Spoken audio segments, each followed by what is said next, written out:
Chapter 1. If I hadn't found that dead girl's head in the ravine, what would have happened to us? There was definitely no hope after that. Looking back, it almost seems like some kind of over-the-top metaphor. Our marriage, sacrificed, slowly rotting into the mossy earth. When I first glimpsed the island from the ferry deck, I didn't like its stealthy approach. Vaporous and dark even on a warm September day. I didn't like how the string of houses along the shore resembled bad teeth. But why didn't I feel the wrongness before that? Before the island? Why didn't my skin crawl when my husband suggested, out of the blue, that we uproot our lives and try to grow our family on the other side of the country?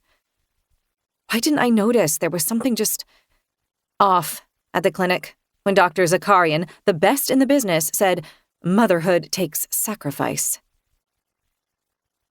I sat in the flimsy gown on the examination table, goosebumps needling up and down my arms, and Dr. Zakarian told me what unexplained infertility meant. It's pretty much what it sounds like. You could have set your watch to my 28-day menstrual cycle. My organs and hormones and blood work were on point. Sex was happening on the right days of the month with a husband whose sperm was Olympic swim team quality. And yet, 1 full year of trying, and no second line on the pregnancy pee stick. I wasn't quite desperate, but my husband was, and I think it was starting to rub off on me. The fertility clinic was in a townhouse on a leafy street near Central Park, the kind of place with nothing but an engraved brass sign by the intercom to announce its presence. It was several steps up from a regular clinic. The lighting was flattering, and the air smelled faintly of fresh roses. "What I've seen during my time in clinical practice," Dr. Zakarian said, sitting on his rolling chair with a clipboard in his hands, "is that once women reach a certain age—" "A certain age? I'm only 34, I said. "Yes, you'll be 35 in November, correct?" I resisted the urge to drop my gaze. "Well, yes, but In terms of reproduction, 35 and up is considered advanced maternal age." "Advanced maternal age? You're kidding." "I'm not." I looked at this man, who appeared to be about the same age as me, with his sleek dark beard, the lines on his forehead, and thought about how he'd be able to father babies until he dropped dead of old age, but somehow I was already out of time. It was so freaking unfair. "Once women reach a certain age, the stress in their lives starts to take its toll on their ability to conceive," he said. "I understand that you have a stressful job, Mrs. Sullivan." "I'm used to it." "You work long hours?" "I'm a researcher at a cancer lab, Memorial Sloan Kettering." "That's a yes." I straightened my glasses and nodded. "Do you sleep 8 hours every night?" I gave a laugh that sounded too shrill. "Does anyone?" He tapped his clipboard. "I noticed you have a prescription for Ambien." "I'm an insomniac." "Well, stop with the pills. They aren't your friend. No alcohol either. And I'm guessing your nutrition could be better." "Actually, I drink a green smoothie every morning." "You're on the low end of the BMI for your height." "I'm built like my dad. Genes, you can't escape them." "Are you eating enough protein? Good grass-fed red meat?" "Well, You should be eating it rare. Still bleeding. For the hema iron. And you should consider introducing organ meats." I imagined biting into a hunk of something dripping red and raw, and my stomach turned. "How much caffeine do you consume?" Dr. Zakarian asked. "Does caffeine affect fertility?" "The little things add up." "I drink 2 cups of coffee a day." A lie. I drank 4. "Do you exercise?" "I'm a runner, and I go to spin." "Think about sticking to gentle exercise. Yoga, walking." "Wait, what?" "You seem inclined to argue, Mrs. Sullivan." "Well, I am a believer in the scientific method. Rigorous skepticism and all that." Dr. Zakarian didn't smile at my attempted humor. I cleared my throat. "It's just that—" "Look, I can soft-pedal this for you. Make some recommendations about vitamins and sleep hygiene. I know your career is important to you, but you need to face facts. The world tells women that you can have it all, but you really can't. Not all at the same time, anyway." Okay, I knew how I appeared to him. He thought I was one of those women who was addicted to their career, and suddenly they woke up and they were turning 35 and TikTok, bitch. Fine, that was me. But he was acting like I didn't care. Like I didn't have Pinterest boards filled with baby nursery ideas. The perfect soft rugs, the safest cribs, the cutest swaddling blankets and strollers and non-toxic teething rattles. Like I didn't scroll through Instagram during work breaks, hypnotized by that syrupy dark opiate of pain and pleasure, scanning the mommy and me outfits, the flour-dusted cookie-making sessions, all those chubby cheeks and baby bumps and sun-dappled backyards. Images like razor-bladed candies endlessly pouring from a million elsewheres. I looked directly at the doctor. I want a baby. My husband and I, we really want a baby. There's always IVF. We want to try to conceive naturally. This was important to my husband, so it was important to me too. Dr. Zakarian leaned back in his chair. It squeaked softly. Okay, well, if you want my honest opinion, you need to eliminate the stress in your life. All of the stress. My advice is to scale back at work. Stop working altogether if you can. Not forever, only for a time, so your body can get back to equilibrium, and you have at least a shot of conceiving naturally. He got to his feet. I'm sorry there isn't an easier answer for you. I really am. I gave a disbelieving little laugh. I can't just, quit my job. Who does that? Motherhood takes sacrifice. Dr. Zakarian had his fingers on the door handle. You need to ask yourself, are you willing to do whatever it takes to have a baby? Without waiting for my answer, he left. I sat there, cold and alone, and said to the door, yes, I always do whatever it takes.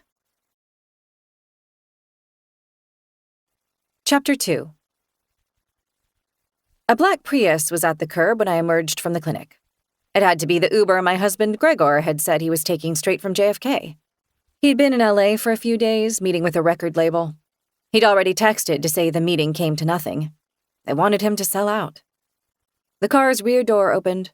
Gregor got out, moving with the taut elasticity of the very fit. He wore his usual jeans, hoodie, and sneakers with an inborn elegance. Sunlight burnished the gold of his shoulder-length hair. My heart gave a familiar heave. He was younger than me by a few years, gorgeous, talented, charming, and rich. And we were crazy about each other. Babe, he said. I couldn't see his eyes behind his aviator sunglasses, but I heard the worry, the love in his voice.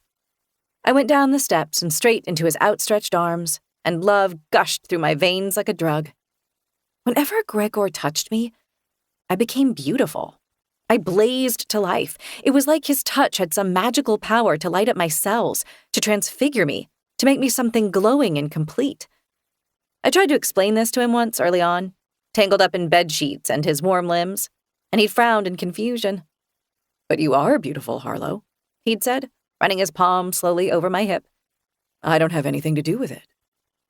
He had everything to do with it. The truth was, I was a plain woman. Unimpressively built, A-cupped, burns never tans, dishwater blonde with brown eyes, a slightly too big nose, and a phobia of contact lenses. I'd done my utmost with what I'd been born with, of course. I kept fit. My makeup was understated yet flawless. My teeth had been lasered to the whiteness of printer paper. The pale highlights in my long straight hair were realistic. My bifocals were Tom Ford. Gregor, though, he drew beauty out of me. Body and soul, the same way he pulled music like iridescent threads out of his guitar. He didn't know how empty I felt when I was away from him, hunkered over my microscope, poring over my computer screen blackened with numbers. When I was away from him, I was colorless, aching to be brought back to life. What did the doctor say? He asked, pulling back a little from our embrace so he could look at me. Are you? No, bad news, not exactly. My throat tightened. Can I tell you in the car? Oh, God, yeah, sorry. We settled into the Uber's back seat and the driver rolled the car forward. I would have liked to go out to a dim bar somewhere with my husband and drink enough Sancerre to make me forget the hollowness inside me. But Dr. Zakarian had told me not to drink, and we were heading to our airy condo in Nolita, where Gregor's 5-year-old son would be waiting with his nanny Rosa. Family first, Gregor always said. I'd legally adopted Sam, so even though he was another woman's child, a dead woman's child, I thought of him as, well, mostly mine. Sam called me Harlow. I called him my stepson. It worked for us. And when I had a baby, Sam would be a big brother, and the four of us would be inextricably knitted together. As we inched through the late afternoon traffic, I told Gregor the doctor's diagnosis. Unexplained infertility? He said. But isn't that what we're paying him for? To explain it? We were holding hands on the seat between us. He'd started squeezing too hard, so I gave my fingers a wiggle. His grip loosened. I could feel the thick calluses on his fingertips from the guitar strings. His body was practically vibrating with tension. Sorry, he said. I thought he'd have the answers. Well, I mean, he did, sort of. He told me. I took a deep breath through my nose, let it out through my mouth. What? Gregor turned to face me. He'd pushed his sunglasses to the top of his head, and I could see the urgency in his sea blue eyes. He said, I'm not getting pregnant because I'm too stressed out. Okay, and? And he recommended that I take some time off work. See? That's what I've been saying all along, babe. I mean, you don't need to work. I know. I watched the sidewalk slipping past. We'd had this conversation before. Gregor was a semi-well-known musician, not pulling in a fortune, but his family owned millions of acres of forest land and about half the lumber and paper mills in the Northwest. Gregor had a substantial trust fund. He would inherit Pacific Crest Lumber someday. Money wasn't an issue for us. But I wanted to work. Get educated, Mom had repeated again and again after Dad left us. Then you won't need a man to make your life complete. Do you believe in fate, Lo? He asked. He was squeezing my fingers too hard again. I turned back to him. What do you mean? Do you believe that some things are meant to be? Like that every now and then all the stars line up exactly the way they're supposed to, and something magical happens? I mean, maybe. Like you and me, for example. Well, yeah. I tried to keep it light. Obviously, you and me. He smiled. I got a call a few days ago, out of the blue, and I wrote it off as a stupid idea, but now... Tell me, I said. Well, my buddy from when I was a kid, this guy I had a band with when we were teenagers, he called me and asked if I'd be interested in making an album with him. Okay. I couldn't guess where this was leading. Gregor was always doing projects with other musicians. He was a talented guitarist and songwriter, with a voice like gravel and brown sugar. He moved back to the island 5-6 years ago. He and his wife and their little kids. He asked me to come out for a few months. Well, maybe more like 6 months to do it. He's on leave from his job, and he connected with these 2 musicians who are also living on the island now. The fiddler from the Sailaways. I actually know her from way back, Ruby Watts, and this banjo player who toured with Scotty Gerard. I nodded, even though I still didn't know all the names in the folk pop scene. Okay, I said slowly. You're talking about the island? In Washington State? When Gregor smoked weed, he'd start talking about this amazing island in Puget Sound, where he'd spent boyhood summers at his family's cottage. I hadn't been there. We'd been together for only 19 months, 6 months of dating, 13 of marriage. Sometimes I woke up next to him and wasn't sure who he was at first. We were that new. Yeah, he said. That island. And well, it's sudden, but doesn't it also feel kind of perfect? I mean, you know I've been worried about Sam. How all he wants to do is screen time, and how he has basically no nature in his life. And it would be so great for him on the island. It's all forests and fields and beaches. And if the doctor thinks you should be taking time off work and with me between projects, it kind of feels like the universe is telling us something. Don't you think? I heard the ache in Gregor's voice, the want. I was stabbingly aware that more than anything else in the world, what I wanted was for him to get what he wanted. So even though I grew up in a farming town in Iowa, and islands and forests kind of freaked me out, I heard myself saying, okay, yeah, let's see if we can figure it out, and if I can get leave at work. Wait, really? Really. I loved the boyish smile that lighted his face. I'm sure my boss will be understanding. Gregor drew me closer and kissed me, and the emptiness inside me was filled back up again. Chapter 3. We figured out how to make a 6-month stay on the island work. We could live at Gregor's family cottage, and there was a preschool with an opening for Sam.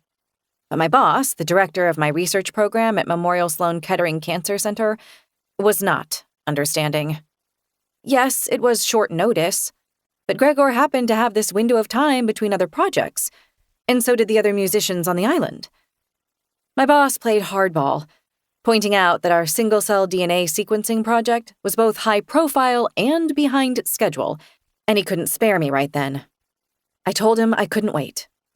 He said he was surprised that I was willing to jeopardize an almost guaranteed promotion. Instead of getting my hoped-for family leave, I ended up resigning on the spot. I was really sorry, I explained, and I hoped he'd consider hiring me back at a later date. Even though it wouldn't be a financial problem, I worried, as I walked to the elevator with a cardboard box of personal items in my arms, that I'd just sacrificed myself. And for what, exactly? I'm the daughter of a man who ran an Ace Hardware. Our town's tallest structure was the water tower, and the people there never seemed to talk about anything except soybeans, corn, and high school football. All I ever wanted was to get out, to go to a good college, to get a PhD, to move to a big city and have an important job. This was never part of the plan. I stepped into the elevator and pressed the button for the lobby. The doors slid shut. My 3 closest New York friends treated me to a goodbye for now brunch at the place in the West Village that served my favorite French toast. Sitting on the patio in the late morning light, listening to the chatter of my kind, intelligent, and accomplished friends, it seemed insane to leave, even if it was only for 6 months. My life in New York was perfect. Well, it would be if I could only get pregnant. As if reading my mind, Owen, my friend since the day I started at the lab, lifted his Bellini. We were all on our second Bellini at this point. I'd given myself permission not to follow Dr. Zakarian's advice for a day.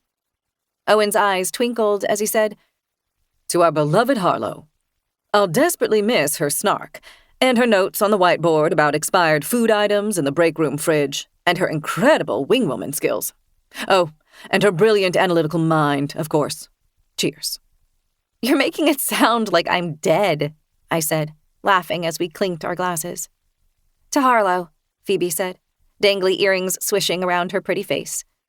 Phoebe and I had been roommates in Boston, back in our MIT days.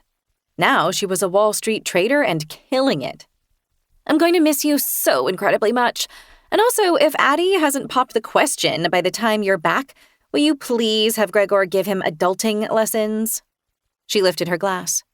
"Cheers, sweetie." We touched our glasses again. "Harlow," Cherry said, thrusting out her bottom lip dramatically, because, hey, she did work on Broadway as a costume seamstress. We'd met a few years earlier when we'd both been volunteers at a 5K charity run. "I don't know how I'm going to survive the torture of 6 a.m. Saturday spin class without you. Also, are you going to eat that?" She made a lascivious face at the bacon on my plate. "Oh, and cheers." "You guys, I'll be back in a few months," I said. "And I plan to go back to the lab, too. I'm not throwing away my entire education just to sit around filing my nails." I hadn't told them about trying to get pregnant. It felt too private. "Oh my God, you will not be back to the lab," Cherry said, taking a bite of my bacon. "You're going to come to your senses and realize that being pampered by your rich husband is way nicer than, squinting at mitochondria." "No, she'll get bored of being pampered," Owen said. "I give her 1 month on that island, and then she's going to be looking for ways to stir up shit." "Thank you," I said, bumping my shoulder against Owen's. "Someone who truly understands me." "If I had this chance," Phoebe said, "I'd jump at it. Also, I'd be a complete liar if I said I wasn't a teensy bit jealous. You're living the fairy tale, Harlow." "There's no such thing," I said with a smile. But secretly, I believed there was. Gregor, Sam, and I weathered a days-long flurry of packing up our lives into 3 big suitcases. Our housekeeper was going to keep coming once a week to deal with our mail and houseplants, which was a luxury I didn't take for granted. Then, on September 29th, Gregor, Sam, and I arrived on the island.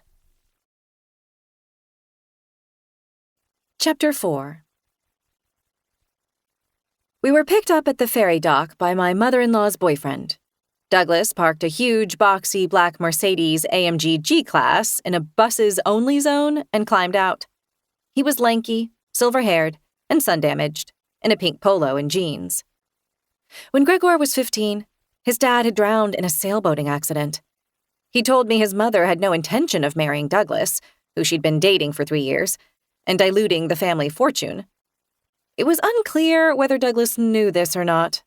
Not that he was a gold digger or anything. He was a retired Microsoft executive. "Welcome," Douglas said with a veneered grin. He gave Sam and me hugs and clapped Gregor's shoulder. "Pauline couldn't come." He lifted one of our suitcases into the SUV's cargo area. "She's dealing with the stakes. You don't mess with that." We climbed into the car, Sam and me in the back seat and Gregor up front, and rode up a steep curved road and into the heart of the island. "I understand it's your first time on the island, Harlow?" Douglas asked over his shoulder. "Yes," I said. "It used to be truly rural, you know, with berry farms, chicken farms, that kind of thing. In the 70s, the back-to-the-land hippies discovered it, but now it's a funny mix of the old island families, homesteading types, artists, and commuters with Seattle jobs." "And retirees," Gregor said, "and people with weekend or summer homes, like Mother." "Correct," Douglas said. We followed a 2-lane highway for maybe 6 miles, then took a disorienting series of turns. The roads were bounded by bleached fields or dense trees. I glimpsed the occasional glitter of water. The car windows were down, and the air smelled of green things and salty air. And it was idyllic. I'm not saying it wasn't. But even from a distance, from the ferry deck, I'd felt uneasy about all the fir trees. Now, from the car, I could see how they encroached, almost like they were straining to meet over the road and smother it. I'm a prairie girl, okay? I need to see the horizon. Sam, small, tender, and incredibly cute, sat on his booster beside me. His skinny brown legs dangled, clean sneakers touching at the toes, iPad on his lap. His brow was furrowed in concentration as he poked his fingertip against the screen. He was playing a game that involved feeding cats bowls of kibble, fish, and steaks.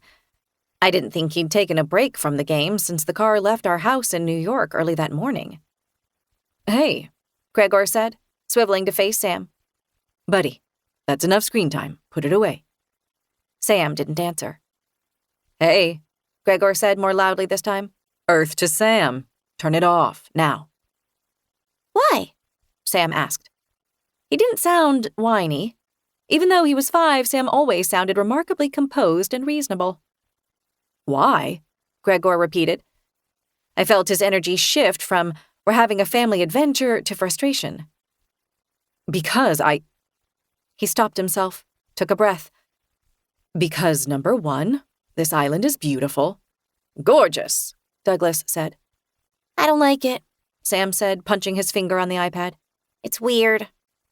"Fine," Gregor said. "You can think the island is weird, but this is where your family comes from. It's important." He reached back and grabbed the iPad. Sam clung to it for a moment, but Gregor yanked it free and tossed it into the cargo area behind us. I stared at Gregor. What had gotten into him? He was usually so laid back. Was he nervous about seeing his mom? Sam's big hazel eyes widened. "You'll break it, Daddy," he said. "Good," Gregor said. "Look out the window." When we reached the gates of Himl Cottage, Douglas tapped a code on a security touchscreen. The iron gates swung slowly open. We drove down a long driveway, first through a sunny orchard and then between more of those tall, strangling trees. How am I going to last 6 months stranded on an island, buried by all this vegetation, with nothing to focus on except my uterus? I thought with rising panic. But then I thought, no, stop it. This is going to be good, like a vacation. It'll bring Gregor and Sam and me closer together. The driveway opened out onto a circular sweep. "Here it is," Douglas said as he parked behind an Audi station wagon. He unbuckled and climbed out. "My great-grandfather, Jacob Himl, built this house," Gregor said as he unbuckled too. That's your great-great-grandfather, Sam. He said he built the house he saw in his dreams, so what do you think, Lo? About the house, the island. I feel like these trees want to murder me. I forced a smile. I love it. Lying to Gregor felt wrong, but when I saw relief soften his face, I thought, worth it. The three of us got out. The house really did look like something out of a dream. 3 rambling, chunky stories of dark shingles and cream-painted gingerbread, massive stone chimneys, deep porches, fat pillars, heavy eaves, and ivy. The grounds were lush and well-tended. I saw a smooth sheet of water beyond the house. My mother-in-law, Pauline, appeared on the porch, waving and saying something to Douglas. Sam was running toward the water, and I thought, no turning back now. Gregor took my hand. It's going to be okay, babe, he said softly. Breathe. We're in this together. Thanks, I said. For what? For being so sweet to me. I'm not that sweet. Yes. I lifted his hand to my lips and kissed it. You are. Wow. Look at that, he said. God's gift to the Pacific coast. What? I said, scanning around. I thought he was referring to the house. No, down there. Gregor pointed to the ground. A hedge curved alongside the driveway, growing out of the damp mulch. Honey, I said, what are you talking about? Hello, Pauline called. She was coming closer. These? Gregor gestured with his sneaker to something in the mulch, under the shade of the hedge. Psilocybes. Wavy caps. Then I saw them.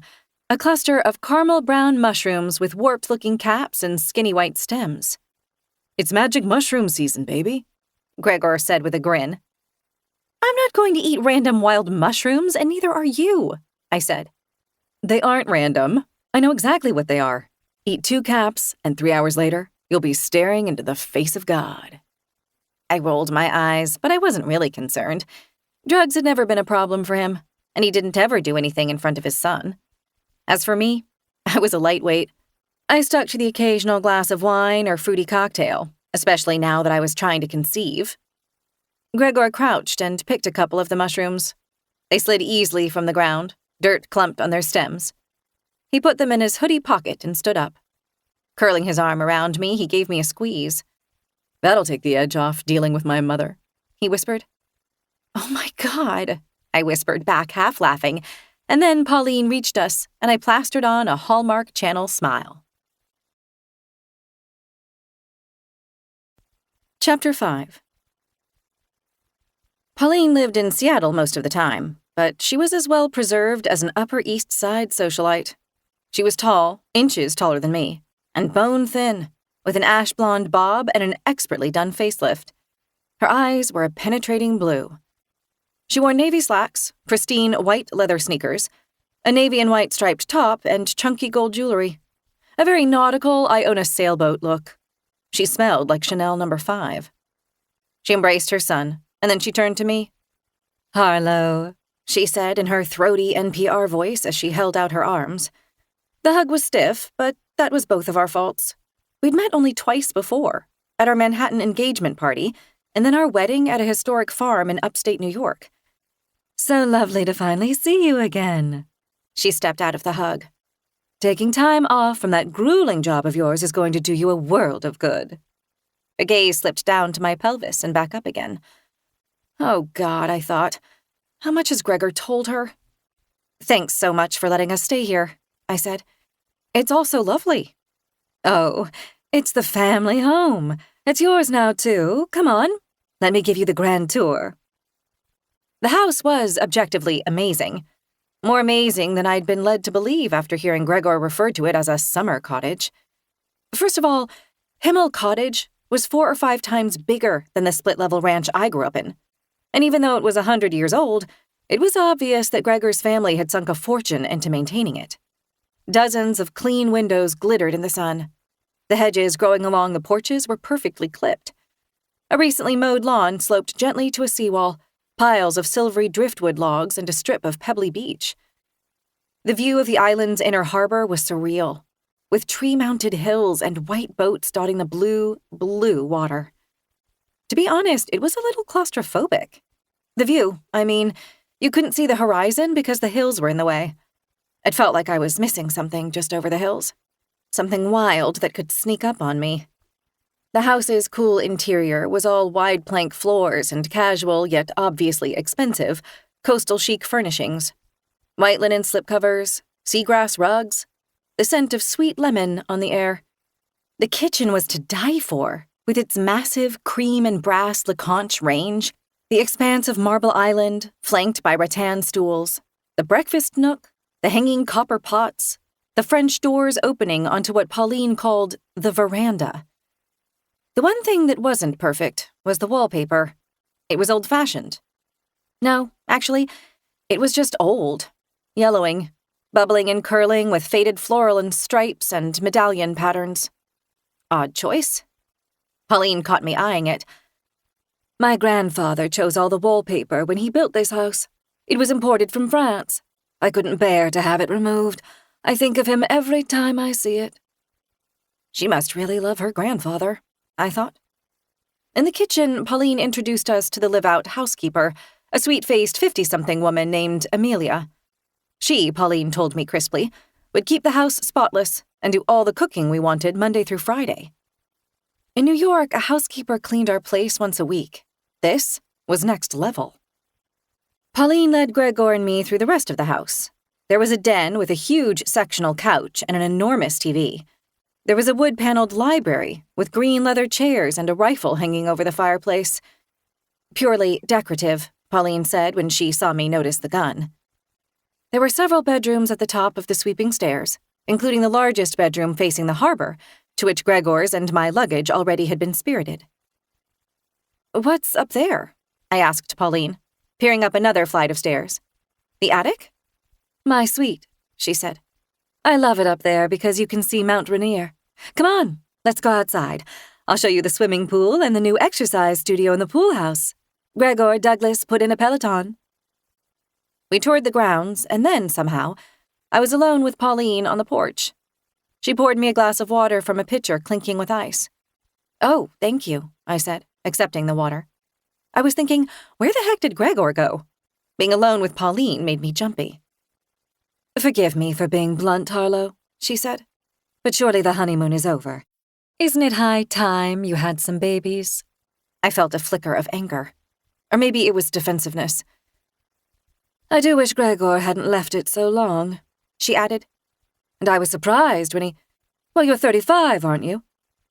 34, I said weakly. "You don't have a lot of time left. I'd like to have grandchildren before I'm too old to enjoy them." Her lipsticked mouth peeled away from bleached teeth. "You do have Sam," I said. I sounded breathless. I couldn't believe she was actually saying this stuff. "Yes, well, you know, Sam isn't really—" Pauline looked down to the lawn where Gregor and Douglas had come into view. Douglas was pointing to something in the harbor, and Gregor was nodding. Then Sam streaked past. I frowned. Sam isn't what? "He doesn't really know me that well." "Oh, right." I felt my face flushing, and I prayed Pauline couldn't guess what I'd thought she was going to say, which was, Sam isn't really the right kind of grandchild. Because of his brown skin. Because of his dark curls. Because his dead mother had been black. Gregor didn't talk much about Josephine. They'd been married for only a few months when she died in a skiing accident. It had been her first time skiing, Gregor had told me. She'd crashed into a tree and broken her back. "It's my fault," he'd whispered to me, his voice thick with grief and guilt. "If I hadn't insisted that she learn how to ski, she wouldn't have died." "You can't blame yourself like that," I'd whispered back. "You aren't responsible for random acts of fate." Sam was 2 when Josephine died. He'd been born a year before Gregor and Josephine got married. "Cubby, Gregor's father, was the love of my life," Pauline said. "And I just want the same thing we had for you two. The experience of bringing a child into the world, a perfect little baby who's the embodiment of your love. There is no more precious gift." "We want that too," I said. "Do you?" "Yeah." I tried to make my tone say back off. Pauline sighed. "Sam doesn't even have the Himl nose." Excuse me? She pointed to her nose with a manicured nail. Haven't you noticed it? No? How rude would it be on a scale of 1 to 10 if I left for the bathroom right this second? I wondered. Gregor has it, Pauline said. The high bridge, the distinctively curved nostrils. We all have it. All of us pure-blooded Himls. Gregor, me, my father, and of course my grandfather. I'd love to have a grandchild with the Himl nose. What exactly are you doing here? I said before I could stop myself. Putting in an order for your grandchild's face? This isn't like Amazon.com. Goodness, Pauline's eyes hardened. The little mouse bites. I felt my face going hot.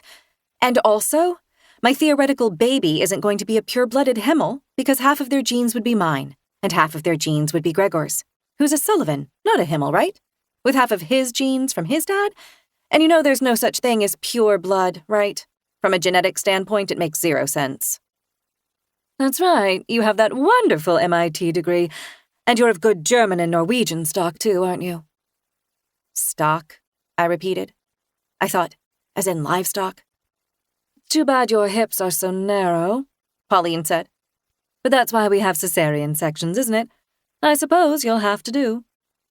Excuse me, I said tightly. Would you remind me where the powder room is? Chapter 6. In the downstairs powder room, I washed my hands, did some breathing exercises to calm down, and then texted my sister Audrey. She was 2 years older than me, 37, my only sibling, and she already had 2 tweens and 1 teenager. She'd married her college sweetheart, and they'd moved to Audrey's and my hometown after Luke finished his medical residency in Des Moines. Me. Made it to the island. The house is insane. It's not a cottage, it's basically a mansion. Only also kind of like a cuckoo clock on steroids. Is it wrong to think it's kind of creepy? To my surprise, Audrey texted back right away. Audrey, if it's creepy, it's creepy. Is the monster-in-law there? Me.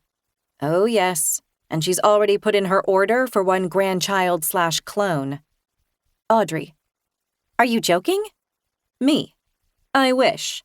Apparently, she's surprised Gregor married such an old lady. Oh, and she thinks my hips aren't fit for childbearing. Audrey. WTF? I hope you told her to jump off a bridge. Me. Well, she technically has a point about my age. I also typed, and she's not the only one who can't figure out why Gregor married me, but I deleted it.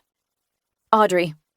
Nope, she does not have a point, and don't let that witch bully you. Honey, I said to Gregor later when we were alone in our guest room to, as Pauline had put it, freshen up for dinner. Sam was in his own room across the hall unpacking his toys. Can I ask you something? I sat down on one of the armchairs by the cold fireplace. Gregor flopped onto the bed, sending decorative cushions bouncing to the floor. Ask away, babe. He put his hands behind his head. Does your mom know about... I watched him. The thick hair swept back from his forehead, his eyebrows furrowed to his high-bridged nose. It did look like Pauline's nose, the Himl nose. I wish I could unsee that. Does your mom know we're having trouble conceiving? I said. What? Of course not. Lo, Jesus, that's private. Something unknotted inside me. I didn't think you would, but she said some stuff to me about popping out babies and some pretty outdated ideas about genetics. Aren't all older women like that? Like what? You know, obsessed with grandchildren? I thought of my own mother, who died a few years earlier of cancer. I remembered how when I was 13, she told me, blowing a sidelong stream of Parliament lights smoke, "Never have kids, Harlow. They'll screw up your whole entire life." That was after Dad had left, though, so maybe it had been the vodka talking. Yeah, I said to Gregor, I guess they probably are. He'd gotten up off the bed and gone to a window. Pests, he muttered. I went to his side. 2 deer, a doe and her fawn, were walking gingerly across the lawn below. I think they're cute, I said. No. Gregor shook his head. They're parasites. Breeding and breeding out of control, no predators. You're so mean. The little one looks exactly like Bambi. Gregor snorted. You need to toughen up. He slid his hot hands up the back of my t-shirt and jerked me tight to him. I arched instinctively into his hard center. He pushed me to the bed, and for a while I forgot about the deer, and my bitchy mother-in-law, and my own disaster zone mom, and about all those horrible trees. Pauline and Douglas made dinner for us. Red wine marinated steaks with charred broccolini, which we ate in the dining room with its French doors overlooking the harbor. Douglas was halfway drunk in that loud golf bro way, and he, Gregor, and Pauline carried the conversation. Pauline was pointedly ignoring me. My punishment for losing my temper with her earlier, I assumed. Sam and I were mostly silent. Sam had refused the steak, so the housekeeper Amelia magically produced a steaming bowl of macaroni and cheese. Outside, the sun sank behind the hills. Amelia came out of the kitchen to pull curtains across the French doors, blocking out the encroaching night. Pauline said something in brisk Spanish. It sounded like she was scolding Amelia. Amelia dragged open the curtains again and retreated. "Silly woman," Pauline said. "She hates the full moon." I glanced outside. The first thing I noticed was the moon, pearly and round, surfacing over sawtooth trees. Pauline went on. "She's, you know, peasant mentality," Douglas said loudly. He was bleary-eyed with booze. "She's from a little pueblo in Mexico." He pronounced it Mexico with an affected accent. "It's important to be culturally sensitive," Pauline said. "Her worldview is so different from ours. She's very Catholic," Douglas said, dumping the last of a bottle of Malbec into his glass. "In that wonderfully colorful Aztec virgin sacrifices meets the Virgin Mary kind of way." "I'm pretty sure I read somewhere that the Aztecs didn't actually sacrifice virgins," I said. "Why does she hate the full moon?" Sam asked. "Is she scared of werewolves?" "What do you know about werewolves, buddy?" Gregor said. "Nothing like that," Pauline said. "I think she told me once that the light of the full moon can curdle milk or something to that effect. Presumably a superstition she imported from her homeland." "Everyone has their superstitions," Gregor said, sawing at his meat. "For example, Mother, you, quote, unquote, don't believe in vaccines." He spoke with a hostility that surprised me. But then I remembered him mentioning once that he hadn't had his childhood vaccinations. "That's not a superstition," Pauline said. "I happen to adhere to the scientific principle of the survival of the fittest." "Not a scientific principle, my love," Douglas said. "It's pseudoscience at best, an adulteration of Darwin's theory. Isn't that right, Harlow? Pauline Harlow's a scientist. Let's hear what she thinks about—" "And anyway," Pauline said, still addressing Gregor, "are you sending Sam to that forest preschool? They're all anti-vaxxers there, you know." "I don't need to agree with all their beliefs to send Sam there," Gregor said. "Oh, really? Just the beliefs that are convenient for you?" "Yeah, basically. Sam's had all his shots. If the other parents want their kids to catch totally preventable diseases, what do I care?" Gregor and Pauline locked eyes. Something I didn't understand passed between them. Pauline was the first to look away. "Anyway," she said, "it's not as though I'm being condescending about Amelia's superstitions or the fact that she's an immigrant. I mean, our family were immigrants once, too." "Here we go," Douglas muttered into his wine glass. Pauline turned to me, her eyes bright. "Has Gregor told you about his great-grandfather, Jacob Himl?" "Of course," I said. "The founder of Pacific Crest Lumber? He was from Germany, right?" "Württemberg, to be exact," Pauline said. "He set out for America when he was only 20. He was from a very poor farming family. When he landed in New York in 1880, he had nothing but the clothes on his back and a wood-cutting axe. He made his way west, working for logging companies, and he eventually ended up right here on this island. He was just a lowly logger boy with no education to speak of. And yet he managed to—" "Sorry about this," Gregor whispered to me across the table. "Mother thinks her grandfather was the second coming of—" "You can mock me all you like, Gregor," Pauline interrupted. "But the fact of the matter is, if it weren't for Grandpa Jacob's incredible foresight and resourcefulness, we would have nothing." She turned to me again. There was a crimson fleck on one of her front teeth. Lipstick, I thought. Or blood from the steak. He saved up enough money from his wages to buy out the local shingle mill when the owner went bust. He turned the mill around, made it a huge success, and kept on growing his fortune from there. He really was a remarkable man, an example of true American spirit. Speaking of American spirit, Douglas said to Gregor, are you following the Mariners at all this season? That Dominican fellow was tremendous. After we finished our lemon rosemary sorbetto, which Sam also refused, to be swiftly replaced by Amelia with vanilla pudding, I claimed to have a headache and went upstairs before everyone else. Chapter 7. I showered in the guest room's spacious marble ensuite, brushed and flossed, and did my skincare routine. Then, as I'd done every day for the past year, I checked the fertility tracking app on my phone. Not that I needed to. I was hyper-aware of my cycles by this point. Sometimes, I thought the best thing about pregnancy would be getting to take a break from thinking nonstop about my menstrual cycle. The fertility app said I was due to ovulate the day after tomorrow, on October 1st. Just to be sure, though, I did a urine-based ovulation test. I'd brought a 100-pack of test strips in my toiletry kit. As expected, the test was negative. One line only. No LH surge yet. I dropped the used test strip in the wastebasket. I padded around in my fleece robe, unpacking my suitcases and Gregor's, hanging things up in the walk-in closet and folding other things away into drawers. After that, Gregor still hadn't come, so I changed into my pink-striped pajama set and got into bed. I picked up my phone and looked at my screensaver with a smile. It was a loved-up-looking selfie of Gregor and me on our honeymoon in the Seychelles. Gregor had his sunglasses on, and he's smooching my cheek while I gazed directly at the camera. I adored that picture. I scrolled through Instagram for about an hour. I studied pictures of other women's kids, splashing their little boots in puddles and piling apples into a bucket. That gave me a gnawing emptiness under my ribs. So then I skimmed articles about using meditation to boost fertility. After that, I watched a YouTube video called Fertility Success: How We Finally Got Pregnant Naturally. Gregor still didn't come.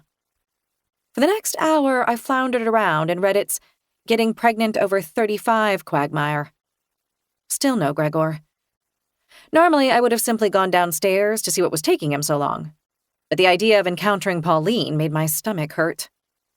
Dr. Zakarian had said not to take Ambien, but I knew for a fact there was no evidence that it was problematic if you were trying to conceive. I'd done deep dives into the medical literature. To be safe, though, I Googled it again. Ambien was fine, totally fine. And anyway, this was the span of time after my period, but before ovulation, when I could be 100% certain I wasn't pregnant. I went to the bathroom, dug the bottle of Ambien out of my toiletries case, and swallowed one with a glass of tap water. Then I climbed back into bed and waited. 35 minutes later, my brain hit the brakes. My body was growing deliciously heavy as I removed my glasses, switched off the bedside lamp, and lay down. Once my eyes adjusted to lights out, I noticed that the room was icy with moonlight. I turned onto my side and watched the round moon out there in the black sky, and it seemed to throb slightly. It's like a ripe egg, I thought drowsily, drifting along a fallopian tube of sky. I smiled about this as my eyelids grew heavier and heavier, and I was gone. My eyes popped open. Something had woken me, some sound. The moon wasn't in the window anymore, but the room was still pale with its light. I sat up, fumbled for my glasses, and pushed them on. I was alone in bed. The pillow and duvet beside me were rumpled, but Gregor wasn't there. I checked my phone, plugged into its charger on the nightstand. 1:21. Where was Gregor? I sat still for a few minutes, unsure of what to do. I wanted to go and find my husband, though I hated the idea of running into Pauline. But there was no way she'd be awake. I forced myself out of bed, taking my phone with me. First, I peeked into Sam's bedroom. It was the most likely place for Gregor to be because sometimes Sam had nightmares. I made out Sam's small form under a quilt. I heard his steady breathing. No Gregor. I silently shut the door. I went down the stairs into the entry hall, illuminating the way with my phone's flashlight. I passed through the living room, the dining room, the library, and the den. All the rooms were dark. No one was up. The house seemed alien in the night, infinitely large, and the wooden floors and beamed ceilings, the banisters and the paneled walls, all seemed to exhale the astringent odor of tree sap. In the kitchen, I looked out the French doors. The lawn was frosted with light. A moonbeam streaked the surface of the harbor. Lights from the other houses twinkled along the far shoreline. I couldn't imagine where Gregor had gone. There was no way he'd be up on the third floor with his mother and Douglas, would he? Especially not in the dead of night. Did this house have a cellar? But why the heck would Gregor be in the cellar? The most likely scenario, I decided, was that Gregor was outside. It was easy to picture him sitting in the dark beside the pool, smoking weed and playing his guitar. This suddenly seemed so likely that I could almost hear the thrum of his guitar and the papery crackle of the burning joint. I tried the door handle, unlocked. I pulled the door open and stepped outside. Chapter 8. Cold, damp air swished around me and fogged my glasses. I rubbed the lenses clear with my cuff. Hugging myself for warmth, wishing I was wearing more than thin pajamas, I walked slowly down the long porch. I passed the silhouettes of rattan chairs and chaises. They were all empty. I went down the steps onto the lawn. Dew from the grass soaked the hems of my pajama bottoms as I walked toward the swimming pool. My bare feet grew numb. I knew from Pauline's tour that the pool was set off to the side and concealed from the house by a hedge. And when I circled around that hedge, I fully expected to see Gregor with his guitar and a joint, just like I'd pictured. Even though, Jesus, it really was way too cold to be hanging around outside. I stopped. The surface of the pool reflected the weak light of the sky. All the chaises around the pool were empty. Confusion hit me then. So strong it was physical. I staggered over to the nearest chaise and sank down on its edge. I was full-on shivering now. Then I heard it, the whisper-soft shuffle of someone walking on wet grass on the other side of the hedge.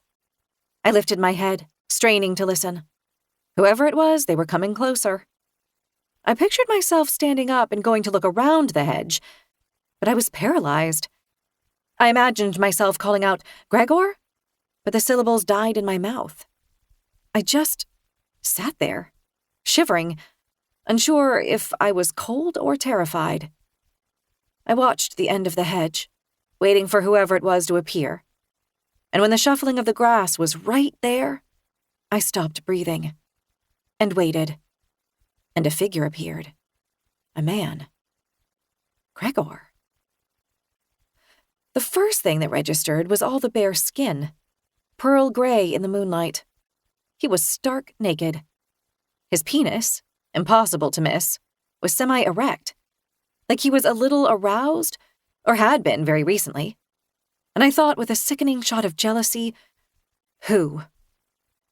He walked to the edge of the swimming pool and looked down into the rippled water. Was he watching his own reflection? Or the reflection of the sky? Whatever it was, he was transfixed. The breeze lifted his hair, and his hands dangling beside his muscled, bare thighs. What was that dark stuff on them? No, it wasn't only his hands that were smeared with it, but also his belly and his buttocks and his chest. It wasn't shadow. Oh God, it was blood. My husband was covered in blood. But wait, no, it was mud, near black, viscous. What the heck have you been doing, I thought, but failed to say aloud. Rolling around on the ground? Gregor, I whispered. He swung his head to face me. His eyes were hidden in eye socket shadow, but I saw the crease of his brow, the slackening of his jaw as though he was surprised, or frightened even. Gregor, I said again, more loudly this time, what are you doing? Then everything snapped into place. Honey, did you take those mushrooms? He stared at me like he couldn't understand. Then he ran. I saw the shadowed divots of his working glutes and quads. I saw his penis bobbing. He disappeared behind the hedge. I bolted to my feet, which was a mistake, because I was woozy from the Ambien. I grabbed the chaise headrest for balance. My head felt like it was stuffed with batting. I pictured it leaking out of my ear like I was a ruined stuffed toy. After a few moments, I felt steady enough to go to the end of the hedge. I looked out across the sweep of moonlit lawn. Gregor had vanished. I stood there shakily for a while, trying to figure out what to do. Should I try to find him? He was clearly as high as a kite. I considered waking up Pauline and Douglas, but then dismissed the idea. They didn't need to get involved in Gregor's magic mushroom trip. It would only embarrass him. I decided to go find him. I crisscrossed the lawn. I went down to the beach. I went to the driveway, but it was so dark on that side of the house under the trees that I told myself there was no way Gregor would venture there. I was crossing the lawn for the third or maybe fourth time when I noticed that one set of doors on the porch, the ones leading to the kitchen, were standing open. Did I leave them open? I couldn't remember. Or had Gregor gone inside?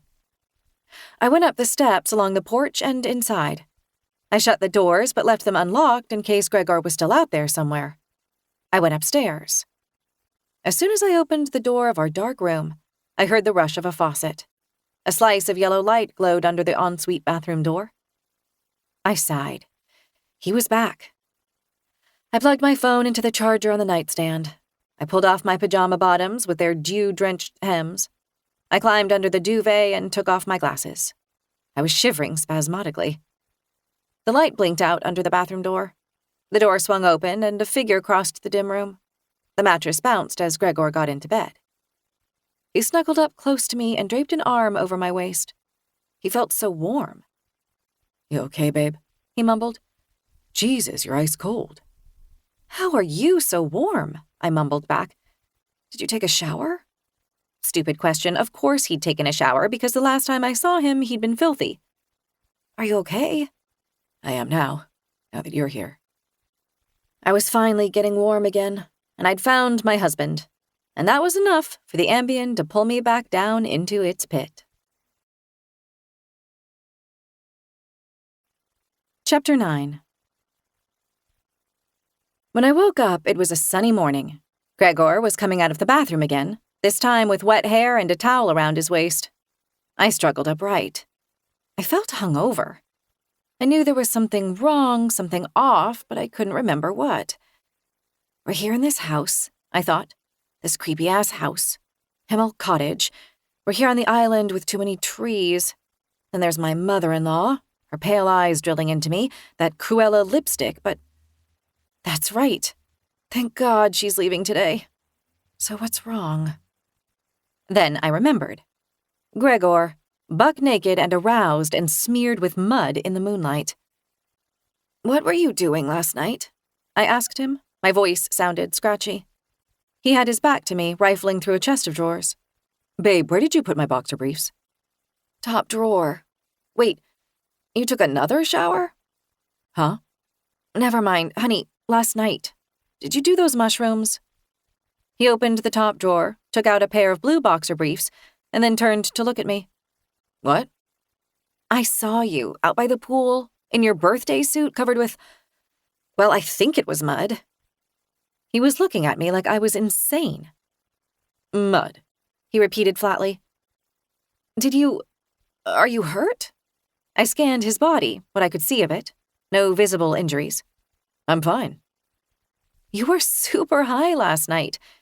You don't remember?" "You saw me," he said flatly. "outside." He glanced past me to the windows. Yeah." I was getting annoyed. I just wish you would have given me some kind of heads up, that you were going to do the mushrooms. I was really worried. First when I couldn't find you, and then after I saw you, it was like, it didn't seem like you even recognized me. You were so messed up. And then you took off running. I was afraid you were going to hurt yourself. As I told Gregor all this, his expression shifted from confusion to realization to, what was it? Fear? But why would he be afraid? "I was up late drinking with Douglas," he said, letting the towel drop to the floor and pulling on the briefs. I averted my eyes, but I couldn't help remembering what he'd looked like last night by the pool. "He brought out this amazing small batch bourbon," Gregor continued. And I guess it went down a little too easy because after he went to bed, it seemed like a good idea to eat those 2 caps I picked. It was like you were in another dimension, I said. I don't think you could even understand me when I was talking to you. Well, that's psychotropics for you. Gregor crawled across the bed, bare-chested, shoulder muscles working. He moved his face very close to mine, and I could smell soap and shampoo and his own delicious skin. Are you mad at me? He murmured. No. I traced the stubbly line of his jaw with my finger. I'm not mad. Good. He nuzzled his face into the crook of my neck, inhaling noisily. Oh my God, you smell amazing, babe. Are you ovulating? Before I knew Gregor, that would have made me wince. But he was deeply in touch with what he called his primal nature, and I was getting used to it. I don't think so, I said. But really soon, maybe tomorrow. With his face still against my neck, he said, I saw your bottle of Ambien out on the counter. I frowned, pulling back a little. What? He sat back on his heels. Did you take an Ambien last night? I couldn't sleep, lying in bed in this strange place, wondering when my husband was going to decide to show up. I was talking to my mother, Lo, who I haven't seen in a year because of your work schedule. I thought you said you were drinking with Douglas. Yeah, but before that I was talking to my mother. What is this, a courtroom? I have to have my story perfectly straight, or you... Sorry, no, it's fine, I get it. Awesome. And it's just... Ambien can make people kind of high, right? So maybe that influenced your perception of me last night. I guess so, yeah. And anyway, since we're trying to conceive, you probably shouldn't be taking it at all, just to be safe. It's okay, I've read the studies. But we should be extra careful, right? Right, I said, thinking wearily of all the sleepless nights ahead. Glad we're on the same page, he murmured, crawling closer again. He unbuttoned my pajama top with a serious expression on his face.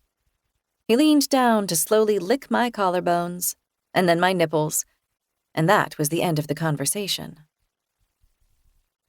Gregor went downstairs first while I was still getting dressed after my shower.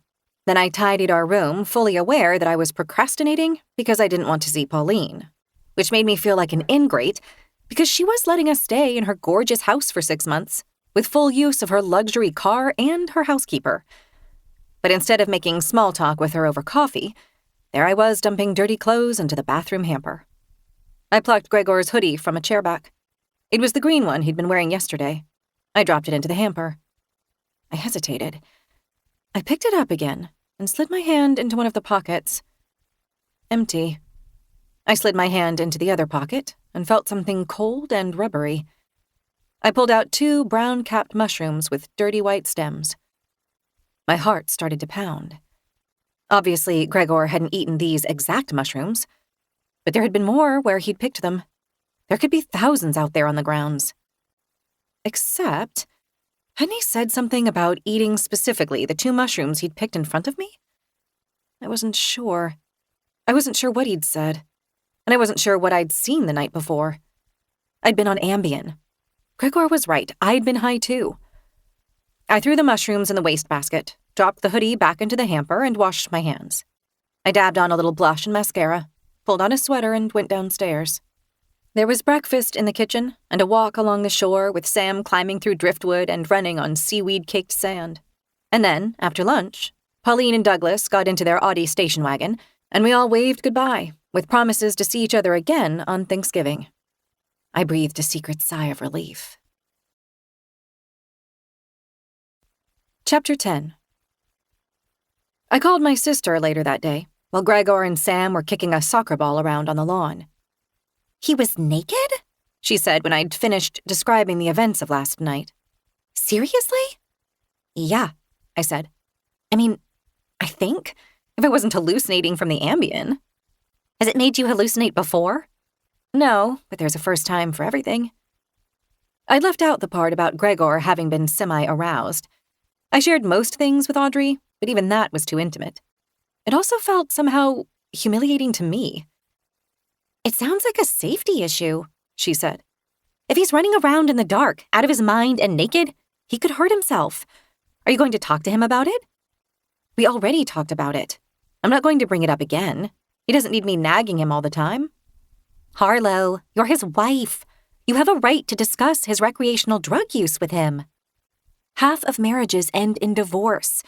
Maybe if more people gave each other the benefit of the doubt, they'd... That's what you think you're doing? Giving Gregor the benefit of the doubt? That's exactly what I'm doing. How is it that you're a complete smart mouth with everyone but him? Because I want to stay married? But you're not being yourself. Maybe I'm being someone better. Audrey sighed. This is about Mom and Dad, isn't it? What? No. Look, there's a difference between having open communication with your husband and nagging and bitching at him until he packs his suitcase and leaves. Is there? I said. I'll bet it all sounds the same to the husbands. Our mom was all about drama and emotions and making sure our dad knew precisely how unhappy she felt at any given moment and why it was all his fault. Before she drove him away, that is. My theory was that he couldn't take it anymore, that he wanted to have a beer and watch the White Sox in peace. One afternoon, when I was 12, Audrey and I came home from school to find our mother sobbing on the kitchen floor. Tears and Revlon mascara made sooty tracks down her cheeks. Her hair, usually flat-ironed to Jennifer Aniston perfection, was a frizzy disaster. She was wearing her favorite pink Old Navy sweats, but they were matted with cat hair from the floor, and she couldn't stop crying. "Mom?" Audrey said. She and I stood frightened in the kitchen doorway. "Mom, are you okay?" "Of course I'm not okay," she imploded with more sobs. "It's your damned father." Audrey and I exchanged wide-eyed looks. "What happened to Dad?" Audrey said. "Nothing happened to him. He left." "What do you mean?" Audrey's voice wavered like she was going to cry. "He packed his suitcase and left. He's gone. He's not coming back. He's moving in with someone else." "Who?" Audrey said. "Grandma Susan?" Mom cackled, smearing viciously at her nose with the back of her hand. "Grow up, Audrey. He's moving in with another woman, some slut from Palmer. She's got kids, 2 daughters, cheerleaders at the middle school, if you can believe it. So I guess I'm not the only one he needed to replace." When Mom said that, something rooted itself in my belly. A poisonous little seedling began to grow. Dad didn't want me. Was it because I was a knobby-kneed dork who preferred softball and chemistry sets to Barbies? Was it because I wasn't pretty? If his new daughters were cheerleaders, they'd be really pretty, and no way would they be dorks. Now, at the age of almost 35, that thing was still living inside me. Sometimes I thought it was only a thread-like little sprout, struggling to survive in the dark. Other times, though, it felt like it had flourished and grown so large that it was me. I'm not good enough. I make men leave. I knew, too, that I was supposed to be angry at Dad. Mom was, Audrey was, but I wasn't. I was still angry at Mom, even now that she was dead. It was all her fault. If she'd known how to do things the right way, being a mother, being a wife, being a woman, and if she'd taught those things to Audrey and me, Dad never would have left. Gregor would be meeting with the new band on Monday, in a barn studio on the property of Ben Blakely, the guy who'd proposed the whole album idea to Gregor in the first place. Ben's property was right across the road, so Gregor would be able to walk there every day. Next weekend, we'd be hosting a get-together with the entire band and their significant others. That seemed like an eternity away. Gregor, Sam, and I spent Saturday afternoon driving the Mercedes around the maze of narrow roads that cut across and circled the island in a way that seemed entirely illogical to me. We braked for honor system farm stands, selling fresh eggs and dahlia bouquets and the last of the year's peppers and cucumbers. We drove into the island's only town. A few block cluster of shops, restaurants, an IGA, a pharmacy, a library, an old-fashioned movie theater, a post office. We went into the pharmacy to buy toothpaste for Sam. We'd forgotten to pack the bubblegum-flavored kind that he liked. "Well, hello, Mr. Sullivan," the cashier said when it was our turn to pay. "It's so great to see you back on the island." She was a wrinkled woman with a white bun, and she looked at Sam and me with bright, curious eyes. "Is this your family?" "Yep," Gregor said, grinning at her. "My wife Harlow and my son Sam." "Welcome," the woman said with a warm smile. I felt a glow. In New York, even if someone did recognize you, half the time they'd pretend not to anyway. This is actually nice, I thought. I could maybe like it here. Who was she? I asked Gregor when we were outside again, walking back to the car. No idea, he said. I frowned, but it seemed like she knew you. Of course. Gregor opened the back door of the Mercedes. I'm a Himl. He looked down at Sam. Hop in, buddy. So what, you're like island royalty? I said in a playful voice. Basically. Gregor was buckling Sam into his booster. I'll show you. We drove the short distance to the town library. Gregor double-parked in front, idling the engine, and pointed to the facade of the pretty old red brick building. See? Jacob Himl Memorial Library. And see the statue? I nodded, taking in the life-size bronze statue of a bearded man near the front doors. That's him, my great-grandfather. Wow, I said with a smile, reaching out to ruffle the back of Gregor's hair. Does this make me a princess? He basically made this island, Gregor said, driving forward. Before him, it was nothing. Chapter 11. I asked Gregor if we could stop at the coffee shop, a clapboard building with a rickety porch on the edge of town. He parked in the potholed lot out back, and we went inside. It was busy, all the tables full, the air heavy with the aromas of roasting coffee and baked goods. It had a cozy vibe, and I saw a lot of muddy boots and Patagonia fleeces. A cluster of old-timers sat around a tabletop placed on a wooden barrel. At another table, a young woman fed two flaxen-haired toddlers something from a bakery bag. We got in the short line at the counter. The barista, a young blonde woman, was covered in tattoos. Her bare arms were inked with creeping vines and the phases of the moon, and some symbols I didn't recognize. Probably Celtic runes or something. I saw a mushroom on her forearm, too, red with spots on its cap, and I tried not to think about the previous night. The barista's belly was swollen taut with her third trimester, and I felt a jab of envy in my own belly. She caught me staring. I looked away, my cheeks warm. I read the notices pinned to a corkboard. Massage, knitting instruction, a children's llama club, sound healing, a styrofoam recycling drive, farm sitting, a string quartet performance, a tool exchange, and a local production of The Taming of the Shrew. The bell on the door jangled as more people entered, including another blonde woman. She had a tiny baby strapped to her chest in a fabric sling. Exactly how many blonde hippie moms with little kids live on this island? I said to Gregor when we were back in the car with our coffees and a hot chocolate for Sam. What? Gregor said. Didn't you see them all? See what? All the blonde moms with the little blonde kids.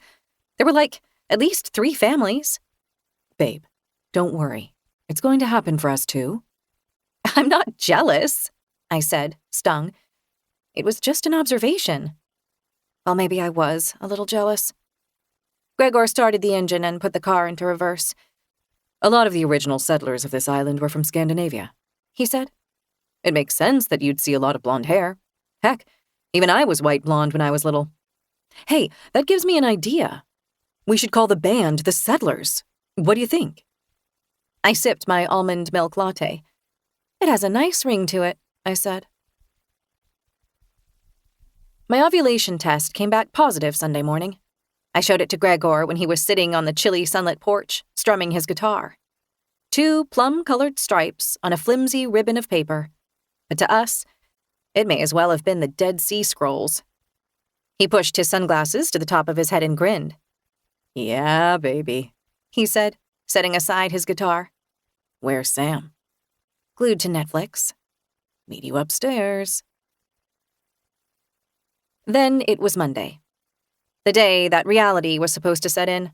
Our new schedule where Sam was going to go to his new preschool, someplace called Kinderwild. Gregor and the band were going to start jamming and writing, and I was going to figure out how to chill the heck out, enough to get knocked up. Unless maybe I was already knocked up. Because Gregor and I had definitely had sex. Lots of it over the weekend. And now I was officially in what women who are trying to conceive call the 2-week wait. Don't think about it, I told myself. knowing full well that I would think about it, a lot, that I was going to obsess for the next 10 days, trying to decide if maybe my breasts were slightly tender, if maybe I felt something happening inside my uterus. I was going to obsess until I could start doing early result pregnancy tests, which supposedly can work 5 days before your missed period. I had no first-hand knowledge of that, because I'd never missed a single period since my very first one when I was 13. But this could be it. This could be the month. Amelia made us breakfast. Scrambled eggs and pancakes for Gregor and Sam. Coffee and a green smoothie for me. Then Gregor set out on foot for rehearsal at the Blakely's barn. I watched him walk out the mudroom door with his worn-weather messenger bag over his shoulder and his guitar case in his hand. I wanted to rush after him for one last kiss. "Bye, honey," I called. "Bye, babe," he called back. The door thumped shut. I turned to Sam, who was chewing pancake. I tried to remember the last time it was him and me, without Gregor or the nanny. I couldn't recall. I'd been working such long hours at the lab and for so long. I smiled brightly. "It's just you and me," I said. Sam gazed at me serenely. He sipped his milk. "And Amelia," he said. Amelia was at the kitchen sink scrubbing the griddle. "Well, yeah. And that guy." Sam pointed outside where a landscaper was buzzing across the grass on a riding lawnmower. Sam had milk on his upper lip. He was so cute it hurt. It took me 10 minutes to get him to brush his teeth, and then another 10 to cajole him into the car. I typed in the address for Kinderwild in the Mercedes' GPS, and we headed out. I'd explored the Kinderwild website when we were still in New York, after Gregor told me he'd enrolled Sam there. I'd clicked through a homemade-looking site, filled with pictures of small kids crouched in the mud, climbing trees, that sort of thing, and a mission statement about preparing the child for the path, not the path for the child. The website even had an entire page devoted to something called nature deficit disorder. This condition was supposedly a result of modern kids' lack of immersion in nature. And, supposedly, it led to a host of behavioral problems. The whole thing seemed new agey to me, but Gregor was dead set on it, and it was only for 6 months. And who knew? Maybe Sam would love it.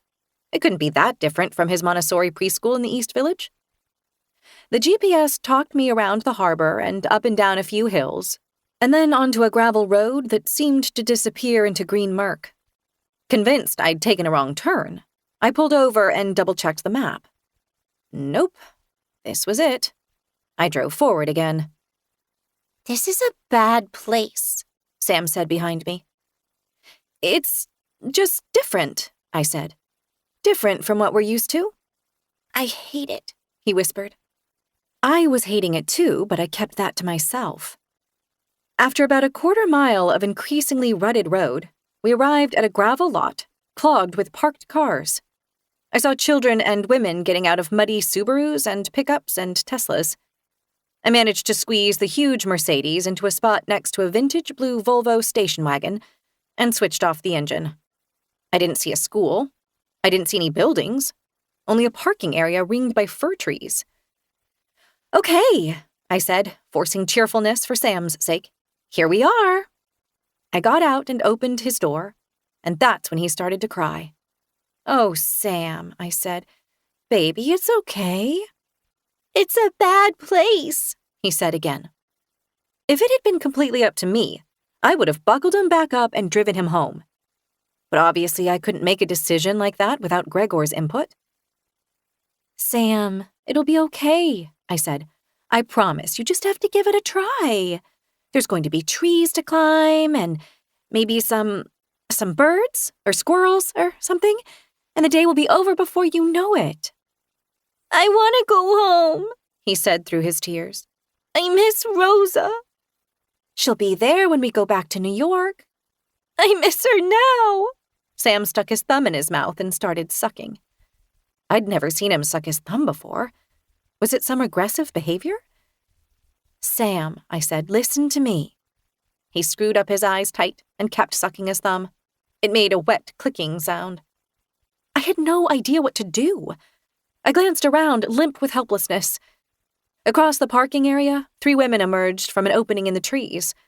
The woman in the middle carried a baby on her hip, and she was holding hands with a small child. The other 2 women didn't have children with them. They both tipped their faces toward the middle woman, like plants bending toward a sunny window. I turned back to Sam. "Sweetie," I said to him, "it's only for a little while. And Amelia packed your lunchbox. She said there were some yummy surprises in there for you."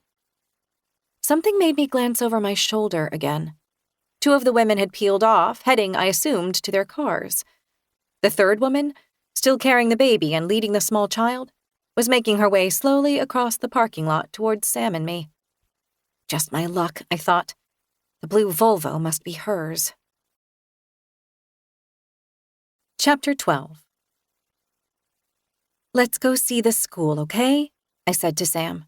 I needed to get him out of the car before blue Volvo lady arrived and wanted out of her parking spot. Sam grunted in disagreement, still sucking his thumb. Excuse me?"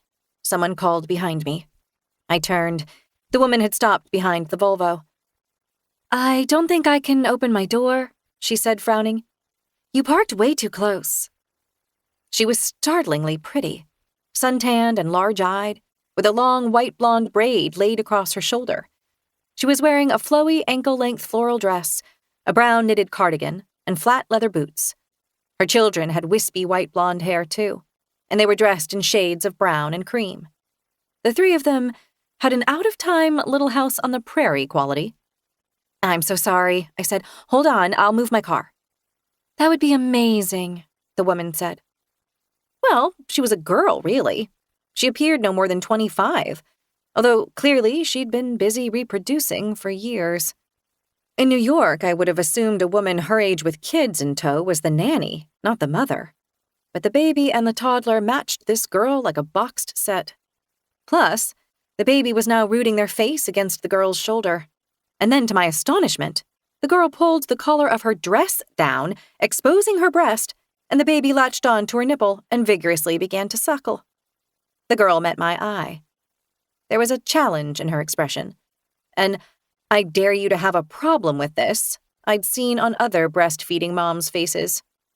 But something else, too. The faintest glimmer of malice. I quickly looked away. "Wait," she said. "Are you Harlow? Harlow Sullivan?" I turned to her again. Yeah?" "I'm Kirsten," she said decisively, like I'd know exactly who she was. "I didn't realize it was you." "I'm sorry," I said falteringly. "I don't think we've—" "Kirsten Blakely." Blakely, I thought. Why does that sound familiar? Then it hit me. "Oh, of course," I said. Is Ben your husband? He's a drummer, right?" "Yeah." Her expression had darkened. "Gregor didn't mention me." "Well, no. I mean, yeah, I knew Ben had a wife and that you guys are close neighbors, and Gregor is there today, in your barn. But I guess he just didn't mention your name. Or," I added inwardly and with a twinge in my gut, "that you are stunningly gorgeous." "Well," Kirsten said, "welcome to the island. You guys are going to love it here." "Some of us have our doubts," I said wryly, glancing at Sam inside the car. He had stopped crying, probably because he was curious about the new people. "You know, I'm pretty sure I can squeeze my car out," Kirsten said. "It's no problem." She opened one of the rear doors, unlatched the baby from her breast, and buckled them into a rear-facing car seat. Then she circled around the car with the other child, so they were right next to me. Her eyes were grass-green with coppery spokes. She smiled, and I realized I'd been wrong. There was no malice in her, only sweetness.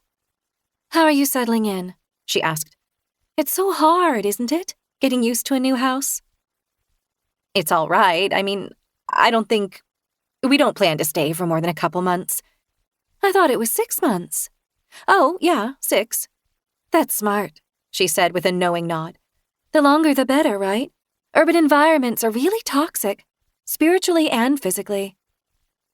Part of me marveled at the audacity of her doing the wise woman thing. I mean, I was about a decade older than her, for Pete's sake.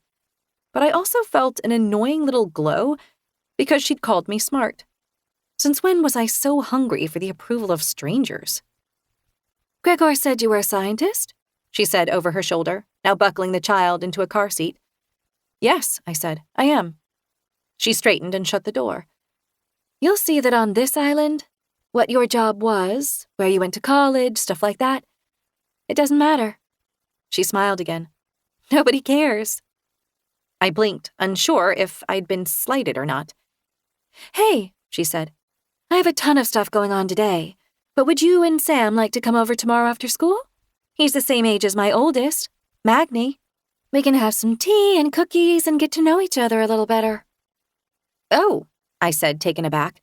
She knew Sam's name and his exact age. Just how well did she know my husband? Sure, that would be lovely. Great. Another flash of smile. Okay, I've got to run, but I'll probably see you here this afternoon at pickup. She gave a little wave as she circled around to the driver's seat. Chapter 13. By the time Kirsten was driving away, Sam had calmed down. I managed to coax him out of the car, and we went into the woods by the path I'd seen the others taking. He was still sucking his thumb, but he finally seemed willing. It was cooler in the shade of the trees. Birds cheeped, and a breeze ruffled the boughs high overhead. After a few twists in the path, we came upon a dirt-packed clearing where about 24 small children and 2 women were sitting on logs arranged in a circle. One of the adults was speaking, but she stopped when she saw Sam and me. Everyone stared. The first thing I noticed was that all of the children were white. So were the women. Before Sam was in my life, this wasn't something I probably would have noticed, but I'd started to feel uncomfortable on his behalf if he was the only brown-skinned person in a given situation. Here at Kinderwild, not only were all the kids white, but almost all of them had blonde hair. This struck me as statistically impossible. But then, the majority of the little kids I'd seen so far on the island had also been blonde. This wasn't New York. One of the women circled around the logs to meet Sam and me. She was about my age, deeply tanned, with hennaed dreadlocks, jeans, hiking boots, and a blue fleece vest over a short-sleeved t-shirt. Hello, she said with a smile, but her hushed voice implied, you're late and let's not disrupt the others. I'm Teacher Tara. She looked down at Sam. You must be Sam? He nodded up at her, eyes wide, thumb in mouth. Tara focused on me. And you must be Sam's mama, Harlow? Stepmom, actually, I said. It's so nice to meet you. Make sure you bring Sam on time from now on, okay? We start at 9 o'clock. Right, I said. Sorry. Come on, Sam. Tara took his hand. Her t-shirt sleeve rode up, and I saw a tattoo on her upper arm. 2 conjoined X's, one stacked on top of the other to form a diamond.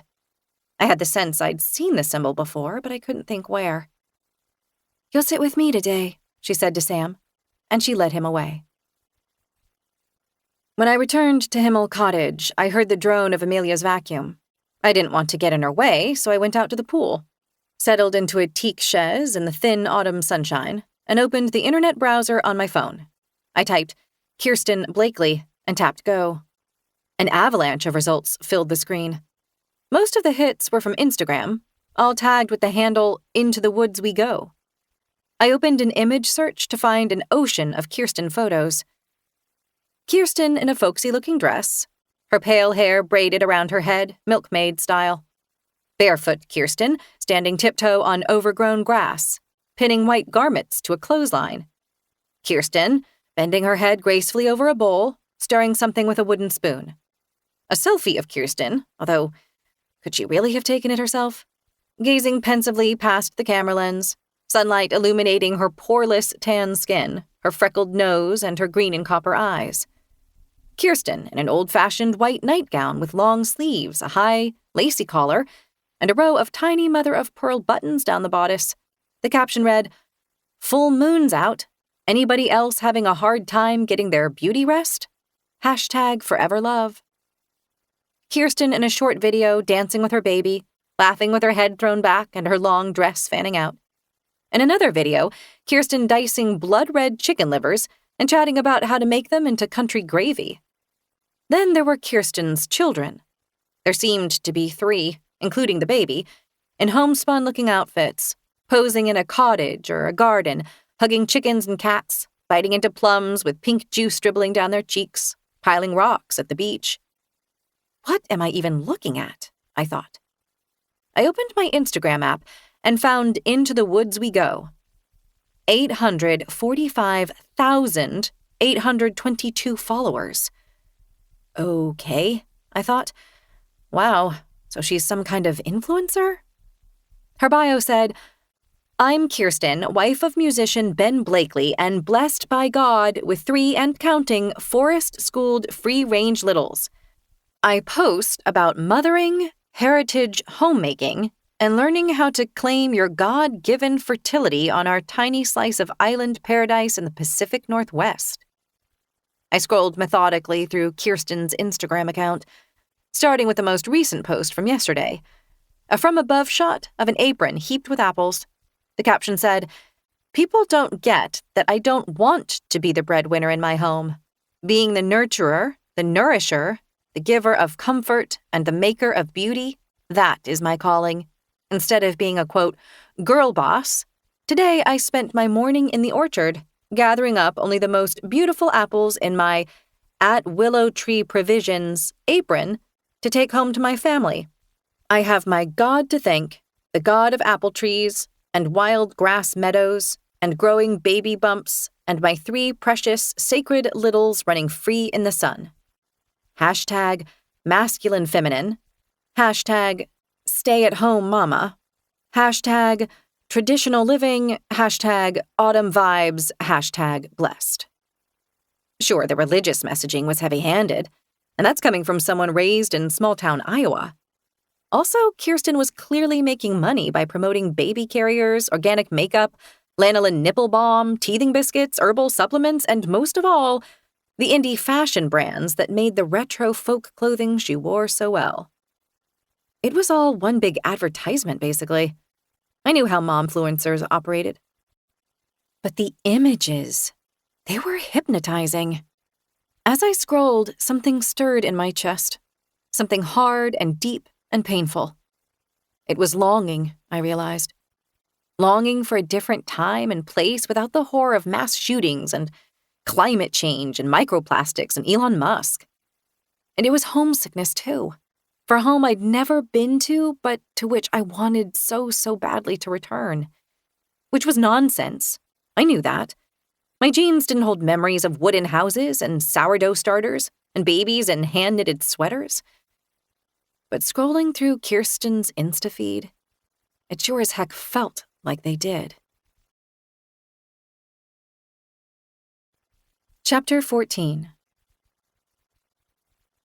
I scrolled through Into the Woods We Go for hours, inspecting each photograph as carefully as a forensic analyst before moving on to the next. There were thousands, a treasure trove, because Kirsten had been at this for more than 5 years. It would take me days to see them all. I finally forced myself to stop. I had some lunch, changed into workout clothes, and did 35 minutes on the elliptical in Pauline's pool house. I texted Audrey and then Owen and Phoebe back in New York. None of them responded right away, though. Of course not. They all had hectic lives. No one told me being a lady of leisure was going to be so lonely. I got back on Instagram. Then, somehow, it was 2:45. Time to leave to pick up Sam. How was it? I asked Sam once we were buckled into the car and rolling away from Kinderwild. Was it fun? I hadn't seen Kirsten anywhere. I felt disappointed by that, which in turn made me feel foolish and kind of gross. It wasn't normal to look at someone else's social media for an entire day, was it? I told myself it was only because I wasn't working, and I had no friends on the island, and very little to occupy my time. I told myself I wouldn't do it again. Sam didn't answer my question. I glanced in the rearview mirror. He was sucking his thumb. Mud flecked his forehead, and his hair looked wild. I tried again. What did you do? There was a long silence while I navigated an extra bumpy stretch of road. I decided Sam wasn't ever going to answer when he said, Some of the kids played on drums and the rest of us were supposed to dance. That sounds fun. Did you dance? I started to, but I was doing it wrong, so I stopped. There's no wrong way to dance, sweetie. Teacher Tara said I was doing it wrong. What? I glanced in the rear view at Sam again. His thumb was back in his mouth, and he was scowling out the window. That witch, I thought. What is wrong with her? Why haven't you ever mentioned Kirsten Blakely to me? I asked Gregor that evening, keeping my tone light. Sam was asleep, and Gregor and I were in the bathroom together, standing at the his and her vanity sinks. What do you mean? He said. He flipped open the toothpaste cap. Well, I met her today in the Kinderwild parking lot, and she seemed to know all about me, but I couldn't remember you ever mentioning her. I had debated with myself for hours whether to bring this up with Gregor. In the end, curiosity won. I decided to ask him, but to be careful not to make a big deal about it. I'm sure I mentioned her to you, babe, he said, smearing toothpaste onto the bristles of his Sonicare. He stuck it in his mouth and switched it onto a muted buzz. I would have definitely remembered you mentioning your bandmate's internet-famous wife. What do you mean? He said around foaming toothpaste. She's internet-famous? Are you telling me you don't know? I mean, Ben mentioned she had a big following on, is it TikTok? Instagram. She has almost 1 million followers. None of that shit is important to me, you know that. She's also really beautiful, I said. Immediately, I regretted it. It made me sound insecure. Gregor switched off his toothbrush and spat foam into the sink. Babe.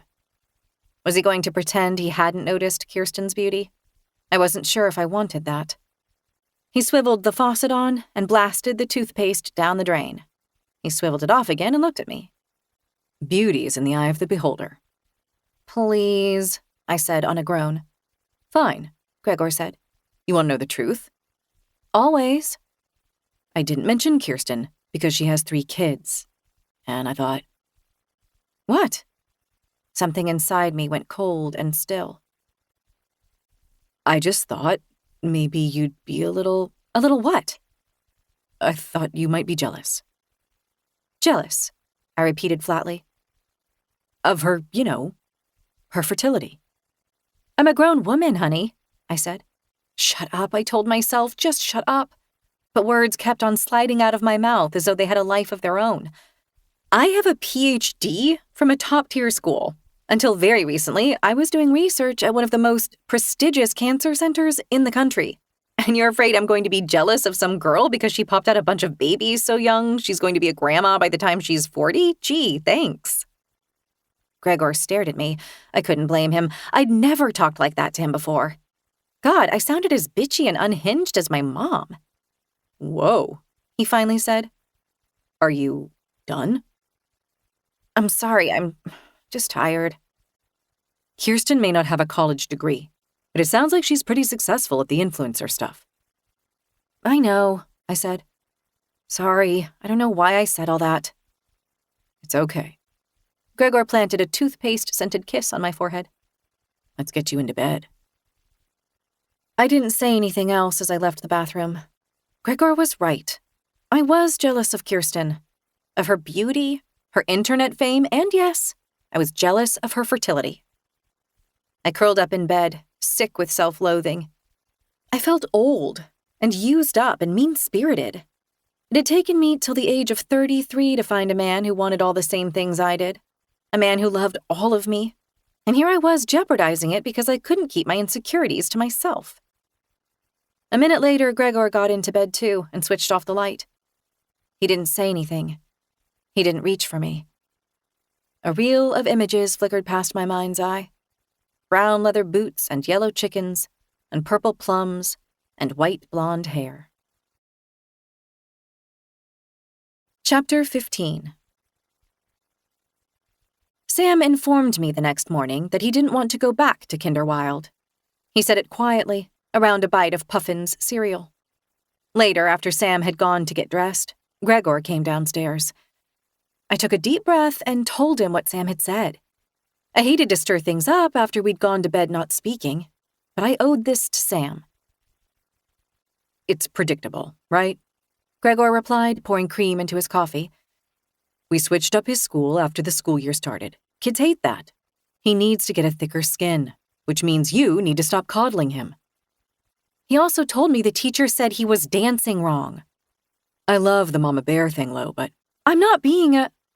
Gregor silenced me with a soft kiss on my mouth. Our first physical contact since our unpleasant exchange about Kirsten Blakely the night before. You're going to make a great mom, he murmured. Aren't I already a mom, I thought? Or a stepmom, anyway. But his touch, his scent, after being without them for so many hours, I could have wept with relief. I'd hoped to have a word with teacher Tara that morning, but this time the Kinderwild teaching intern, Gilda, a brown-haired, sad-eyed wisp of a girl in a long dress and hiking boots, led Sam away by the hand into the gathering place. After that, I drove to the coffee shop we'd visited on Saturday, more to kill time than anything else. I mean, there was a state-of-the-art electronic espresso maker at the cottage. The pregnant barista with the tattoos was working again. Once again, she was wearing a tank top so her inked-up arms were on display. And, once again, the spotted red mushroom jumped out at me first. It looked poisonous. It also reminded me uncomfortably of Gregor's little adventure the other night. Then I noticed the tattoo beside it. 2 X's, stacked vertically and conjoined, so they formed a diamond between them. It made me think of surgical stitches or fish scales. And come to think of it, didn't teacher Tara have the exact same tattoo? When it was my turn, I ordered an almond milk latte. Then I said to the barista, I'm sorry if this is rude, but I couldn't help noticing your tattoos. They're so amazing, and I was just wondering, what does the symbol with the 2 X's mean? She frowned down at her arm, then back at me. It doesn't mean anything. I thought it was pretty. Why? Oh, I said, it's just, I saw someone else with the exact same tattoo here on the island, so I thought it might be. I forgot, she interrupted. Did you say you wanted almond milk or oat milk? Alrighty then, I thought. I guess we're not talking about the tattoo anymore. Almond milk, I said. Please. I wasn't surprised that Sam hated the idea of going to the Blakely's house for tea and cookies after I picked him up from Kinderwild. I want to watch Paw Patrol, he said. This was his favorite cartoon. After we visit the neighbors. I was parking the Mercedes at Himl Cottage. Sam and I could walk to Kirsten's house, since it was so close by. Magni is mean, Sam said. He didn't sound sulky, he sounded matter-of-fact. What did he do? Do we have to go? Sweetie, what did Magni do? He makes mean faces and he sometimes spits. At you? At everyone. I got out of the car, opened Sam's door, and unbuckled him. I know you're tired, sweetie, but it's important that we get to know Magni and his family, I said. Daddy plays music with Magni's dad now, and besides, there are neighbors. It was disingenuous, putting it to Sam like that, because it wasn't with a sense of neighborliness or wifely duty that I set out for the Blakely house, but with a ravenous curiosity. Sam and I walked down our own driveway, through the orchard and the gate, and across the main road.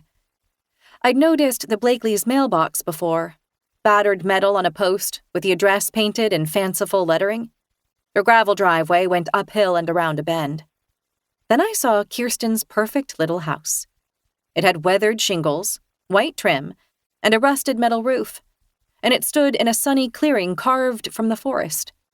I recognized the deer-fenced garden and the small greenhouse from Kirsten's Instagram. Also, the flower beds, the cream-painted chicken coop, a couple of small outbuildings, and, standing aloof from the rest of the house, the rustic barn of silvery wood. As we walked closer, I caught the briefest glimpse of someone darting behind the corner of one of the outbuildings. A tumble of brown hair, the swish of a long dress. Not Kirsten, someone else. My neck prickled, but I shook it off. It's none of my business. Muffled music throbbed from inside the barn. Gregor was in there, and I missed him with a sudden pang. We went across the overgrown lawn and up the creaking porch steps.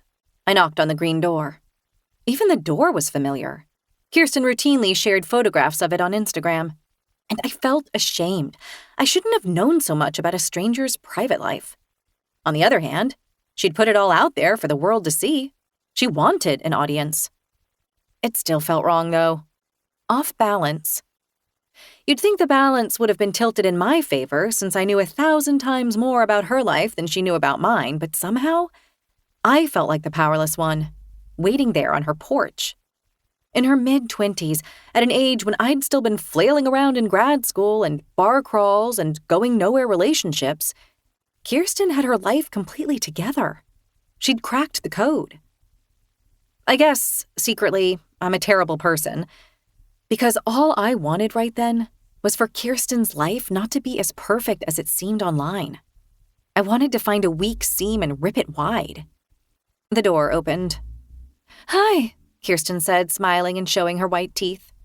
She was wearing a ruffled apron with tiny flowers and shades of rust and peach. "Come in, you guys. The muffins are in the oven." "They smell delicious," I said. "Sam, don't the muffins smell good?" I don't want muffins, he said. He plugged his thumb in his mouth. "You might change your mind," Kirsten said. "They're blackberry. Alder and Magni picked the berries themselves." She led us along a tiny center hallway, past a cramped staircase, and into a small kitchen. She was barefoot, I noticed, and I wondered how she'd tied her apron bow so perfectly.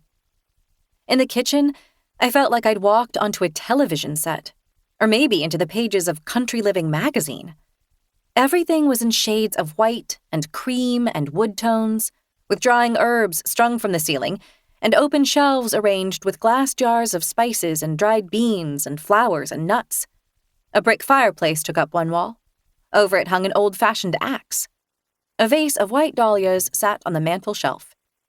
A plank table stood in the middle of the room, and that's where Kirsten invited Sam and me to sit. The baby, such a beautiful baby, was sitting in a high chair, wearing nothing but a cloth diaper and mashing avocado into their mouth. Of course, I'd seen it all before on Instagram, but to my dismay, I saw that it was even prettier in real life. Chapter 16. Kirsten went to the stove and did something with a steaming tea kettle. "Magni and Alder upstairs," she said over her shoulder. A series of thumps overhead confirmed this. "Would you like to go up and play with them, Sam?" Kirsten asked. Sam quickly shook his head. "I think these first days of school are tiring him out," I said. "Oh, totally. There's definitely an adjustment period for new children at Kinderwild." "How old is your baby?" I asked, watching the chubby little one smear avocado across the high chair tray. 6 months. Her name is Bari. She's just starting to experiment with solids. Oh my gosh, she loves making a mess." "Bari?" I said. "That's an unusual name. Isn't it a town in Italy?" "Is it? For us, it's way more personal than that." Kirsten turned her back to pour the boiling water, so I assumed she didn't want to elaborate. Kirsten served cups of chamomile and roasted nuts of a variety I couldn't identify, and hot buttered blackberry muffins. It all tasted strange, herbal, and a little musty, but then that's what the entire house smelled like. She was chatty, and our conversation flitted from one topic to the other, mostly homes and child-rearing and the weather. She told me about her plans for an overwinter greens garden and how she wanted to build a rabbit hutch in the spring. She mentioned a women's circle she belonged to, and how she made her own goat milk soap and sauerkraut. She refilled my teacup without my ever having to ask for more, and gradually I relaxed. The kitchen took on a strange haze, like a Photoshop filter, and languid well-being stretched through my limbs. Even Sam seemed more relaxed, munching through his second muffin. She never mentioned her momfluencer gig, and neither did I. I kept wondering, does she know I know? Does she assume? Or is she trying to keep it a secret? Presently, Kirsten wiped the avocado from Bari with a wet cloth, settled her on her lap, and pulled out a breast. The baby latched on with a decisive suction of some kind of sea creature. Sam was staring. I wasn't sure if he'd ever seen breastfeeding before. I didn't think Gregor would object if he found out, but I still silently prayed that Sam wouldn't mention it. "Sometimes I feel like our entire family life revolves around my breasts," Kirsten said with a sigh. "You'll see when you have children." Her condescension chafed. I turned my head, feeling my cheeks heating up. The kitchen sink window overlooked a stretch of tall grass and a shadowy wall of trees. Kirsten had recently posted a photo on Instagram of herself holding hands with her 2 little sons walking toward those trees. In the photo, She's glancing over her shoulder at the photographer with a mysterious smile. Her hair fans loose in a real or manufactured breeze. She wears a long brown dress. The little boys are in denim overalls and t-shirts. All 3 of them are barefoot. The caption reads, "Into the woods we go, to lose our minds and find our souls." What that meant? I had no clue. My eyes kept straying to that wall of trees, though. I imagined I could make out a parting in the grass, an opening in the undergrowth. Do you want to go out there? Kirsten asked. She'd followed my gaze. What? Oh, no, not really. To be honest, the woods kind of freak me out. Oh my gosh, really? I love the woods. Well, I'm originally from Iowa. I forced a laugh. There's a path, Kirsten said. Can you see where it begins? It leads to this beautiful, magical forest, like no place you've ever seen. She kissed the top of her baby's head. It's literally heaven up there. I laughed again. I was sounding like a nut job. I'll have to take your word for it because no way am I going in there. You'll come around, Kirsten said. Everyone does. Suddenly, all I wanted was to get away from her perfect little house, her beautiful children, her sweet, milky, self-satisfied atmosphere. I told her I needed to get going, that I needed to start dinner, even though Amelia was probably cooking it right that second. Come again tomorrow? Kirsten asked me, tipping her head. I still haven't shown you around the homestead. I heard myself saying, Yeah, that sounds great. That evening, I didn't mention to Gregor that I'd visited Kirsten. I told myself it was simply too unimportant to discuss. Chapter 17. The next afternoon after Kinderwild, Sam and I walked over to the Blakely homestead for the second time. It was another sunny, warm day, and I was in cropped jeans, a white t-shirt, and green flip-flops. Once again, I could hear music inside the barn as we walked past. Kirsten answered the door in a peach apron over a gauzy white dress. This time, she was baking hazelnut oat cookies, and while she gave Sam chamomile tea again, the tea she placed in front of me was dark brown and smelled like dirt. Try this, she said. It's a blend with pennyroyal. Amazing for the feminine cycle. Oh my gosh, why are you looking at me like that? She bit her lower lip. Gregor told me you guys are trying to conceive and that your body needs a little encouragement. I'll kill him, I thought. It's okay, Kirsten said. Lots of women in their late 30s have a hard time conceiving. It's like you have to wake your body up and remind it about what it's made to do. I'll kill her too. Thanks, I said in a dry tone. You're welcome. I'll put some more of the blend in a jar for you to take home, okay? Everyone in my women's circle swears by this stuff. Kirsten started bustling around with the oven and a tray of cookies, giving me a chance to compose myself. But I mean, what the heck?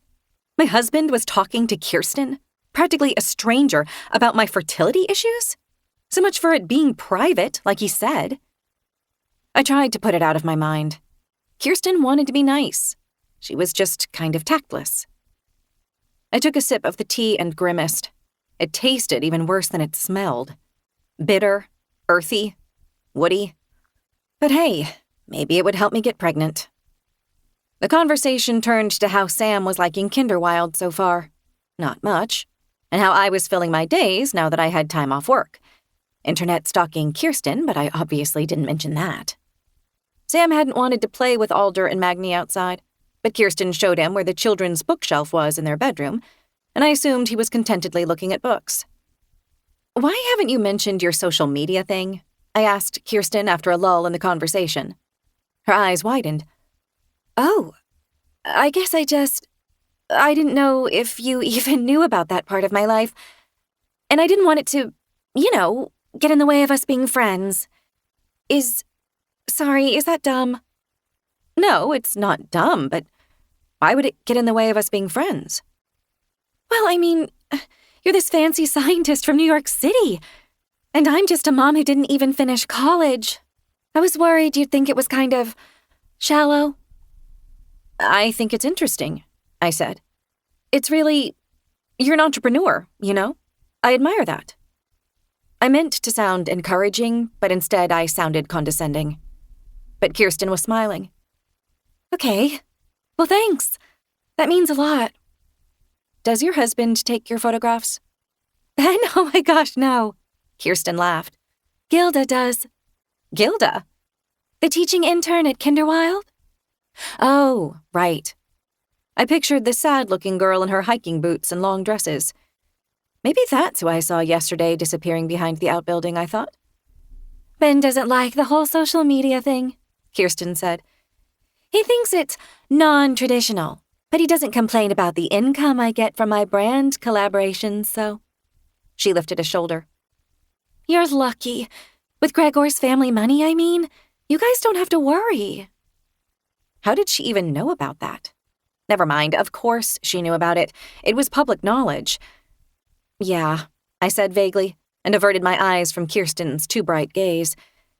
Sorry, would you mind telling me where the bathroom is? Following Kirsten's instructions, I found the tiny main floor bathroom, off the central hallway. I took my time in there, even though it reeked of patchouli. Was it too soon to go home? Because, like yesterday, I had suddenly maxed out on this entire situation. Kirsten had boundary issues. When I stepped out of the bathroom, I heard voices in the kitchen. Kirsten's and a male voice. Wait, Gregor's voice. I approached the kitchen slowly. I wasn't exactly sneaking, but I wasn't making a point of being noisy either. I paused just outside the doorway. Gregor and Kirsten were standing in front of the kitchen sink, and Gregor was holding Bari. They were both gazing down at the baby, the early evening sun lighting up all their golden hair like a shared halo. Man, she looks just like you, Gregor was saying softly. There was a gravelly awe in his voice, and his big suntanned arms cradling the tiny baby. It felt like I was being forced to look at something precious that I couldn't have. No, it felt like a hatchet to the ribcage. And then it felt like I was standing there trying to keep my hemorrhaging heart from falling out of my chest. Chapter 18. Her hair, Gregor said softly to Kirsten, gazing down at the baby. her eyes. Does she... Yeah, she even has your dimple, Mama. Mama? I thought. Mama? I wish I could get a photo of this, Kirsten said. It's such a waste. I dimly thought it might be a good idea to retreat, or to clear my throat or cough or whatever, to give them time to rearrange themselves in a less intimate way. But I couldn't take it anymore. I stepped into the kitchen. Hey, I said too loudly. Gregor. He turned, his startled expression morphing into guilt before landing on a smile. Lo, hey, I didn't know you were here. He threw a quick questioning glance at Kirsten, and then carefully handed the baby to her. We decided to stop a little early today. The band, I mean. We were thinking of having a beer on the porch. We came up with a really awesome special song today. I think it's going to be huge. I nodded and smiled mechanically. A dashboard bobblehead. Great, I said, that's so great. Where's Sam? Gregor asked. His Adam's apple worked. He's looking at books upstairs. Oh, great. I didn't look at Kirsten, I just couldn't. But I was sure I could feel something like victory radiating off her. Then the back door opened and a man appeared, and I thought, thank God. Hello, my love, Kirsten said to the man. Harlow, this is Ben, my husband. It was only in that moment that I realized Ben was never pictured in any of Kirsten's Instagram posts. She mentioned him in the captions. My shoulder to cry on, my rock, man of my dreams, world's sweetest papa, and in the videos, but no photographs. Hi, I said to Ben. It's so nice to finally meet you. Hey, he said, eyes skimming over me. He was wiry, dark-haired, not much taller than I was, in cuffed jeans with suspenders, a green flannel shirt and work boots. Full-on lumber sexual cosplay to match Kirsten's cottagecore thing, I supposed. He had sallow skin, bloodshot eyes, and a bushy beard. Did you finish your chores? he asked Kirsten. Yes, She said, eyes on the floor. Ben frowned at the kitchen table, which was untidy with the remains of our tea and cookies. Doesn't look like it. What is this, I thought, besides incredibly messed up? I got distracted, Kirsten said. Talking with Harlow. About what? No, never mind. Whatever it was, it'll be all over the internet by tonight. Ben's eyes toggled to me. You know that saying. If a tree falls in the forest and no one's there to hear it, did it make a sound? Yeah, I said. Well, I always wonder if something happens in Kirsten's life and she doesn't post it on Instagram, did it really happen? I should have said something. That would have been the right thing to do. But I guess I was shocked into silence by Ben talking about his wife like that. Was I supposed to call him out for being a jerk? Or was this weird marital dynamic none of my business? Kirsten was smiling a little as she said to Ben, "Oh, honey," in a way that seemed, well, flirtatious. Oh my God, I thought. Maybe it's kink.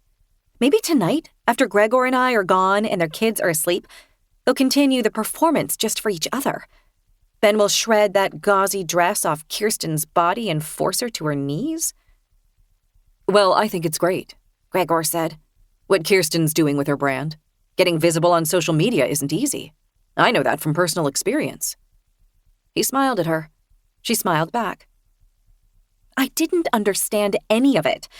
Not Kirsten's submission to Ben, nor what exactly I had witnessed between Kirsten and my own husband and the baby.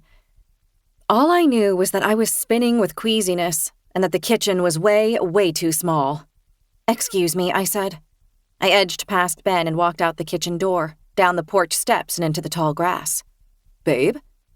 Gregor had followed me outside, but I didn't turn to him. I waded into the grass. It crunched under my flip-flops and scratched my hands. Babe, Gregor called after me. Then, more urgently, Lo! I kept going. I was already feeling better with some distance between myself and the house. And there, up ahead, there was the path from Kirsten's Instagram photo. The path she'd said led to a beautiful, magical forest. Into the woods we go, to lose our minds and find our souls. Screw that, I thought. I just want to be alone. The trees loomed up. The egg yolk sun was melting over their pointy tops. I saw the path, a dirt-packed strip. I slowed. It didn't look very inviting. It made me think of sharp-toothed animals and broken bones and insect bites. I wondered how deep it went, and if it was possible to get lost. Glancing over my shoulder, I saw Gregor plowing toward me through the grass, his fists balled as he swung his arms, his mouth grim. It wasn't that I was scared of him. Not really. But something primal in me whispered, "Go." Chapter 19. I went into the forest. The trunks of hundreds of trees rose up around me, as straight as telephone poles. My flip-flops were all wrong for the terrain. The undergrowth raked against my bare ankles. Lo! Gregor called behind me again. "Give me some space!" I shouted without turning around. I walked a little faster. You hate the forest. People change. The sun is setting. I'm fine. You're going to get lost. Not if I stay on the path. There's more than one path out here. Lo! Seriously. Stop. I kept going. I walked for a long time. 5-10 minutes, maybe? I couldn't be sure. The trail meandered gradually uphill. I grew winded and worked up a little sweat. It was surprisingly dark under the trees, considering how bright the evening sky was overhead. The moss was so very green, and the tree trunks looked purple. I felt like I was watching a CGI movie of my life. It's dissociation, I told myself, remembering something I'd learned in an undergrad psychology course. You're traumatized from seeing your husband cuddling another woman's baby. Your brain is trying to buffer the pain. Except, the problem wasn't only what I'd seen. It was also that Gregor and Kirsten seemed to know each other far better than he'd led me to believe. I heard the snap of a stick and I wheeled around, motion down the path. Fear zinged through me. Then I saw it was Gregor. He must have been following me the whole time. "Hey," he called. "I don't want to talk to you right now," I called back. "Fine. Let's just, walk together. I won't say a word." I turned and kept going. The path here was almost swallowed up by a patch of knee-high plants on straight stalks. "Oh, shit," Gregor called. "Lo, not there, that's—" I stopped, conscious of how the plants were brushing my flip-flopped feet and bare ankles. 2 seconds later, I felt a feverish crawling, numb yet not numb stinging where the plants had touched me. "What is this?" I called to Gregor with a whimper. "Nettles," he called back. "Get out of there." I waded forward on my path, my ankles and feet getting another thorough licking. My skin screamed. Gregor reached my side. He was out of breath. "Lo, babe, I love you, but you're killing me." "Oh my God," I said, bending and rubbing my ankles. "What should I do? It feels like I have a million tiny hooks in my skin, but I don't see—" "There's nothing to see. It's going to take hours for it to stop." "Hours? Why are you wearing flip-flops?" "I'm sorry, but I wasn't planning on a wilderness trek. Wait, what are you doing?" Gregor was ripping at some plants. He waved a handful of leaves at me. "These'll help." "Ferns?" "Yeah. See the little yellow bumps on the underside of the leaves? If you rub those on the places you got nettled, it takes the edge off, okay?" I thought this sounded crazy, but I was also feeling desperate, so I said okay. He crouched beside me. The feel of his hot, steady hand on my waist was oddly unfamiliar, and I stiffened. "Where'd you learn this?" I asked as he rubbed. The ferns felt scratchy. "Here on the island, when I was a kid." As I stood there, Gregor rubbing the ferns all over my feet and ankles, I noticed how close we were to the edge of a ravine. It was abrupt and deep, at least as deep as a 2-story house, I guessed, filled with rampant undergrowth and mossy fallen branches and shadow, and the edge was only about a foot away from where I was standing. "Why does the path just stop here?" I asked Gregor. "What?" "The path. It goes through these nettles and then it just stops." "Maybe it's a lookout point?" "For what?" "How would I know?" He sounded exasperated. "Bird watching?" I shifted my weight. I lost my balance and stumbled. I felt the soft earth slump under me. I snatched at some bushes, and thorns bit into my palms. Gregor grabbed me around my knees to steady me. This only made me fall sideways. My hip smashed into a fallen log with a crack. White, bright pain burst up my side, and then I was rolling downhill. "Lo!" Gregor shouted above me. Whipping branches. My body tossing like a rag doll in a washing machine. The reversal of up and down and up and down and up and 1,000 points of brilliant pain. My glasses got knocked off. Something hard and sharp slashed my skull. I kept tumbling down, down, down. I slammed to a stop. Whimpering, I floundered to my feet. My head throbbed and something warm trickled into my eye. I opened my mouth to call out, or to call for Gregor, but the impulse shriveled in my throat because I'd noticed the thing on the ground. A head. A human head. It was blurry because I'd lost my glasses and the light wasn't great down there, but I saw it. Cheek down, I could make out the profile. The black pit of an eye socket. Long hair straggling over grayish scalp and collapsed cheek. An ear. Small, rounded, a girl's ear.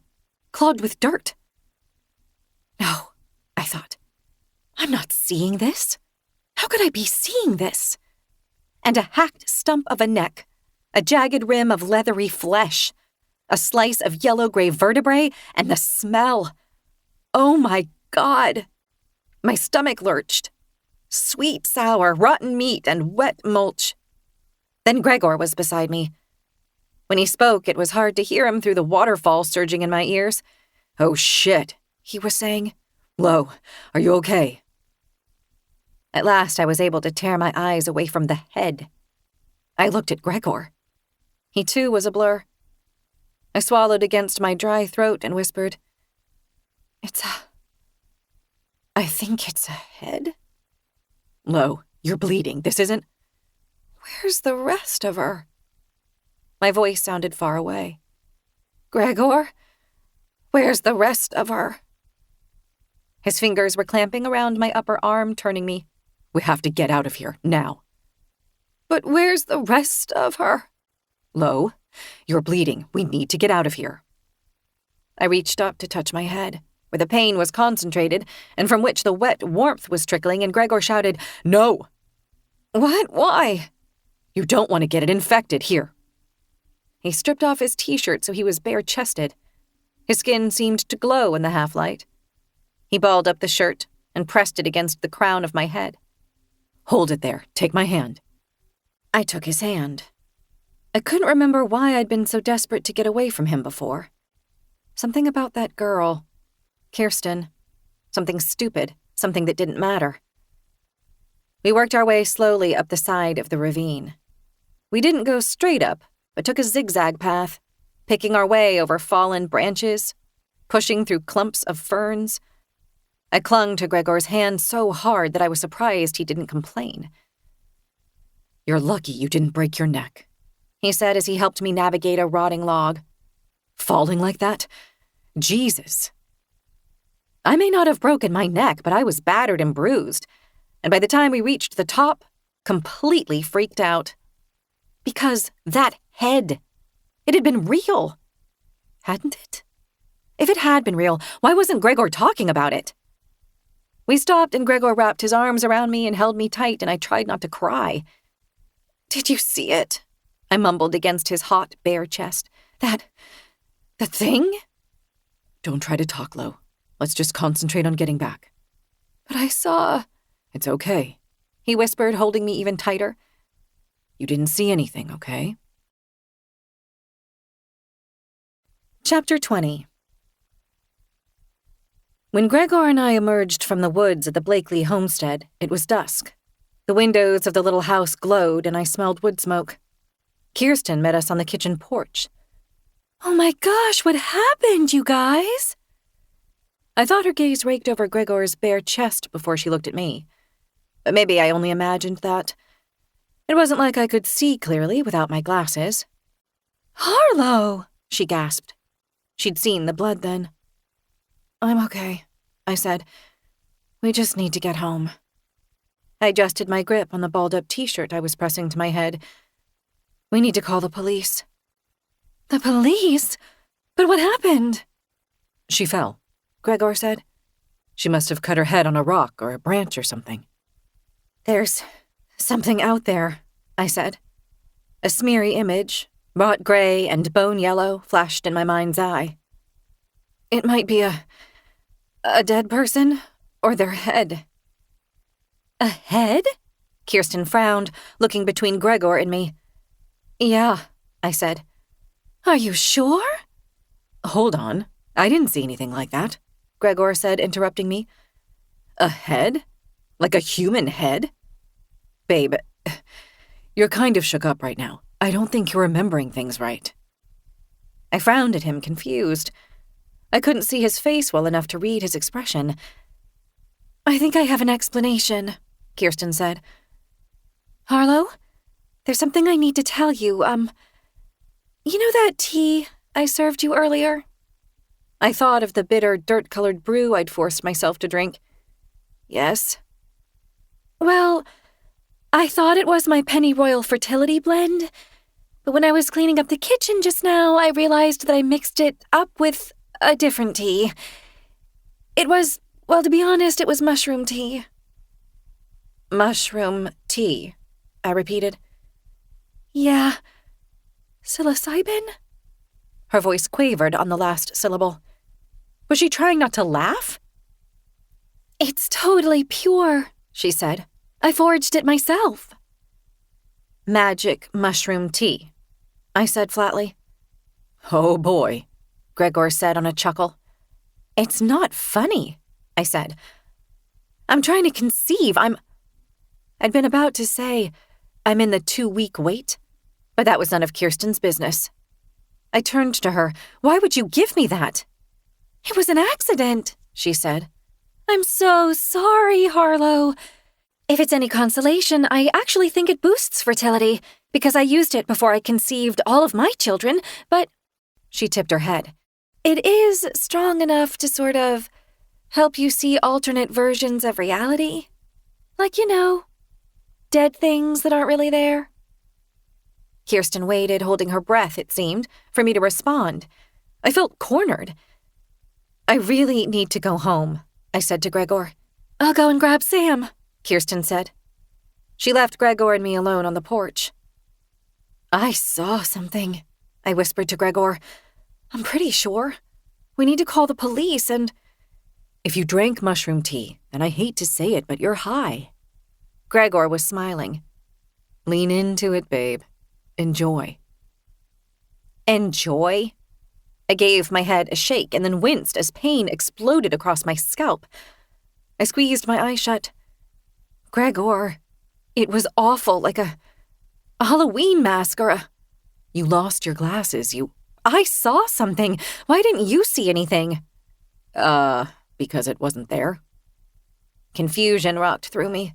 Now I wasn't sure of anything. Maybe it had only been a rock or a piece of wood. I was feeling kind of woozy. "Even if there wasn't a head," I whispered, "how can Kirsten be so sure about it? How could she—" "Stop," Gregor said loudly. My breath caught. He'd never raised his voice at me before. More quietly, he said, "Stop it, okay? I know what's going on here." "Really? Because I sure as heck don't." "You have a problem with Kirsten." "Excuse me?" "And I get it. "You do?" But you need to be grown up, Lo. You can't let your feelings make you see a different person from who she really is. Because she's really just, I don't know, sweet."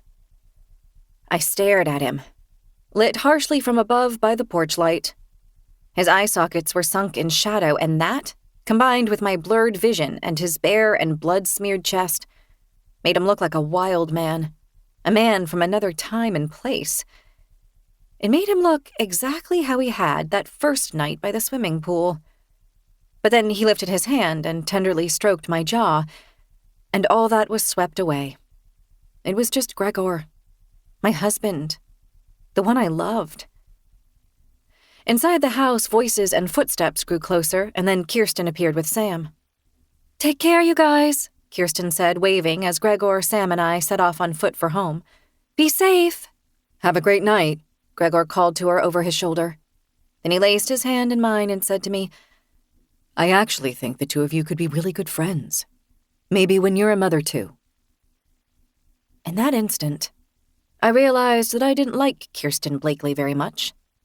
No, I take that back. I hated her. Chapter 21. A blade of sunlight pried my eyes open. I scrunched them shut again. I longed to go back to sleep, but nausea slopped over me. I pushed off the duvet, careened to the bathroom, and threw up. As I hunched over the toilet, retching, dream memories flitted through my mind, too quick for me to pin down. Images like emotions, and emotions I could almost see. And there was something else, too, lurking within the folds of my memory. What was it? Something unspeakable. Something I didn't want to remember. I retched some more. When I was finally empty, I sank to the cold tile floor. I was sweating and feeble, and God, why did my head hurt so much? It was like I'd gone on a bender the previous night. But of course, I hadn't drunk any alcohol. All I'd ingested was the dinner Amelia had made. Roasted chicken and vegetables, brought to me on a tray by Gregor. "You need to rest, babe," he'd said as he pushed me gently back against the bedpillows. "When I saw you falling, when you landed at the bottom of that slope and you didn't move for a second, I thought—" His voice thickened. He'd tucked the duvet over me and inspected my cleaned-up scalp wound. Though bloody, it turned out to be minor. No stitches required. "I can't lose you, Lo," he'd murmured. "I need you more than you can possibly understand." I cupped his face in my hand and gazed up at him. And as our eyes met, and then our lips, I thought of Kirsten. She was like the splinter of glass I'd once stepped on by accident. At first, it had been invisible. But then infection had set in. So no, I hadn't drunk any alcohol last night. What was wrong with me then? Why did my brain refuse to sit still? Why were my hands shaking? Wait. Could it be early pregnancy? I felt a swing of hope. The vomiting, the general ickiness? Those could be early pregnancy symptoms.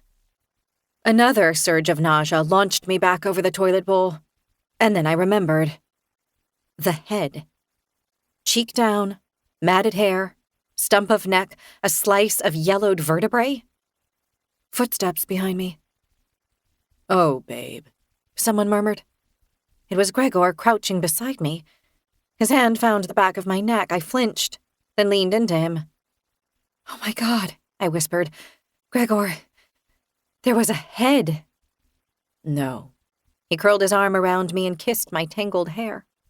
You just had a really bad trip. You don't understand. I saw it. I saw it. It was real. You hit your head. You lost your glasses. You were... But I remember it. The smell, Gregor. The hair. My voice broke. We have to call the police. What if someone's really down there? What if... Shh. He held me tighter. I did call the police, just to be safe, right after I got you cleaned up and tucked in last night. You did? They sent someone out this morning to check the ravine. They didn't find anything. Only some rotting animal remains. Were they sure it wasn't... It was a deer, guaranteed not human. They took pictures. Want to see? Ugh, no. I closed my eyes, going limp. I wanted to sink into his calm certainty. I took Sam to school, he added, rubbing slow circles on my back. You were sleeping so deeply I didn't want to wake you. I nodded against his shoulder. What time is it? Almost noon. Seriously? You needed the sleep. I swallowed. My mouth tasted of bile. So I was actually high. Kirsten wasn't lying. Gregor huffed a soft laugh. I'm so sorry, babe. And I can't say I'm totally surprised she screwed up like that in that weird little hobbit kitchen of hers. Does anything in there even have a label? But hey, congrats on your first trip. You did it in style. It seemed so real, I whispered. Well, it wasn't, and it's over now. Everything's okay. You're safe. Gregor had to leave for rehearsal at the Blakeleys, but I wanted to cling to him, to be held, to be reassured. I didn't want to be alone with my thoughts. He said it could take a full day for the last traces of the psilocybin to work through my system. You might have a few wacky moments, he said as he kissed me goodbye, but I promise they'll pass. I showered, washing my hair carefully. The wound in my scalp stung like crazy, but it didn't start bleeding again. After I got out of the shower, I parted my hair on the side to cover the wound. There wasn't any good way to bandage it, but I figured it would heal faster uncovered anyway. I put on SPF moisturizer, tinted lip balm, and mascara. I pushed on my backup pair of glasses. The other pair was still out there in the ravine somewhere. I dressed in leggings and a t-shirt. Downstairs, the house was silent and immaculate. Amelia had come and gone. The emptiness ballooned around me. It's just the mushroom hangover, I told myself. It's warping my perception. Coffee, that's what I needed. Industrial strength, mind-clearing coffee. The ticking of the grandfather clock in the entry hall seemed to grow louder and faster. I needed to get out of there. I put on sneakers and a lightweight puffer jacket. I grabbed my bag and the Mercedes keys and headed out. At the coffee shop, I ordered a 12-ounce triple-shot almond milk latte. The pregnant barista with the tattoos wasn't there. For some reason, that was a relief. I took my coffee and settled into a table in a dark corner. I texted Audrey and waited a few minutes, but she didn't text back, which made sense.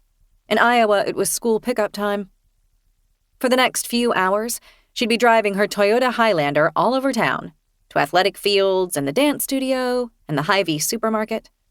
I texted Phoebe, and then Owen too, but I knew it would be hours before I heard back from them, and then it would only be something quick and witty. I was already starting to feel very far away from New York in my life there.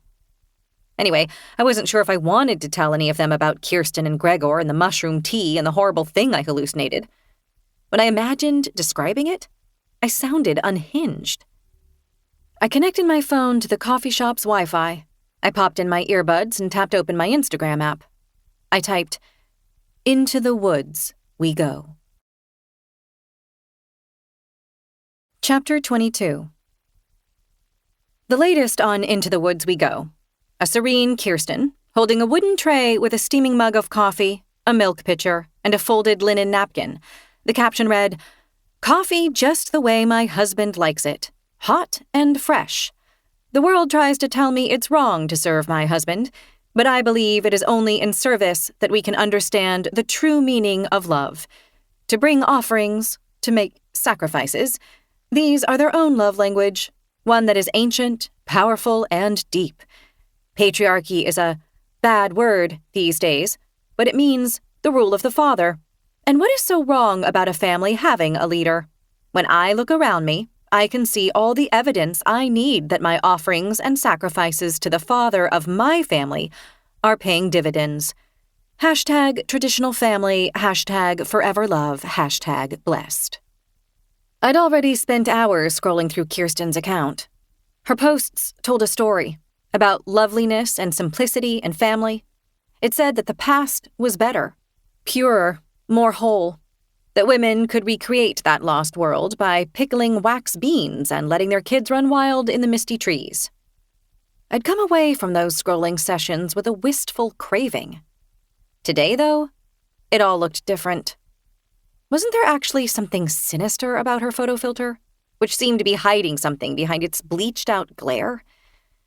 Wasn't there something aggressive in the way she spoke to the camera as she mixed batter with a wooden spoon with a caption that read, "Way too busy to be a feminist, LOL, hashtag made from scratch, hashtag happy family, hashtag tradwife, hashtag blessed."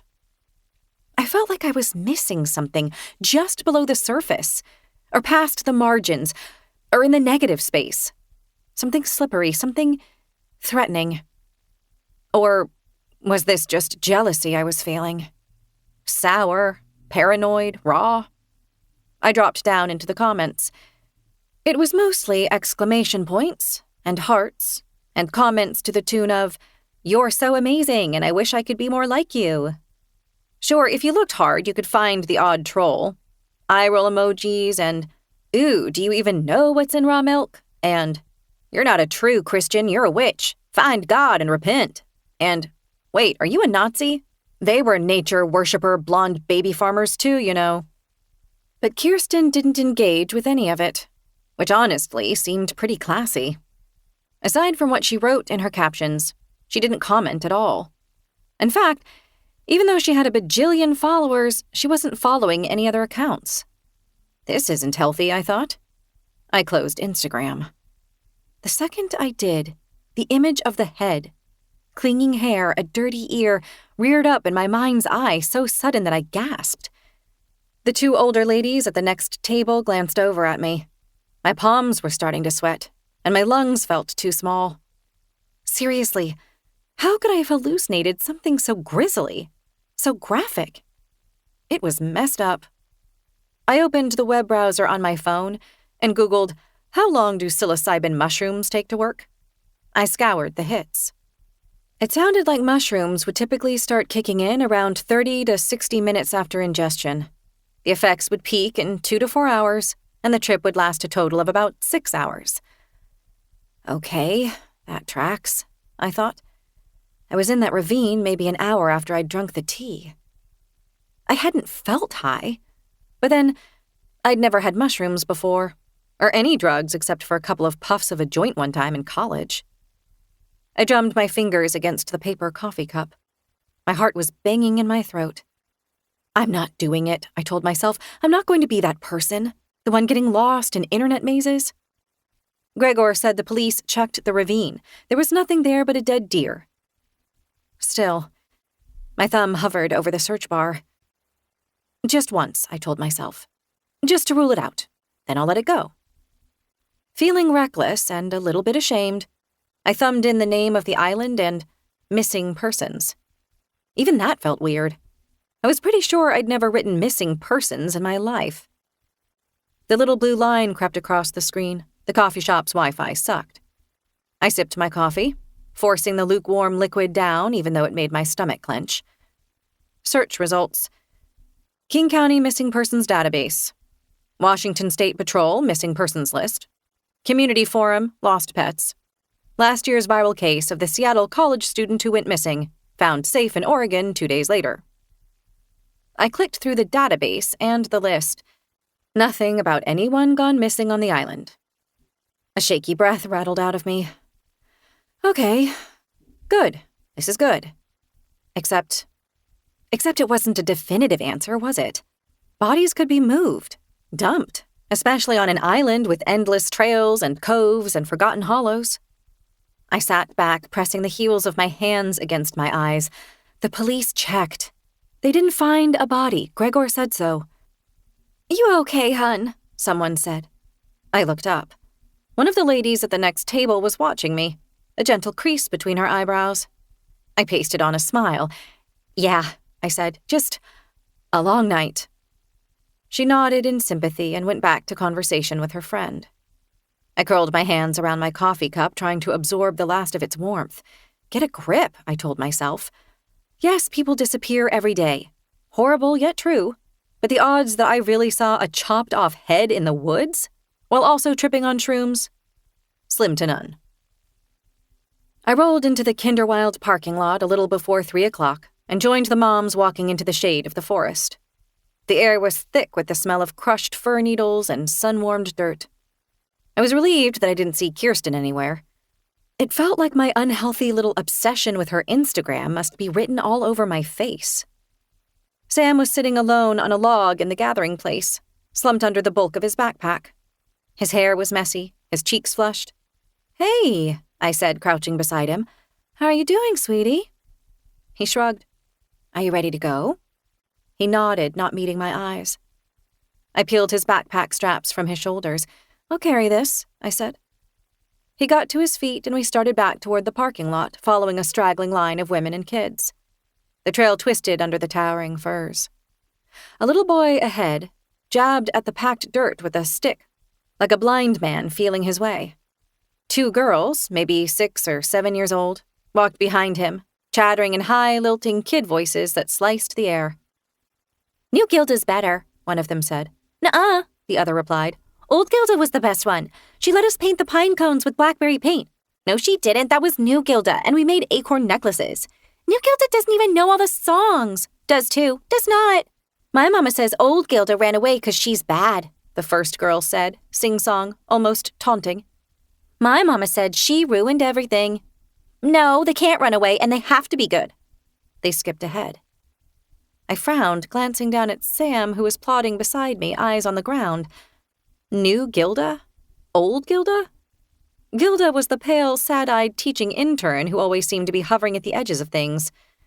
Kirsten had also mentioned that Gilda helped her with Instagram photography. But maybe there had been another Gilda before this one? If so, it was a strange coincidence. It wasn't exactly a common name. When we reached the car, I helped Sam buckle into his booster. I tossed his backpack onto the passenger side floor and got behind the wheel. "Hey, Sam," I said as I started the ignition. "Yeah?" He was staring out the window, thumb hovering near his mouth. "At school, is there more than one Gilda?" He gave me a confused look. "No, just one." I didn't push it, but as I drove back toward Himl Cottage, unease chewed at the edges of my mind. Gilda went away. They have to be good.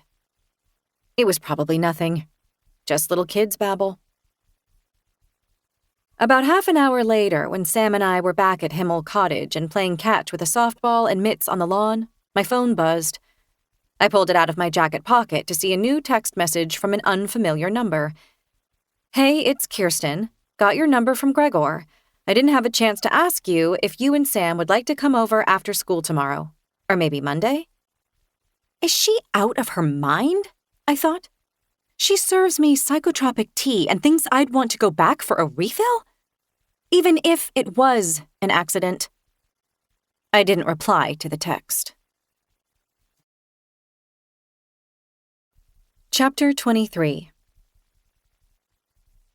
Autumn dusk had wrapped itself around Himl Cottage in misty gray layers. Inside, the kitchen was warm and golden under the hanging pendant lights. Takeout pizza boxes were stacked neatly on the counter, plastic salad tubs balanced on top. Sam had had his fill of plain cheese slices, and now he was curled up in the den with Paw Patrol blaring, and Gregor and I moved around to the kitchen, loading the dishwasher in comfortable, tired rhythm. Gregor hummed snatches of a song under his breath, the same one he'd been humming off and on since we'd sat down to eat. It had that yearning, bittersweet feel he did so well. At one point, he broke into actual words, singing softly into my ear as he bumped my hip with his. "You're in a good mood," I said, smiling in spite of myself. He kissed my temple. It was a good day. Magic in the barn. I think this album's going to be something really special. He rinsed a plate and slid it into the dishwasher. "Oh, and I booked you a spa day for tomorrow," he added. "Well, Sam's at Kinderwild. Full package. Massage, facial, pedicure, the whole deal. Mother says this place is amazing." I blinked. "It's on the island?" "Yeah, on the west side." "Honey, you didn't have to." He shrugged, grinning. "You deserve it, after everything." Warmth flooded my chest. He was smoothing down the edges of me, wrapping me up in soft, safe things. He glanced over at me. "You're feeling better, right? Coming down off your wild ride?" "Yeah." My voice was bright. "Totally fine." I added inwardly, "Aside from the fact that I see a rotten decapitated human head behind my eyelids every time I blink, I'm amazing." But none of that was Gregor's fault. It wouldn't be fair to take it out on him. We worked for a minute in silence, the clink of plates and the whoosh of the faucet the only sound between us. Finally, when Sam let out a whoop at something happening on screen, I said, keeping my voice casual, "Hey, I overheard something weird when I was picking up Sam." Gregor loaded another plate. "Yeah?" "Some of the kids were talking about old Gilda and new Gilda, like there used to be another one. It was strange. They said—" I hesitated. "They said the old one ran away because she was bad. And then another kid said, no, they have to be good." "Isn't that kind of—" "Low." Gregor laughed, wiping his hands on a dish towel. "You can't take what preschoolers say seriously. You know that, right?" "Of course, but seriously, they're little kids." "Do you think I believed it when Sam went through his monsters under the bed phase last year?" I pressed my lips together. It wasn't the same. Was it? Gilda was an actual person, not some figment of a child's imagination. "And anyway," Gregor went on, slinging an arm around me, "you're not going to have to think about any of that tomorrow. Nothing but massages, seaweed wraps, and bliss. Oh, and that tacky spa music they always pipe into those places." He squeezed my shoulders. "You deserve a break. It's been a hectic month." I wanted to melt for him. I wanted to forget, to move on. But the words kept itching at the back of my throat. "I just feel like there might be—" He kissed my forehead. "Let it go." Maybe he was right. Maybe I was reading too much into what the kids had said. "Okay," I said. "Thank you for the spa day. That's so thoughtful of you." I grabbed the clean, empty salad bowl to put away and went to the walk-in pantry. The old door creaked when I pulled it open. Inside, the shelves were spotless. Rows of glass jars, canned goods, boxes of crackers and cereal, extra paper towels. I scanned for a place to stick the salad bowl. Tea, flour, pasta, extra dishes, servingware. Ah, there was a good spot for the bowl. I stood on tiptoe, and something caught my eye. A scrap of wallpaper curling up at the edge, where the built-in upper cabinets met the wall. I placed the bowl on the shelf and stepped closer to the wall. There, barely peeking out from the flap of faded floral, was a word in pencil. Mama. My heart gave a little lurch. I hooked a fingertip under the peeling paper and gently pulled it back, feeling like I was picking off a scab. Underneath, on the old plaster, someone had scrawled a message. The pencil lines were faded and smudged, but I could still make out, I miss Mama. They say I'm crazy, crazy Bessie. Nobody believes me, and so I'm all alone here in... The sentence vanished where the cabinet had been bolted over, like someone had deliberately sealed it away. I stood there for a long moment, trying to picture who had written this and when. A woman? Or a girl? Crazy Bessie? It had been a long time ago, I assumed, since the wallpaper was yellowed with age and the penciled sentence vanished under the antique cabin tree. Nobody believes me. I'm all alone. Yeah, I murmured, pressing the curl of the wallpaper firmly back over the words. You and me both, Bessie. I'm not saying my spa day wasn't relaxing. I mean, I tried to relax anyway. Gregor had been so sweet to book it. And when I pulled up to the modern building of stone and glass tucked between firs and the gray curve of the coastline, I wanted to give myself over to it. I really did. Especially after the way I woke up, still gasping, a scream ringing in my ears. A girl's head, half sunk into the earth, snarled hair, collapsed cheek, severed neck, a mass of rot and bone. Gregor had held me and stroked my hair until my breathing slowed. He reminded me I was still coming down from the shrooms, that bad dreams were part of it, that none of it was real. At the spa, they gave me a waffle weave robe, rubber slides, and an earthenware cup of herbal tea. No phones allowed, no clocks, no sense of anything but the languid passage of fog and water and gulls outside the huge windows. I drifted between the sauna and the soaking pools, between massages and facials, between muted conversations about collagen supplements and juice fasts. The other patrons barely spoke at all. They floated from treatment to treatment like sleepwalkers, wrapped in the ritual of it. It should have been bliss. But somewhere between the sea salt scrub and the massage, I started to feel kind of caged, I guess. It wasn't just the no phone rule, although that bugged me. It wasn't just the pitying smiles on the staff's faces when I kept asking for the time. It was that I wanted to be out there, doing something, not trapped in this cocoon of cedar oil and hot stones, my hands metaphorically tied behind my back. This is good for me, I kept telling myself. Quite obviously, I need this. Chapter 24. I arrived 6 minutes late to Kinderwild, makeup free and with dripping wet hair from a hasty shower. I found Sam standing at the edge of the gathering place. The other children were romping, their mothers chatting. The intern Gilda was loading what seemed to be stick sculptures into a wooden crate. I saw teacher Tara talking earnestly with a woman named Gwen, who was the mom of twin boys. The twins were running around them in circles shouting, but Gwen and Tara were serene.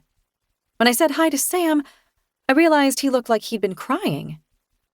What's wrong? I asked, crouching so we were eye to eye. I hate this place. I know, sweetie, I know. Did something happen today? Sam's lower lip quivered. They said I'm not one of God's children. He rubbed at his eye with a grubby fist. What? Who said that? The other kids. Of course you're one of God's children, I said. I wondered if Gregor would approve of me saying that. He wasn't religious, but he didn't really have a philosophical stance about it. I wasn't religious either, but I'd grown up in a place where God and grace and sin were part of everyday conversation. But Sam, I said, what does that even mean? Why did they say that to you? Is it because of... I didn't finish, but anxiety was bawling in my belly. Is it because of your brown skin? Did you tell a teacher? No. I took his small hand in mine. The teachers need to know about stuff like this, I said. Saying that to you was wrong. Now Tara was the only teacher in sight. Gilda had vanished, so even though Tara was still talking to Gwen, I led Sam over. Are you okay? Gwen asked me, her eyes widening. She had a long, angular face, and she wore a flowing green dress. The dress was smudged and speckled with a rainbow of paint, so I assumed she was an artist. What? Yes, of course. Why wouldn't I be? I must have sounded bitchy because Gwen and Tara exchanged a glance. I'm going to let you deal with this, Tara, Gwen whispered. She wafted away, calling for her twins as she went. I turned to Tara. Sam tells me some of the other kids were making unkind remarks today. Oh no, she said, frowning with concern. He said they told him he isn't one of God's children. I'm going to stop you right there, Harlow, Tara said gently. Here at Kinderwild, we encourage children to be their own advocates. I blinked. What's that supposed to mean? I'd like to hear these allegations directly from Sam. Allegations, I thought? What is this, a courtroom? Tara looked down at Sam. Can you tell me what happened? Sam looked up at her with huge eyes, sucking his thumb. There's nothing I can do if he isn't going to talk, Tara said to me. Her tone remained placid. I'm really sorry. He told me that some of the other kids said he isn't one of God's children, I repeated. If Sam doesn't say it to me in his own words, I can't do anything about it. How is that a thing? I was starting to lose my temper. It's one of the core beliefs we hold here at Kinderwild. Advocating for ourselves. Keeping our promises to ourselves. So maybe you should work on keeping the promises you've made, Harlow. For example, dropping off and picking up Sam on time. If he sees the adults around him keeping their promises, he's going to keep promises to himself. And that's the basis for self-esteem, right? This isn't a self-esteem issue, I said. It sounds like he's being bullied, so I... Bullying is a self-esteem issue, Tara said softly. And here you are, speaking for Sam and fighting Sam's battles. So how is he going to build up that grit inside himself? He's a little kid. The adults around him are responsible for his well-being. Okay, but doesn't that responsibility mean teaching him to stick up for himself? Tara folded her arms, and I noticed how her fingernails were edged with dirt, and she had a dime-size, weeping red blister on the webbing between her thumb and forefinger. Gross, I thought. I mean, she did work outside, but a Band-Aid would have been a good idea. We're going, I said, but this isn't over, because it's unacceptable for the other kids to verbally bully Sam, okay? Tara gave me a sad smile. I squeezed Sam's hand and turned to go, but then I stopped and faced Tara again. One more thing, I said. I overheard some of the kids talking about old Gilda and new Gilda. It seems like a strange coincidence that both of your interns have the same name. Tara was still smiling. It's not a coincidence, she said. That's what we call our interns here at Kinderwild. We found that the interns aren't the most reliable young girls, you know? So after a little too much turnover, we decided to call them all Gilda. What? I said. Why? For the children, so they don't get confused, so they have a sense of continuity and stability. Tara tipped her head. Does that set your mind at ease, Harlow? No, actually, it didn't. I thought it sounded creepy as hell. And I was also wondering what happened to the last Gilda. Could she have somehow wound up on the forest floor with her head severed from her body? But I wasn't willing to pursue any of that with Sam present. Yeah, I said, that makes sense. Good, Tara said. Anything else? I wished I could have told Tara to take her bizarre New Age POV and stuff it. I'll tell Gregor about this, I decided as we walked to the car. He won't want Sam in such a toxic environment. We'll find another preschool, one with 4 walls and a roof. And Band-Aids. There were only 2 cars left in the misty parking lot. Mine and a mud-streaked silver Prius. Gilda, in a long skirt and a sweater, was stacking crates into the Prius's trunk. From this distance, she looked insubstantial, almost ghostly. I buckled Sam into the back of the Mercedes, brushing a smudge of dirt from his cheek. Just a sec, sweetie, I said. I need to ask someone a quick question. He nodded, eyelids heavy, poor little guy. Hey there, I called to Gilda as I approached. She started and half-turned, one hand still resting on a crate. Drawing closer, I realized how young she was, maybe still a teenager. Her skin was pale and dewy, her brown hair pulled back in a thick braid. She was pretty, in a wide-eyed, innocent way, and in spite of my spa day, I felt ancient. Her startled expression melted into a smile. How can I help you? She said. Her voice was girlish. I glanced toward the path. Tara hadn't emerged yet, but she probably would any second now. I know all the interns here are called Gilda, but I was just wondering, what's your real name? Her brown eyes didn't blink. I've rejected my old name, she said calmly. It didn't serve me well. Oh. Okay. And did you happen to know the last Gilda? Her smile didn't budge. She was gone before I got here. When was that? About 3 weeks ago. You've only been here 3 weeks? Yeah, but it's... She smiled even bigger and gazed up at the treetops. It's so amazing, don't you think? There was a flash of movement across the parking lot, Tara emerging from the thicket, walking quickly toward us. I looked back to Gilda. Do you live here on the island? Of course. Did you grow up here? A shadow across her face, a too long hesitation.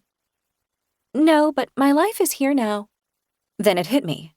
There were only 2 cars left in the parking lot, which meant Gilda and Tara were both going to leave in the Prius. Do you live with Teacher Tara? I asked.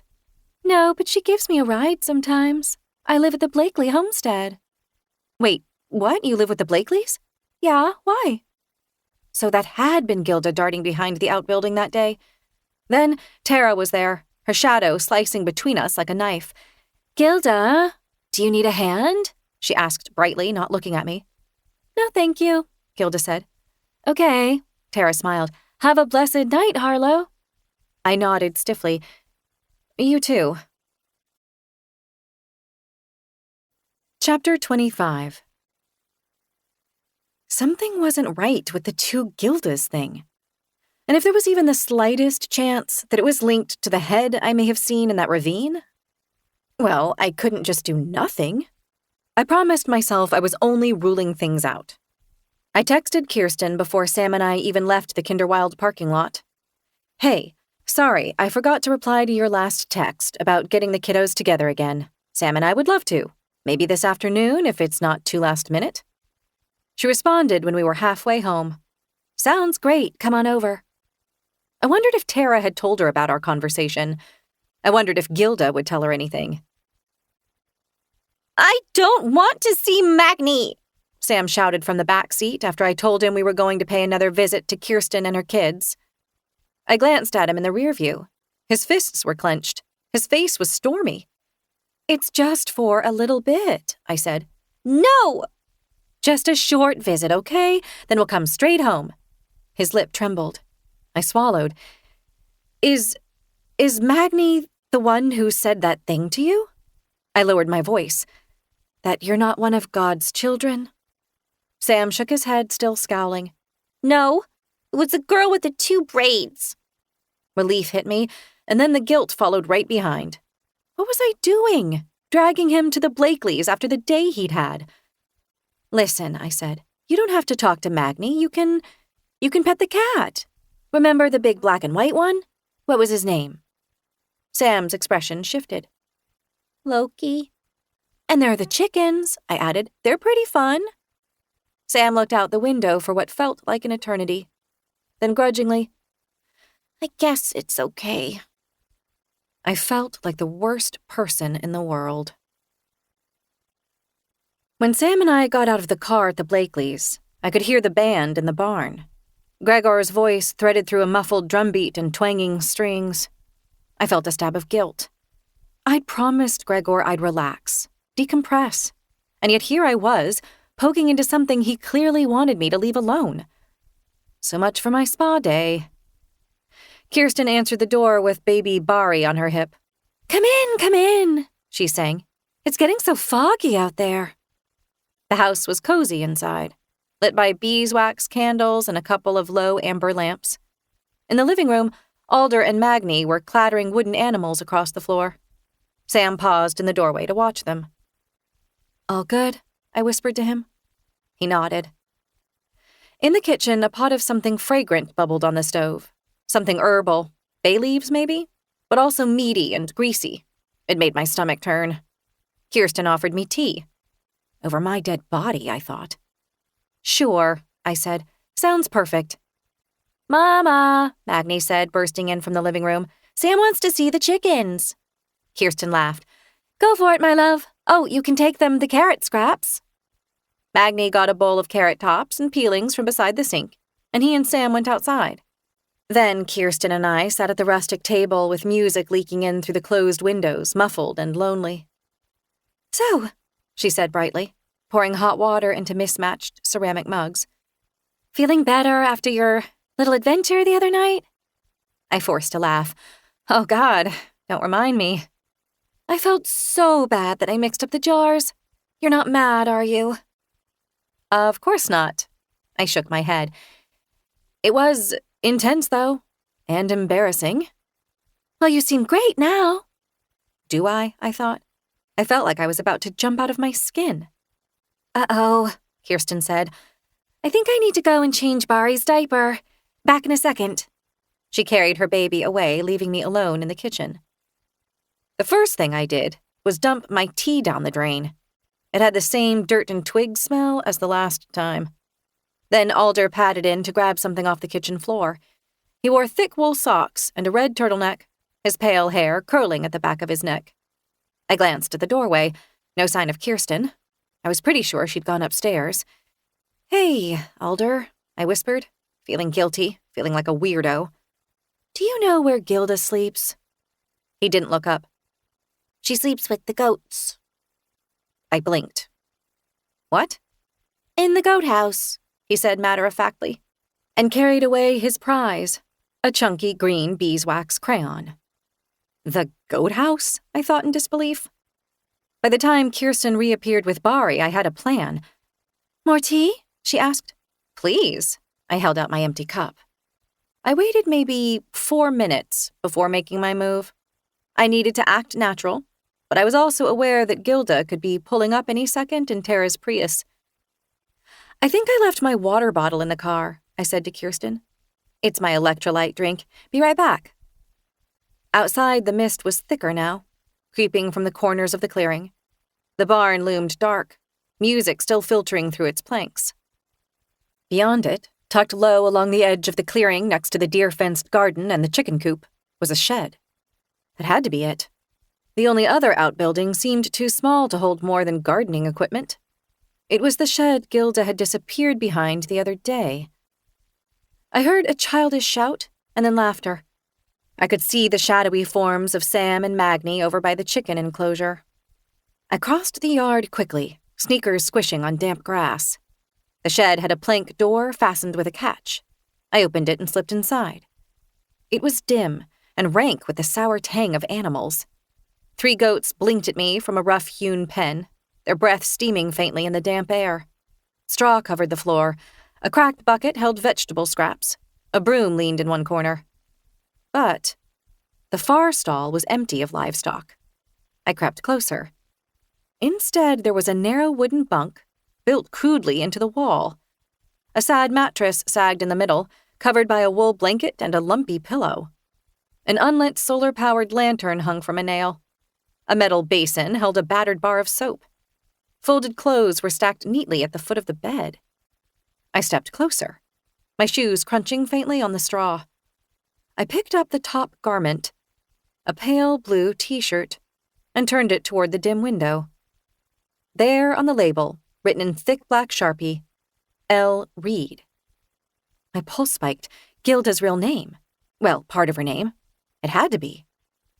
Hinges creaked behind me. I spun around. Kirsten stood in the open doorway of the shed, her hair frizzing slightly in the mist. Her silhouette was backlit by the yellow glow from the house. Hey, I said quickly. I was just looking for Sam. I thought maybe he wandered in here. Nope, she said. He's back in the kitchen. Kirsten smiled, but it didn't reach her eyes. Chapter 26. The rest of that night passed in a blur. I wanted to keep digging, comb through social media accounts, cross-reference every L. Reed who'd ever set foot in the Pacific Northwest. I wanted to know who new Gilda really was, because maybe that could lead me to old Gilda. And if I knew who old Gilda was, I could confirm that she definitely wasn't dead, and I definitely hadn't seen her severed head. You know, normal wife and stepmom stuff. But Gregor was home and wanting together time. He opened fancy mineral water and lit candles and insisted on making dinner, and I couldn't exactly say, "Hey, mind if I disappear into a rabbit hole about the goat shed-dwelling intern?" So I smiled. I ate. Pretended I wasn't vibrating with the need to do something. Once Sam was asleep, I brought up the bullying thing with Gregor. We were curled together under a plushy throw in the den, with a wood fire dying down to glowing orange, and ramblin' Jack Elliott on the sound system. "Something happened today at Kinderwild," I began carefully. I didn't want to smother the relaxed warmth between us. Sam said some of the other kids were saying stuff to him. Saying he isn't one of God's— I know what they said. Gregor pulled me a little more firmly into the crook of his arm. Tara called, and we came up with a game plan for dealing with it. I blinked at him in surprise. "You did?" "Yeah." He leaned in close and tenderly kissed my mouth. "All dealt with. Now will you please stop finding things to stress about?" Later, when Gregor was asleep, I crept into our ensuite with my phone and typed into the search bar, L. Reed, Washington. The results were a mess. Luke Reeds, Lauren Reeds, Leah's, Lindsay's, Linus's, an 11-year-old runaway boy in Bellingham, a Facebooking grandma in Tacoma, a male dentist in Spokane who posted homemade bread content under the handle @bread.by.read. Nothing useful. What had felt like a golden clue in the dim goat shed now felt absurd, pointless. Gilda's real name could be Lily Reed, Lena, Lucia. For all I knew, that T-shirt had been purchased at a thrift store with the Sharpie writing already on the tag. I closed my phone, got back in bed, and lay on my side staring at nothing. Gregor breathed softly beside me. Why would someone live in a goat shed if they had any other choice? Why would the Blakeleys let her? In the middle of the night, I woke up screaming. Heart racing, throat raw. Gregor shot upright, grabbing my shoulder. "Lo, hey, what is it?" I couldn't speak, couldn't breathe. Because I'd seen it again. The head. Mired in mud, lips shriveled like dead leaves, neck stump, crawling with movement. I struggled upright in bed, then doubled over, trying desperately to pull in enough oxygen. "It was just a bad dream," Gregor whispered, rocking me. "It's not real." Then it was Saturday night, the night of the party we were hosting for Gregor's bandmates and their significant others. Even though Amelia had spent the entire afternoon making platters of appetizers and setting up a bar on the kitchen island and putting wine to chill in the sub-zero, Gregor told me it wasn't a party. "It's more like a hang, I guess," he said, pulling on a worn thermal Henley. A hang? I looked dubiously down at the short black cocktail dress I'd wriggled into. "Babe, this isn't New York. You aren't going to need to wear anything like that on this island, ever. I'm not saying it isn't sexy, but—" I went over to Gregor and lifted my hair so he could unzip me. The fabric swished to the floor around my ankles. "I'll change into jeans and a blouse," I said. "Okay." He breathed against my spine. "But maybe not right this second." I shivered. Chapter 27. Gregor and I met 1 week after I'd decided to take a break from dating. People say that's how love happens. It sneaks up on you. I'd always thought this made love sound like a monster, but now I get what they mean. In undergrad and in my doctorate program, I dated my fair share of fellow students, usually guys as serious about studying and grades as I was. I wasn't really in love with any of them, though, and my handful of relationships sort of fizzled out. Once I finished grad school and landed my job at Memorial Sloan Kettering, I spent a few years not dating at all. I kept my head down and worked 80-hour weeks so I'd be promoted. I let up on the gas a tiny bit after my promotion to senior research associate, enough for me to notice I was turning 30, so if I wanted a family, I'd better get cracking. I joined all the classier dating apps, the ones that promised relationships rather than hookups. I was relentless about swiping left on any and all shirtless photos, or photos with fancy cars, and even after some trial and error, photos with dogs. While cute on the surface, I learned that guys with dog profile pics were manipulative. Sometimes it wasn't even their dog. Even after all my careful screening, for years I was trapped in a cycle of seemingly nice guys ghosting or ditching me after only a handful of dates. I was getting desperate to fall in love, get married, have a family. But everyone knows that even the faintest whiff of desperation makes men run. I just want to have fun, one of the guys I'd made it to 4 dates with told me, and this just isn't fun anymore. I'm not ready for the whole picket fence and baby stroller lifestyle. 2 dates. Can't we try taking it really slow and see where things end up? 3 dates. So, at the age of 33, I was still single. I decided on a 6-month break from men. I was going to work on becoming more cunning. I was going to learn how to pretend I didn't give a damn. I was going to change from needy to fun and sexy. I deleted all my dating apps. Exactly 1 week later, I met Gregor. I almost hadn't gone to the bar that night, a live music place in Brooklyn, but at the last minute I joined some work friends for a Friday evening out. This band is amazing, they told me.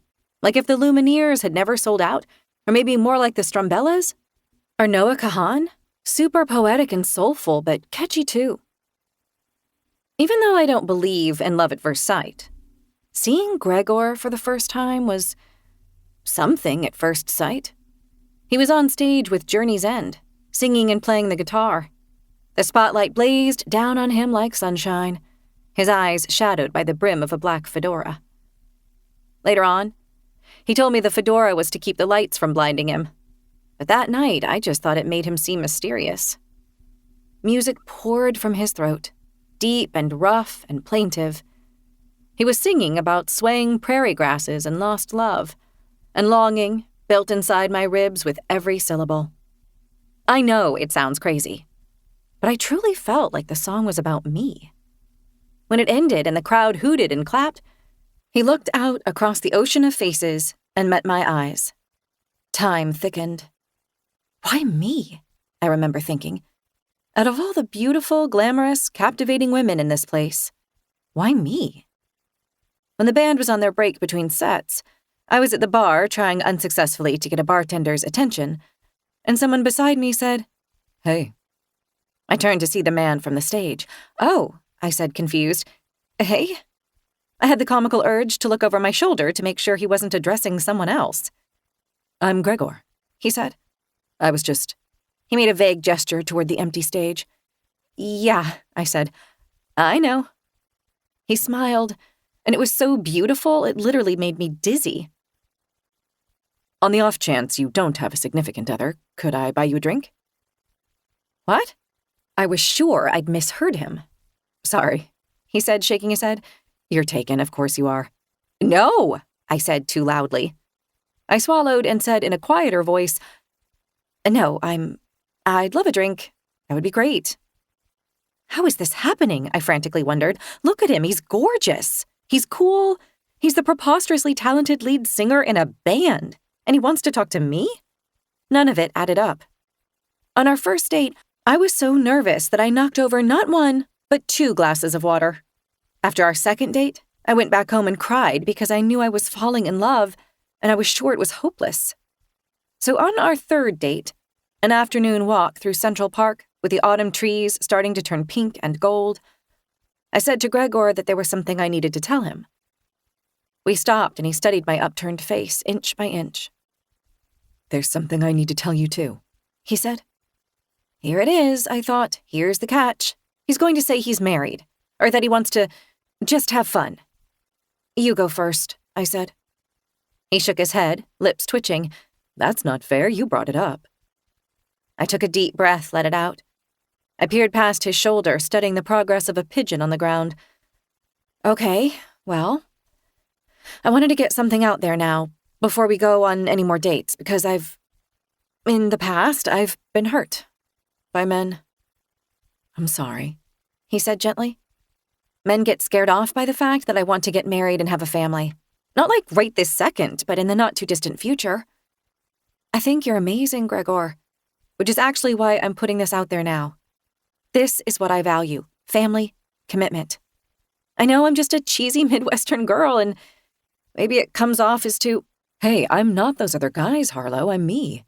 And I mean, obviously, we're still getting to know each other, but I want those things too. A wife, a family, stability. Finally, I met his eyes again. They radiated kindness. You do? Yeah, I do. You don't think I sound, desperate? I think you're perfect. But you're in a band. I tried to say it jokingly. Yeah, I know, a lot of musicians are players. I probably used to be too, but well, this ties into what I wanted to tell you, Harlow. I have a child. I blinked. I hadn't been expecting that. Oh, okay. Are you... His mom, my wife, died. Josephine. It was a skiing accident. I've been raising him alone. His name is Sam. He's almost 4. I was nodding, trying to process.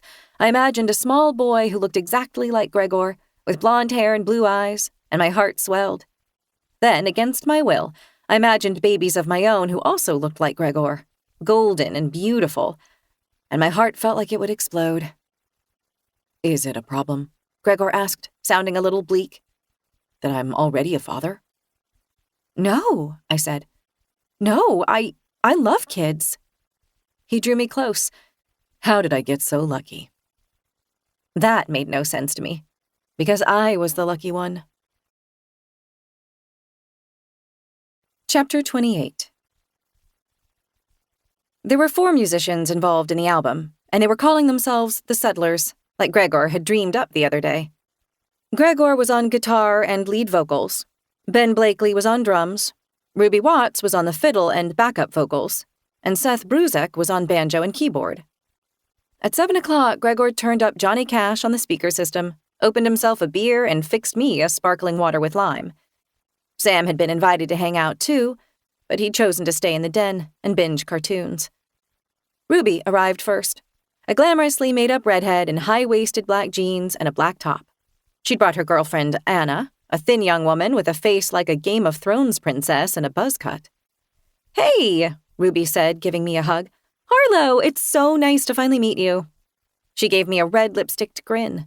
Wow, she looked me up and down. You are not what I was expecting. Ruby, Anna muttered. No, it's not. It's fine. You're lovely. It's just that when I toured with Gregor in the Sailaways, he had this thing for girls with brown skin and... You are not making it better, Anna interrupted. She gave me a sympathetic expression. Sorry. No, it's okay, I said, feeling my face go hot. Gregor likes girls with brown skin, I thought. Besides his first wife? He'd never mentioned that. But then, why would he? Oh my God, this house, Ruby said, lifting her arms and twirling across the entry hall. We hung out here when we were rehearsing for that Sailaways tour. We had so much fun. I mean, I assume we did because I can barely remember a thing. She gave a throaty laugh. It's also lumber, bare, and gothic. I could barely stand it. She looked up at the ornate face of the grandfather clock. Exactly how many sleeping pills do you have to take to fall asleep with this thing tick-tocking away all night, Harlow? Oh, I think I've gotten used to it, I say. Hey, would you guys like a drink? Wine? A cocktail? I led them toward the kitchen. Is there still that creepy painting of Gregor's great-grandpa hanging over his mom's bed? I swear to God, one time, when I was doing mushrooms with my ex in this house, that dude stepped out of the painting and tried to get with us. And that, boys and girls, is why you're always supposed to do mushrooms in nature. You don't want the interior decor to start humping you. No one wants to hear about your exes, my love, Anna said tersely. She sent me an eye roll. Musicians, she muttered. Aren't they such a joy? You're a cancer researcher, right? Yeah, I said. Very cool. I work at Amazon, web design. Wow, I said, that's so interesting. You don't need to lie. My job is boring as hell, but hey, it has benefits. I'll just have some of that vodka on the rocks. Anna was inspecting the several bottles of wine, liquor, bitters, and the dishes of lemons and olives that Amelia had set out. Rubes, want vodka? Are you shitting me? No, bourbon, please. Seth Bruzek was the next to arrive, with his girlfriend Molly. Seth was an affable, husky guy wearing a Star Wars t-shirt under his denim trucker jacket. Molly was a pretty girl with sooty kohl, a push-up bra, and glassy stoned eyes. I tried to make her feel comfortable until she pulled out her phone and started scrolling. And then, the moment I'd been dreading, Kirsten and Ben arrived. I got the door because Gregor was already deep in conversation with Seth. When I swung the door open, I barely caught Ben saying in a low voice, "Go running your mouth again, sweetheart, so just..." At the same time, Kirsten was snarling, "The police, you'd be completely up shit creek without a..." They both fell silent when they saw me. "Hey," I said brightly. But I was thinking, well, do I detect a glitch in the tradwife matrix? And also, the police? "Hi." Kirsten switched on a smile. Ben gave a nod. Anger crackled between them. "Come in," I said with a smile as fake as Kirsten's. Apparently, we were both going to pretend the whole goat shed thing never happened. Fine by me. "It's so great you could make it." I opened the door wider and stepped aside. "Drink?" I led them to the kitchen. "Whiskey," Ben said. "Oh, none for me," Kirsten said, running her palm over her flat belly. "She's pregnant?" I thought confusedly, furiously, as I went to the bar. "Again? How is that even fair?" "Hey," I heard Gregor say. "Buddy." I kept my back turned, pouring Ben's whiskey slowly, and then meticulously wiping a droplet off the side with a napkin. I didn't want to see when Gregor hugged Kirsten as he'd hugged each of the new arrivals. It wouldn't mean anything, but I still remembered what he'd looked like, gazing down at baby Bari in his arms. "She even has your dimple, Mama," he'd said. I knew it would still hurt. For the next hour or two, I made small talk with all of the guests except Kirsten. I hoped she couldn't tell I was avoiding her. I studiously refilled glasses and offered snacks and chatted and nodded, pretending to get it when people talked about chord progressions and cadences. I leaned into Gregor when he put his arm around me, and I laughed at Ruby's hilarious jokes and Seth's not-so-hilarious ones. But then, somehow, despite all my efforts, I found myself alone with Kirsten in the kitchen. I turned away from the refrigerator from which I'd grabbed a fresh bottle of Pinot Grigio, and there she was, rearranging flowers in the crystal vase on the counter. "Oh," I said, struggling to collect myself. "Hi, can I get you anything?" Against my will, my eyes snapped to her belly and back again. "Sparkling water?" "I'm good, thanks," she said. "I was half expecting you to bring your kids tonight," I said. "Honestly, I almost did. It's so hard for me to be away from my nurslings, but Ben said I need some time away from being a mama. Gilda is babysitting." Our eyes met. "The boys adore her," Kirsten said, "and she's so eager to help." I was the first to look away. "And you're expecting again?" Damn, I hadn't meant to say that. "Yeah, a total surprise. We weren't even trying." "Must be nice," I said before I could stop myself. "I'm sorry, I shouldn't have... I know it's been hard for you. I actually..." "Hey, you know what?" I cut in. "I need to go and check on Sam." Chapter 29. The nerve of Kirsten, I fumed to myself as I went to the den. Commenting on my fertility struggles? She has no idea what she's even talking about. In the den, cartoons were flickering and Sam was asleep on the sectional. I turned off the TV, draped a throw blanket over him, and tiptoed out. I went upstairs to use the bathroom, to check my makeup and to make sure the scabby wound on my scalp was still disguised by my hairstyle. By the time I arrived downstairs again, everyone had gone outside. The long-covered porch was softly lit by string lights. A cold breeze rustled up off the harbor. Kirsten sat in one of the rattan armchairs wrapped in a blanket, Gregor on one side of her, Ben and Seth on the other. She was saying something in her lilting, girlish voice, gesturing with her hands, and Gregor and Seth had their faces turned toward her, rapt. Ben was glowering out over the dark water, sipping his drink. If Gregor noticed my return, he gave no sign of it. Ruby, Anna, and Molly were way down at the other end of the porch. Ruby was on her knees in front of the chimenea trying to get it lighted. I went over to the women. No way in hell was I joining the Kirsten fan club. I settled into a chair near the chimenea, which was belching smoke. Everyone good on drinks? I asked. Molly didn't look up from her phone. We're wonderful, Anna said. She lifted the bottle of bourbon balanced on the porch railing and gave it a sloshing shake. Yes, Ruby said. Assuming we managed not to burn down your ancestral mansion. She was slurring slightly. I used lighter fluid. Is that bad? No idea, I said. Jesus Christ, Molly said in her low, rough voice. Anna, Ruby, and I looked at her astonished. She'd said so little all evening. She was glaring at Kirsten and the men. Seth is such an asshole. Without moving her gaze, she stuck a cigarette between her lips. Seth was leaning into Kirsten, laughing as he said, "Stop torturing us like that." And Kirsten placed her hand on his arm. Oh, Ruby said. Yeah, our lovely local crypto-fascist trad wife. Men can't tell what she is. Too pretty, I guess. Although personally for me, the Viking braids are kind of a giveaway. What? Molly said, startled for once out of her flat expression. Fascist? Don't tell me you haven't seen her Instagram, Ruby said. Yeah, I saw it, Molly said. She finally lit her cigarette. She's like one of those mom influencers. Well, yeah, but with a twist. She's basically on a mission to populate the world with as many blonde babies as humanly possible. It's weird that her kids don't look anything like Ben, isn't it? While telling other women that they're not actually real women at all if they do anything but mind the damn homestead all day.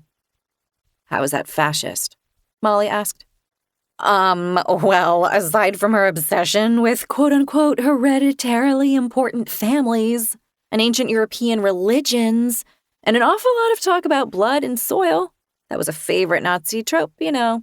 She quotes Julius Evola all the time. Who's that? Only the favorite philosopher of neo-fascists around the world. It was this weird combination of anti-Semitic/white master race shit combined with occultism. It's not that weird of a combination, Anna said. She was flicking her thumb on a mini Bic lighter, trying to get a joint lit. I mean, the Nazis were deep into the occult. Dude, haven't you seen Indiana Jones? The joint caught fire and she took a crackling drag. The occult and drugs, she said on a choked, smoky exhale. Lots of drugs. But you guys, Ruby said, we can't sit here talking about Kirsten all night. It would be very messed up. Let's go upstairs and look at that creepy painting. She gave me a mischievous smile. Is it still there? I'm not sure which painting you mean, I said. The one over Pauline's bed. I have to see it. She laughed. I want to know if he still has feelings for me. Not that it would be personal. I mean, can you imagine how horny those guys would get out in those olden days, logging camps without any women around? If they didn't go for boys, I mean. She was even drunker than I thought. It's still up there, Ruby said. The painting of the famous lumber baron ancestor? You mean Jacob Himl? I said. She pointed at me. That's the guy, yeah, Jacob. Honestly, I haven't ever been in Pauline's room, I said, and I think it's locked. I knew for a fact it was locked because I'd ventured up to the 3rd floor and tried the knob the other day just for kicks. Okay, well, where's the key? Ruby said, glugging bourbon into her glass. I'm not really. I bet the housekeeper has a key. There's still a housekeeper, right? Oh, hold on. I went inside to the utility closet by the cellar door. I'd noticed Amelia's keys in there when I'd gone looking for dishwasher detergent. And there they were, hanging on a hook, a steel ring bristling with keys.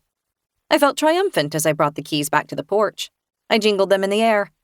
Nice, Ruby said. I guess we're really doing this, Anna said with a sigh, stubbing out her joint on the bottom of her boot. You coming, Molly? No, I'm good, Molly said.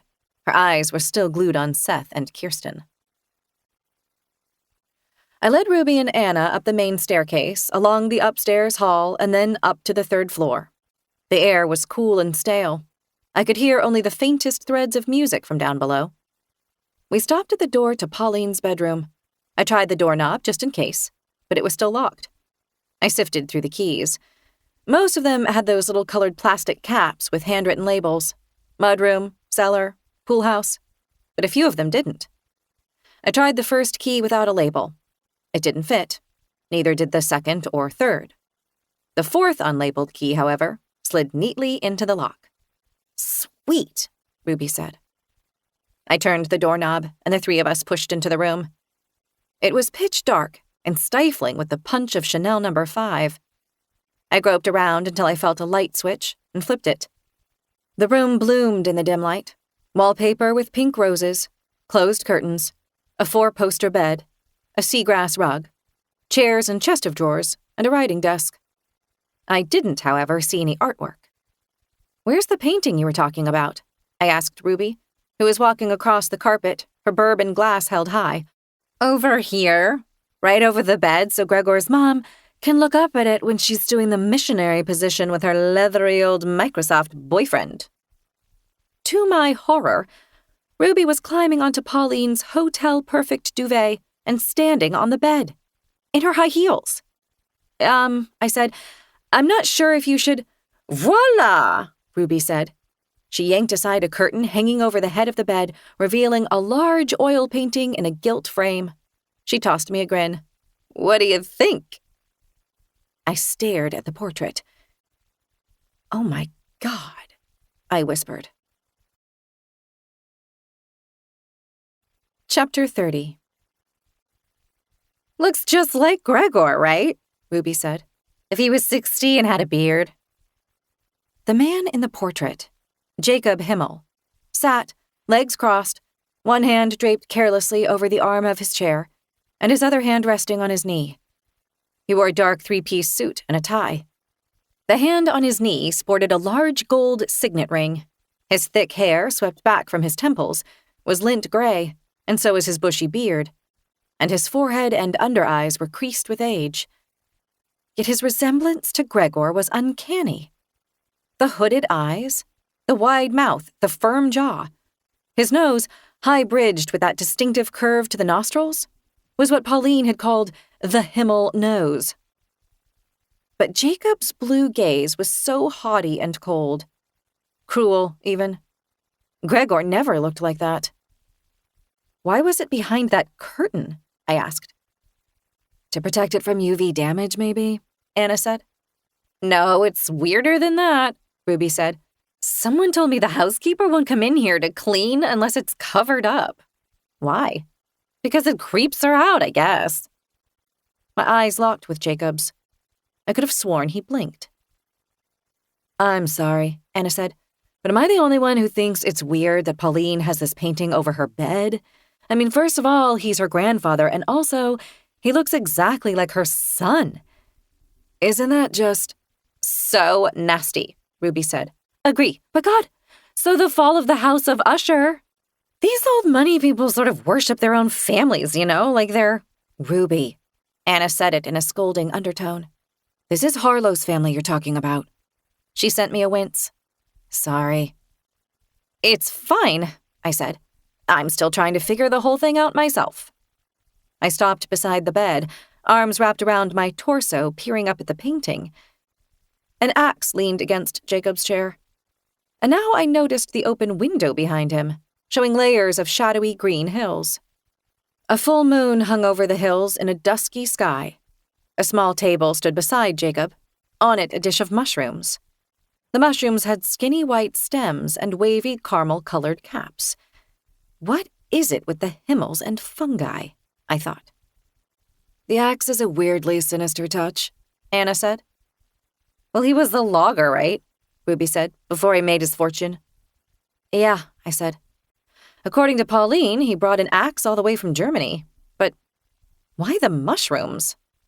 And the moon?" In my mind's eye, I saw Amelia dragging the dining room curtains shut. I heard Pauline say, "She told me once that the light of the full moon can curdle milk or something like that. Just a superstition she brought from her homeland." "No idea," Ruby said. "Maybe he was a Freemason or something? Don't they use all kinds of obscure symbols?" My gaze returned to the moon in the painted sky. The artist must have used iridescent pigment, because it truly seemed to glow. Suddenly, I needed to get the heck out of there. I started toward the door. I think we should go, you guys, I said. Our guests started leaving soon after that. Kirsten and Ben first, then Seth, and a silently fuming Molly, followed a minute later by Ruby and Anna. Ruby gave me a big drunken hug at the front door. It was so great to meet you, Harlow, and it's amazing to play with Gregor again. I haven't seen him since, the June before last? Way too long. Oh, I said. Were you in New York then? What? No, he was here on the island. Okay, I said, my mind spinning. The June before last, I thought? Gregor was here, on this island, the June before last? This is the first I'm hearing about it. Anna tugged Ruby away. I shut the door and found myself alone. Gregor had gone upstairs to get Sam into bed. I went through the downstairs rooms. Dirty glasses and empty bottles and crumpled napkins everywhere, switching off lights and locking doors and turning off the sound system. Then I went upstairs to our bedroom and sat down by the unlit fireplace. I pulled out my phone and opened the calendar app to the June before last. Gregor and I had gotten married the August before last. That June, we'd been dealing with the wedding planner and bridesmaids and groomsmen and our honeymoon plans. We'd still been working, too. Me at the lab and Gregor with Journey's End. He'd been away with the band every weekend that June and July. I remembered how achingly I'd missed him. I remembered how I'd fall asleep with my phone connected to his while he was away in Maine, or upstate New York, or Maryland, or wherever. In the morning, he'd still be there on the other end of the line with the call duration. 7 hours, 8 hours, ticking up and up and up. But I didn't remember him traveling to Washington State. And there was no note of it in my calendar. I was sure I'd remember it, because the band would have had to fly, not drive.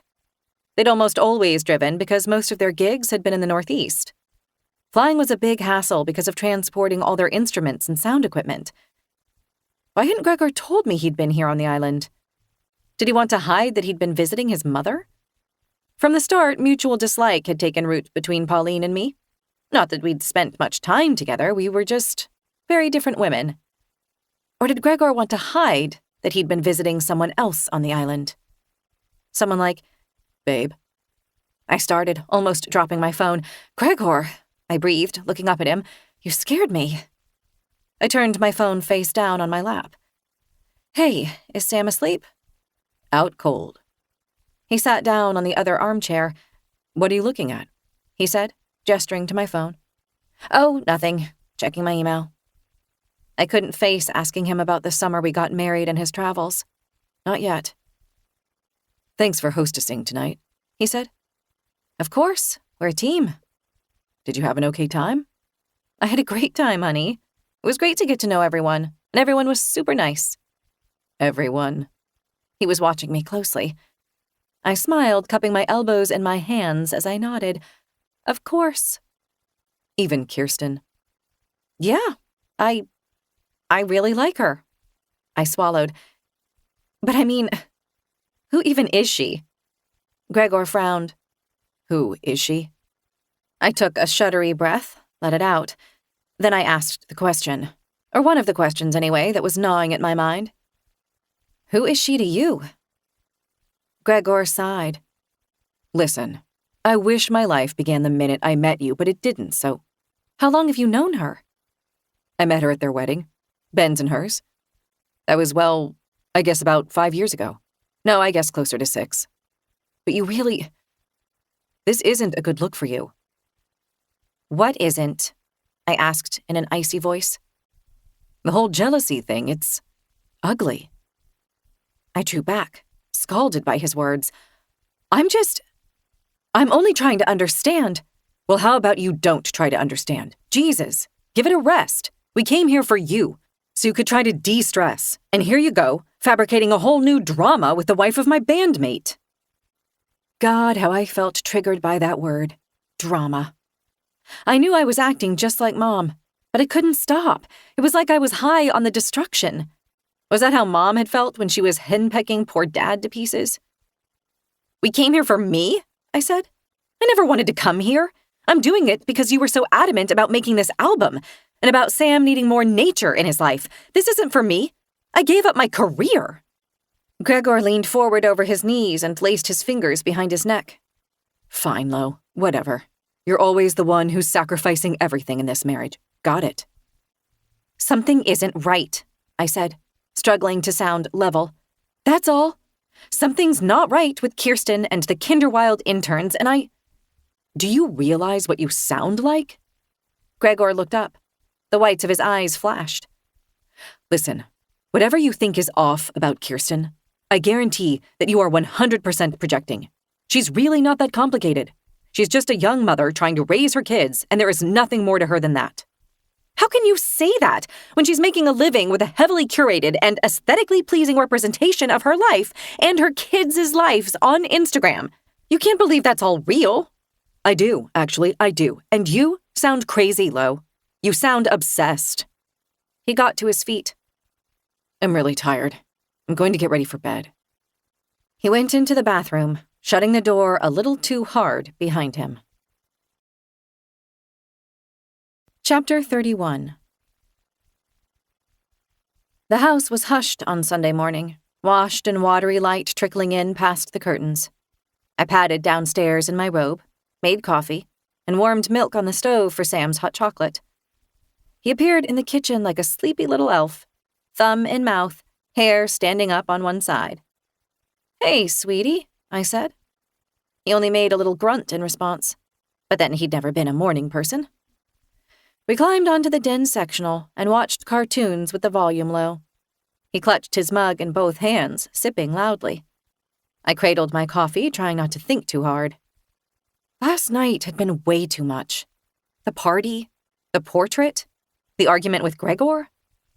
He thinks I'm fabricating drama out of thin air, that I'm paranoid, jealous. Maybe he's right. I glanced over at Sam, cross-legged on the couch, entranced by animated monsters on the screen.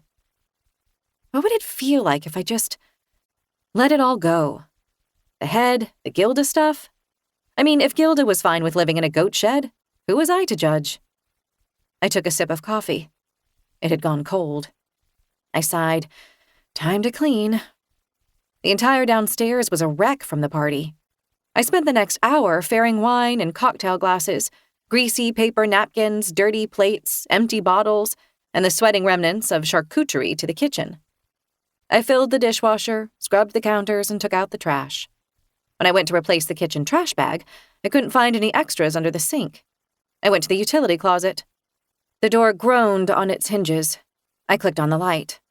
Mops, buckets, jugs of white vinegar, bottles of bleach, spray bottles of Windex, and countertop cleaner. And there, at the very back of a lower shelf, a battered cardboard box of Glad bags. I grabbed it, then froze. One of the wallpaper panels above the baseboard had sloughed off, revealing the plaster beneath. A shadow of old adhesive stained the wall, but cutting across it, in faint pencil lines, was another message. I squinted, crouching to see it better. They tell you it's forever, love. They show you the mark. My stomach flip-flopped. Crazy Bessie strikes again, I thought. The rest of the words were badly smudged, but I could pick out some of them. Too late? This house? And below the words, with a precision that told me it was no mistake, the conjoined double X symbol. The exact same one I'd seen tattooed on teacher Tara's arm and that pregnant barista's arm. A chill slithered through me, despite the warm air from the floor vent. Whatever that double X symbol meant, this suggested it had been here on the island long before Kinderwild, before Kirsten, before Tara and the barista. It was old. Behind me, a floorboard creaked. I straightened abruptly, heart hammering, right as Gregor padded into the hallway in sweatpants, shirtless, blinking. Hey, he said, rubbing the back of his neck. His voice was rough with sleep. You been up long? I backed out of the utility closet and flipped off the light. A while. About last night, he said. I was a jerk. I'm sorry. I didn't mean to make you feel like I wasn't listening. His eyes were soft. Forgive me. My throat tightened so much I didn't trust myself to speak. It's okay, I thought. We're going to make it. I nodded, allowing him to wrap me in his arms. He smelled like sleep and wood smoke, and home. I love you, I mumbled against his chest. I love you too, he whispered. And then a third voice chimed in. Crazy Bessie's scribbled words inside my head. They tell you it's forever love. This house, too late. I made a point of keeping Monday low-key. It wasn't that I was trying to keep myself out of trouble, not exactly. But every time my mind drifted in the direction of the ravine, or the goat shed, or Gilda's maybe not thrift store t-shirt, I tugged it back like a naughty puppy on a leash. I did a yoga video called Radical Nervous System Repair, and tried not to roll my eyes. I got a manicure in a color called Shell Beige and told the tech I wanted to feel put together. I finally got Phoebe on the phone during her lunch break and told her how great everything was going. At the pharmacy, I browsed forever before buying an overpriced shampoo that promised unbeatable shine and bounce. By the time it was Kinderwild pickup o'clock, I felt almost smug. Look at me being chill, being the kind of woman no husband would call crazy. I took Sam home and fixed him his favorite snack, a peanut butter, honey, and banana sandwich. Amelia was prepping dinner in the kitchen, head bent, focused on her work. Discomfort seemed to radiate off her. Actually, I'd been getting the distinct feeling she didn't like me, but I told myself that was silly. I mean, she barely even knew me. On the other hand, she spent her days scrubbing blobs of toothpaste from our sinks, emptying the dishwasher, Vitamixing endless green smoothies, laundering our bloody clothing. Why would she like me? Sam and I went to the den and turned on Paw Patrol, waiting for Gregor to come home. Sam stared glassily at the cartoon dogs, slowly chewing small bites of sandwich. 4:30 rolled around, then 5, then 5:30 and 6. Amelia had popped her head in to say she was leaving and that the dinner was keeping warm in the oven. Gregor still hadn't texted. I prided myself on the fact that I wasn't one of those wives. You know what I mean, the kind who micromanage their husbands' comings and goings, who bitch about ignored texts, who make paranoid accusations. But I was starting to feel annoyed. Because, 6 o'clock, that was a little ridiculous. Yes, I was fully aware that Gregor was an artist, that he didn't have the kind of job where you clock in and clock out, but still. He had a wife. He had a kid. He couldn't text? I'm hungry, Sam said as the credits started rolling on an episode. Me too, I said, clicking off the TV. Let's go get Daddy. Sam and I pulled on shoes and jackets and went out into the evening. The sun was setting over the harbor. Shadows pooled thick under the driveway trees. The orchard, though, was flooded with an unearthly yellow light that left me blinking. And why were the trees still so green? It was October. The apples in the boughs and on the ground seemed too red. The air was perfumed by all the decaying, fermenting fruit. I thought I heard, but couldn't see, humming wasps. I saw Kirsten first, her pale sheaf of hair flipping in the breeze. She was walking with a man. With Gregor.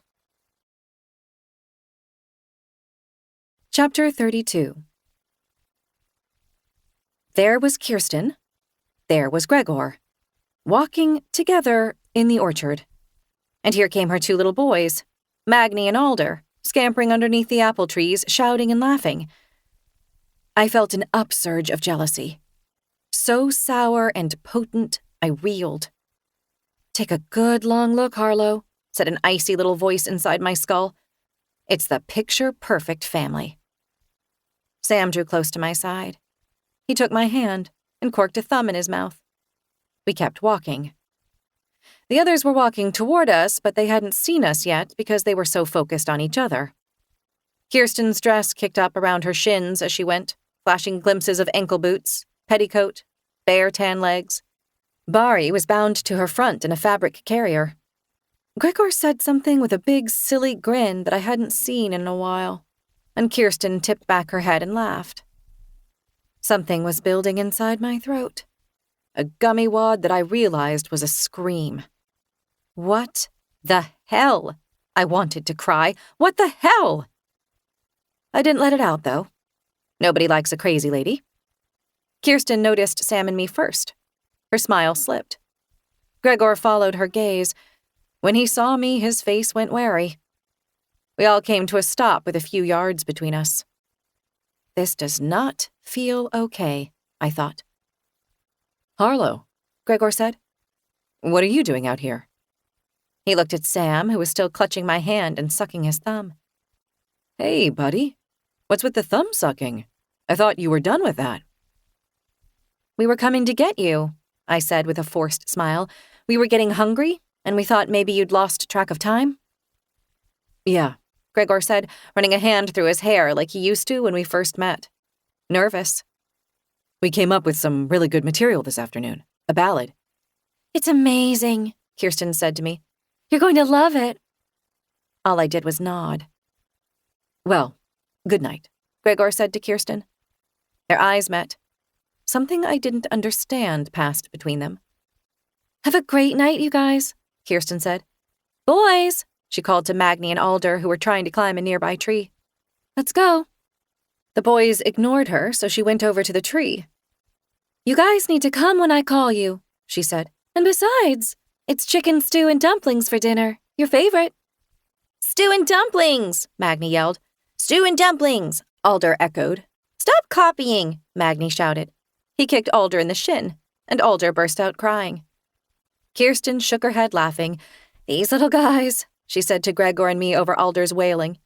Teaching empathy is such a challenge. She took her little boy's hands. Good night for real this time. Walking back to Himl Cottage, Gregor held Sam's hand.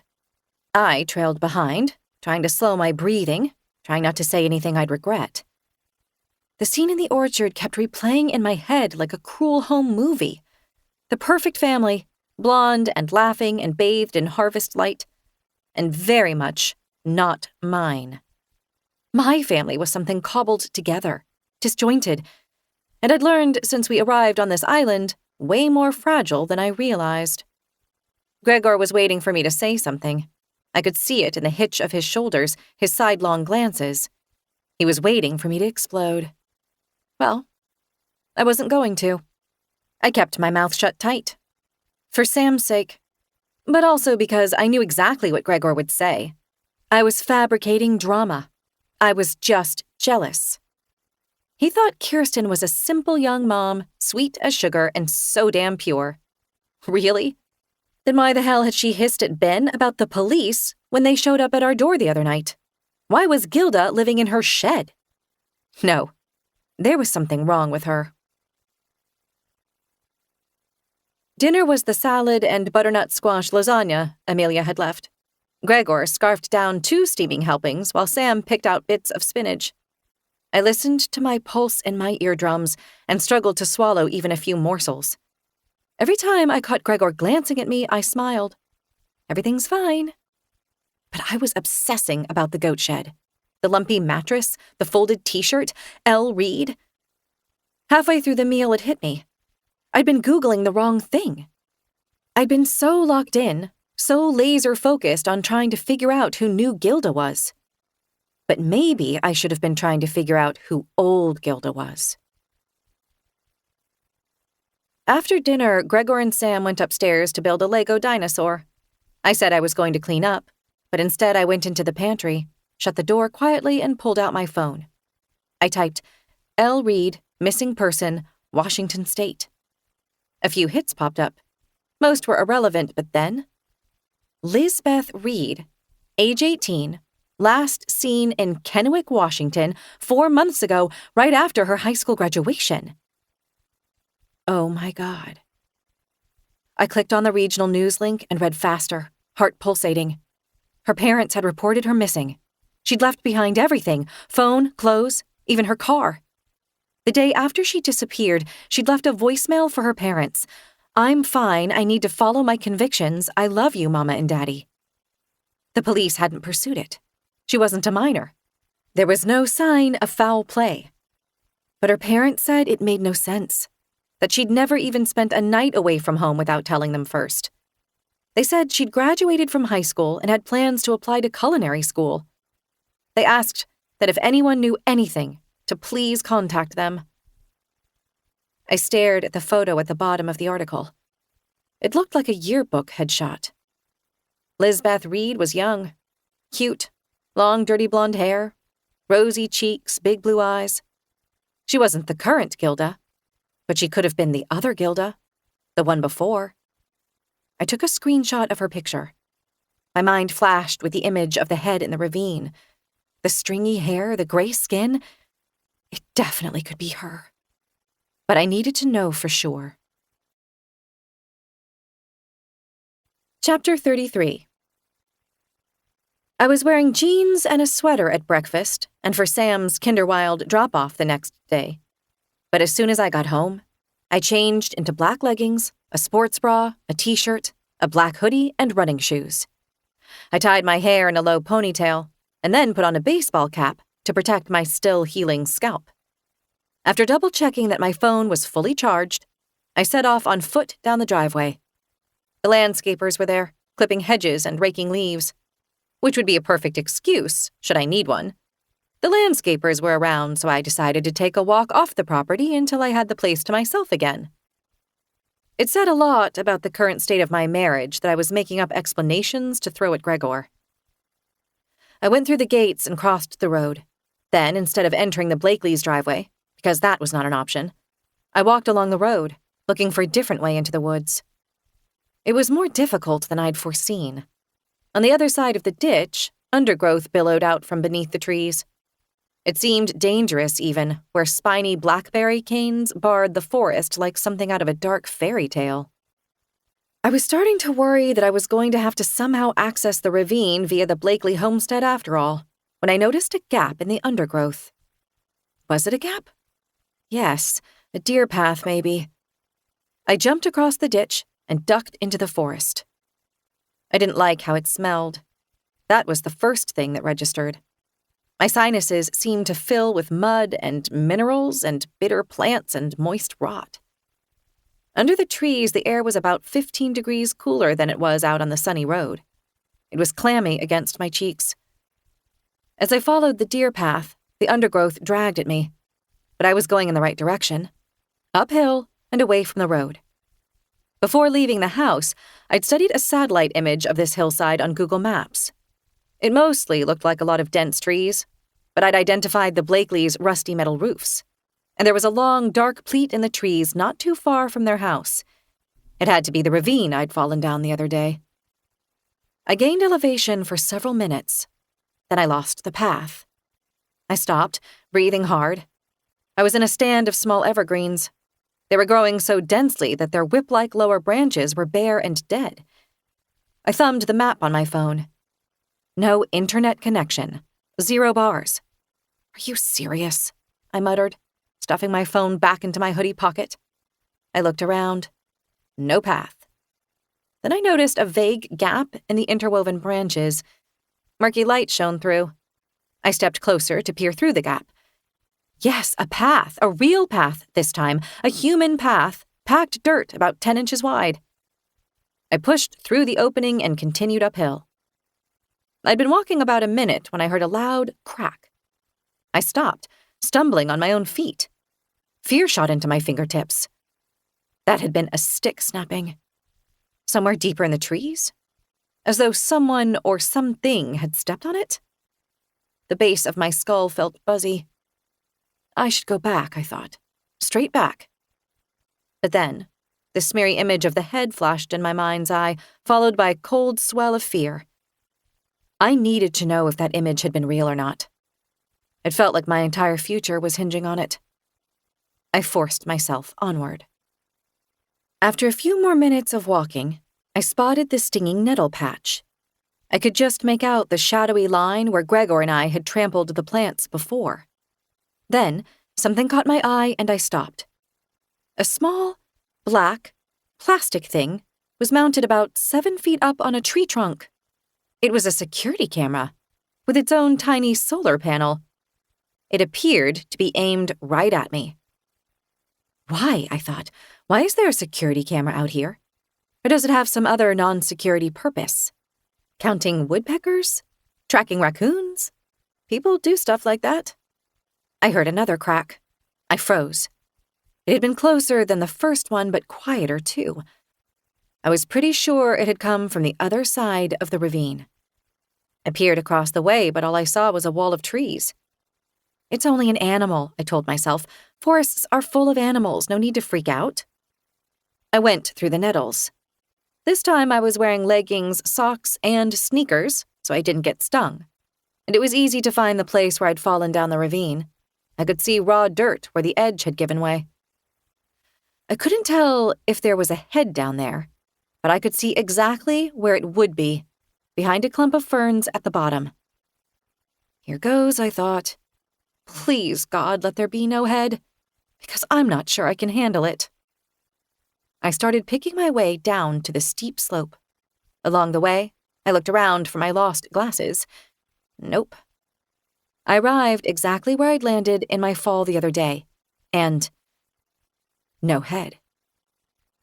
I breathed a sigh of relief. I didn't want there to be a head. I wanted to be wrong about all of this.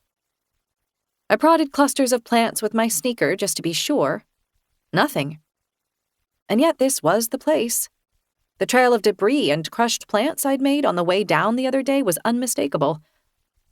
Hold on, though. What was this? The ground where the head had been in my memory looked wrong. A shallow divot. The dirt slightly darker, looser. Crushed dead leaves pressed in around the edges. I reached down and brushed aside a few damp twigs. The earth was disturbed, as though someone had been digging. Then, just uphill, the resounding crack of another snapping stick. I gasped. I tripped and fell to my knees, and then hard onto my palms. Pain skewered up my arms. I struggled to my feet, hyper-aware that there was something or someone up the slope. Hidden. Watching. I felt exposed. I felt like a target. Chapter 34. Instinct propelled me for a few long strides, and then I threw myself behind a big, mossy rock.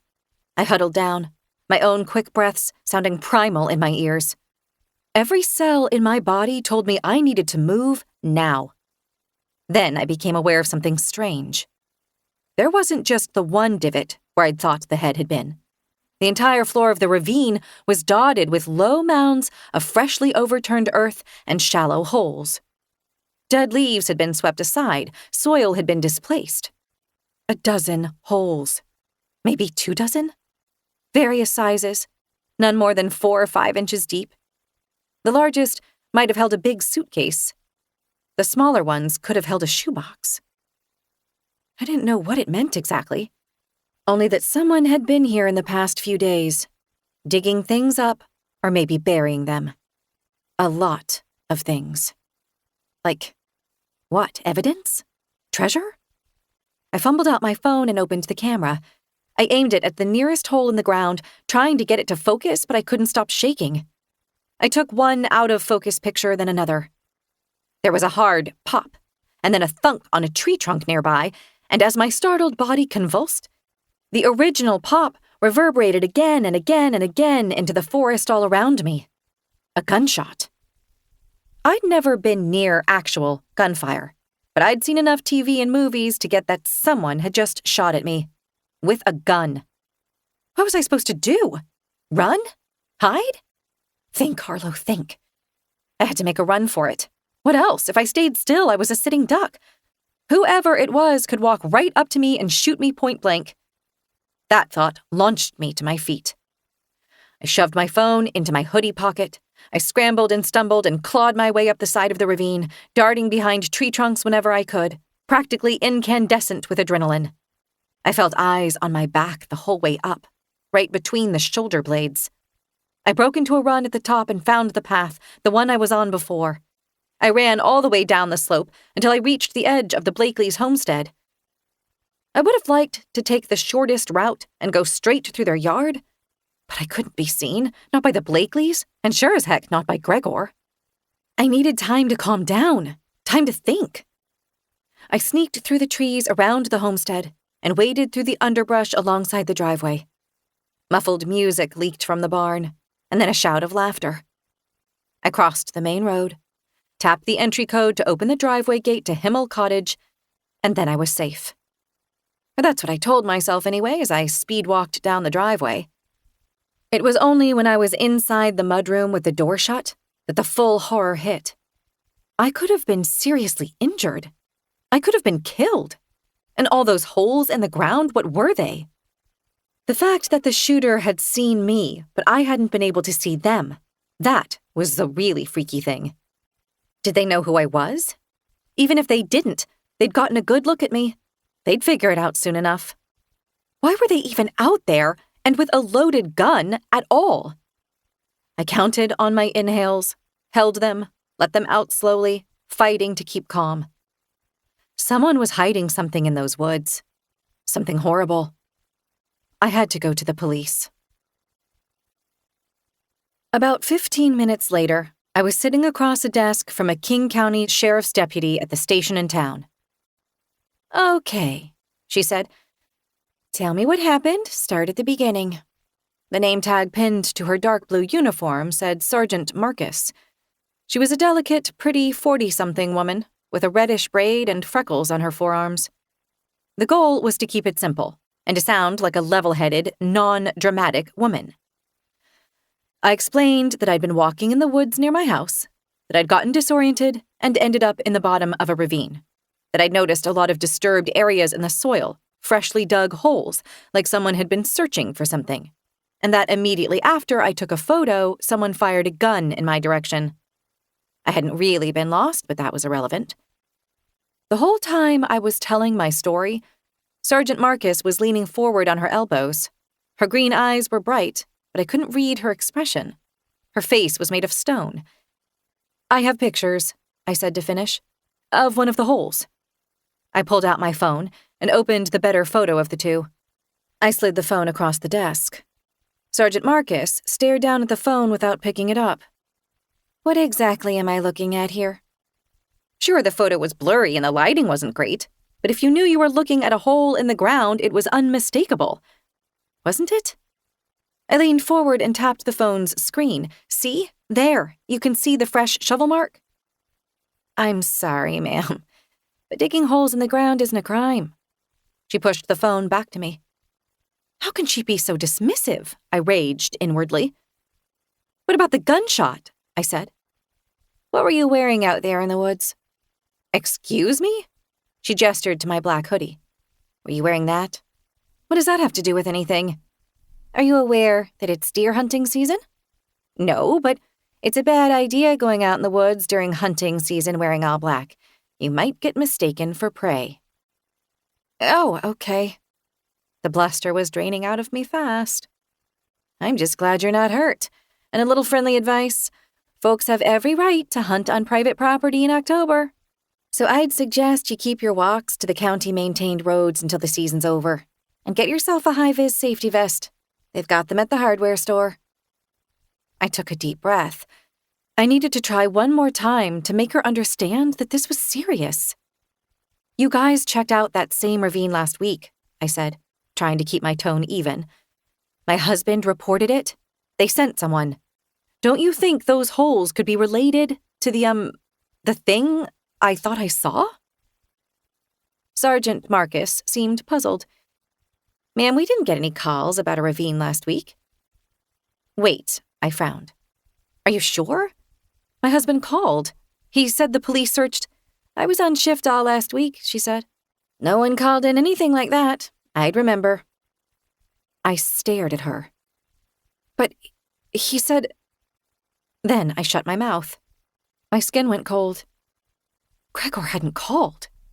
There hadn't been a search. He'd lied to me. And not just lied, he'd gaslit me, with Kirsten. That entire performance, the soothing voice, the slow back rubs, the way he shushed me and told me I was safe, that it was all over, that it had only been a bad trip. It was all fiction. And what probably wasn't fiction? The head. "What's your husband's name?" Sergeant Marcus asked. "Gregor Sullivan." Something flickered across her face. Understanding, and then, was it alarm? She was reaching for the landline phone on her desk. Look, I'll call your husband, all right? Just to make sure we're all on the same page. Make sure you get home safe. You're looking a little shaky. You don't need to call my husband. I got to my feet. I felt like I might throw up. Why, Gregor? I thought, why? It's no problem at all. Sergeant Marcus tucked the beige phone receiver between her ear and shoulder. She had to turn her head a little to do so, and I saw dark marks behind her ear. A tattoo. 2 vertically interlocked X's. The same tattoo teacher Tara had. The same tattoo the pregnant barista refused to talk about. The same symbol Crazy Bessie had penciled on the wall of the utility closet at Himl Cottage all those years ago. Sergeant Marcus met my eye. I glanced away. It's real nice to meet you, Mrs. Sullivan, she called after me as I left. Chapter 35. I was driving too fast. Because, of course, I was late for Kinderwild pickup. Again. The 2-lane road curled through the woods like a furtive snake, and I could feel the car's weight shift with every bend. Dark trees rushed past on both sides, firs and cedars rising from blackberry-choked ditches. The fields were bleached and silent. Gregor would still be at rehearsal right now, which meant I'd get his voicemail. Fine. I jabbed the call button on the dash. His voicemail greeting was still the same one he'd recorded the week we moved. Hey, you've reached Gregor. Leave a message and I'll get back to you as soon as I can. Unless you're Harlow, then I just want to say I love you. Pain bloomed behind my ribs. Why, Gregor? I thought for the 1000th time, why did you lie to me about calling the police? The beep sounded and I said, we need to talk. Then I hung up. When I reached the gathering place, the forest opened out into its usual fairy tale scene. Children laughing, running in circles, tugging on their mothers' skirts. The mothers, in their drapey knits and muddy boots, stood in little knots, murmuring over mason jars of bone broth and tea. The second I stepped out of the shadows, eyes slid in my direction. Voices faltered and then dropped into a lower register. It was all so subtle, I could have convinced myself I saw nothing. But I felt it. I scanned the clearing searching for Sam. No sign of him. I went quickly around the logs. My stomach tightened as I peered into the encircling shadows. I pictured the fresh-dug holes I'd seen at the bottom of the ravine only about an hour ago. Sam? I called, hating the shrill edge in my voice. Sam? A little girl in overalls looked up from her pile of rocks. Sweetheart, I said, crouching, have you seen Sam? She nodded. He went to the pond. He likes the frogs. Where's the pond? That way. She pointed to a narrow trail disappearing into gloom. I stood and started walking fast, then faster, my sneakers thudding on packed dirt and exposed roots. The trail curved left, then down a slight slope. The air smelled dank. My pulse ticked up. Sam? I called again. No answer. I rounded another bend in the trail and nearly collided with someone. I let out a yelp, stumbling on my own feet. Oh my God! It was Gilda. You scared me, I said, panting, hand to my chest. Gilda's skirt was smeared with dirt, her braid coming loose. No Mona Lisa smile, no glassy eyes. Instead, her gaze slid nervously left and right. Are you okay? I asked. For the moment, my worry about Sam went on the back burner. Yeah, I'm glad I ran into you, Mrs. Sullivan, because I have a question for you. Because you seem different than the other mamas. Okay, I said slowly. Sometimes people come to this island for one reason, and then something changes. They stay for a different reason. Okay, I said again. She was speaking in riddles. She glanced past me. So, I'm just trying to figure out, well, if someone wanted to leave, really leave. Do you think it's bad to want that? I heard the little kids' voices in my head. My mama says old Gilda ran away because she's bad. No, they can't run away, and they have to be good. No, I said to Gilda, I don't think that's bad. You should leave whenever you want to. She nodded like she was convincing herself. Gilda, someone said sharply behind me. I turned to see teacher Tara striding toward us. Her smile looked like a mask. Can I borrow you for a moment? Gilda cast her eyes down. Yes, teacher. Well, come on then. Tara beckoned Gilda with an impatient hand. Her hand was bandaged, a square of gauze taped over the webbing next to her thumb. I had a flash of how it had looked the other day, that large, weeping red blister. Kind of like what you'd get from digging with a shovel, actually. As they both walked away, I called, "I live next door, Gilda. The shingle house by the water if you ever need anything." Neither she nor Tara looked back. Harlow? A little voice said. Sam! I bent to wrap him in a hug. "Oh, Sam, I'm so happy to see you." He pulled back from my embrace, looking up at me curiously. Why? Well, because I didn't know where you were, and because I love you. Sam nodded solemnly, as though he was thinking this through. Okay, he said. I love you too. My heart squeezed. He'd never said that to me before. I took his cold little hand in mine. "You have to hear me out." That was the first thing Gregor said to me, with a grim set to his face, hands in jacket pockets, hunched shoulders. He'd come over from rehearsal at the Blakely barn. He'd found me on the beach, where I huddled on a driftwood log, shivering even though it wasn't that cold out. "Fine," I said. It hurt to look at him. He walked across rocks and broken shells until he was standing over me. "Can I sit?" "Sure." "Where's Sam?" "Inside with Amelia, eating peanut butter crackers." Gregor sat carefully beside me, not quite touching. "Sergeant Marcus called," he said. "She said you told her someone shot at you in the woods? That you'd seen dug-up holes in the ground? That you thought it meant someone had been looking for something?" I stayed quiet. "She was concerned about your mental health," Gregor said. "And I guess I am, too." "Why are you avoiding the real issue here?" I interrupted. "Which is what?" "Are you kidding me?" He sighed. "Okay, I should have told you. I didn't call the police last week because I didn't want to get you in trouble. Mushrooms are illegal in Washington. I figured if the police came sniffing around, it might blow back on you. That's the only reason that you lied to me? To protect you, Lo." I turned toward him. I studied his wide, pleading eyes, the flush across his cheekbones. He looked so earnest, like the stakes for me believing him were incredibly high. He really does love me, I thought. Why else would he care so much? "Look," he went on, "it's not like I wasn't taking you seriously. I went back up there myself, that night with a flashlight. There was nothing. Well, just the rotting deer." He glanced at me. "And when Ben went up there, he didn't see anything either." "Wait, Ben?" "Yeah. He actually went up there again this afternoon to deal with the deer. He didn't want his wife or kids stumbling upon it." "Ben was up at the ravine this afternoon?" I said. "What time?" "I don't know, like 1:30, maybe 2. Why?" "That's when someone shot at me, Gregor." I could so easily picture Ben scowling through a rifle's scope, aiming at my back. My skin crawled. "Babe, no. No way. Ben's not a hunter. Why would he shoot at you?" "Maybe. He saw me on the security footage. I saw a camera up there. Maybe he thought I was going to find something I shouldn't." "Lo, the likelihood that someone actually shot at you is slim, and the likelihood that it was Ben is 0. This is my buddy we're talking about. I've known him forever." Gregor was shaking his head. "You've got to stop spinning every little thing into a conspiracy. Something's not right, Gregor.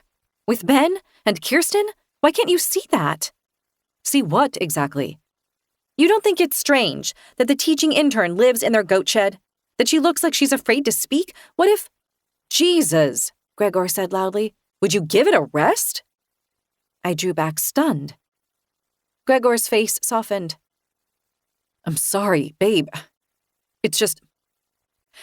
You know what? Screw the Blakeleys. Just the idea of you not trusting me, babe, it kills me."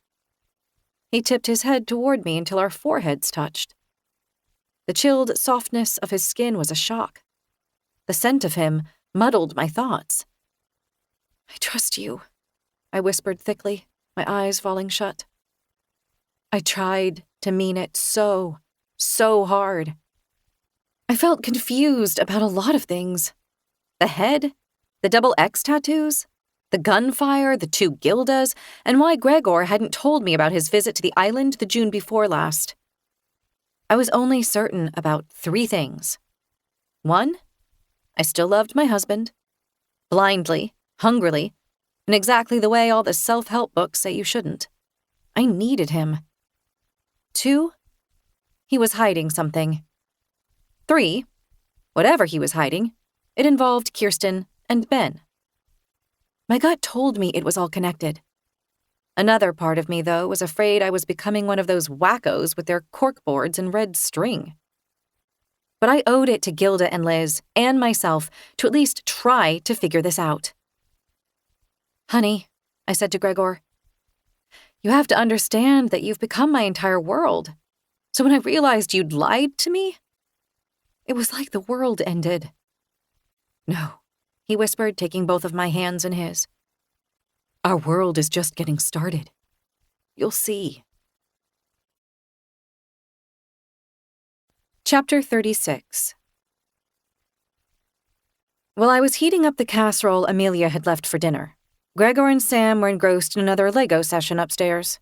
I had the kitchen to myself. I opened a new tab on my phone. If I was going to figure out what Kirsten and Ben were hiding, and whether Gregor was part of it, I needed to start connecting the dots. Well, here were some dots. The double X symbol that kept showing up everywhere. Behind the sheriff's deputy's ear, on the arm of teacher Tara and the pregnant barista. Etched into the wall of this house by a madwoman decades ago. Maybe it was random. Or maybe it was the thing that tied everything together. I Googled XX symbol. As I'd expected, the hits included quite a few porn sites, plus pages about Roman numerals, a Wikipedia entry on NATO joint military symbology, and scientific information about chromosomes. Then I found a page about Freemasonry symbolism, and I felt a little ping of connection. Hadn't someone, Ruby, or had it been Anna, said that the full moon, axe, and plate of mushrooms in Jacob Himl's portrait might be Freemasonry symbols? I opened the article. It said that XX signified a pair of gloves, which had something to do with purification. That wasn't quite right, though. The symbol Crazy Bessie had drawn on the wall, the symbol that I'd seen tattooed on the pregnant barista's arm, teacher Tara's arm, and behind the ear of Sergeant Marcus, depicted the 2 X's stacked one on top of the other, forming a diamond in the center. That wasn't the same as the Freemason gloves symbol. I thought back to when I'd first noticed the barista's tattoo. Taken with her other ink, the spotted mushroom, the flowering vines, I'd gotten a New Age vibe. I remembered thinking that the double X might be some kind of rune. In the search field, I deleted XX symbol and typed XX rune. And bam, there it was. The 2 stacked X's joined to form a diamond. I skimmed the hits.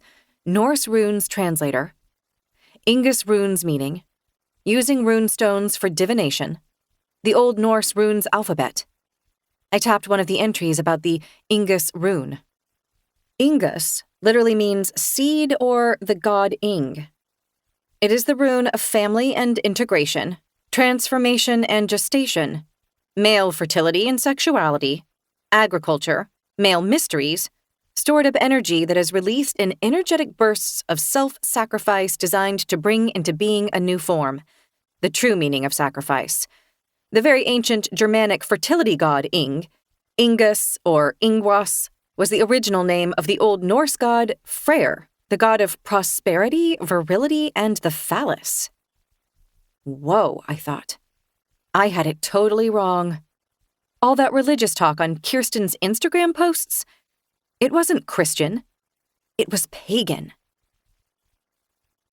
Now that I knew what the XX symbol meant, now that I knew we weren't dealing with crunchy Christians but something else entirely, I had to examine everything again, including at Into the Woods We Go.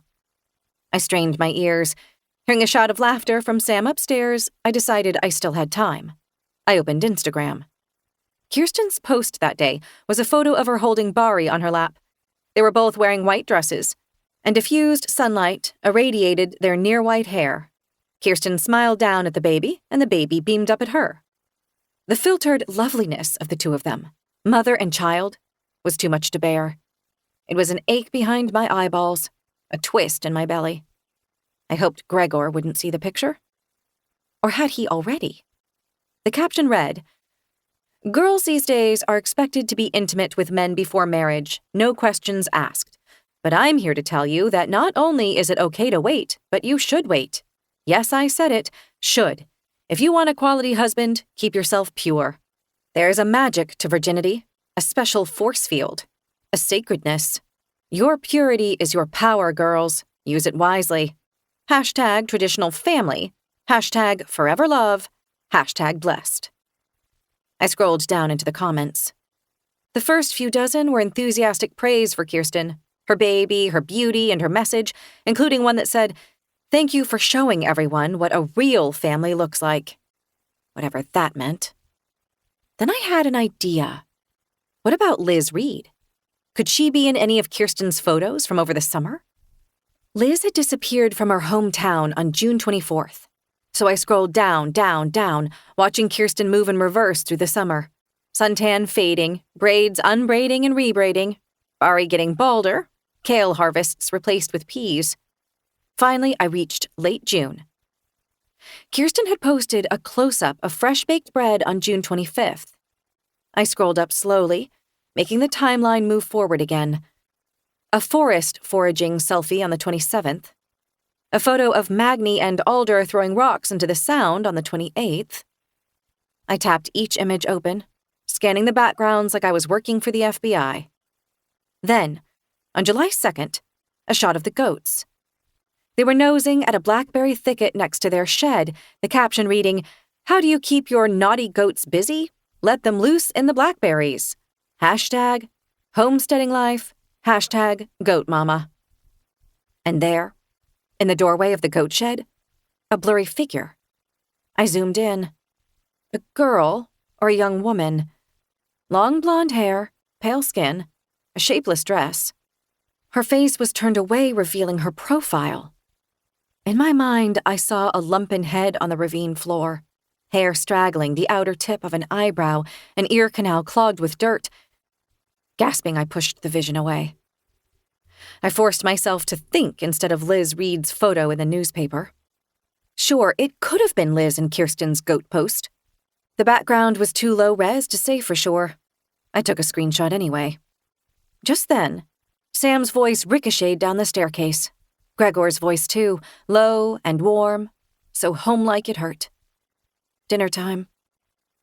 I slid my phone into my hoodie pocket. That night, after Sam was asleep and we were getting ready for bed, Gregor said he had a gift for me. "I've been going back and forth about whether or not I should give it to you," he said. He went to the dresser, opened the top drawer, and pulled out a brown paper-wrapped package. He passed it to me. "When I saw it, I immediately pictured you in it, but then I realized you might not like it, and since things between us have been kind of tense lately, I wasn't sure." "What is it?" I said. How should I be acting? I wondered. Shy? Flirty? Can he tell I'm not giving it a rest like he told me to? "Just open it," he said. He watched as I sat down and undid the knotted twine and rustling paper. Inside was a white folded garment. I saw a frill of delicate lace and tiny, lustrous mother-of-pearl buttons. I started to feel sick. "Do you like it?" he asked. I held up the garment, and the gauzy cotton length of it tumbled down into my lap. It was a nightgown. An old-fashioned nightgown with long sleeves, a pin-tucked bodice, and a high collar. It reminded me of the nightgown Kirsten had worn in that Instagram selfie. "Full moon's out. Anybody else having a hard time getting their beauty rest? Hashtag forever love." Chapter 37. "Where did you get this?" I asked Gregor, holding the nightgown with trembling hands. "At the antique place in town," he said. "I stopped in on a whim the other day." It's beautiful. A total lie. I know it's not your usual style, but I saw it and thought you'd look amazing in it. Oh, and braid your hair, okay? Like the sexy prairie girl you are. He grinned. The nightgown was straight out of a Victorian nightmare, but the last thing we needed right then was more conflict. When I came out of the bathroom a little later, Gregor was lying naked on the bed looking at his phone. He glanced up. "Babe," he said on a rough exhale. He tossed his phone aside and propped himself on an elbow. "Oh my God, you look so hot." I didn't feel hot. I didn't even feel like myself. The nightgown was constricting, and I never wore my hair braided. I felt like a bargain bin Kirsten Blakely. But I went to bed and lay down next to Gregor. He leaned over me and we started to kiss. After a few minutes of kissing, I felt the overwhelming need to take off the nightgown. I wanted to feel like myself again. I didn't want to be thinking about Kirsten while in bed with my husband, even if he might be thinking about her. I reached up to the collar and picked at the top button. "No," Gregor said with a grunt, pushing my hands away. "Keep it on." He bundled the long skirt around my waist, and then he swiftly pushed himself inside me. I gazed up into his flushed face as he thrusted rhythmically, his eyes squeezed shut. The nightgown's lace collar chafed my throat. I felt numb between my legs. As he groaned and shuddered and spilled himself into me, an image flashed in my mind's eye. Kirsten and Gregor, heads bent together over a perfect little baby, with 2 little boys romping behind them in an orchard heavy with rotting fruit. Gregor fell asleep quickly. I stripped off the nightgown, and then I lay in the dark listening to him breathe. I was wide awake, wired but not clear. My thoughts spiraled and folded upon themselves with ever-increasing speed. A sick little hunch was growing like a tumor in my mind. I plumped up my pillow. I tried box breathing exercises. I visualized a peaceful waterfall. None of it helped. When 2 a.m. rolled around and I was still wide-eyed, I got up. I belted on my robe, pushed on my glasses, and using my phone as a flashlight, went silently downstairs to the library and rolled the pocket doors shut. I didn't dare turn on a light. The glow might find its way up to our bedroom and wake Gregor. It took me a few moments to find what I was looking for, slowly scanning the bookshelves with the cold light of my phone. I'd only been half listening when Gregor told me he'd been white blonde as a little boy. Now, that throwaway tidbit seemed like the most important fact in the world. Okay. I steadied the flashlight beam on the bookcase. There they were. I knew they'd be in there somewhere. Family photo albums, a matching set of 4 in green leather with gold embossed spines that read Himl and numbered 1, 2, 3, 4. I pulled out volume 1, knelt beside the bookshelf, and spread it open on the floor. These were old photographs. Really old. Blurry black and whites, some of which must have dated to more than a century ago, sealed under protective film.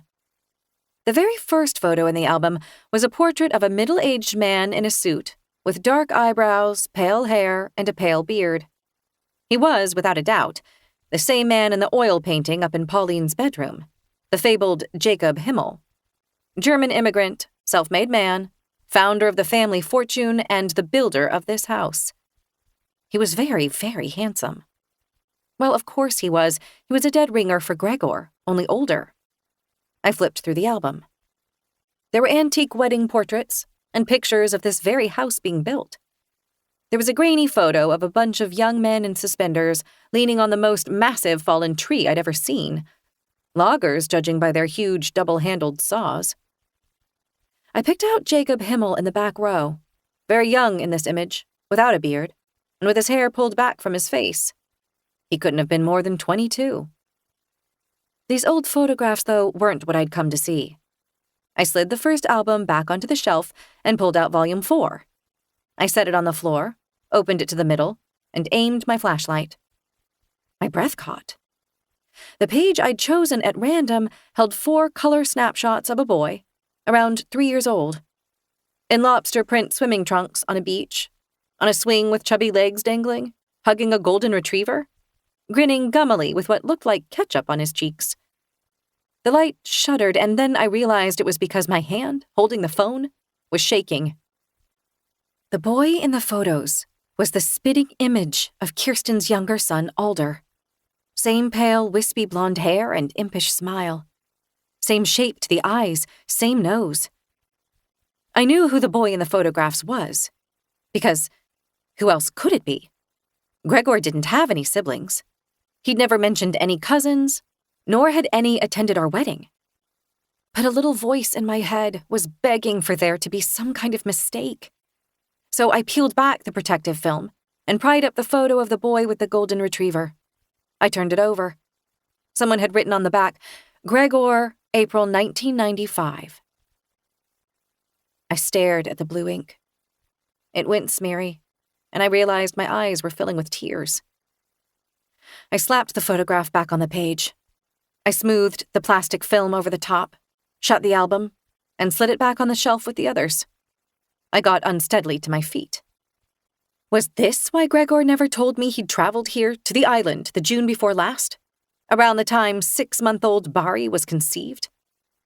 Was this the real reason he'd been so eager to come to this island? Not to make music, but to be with Kirsten? To be with his children, Magni, Alder, and Bari? But if that were the case, why bring me along? Why not just cut me loose and move on? And how exactly did Ben factor into all this? I was a biologist.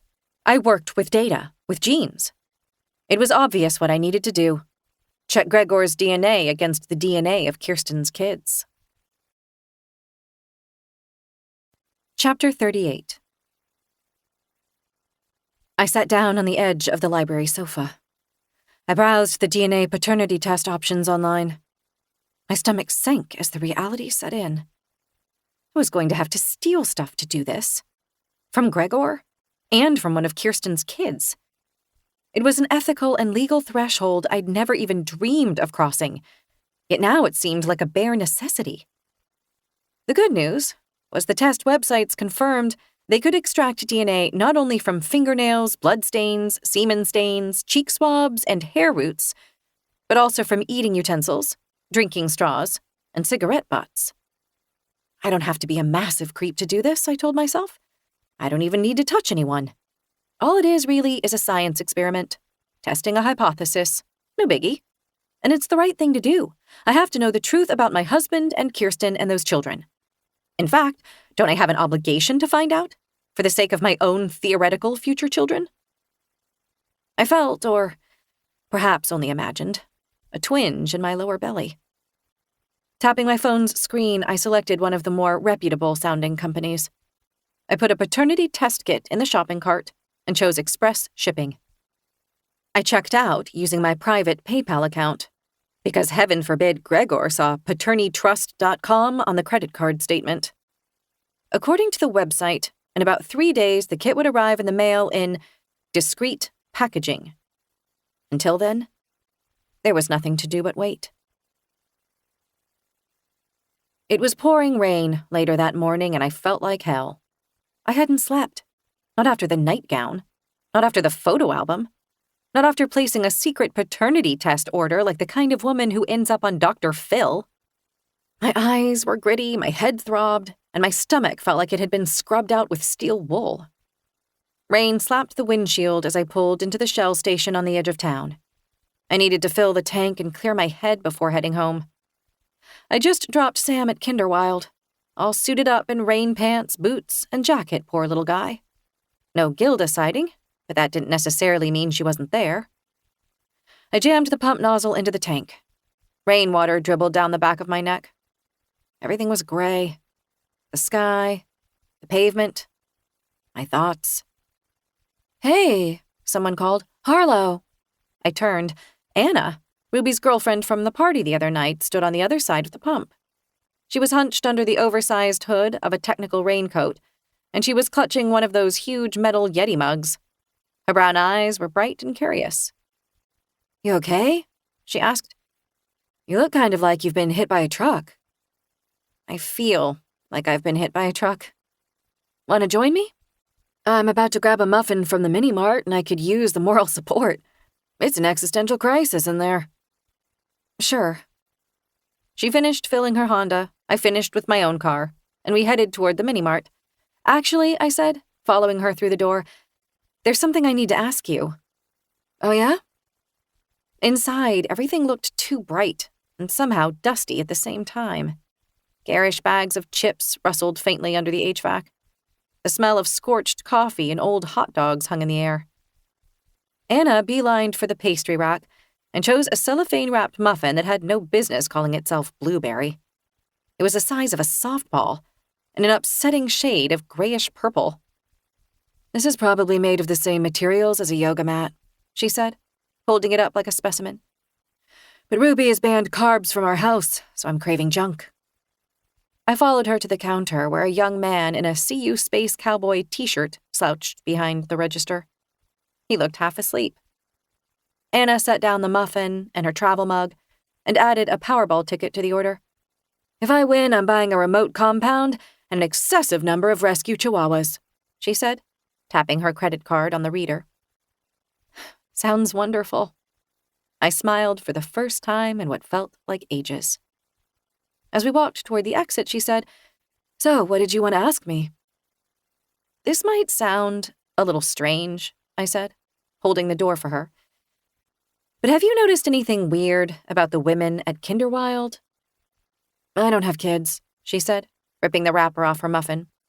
We stopped outside the door, mostly sheltered from the rain by an awning. So I haven't met any of them besides Kirsten. But I mean, I can only assume they're weird. Aren't they the type who have COVID parties and eat their own placentas and shit? I'm worried about the teaching intern, I said. Gilda. Did Ruby ever mention her? Why would she? Anna took a bite of muffin. Because she's living in the Blakely's goat shed? Anna stopped mid-chew. Wait, seriously? Right next to the hay and manure. There's a mattress in one of the stalls, a blanket, a few clothes. Shit, Anna muttered, tossing her muffin wrapper into a trash can. Is this some kind of brainwashing situation? That's what I'm worried about. God, it felt so good to hear someone else taking this seriously. Do you think Ben is, I don't know, a good guy? Ben? I mean, I think so. Ruby never said anything bad about him. But she doesn't really talk about him either. It's like they all fall into this vortex. Nothing matters but the music. I thought I saw a flicker in Anna's eyes, something unsure. Will you ask Ruby, I said, about Ben and Gilda? Yeah, I will. Thanks. And one other thing, there's this symbol I keep seeing around the island. 2 stacked X's, like a diamond? Apparently it's a Norse rune. Ingus, or Ingwas, some predecessor of Freyr? I've heard of him. One of those Penissy gods. Right, well, the head teacher at Kinderwild has it tattooed on her arm. And I've seen a few other people with that same tattoo. And then I saw it drawn on the wall of my utility closet. Wait, what? Like the Kinderwild women broke in and... No, I shook my head. It's even weirder than that. I think it was drawn on the wall a long time ago. Maybe decades ago. Decades ago? I don't get it. Me neither. But maybe it's some, island history thing? Because the Kinderwild women are tradwives, and tradwives love the past? Okay, well, I was supposed to spend today fixing a bug in a layout widget, Anna said. But this sounds way more interesting. If that rune's really some part of the island's history, there might be something buried in the Historical Society archives. You think that... Meet you there, Anna said, flipping up her hood and heading for her car. It's on Bank Road, and that old house next to the fire station. Chapter 39. The door hinges groaned as we entered the Island Historical Society. Inside, a damp-smelling entry hall, steep stairs climbed into shadow. They were blocked by a velvet rope and a sign that said, "Do not enter." To our left, a doorway opened into a large room filled with little kids. They were all inspecting a taxidermied coyote crouched mid-snarl on a pedestal. One boy said, It's stuffed with real guts. No, it's not, stupid, his friend said. Is too, my mom said. Kids, their teacher said wearily. Another doorway opened to a large room on our right. This one was wallpapered oppressively in sepia florals. Framed pictures lined the walls. At a desk inside the room, a plump old man in a sweater looked up from an ancient Dell computer. "Welcome," he said. His thick glasses sat crooked on his face, and when he smiled, his dentures were startling white. The name tag clipped to his sweater said, Edgar. "Good morning," I said. "Heck of a day out there," Edgar said. "It really is," I said. Anna elbowed me. I cleared my throat. "I have a question," I said to Edgar. "If you're familiar with the island's history and with the archives?" "Well, of course I am." He looked annoyed, like I'd just insulted him. "I keep encountering a particular symbol here on the island." "Where are you from?" "Oh, New York?" "Ah." He nodded, like that explained a lot. The symbol is 2 X's stacked on top of each other to form a diamond. Edgar's smile didn't falter, but something might have flickered in his eyes. "I've never seen that." "I think it's an Old Norse rune? Pagan, maybe?" His expression hardened. "This island was settled by devout Protestants." "But maybe some of them brought the symbol from Europe when they immigrated," Anna said. The man gave her a cold glare. "Are you from New York, too?" "Nope, I live here." "Oh, I see." Edgar and Anna locked eyes. "I'm Harlow Sullivan," I said brightly. "My husband's Gregor Sullivan, Pauline's son." That did it. Edgar's expression softened again. "Oh, wonderful, wonderful. Have you seen our Himl room?" No." Without another word, Edgar got up and led us to a back room that stank faintly of mildew. Cases displayed rusty saw blades, logging hooks, a faded bowler hat. Newspaper clippings were pinned in warped frames, and black and white photos cluttered the perimeter. He stopped in front of a glass case, holding a small battered book. "Jacob Himl's Bible," he said.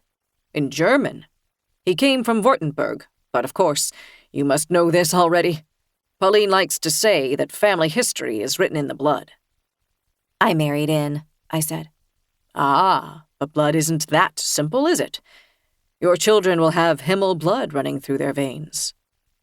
"Who was this Jacob guy exactly?" Anna interrupted. She sent me a bug-eyed look. What a crackpot. I hid a smile. "Jacob Himl arrived in the United States in 1880, Edgar said, his voice taking on a rehearsed drone. He told us the now familiar rags-to-riches story about Jacob's opportunity with the shingle mill. And from there, Edgar gave a reverential smile. Empire. Anna raised her eyebrows. "Where'd he get the money to buy that first mill?" She gestured to a photo of grimy young loggers. "I bet they got paid peanuts." "Jacob Himl was shrewd," Edgar said. "Frugal. A persuasive man by all accounts. So he found backers, and of course he believed in hard work and sacrifice. Lessons we'd all do well to learn." "Edgar," someone said behind us. We turned. Another member of the museum's staff, a woman in bog boots and a bun, was in the doorway asking Edgar to help wrangle the school group. He sighed. "If you have questions," he said to Anna and me as he left, "I'll be just in the other room."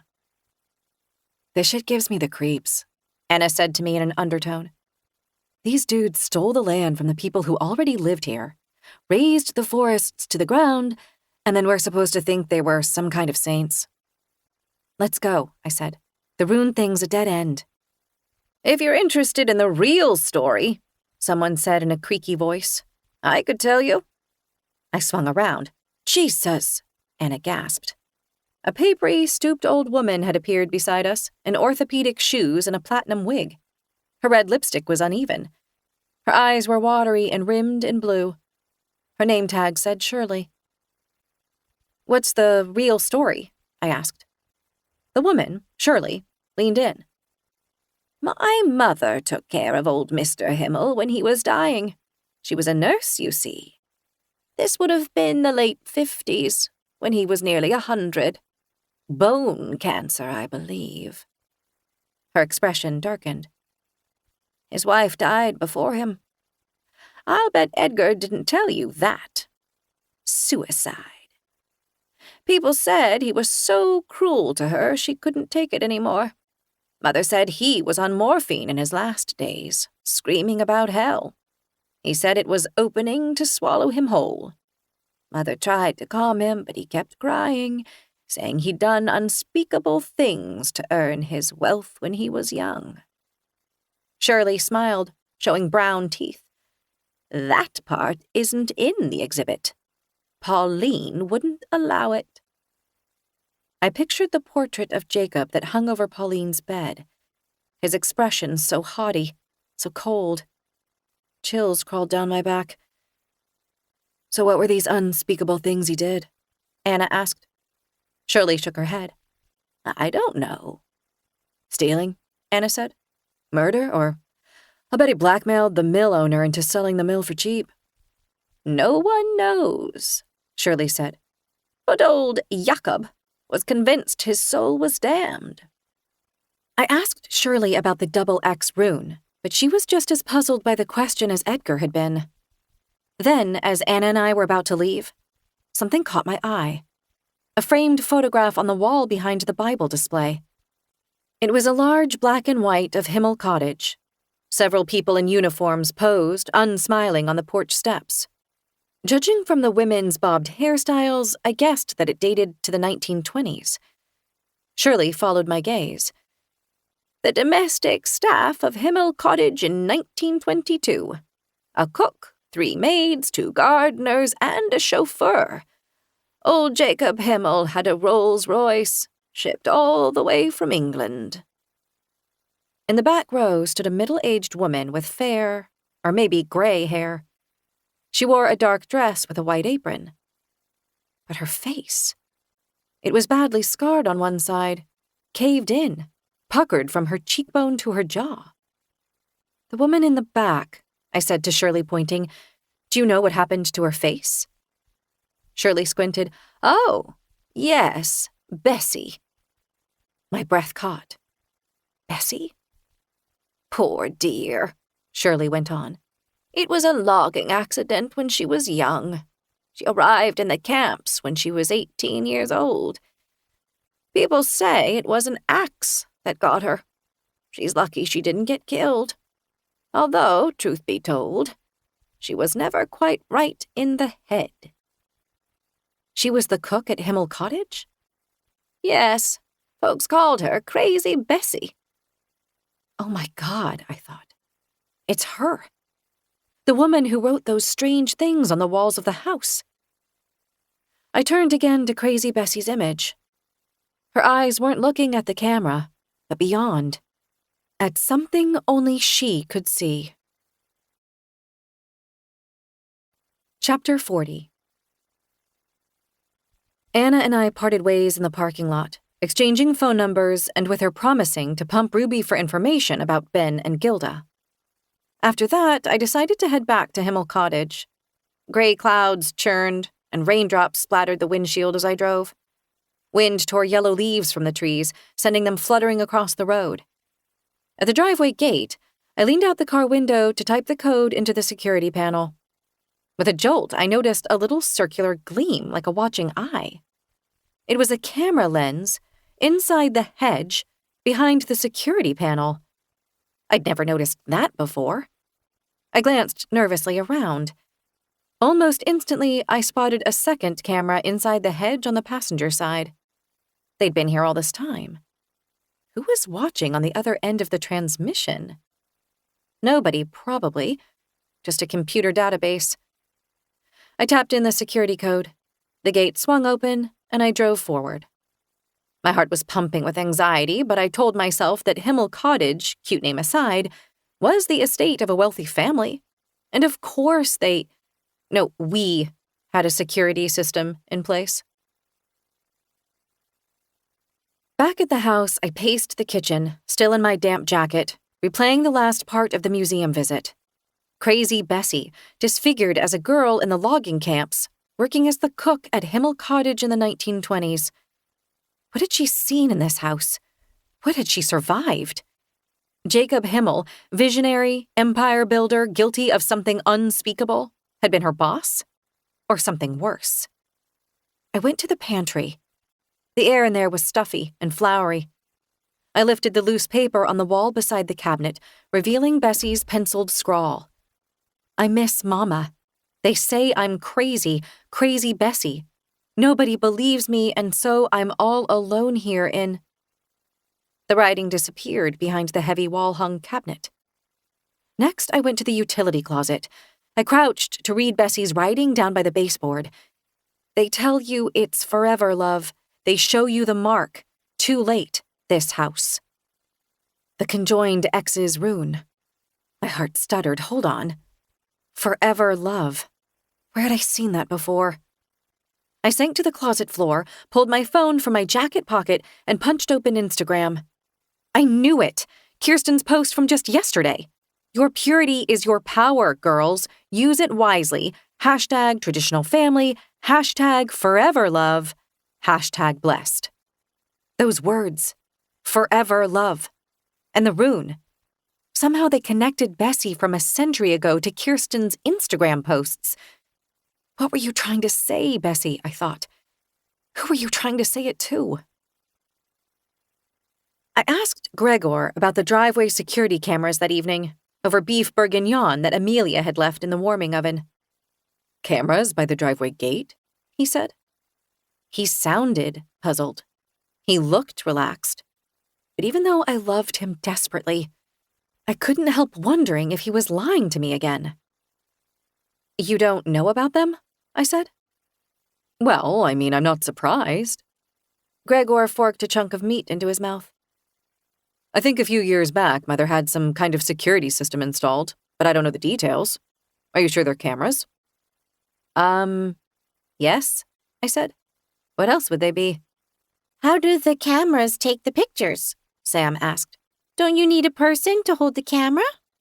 No, Gregor said. They're like robots. They can take pictures by themselves.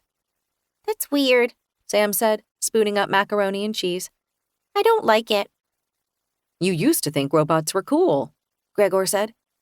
Teacher Tara says robots are bad. She says they steal things from people. Was she talking about AI, buddy? That's not quite the same thing as robots. Gregor looked at me. Since when are you interested in security systems? I'm not saying I'm interested. It's just that I happened to notice the cameras for the first time today, and I guess they surprised me. That's all. Not a big deal. Kirsten's Instagram post the next day was a still lifestyle photo of several items shot from above. A burning taper candle, a blown glass goblet of what looked like white wine, a loaf of bread wrapped in a linen cloth, a shiny red apple, and a saucer holding 5 tiny golden rectangles, all artfully arranged on a ticking striped tablecloth. The caption said simply, "Treasure for treasure, gold in gratitude. Hashtag Mama knows. Hashtag blessed." Weird, I thought. What's she promoting here? I magnified the picture and inspected the gold rectangles. They were about as long as a quarter, and they looked like actual gold. They also had something stamped on them. Letters or numbers, or maybe both. I blew up the picture as much as possible. I was pretty sure I could make out one word. Valcamby. What the heck was Valcamby? I Googled it. The top hit was for valcamby.com. The second hit was a Wikipedia entry. I opened it. Valcamby is a precious metals refining company located in Ballerna, Switzerland. Founded in 1961, Valcamby refines gold, silver, platinum, and palladium into various forms, including cast and minted bars. So those were actual gold bars in Kirsten's picture. Probably 1 gram each, so I Googled some more. Valued at around $66 each, or $330 total. Not that impressive as far as treasure went. What was Kirsten doing with this post? It made no sense to me. And when I scrolled through the comments, I only saw things like, Love the tablecloth. Mind sharing where you got it? And you are a beautiful soul, Kirsten. Please never stop sharing your amazing light with the world. It was so gross. She could do no wrong. The next afternoon, I just buckled an exhausted, muddy Sam into his booster seat when I spotted Gilda. My shoulders loosened in relief. After I hadn't seen her yesterday or this morning, I'd been starting to seriously worry. But there she was, across the drizzly parking lot, thumping a crate into the back of teacher Tara's Prius. I needed to make sure she was okay. "Hey," I said to Sam, "I'm just going to—" Angry shouting erupted. I saw a black pickup truck brake in the middle of the parking area. Exhaust mushroomed, and the windshield wipers thumped. A man was leaning out the driver's window on his elbow. "Isn't mine. I figured it out, Hildy. I figured it out." He was addressing one of the moms, who was clinging to the child in her arms and saying something I couldn't hear. She looked frightened and angry. The other moms, watching from afar, looked wary. "No, fuck you!" the man shouted at Hildy. "I should have thrown you out way before that little shit came along. I swear to God, I'll kill you if you try to squeeze even one more penny out of me." I jerked open my car door and scrabbled in my bag for my phone. "Sit tight, Sam," I said to him around the headrest. "Don't get out of the car." My heart was in my throat. I was scared, but I needed to be documenting this. If the man saw me recording him, it might work as a deterrent. And if it didn't, I'd capture whatever he did next. I opened my camera app, tapped video, and started to record. "Whore," the man screamed. "Why am I paying child support for some other guy's kid? I'm gonna sue you and your whole psycho bitch group." He jerkily turned the pickup around, engine roaring and mud spraying, women and children stumbling back, and then he was bouncing away. I got a clear shot of his license plate before he disappeared around the bend. Chapter 41. I stopped recording. My heart pumped painfully, but the angry dad was gone, and no one had gotten hurt. "You okay?" I asked Sam, who was still snug in his booster. Yeah, he said. Who was that? "I'm not sure, but he's gone now. Will you be okay if I go and talk to Gilda for a second? I'll be right there." I pointed. Okay. I approached Gilda. She resumed her task, stacking crates into the Prius. "Hey," I said softly, stopping beside her. She spun around, blinking. Her pupils were so dilated they eclipsed the blue of her irises. Wait, I thought, is she on drugs? She smiled. "Oh, hey, Mrs. Sullivan." "I didn't see you yesterday," I said, keeping my voice low. I was worried. Gilda tilted her head, still smiling. "Worried? Have you thought any more about what you mentioned?" I asked. "About leaving the island. I could help." Her brow creased. "Leave the island? Why would I leave? This is my home."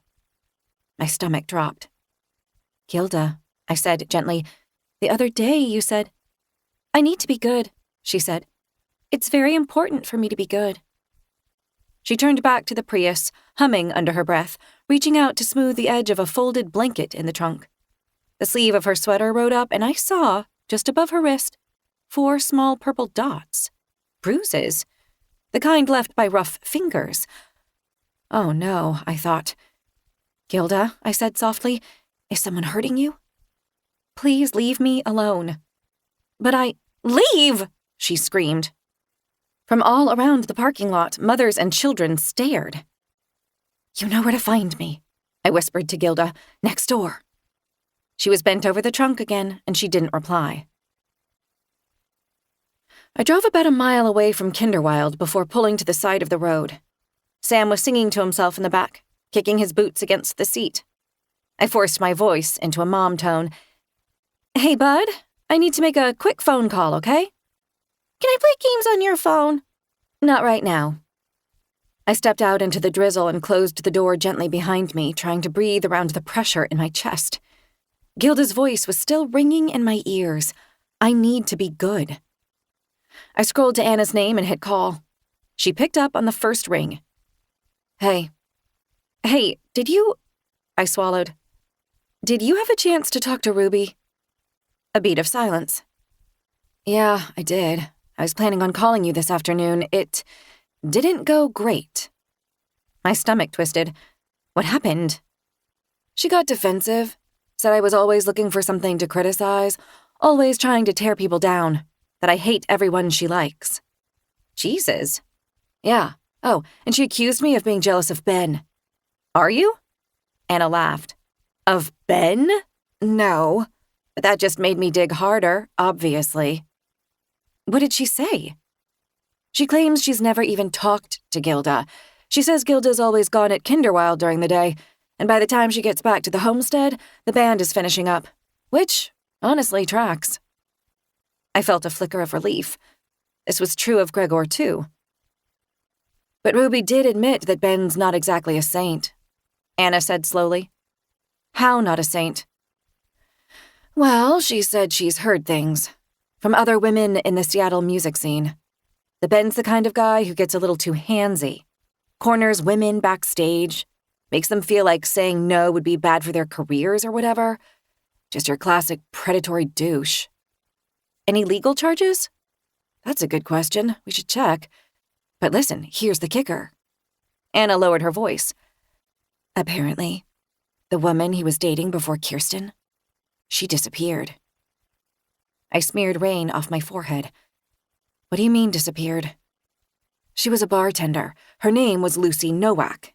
This was, 5 or 6 years ago. Ruby didn't know her personally, but she said Ben was seeing her for a few months and then boom, one day she didn't show up for work. Never turned up again. Officially a missing person. I was starting to feel queasy. What are we dealing with here? Serial killers? That's not even funny. I'm not sure it was supposed to be. I hadn't told Anna about the head I might have seen when I'd fallen down the ravine, or all the fresh dug holes I'd discovered when I'd returned. I was going to have to wait for another time. Lucy's disappearance, I said. The cops just dropped it?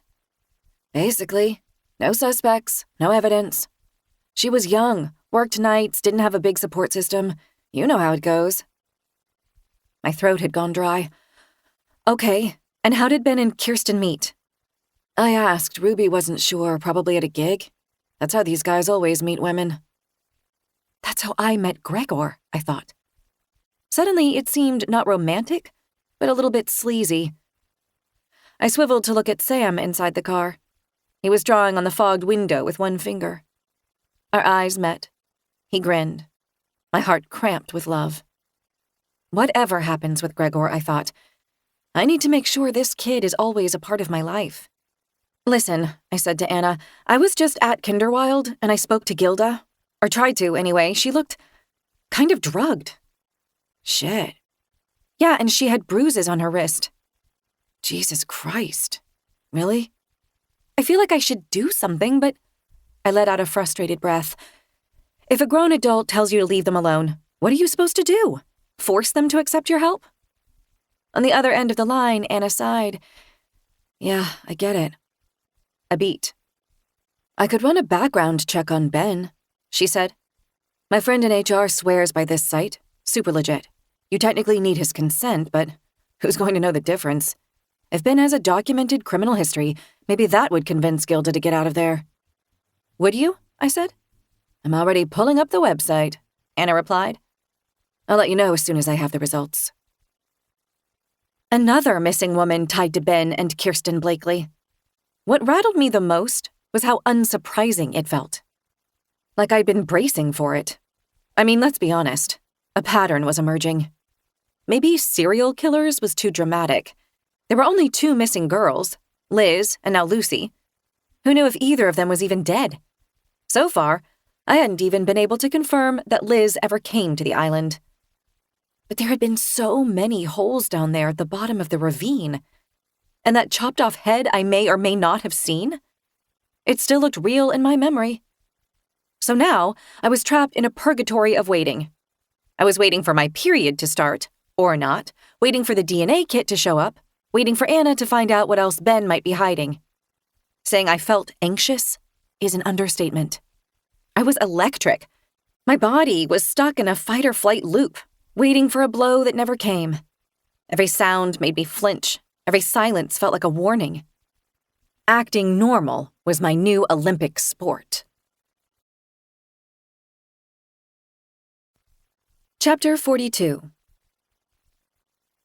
I was wearing the old-fashioned nightgown again, late on Friday night, because Gregor had asked me to.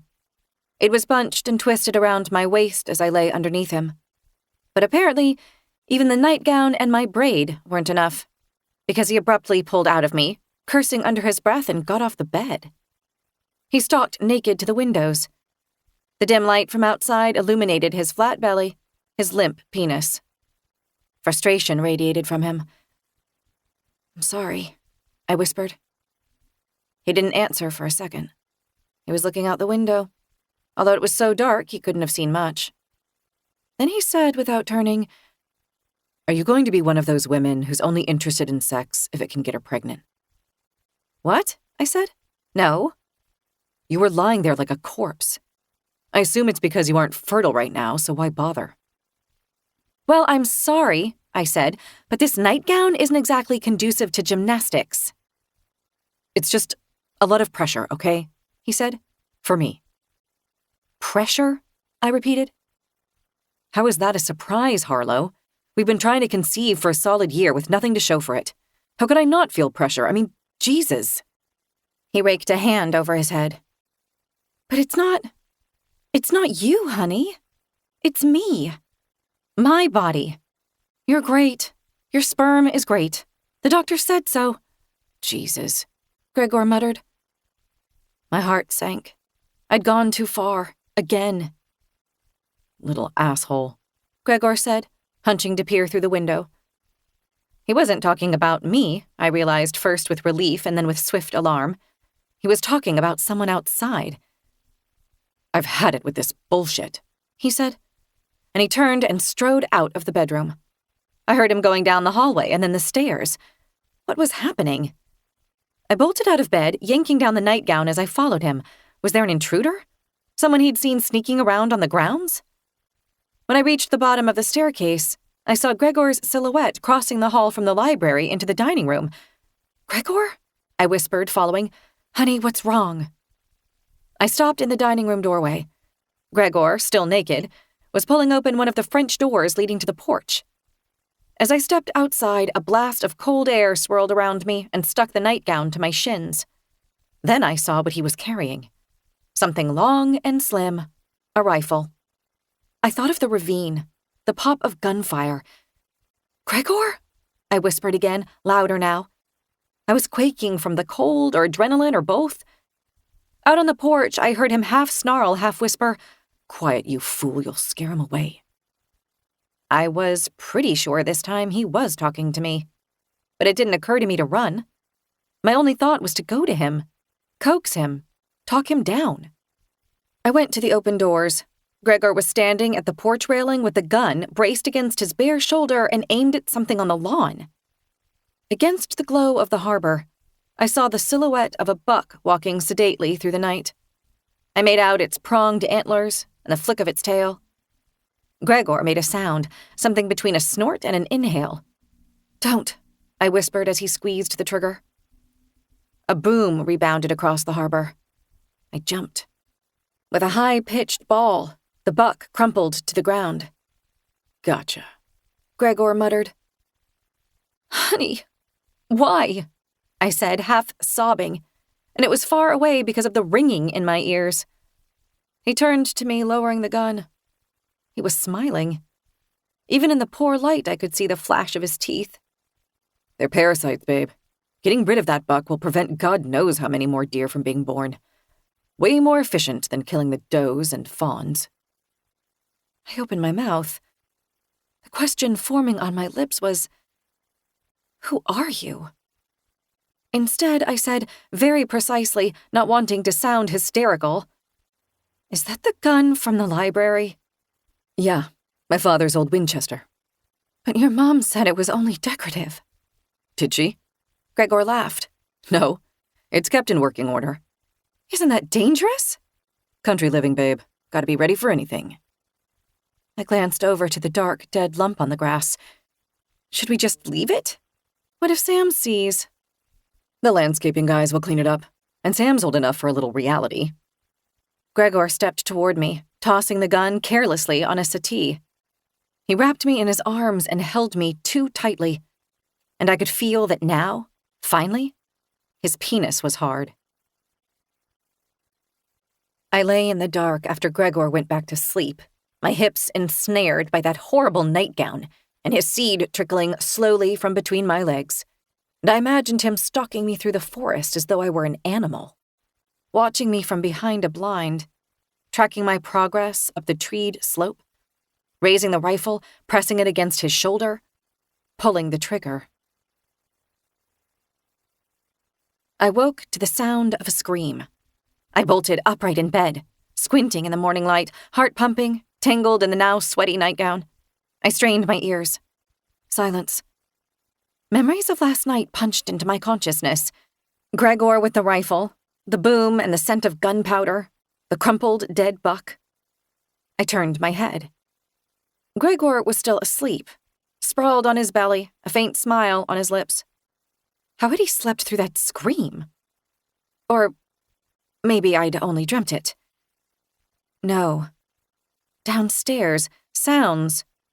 Not a scream this time, but could it be sobbing? Climbing out of bed, I slid on my glasses. I grabbed my robe and pulled it on as I walked out of the bedroom and to the top of the stairs.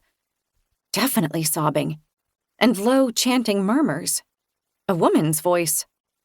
Amelia. I knotted the belt of my robe as I went downstairs.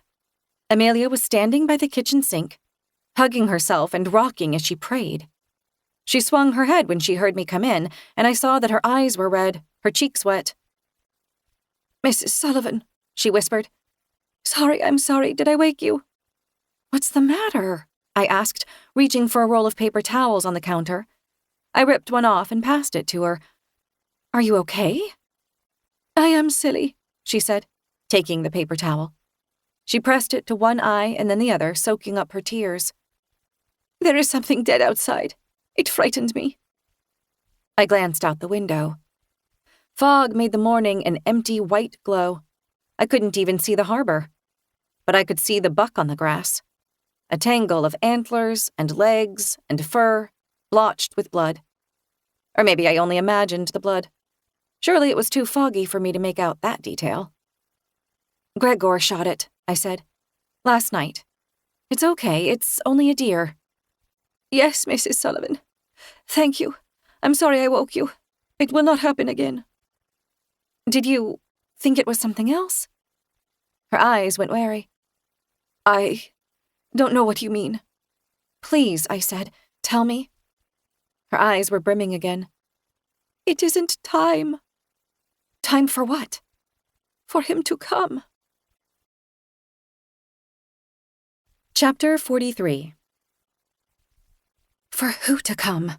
I whispered urgently to Amelia. She looked away. "Please," I said, "I need to know." She lowered her voice to a murmur. "Sometimes, when the moon is full, a man comes." I remembered what Pauline had said about Amelia. Silly woman, she hates the full moon. "A man?" I said. "He comes here? To the house?" "Not inside the house. I have never seen him inside. But once I saw his footprints on the porch. He walks on the grounds, in the trees. He stands on the lawn and stares up at the house. My cousin, she was here with me once, and she saw him on the beach running. He is always naked. He comes out of the dirt, I think, because when I see him, he is covered with dirt and—" Amelia's hand shook as she wrapped it over her mouth. "And what?" I said. "He's covered with dirt and what?" "Blood," she whispered into her palm. "Harlow?" Gregor called. It sounded like he was in the hall. "He is the grandfather," Amelia whispered, "from the painting upstairs. He crawls out of a hole in the ground that leads to hell." Blood. Dirt. Running. Hadn't I seen all that with my own eyes our first night on the island? But Amelia wasn't magically seeing Jacob Himl. She was seeing my husband. And she was making it sound like he ran around on this property, high and naked, a lot. Hello? Gregor called again, closer now. How many times have you seen him? I whispered to Amelia. She glanced past me. I should start my work. How many times? Harlow? This was Gregor in the kitchen now. Amelia turned to the sink. She flipped on the faucet, and water gushed. What's going on? Gregor asked. He was wearing nothing but a pair of boxer briefs, and he was holding his phone. Just chatting with Amelia about the grocery shopping, I said lightly.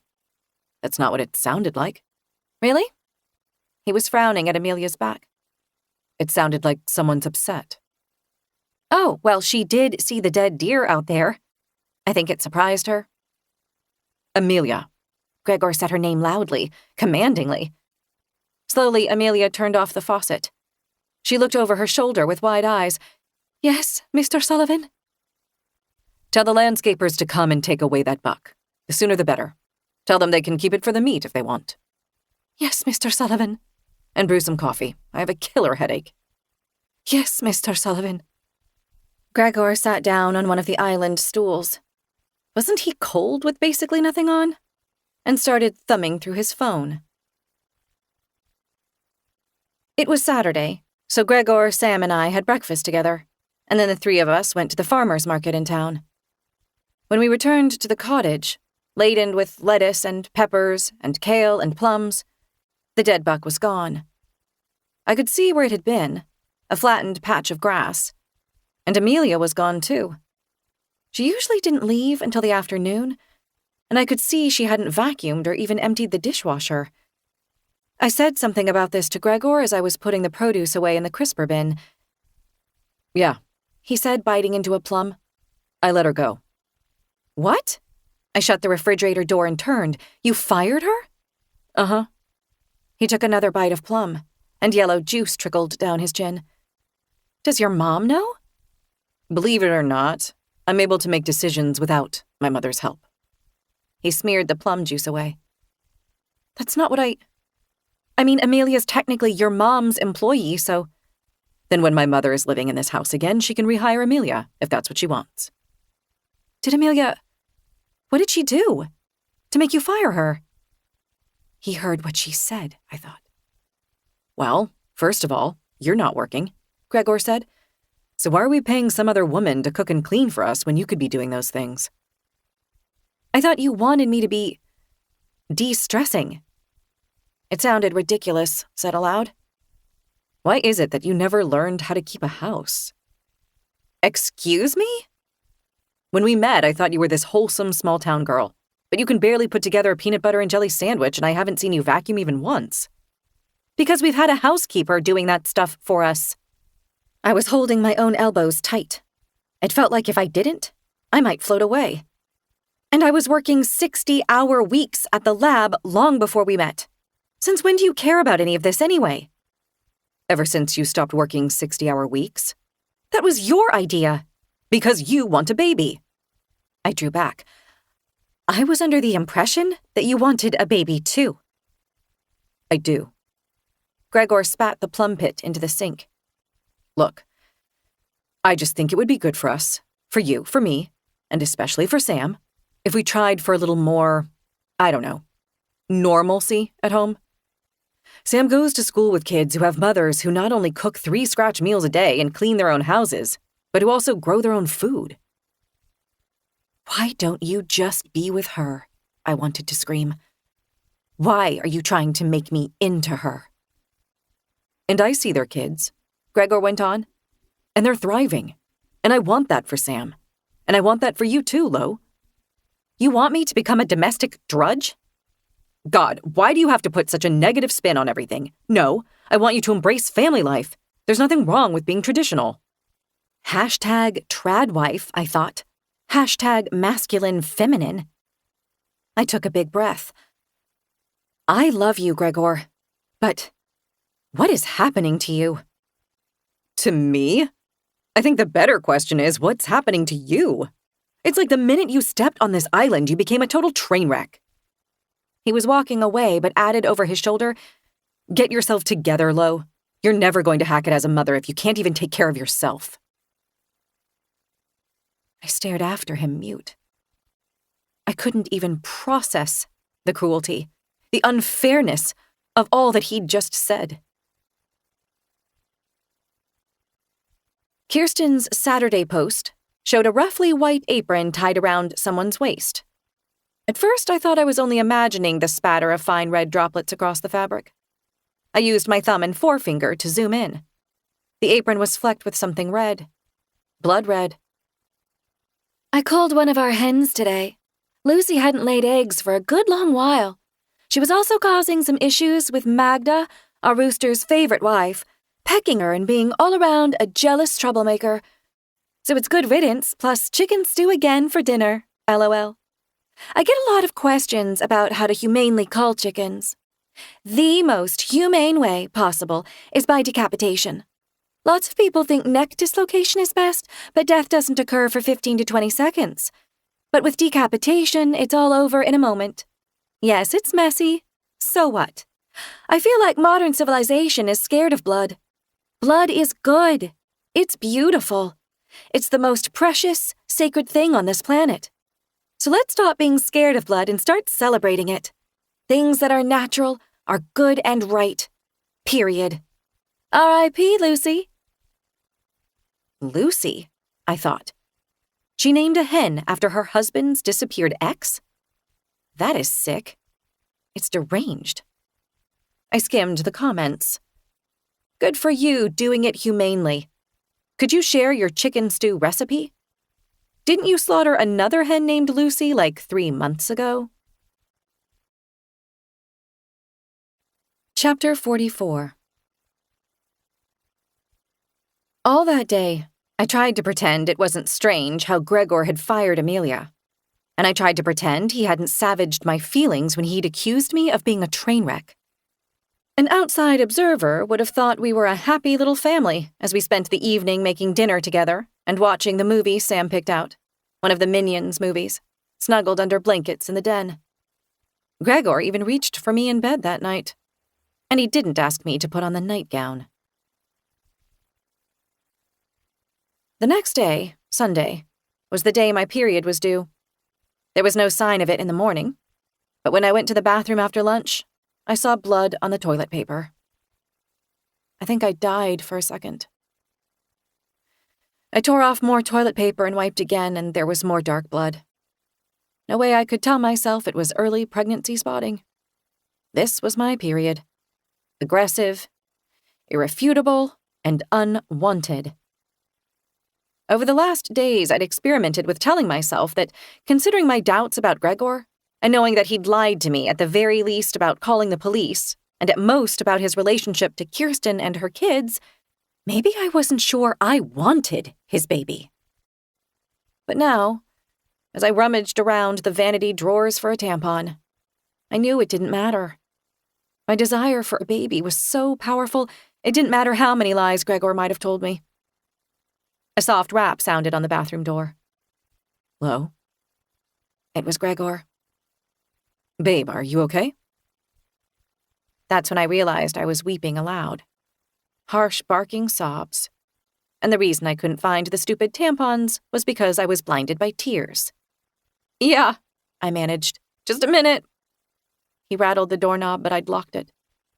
I'd been locking the bathroom door every time lately, it occurred to me. When exactly did I start doing that? Here were the tampons, finally, under the box of pregnancy tests. The sight of the tests unleashed a fresh wave of sobs. Lo, Gregor called. Just a second, I called back, tearing the wrapper off a tampon. 1 minute later, I unlocked the bathroom door and opened it. Babe, Gregor murmured when he saw me. Did. Yeah, I said, my face crumpling. I'm so sorry. Something I didn't understand passed across his face and was gone. I'm so sorry, babe. I sagged into his arms. He held me close and rocked me, and I told myself that at least I wasn't all alone in my pain. We lay down on our bed together, and I clung to him, weeping, until I fell asleep. It was dusk when I woke. Gregor wasn't there, but I heard kitchen sounds downstairs.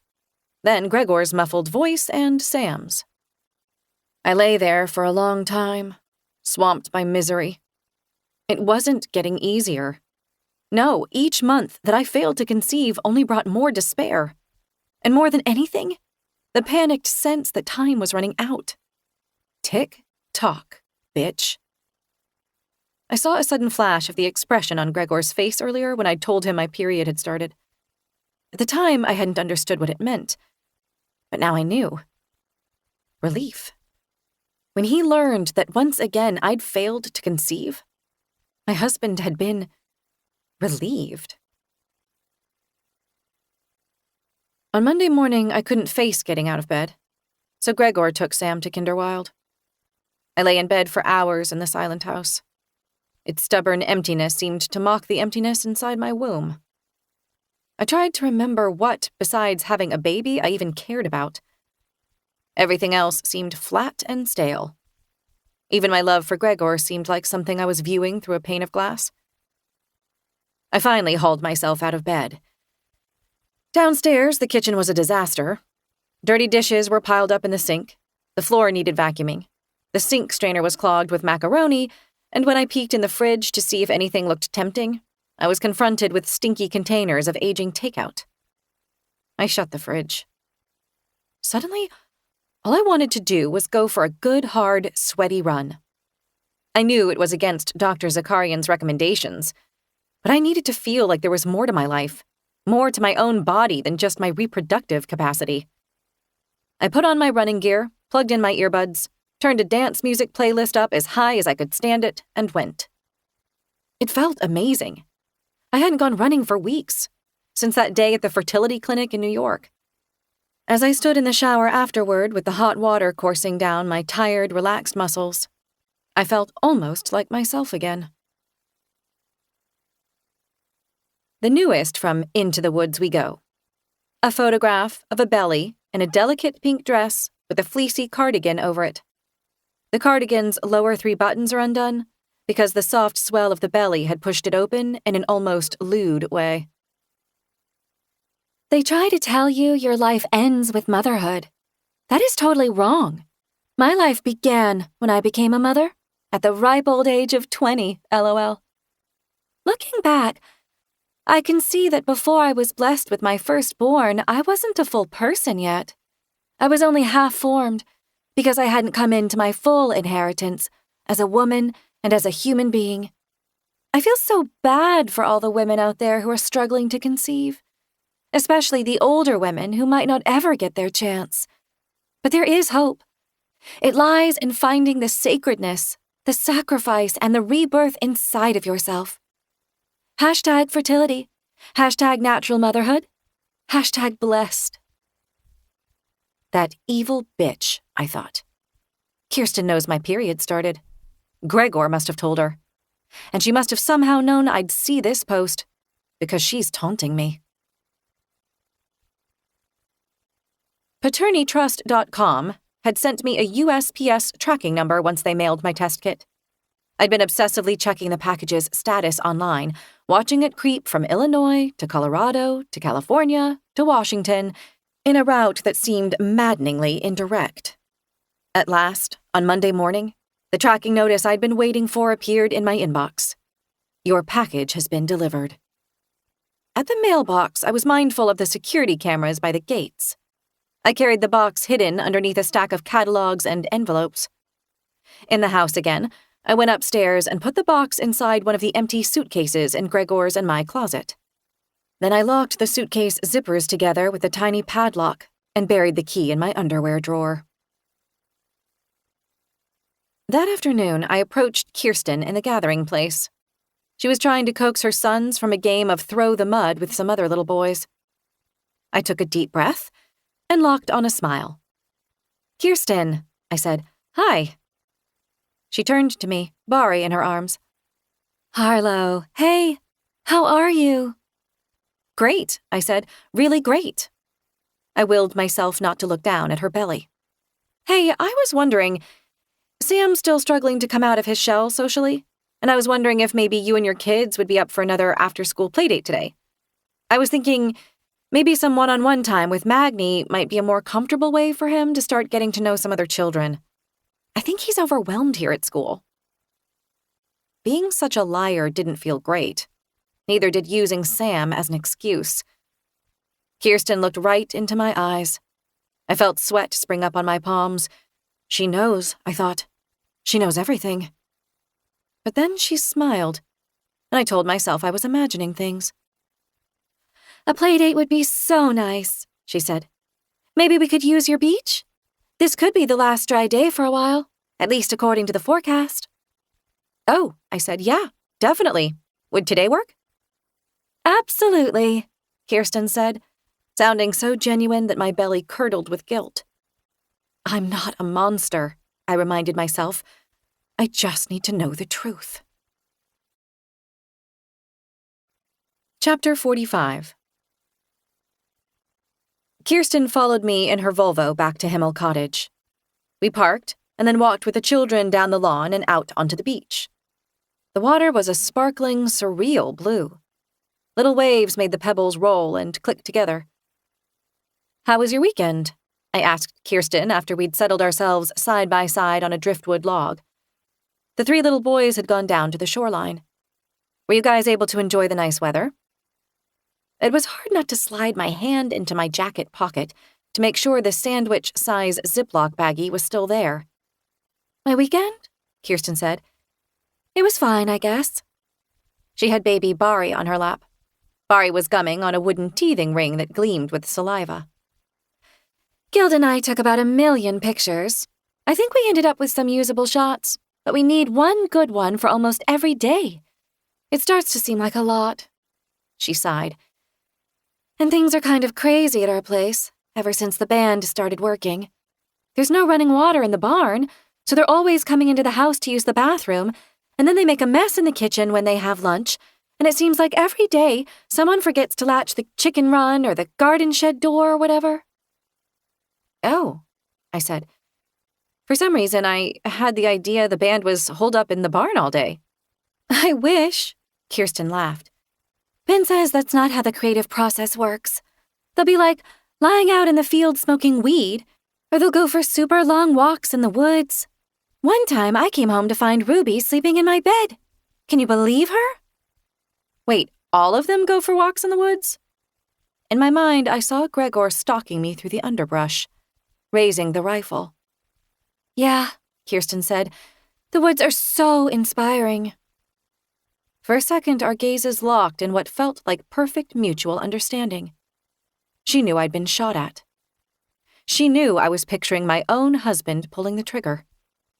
But then she looked away, over to her sons playing by the water's edge, and her profile was so young-looking, so tender, that once again I was overcome with the feeling that I'd gotten it all wrong.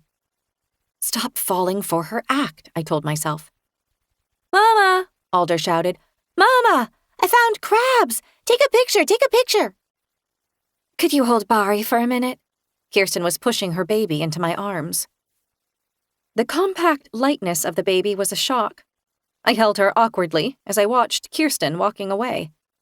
Then I came to my senses. Kirsten's back was turned. It was time to act. Bari was still gumming her wooden teething ring. Her fat little fist was locked around it. I pinched the ring between my thumb and forefinger and gave a tug. This only made Bari grip it more tightly. I tugged a little harder. She held on. I glanced over at Kirsten. She was bent at the waist, squaring her phone with something on the ground. Get the claws, Mama, Alder was saying. They're real sharp. I repositioned Bari on my lap so I could use both my hands. I took hold of the slimy teething ring again. With my other hand, I pried away Bari's surprisingly strong little fingers. She let out a whine. Kirsten was straightening, turning. I slid the teething ring into the Ziploc in my pocket. Kirsten's eyes met mine just as I pulled my hand from my pocket again. Bari started crying, stiffening and twisting and turning pink. I'm sorry, I murmured to her, jouncing her gently up and down. I really am. Kirsten was approaching, frowning at her baby in concern. She scooped Bari from my arms and pressed her against her shoulder. Instantly, Bari stopped crying. Don't worry, Kirsten said to me. It's not an acquired skill. It's buried in your DNA somewhere. I looked up at her, my entire body going cold, Had she seen me pocketing the teething ring? What is? How to comfort babies, she said. Oh, Even if you're like the most unnatural woman in the world, when you become a mama, you figure it out. Primal nature kicks in, I guess. she smiled down at me, but her green eyes looked empty. I'm already a mama. I forced myself to match her smile. I'm Sam's mama. Well, stepmama. My face went hot. What's the difference? Kirsten sat down beside me and put Bari to her breast. Mother's milk? Blood? So you're saying that bodily fluids are what's standing between me and enlightenment? It's not about love? Care? I had trouble conceiving too, Kirsten said. At first. That surprised me enough that I forgot to be angry for a second. You did? Yeah. It just wouldn't happen for me, and I wanted a baby so badly. Like I craved a baby. To feel it growing inside me, to hold it in my arms and to smell it. So I could feel like my life was on the right track, or, I don't know, to feel like I had a place in the timeline of humanity. And I guess also because of the way I grew up, and because of what a disaster my own mom was. She was in and out of rehab for my whole childhood, until she wound up ODing on fentanyl last year. Oh, God, I murmured. I'm so sorry. I just wanted to prove to myself that I could do it, that I could be a good mom, even if my own mom sucked. You know? So how did you make it work? I asked. Here we go, I thought. Truth time. Getting pregnant, I mean. If that's not too personal a question. Kirsten gazed dreamily out at the water. A breeze blew hairs like platinum threads across her cheek. Things weren't great with Ben, she said. Before we got married, there was this other girl, Lucy. The name went through me like an electric rod. Lucy, Ben's old girlfriend who disappeared. She just couldn't get over Ben, Kirsten went on. They'd only gone on like one date, and it got really awkward. But we figured it out. That was a huge stepping stone. You figured it out? I said. How, I thought, by murdering your husband's ex? Once I finally figured out that it's really about sacrifice, Kirsten said, and faith, and your sense of the sacred, once I recognized that it's all, like, bigger than you are, that's when I finally conceived Magni. What is she even talking about? I thought wildly. She kept going. You can go to doctors and they'll give you drugs or whatever, but the truth is, science has no way to explain that really it's all about dirt and sky and water and blood and love. I mean, I wasn't getting pregnant because, bottom line, I wasn't in love and I didn't believe in anything. But now, she smiled down at her suckling baby and stroked her cheek with a fingertip. Now everything is different. Now I'm in love. With who? I wanted to rage. Who are you in love with? Who do you believe in? Is it my husband? Your husband? Your pagan penis god? Got it, I said, getting to my feet. Interesting theory. When your time comes, Harlow, you'll understand. Putting a pin in that. I started walking. It felt hard to breathe. I'm going to check on Sam. Inwardly, I added, you absolute freaking psycho. Chapter 46. Sam was drawing in the wet sand with a stick. He was so focused that he didn't seem to notice my approach. When I was close enough to see what he was drawing, my lungs tightened even more. It was the rune with the double X's, the one symbolizing the ancient male fertility god, Ingus. Oh my God. They're even brainwashing the preschoolers with their crazy pagan stuff, I thought. We have to take him out of that school. Hey, I said, to signal my approach. Sam gave a startled little jolt and looked up. His eyes were huge. That's an interesting design, I said, crouching beside him. It took all my energy to act casual. He shrugged. Did you learn it at school? No answer. Magni came running up from behind us, dragging a driftwood branch. He stopped beside Sam and me, scowling down at the X's in the sand. Then he dropped the branch, stepped right on top of all the X's in his filthy bare feet, and started kicking. "Magni," I said, "no!" "Stop!" Sam said tearfully. "You're wrecking my work!" Magni ignored us. Sand sprayed. In another moment, all the X's had been obliterated, and Magni picked up his branch again. "That wasn't very nice, Magni," I said, my voice shaking with anger. Wait, I thought, do I hate a child? "You ruined Sam's pictures." "He can't draw those," Magni said. "They're not for him." "Sam can draw whatever he wants," I said, struggling to keep my voice gentle. Magni shook his head, pale locks brushing his shoulders. "Nuh-uh, it's only for us." "For who?" I asked him. But my eyes were on Sam, whose chin was starting to quiver. "The children of God," Magni said, and he was on the move again, dragging his piece of driftwood behind him. I looked back to Sam. His face was crumpled, thumb in his mouth, and he was stabbing viciously at the sand with his stick. "Who are the children of God?" I asked him. "Them," Sam said around his thumb. "The rest of the kids, but not me." "Oh, sweetie. No." I tried to wrap him in a hug, but he shook me off. "Sam," I said, my voice breaking, "you're just as much a special person as any other kid. Actually, I think you're extra special." "I don't care." He kicked savagely at the sand, sending wet, dark globs flying. "I don't care, I don't care, I don't care." "Let's go home," I said. Sam looked at me sharply. His thumb dropped from his mouth. "To New York?" I felt a pang. "No, baby, I just meant our home here. The cottage." His shoulders sagged. "Oh." "Are you ready?" He nodded. "I told you Magni was mean," he said as he got to his feet. "Yeah," I said, standing too. "I believe you." Hand in hand, Sam and I walked back to Kirsten. She was still on the log nursing Bari. "I think Sam's had enough for the day," I said. "But you guys are free to use the beach as long as you like." "Hey," someone called behind us, and we both turned to see Gregor crunching through the pebbles. "I saw you guys from the house." He stopped, pushing his hands into his jacket pockets. Wind fanned his hair against his taut throat. His eyes crinkled up against the light on the water. The sight of him gave me something like a sugar rush. Frowning, he glanced to Kirsten and then back to me again, as though he couldn't figure out why we were together. I also saw him look at Sam's hand, still clasped in mine. He seemed more annoyed than confused by that part. "How was the afternoon session?"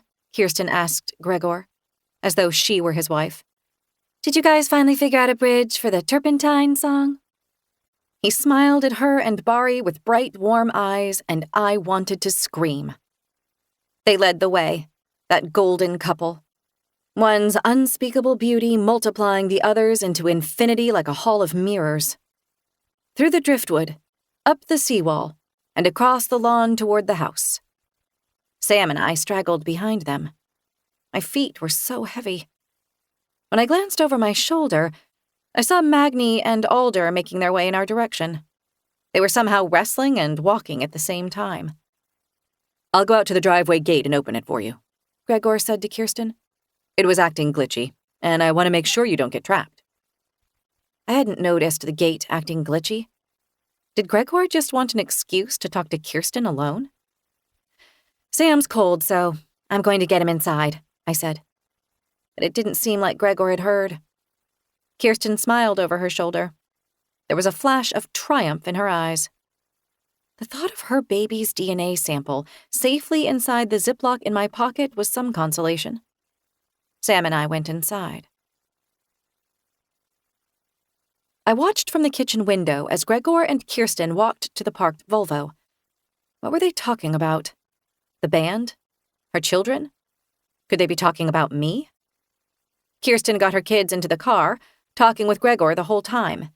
Then she was pulling something from her cardigan pocket, an envelope, and giving it to him. He stuffed it into his own jacket pocket. "What's that?" I wondered with a hot rush of jealousy. Kirsten got behind the wheel of her Volvo, laughing again. Gregor shut the door for her before striding away toward the gate. She started her car and rolled slowly after him. I waited for the pain to hit. It didn't come. I'd gone blessedly numb. I clicked into efficiency mode. I went upstairs, locked myself in the bathroom, and packed Bari's Ziploc-bagged teething toy in the DNA test kit return box, along with, in a separate baggie, a snipping of the nightgown stiffened with Gregor's semen. I'd already filled out the enclosed forms and created a profile on paternitrust.com. The kit had come with a prepaid label, which I stuck to the box, and I sealed it with packing tape and slipped it into my shoulder bag. "Where are you going?" Gregor asked me as I braked the Mercedes beside him on the driveway. He was walking back from the gate. I totally forgot that I need to get something to the post office before they close. "What?" "Something for Audrey. I'll be right back." He was opening his mouth to say something else, but I pressed the gas pedal and left him behind. The box's prepaid label meant I didn't need to stand in line at the post office. Still, I felt like I might jump right out of my skin when I rolled up to the drive-through mailbox and tipped the box in. One more week, then I'd have the results. Chapter 47. Back from the post office, I forced myself to ask Gregor about the envelope. Part of me wanted to stay oblivious. I also didn't want another fight, but I needed to know. "What did Kirsten give you?" I asked, walking into the kitchen. He was slicing an apple at the island. Sam sat across from him, unscrewing the lid from a jar of peanut butter. Gregor looked at me blankly. "What?" "I saw her give you an envelope?" "Oh, that."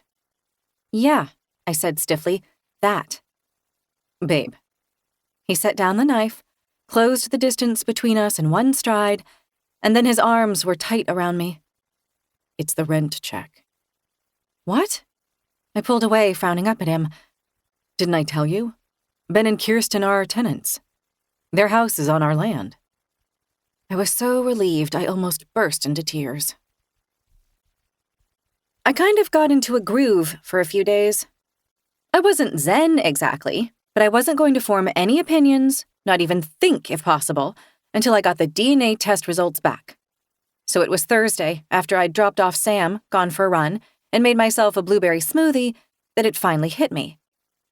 If we were the Blakeleys' landlords and owned their homestead, didn't it follow that we also owned the forest next to the homestead? And the paths? And the ravine? Excitement swelled inside me. If that security camera by the ravine was on our land, then it belonged to us too.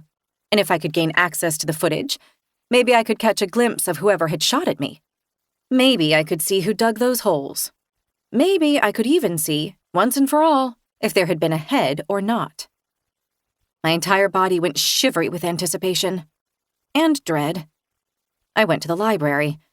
This was the room with the family photo albums, all pine paneling and green leather chairs. The rifle Gregor had used to shoot the buck was once again hanging over the fireplace. A desk stood by windows overlooking the forest behind the house, and there was a computer on the desk, the kind with a separate monitor. Little blue lights flittered. It was always on. I'd never given it a second thought until now. I went over and tapped the spacebar on the keyboard. The monitor flashed to life. A field for a password appeared in the middle of the screen. Of course, nothing was that easy. I thought about it. Gregor's mom, Pauline, was in her 60s. Definitely not of the tech generation. Plus, she'd never worked for a living.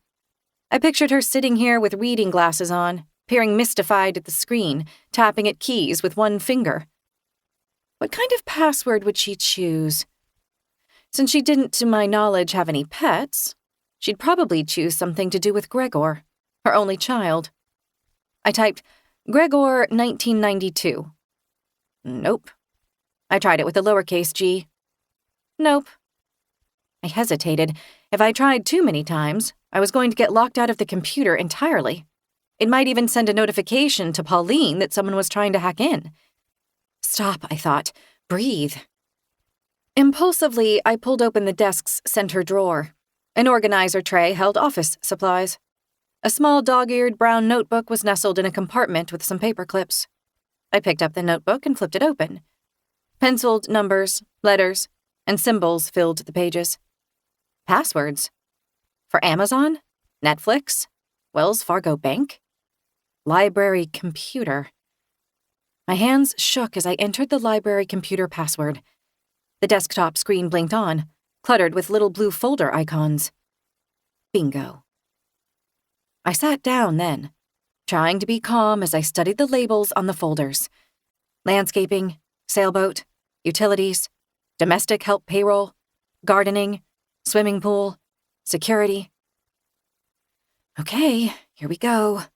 Calm the freak down, Harlow. I clicked on the security icon. A window popped up with still more folders. One of them said cameras. This was really happening.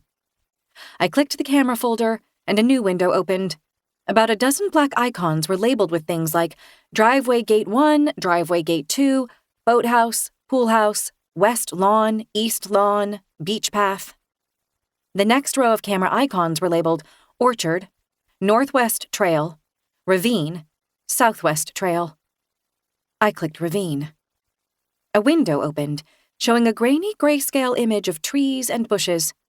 At the top, milliseconds sped by on a clock. It was showing a real-time feed of, well, trees. I watched it for a minute. The camera was aimed at what appeared to be a nondescript section of forest.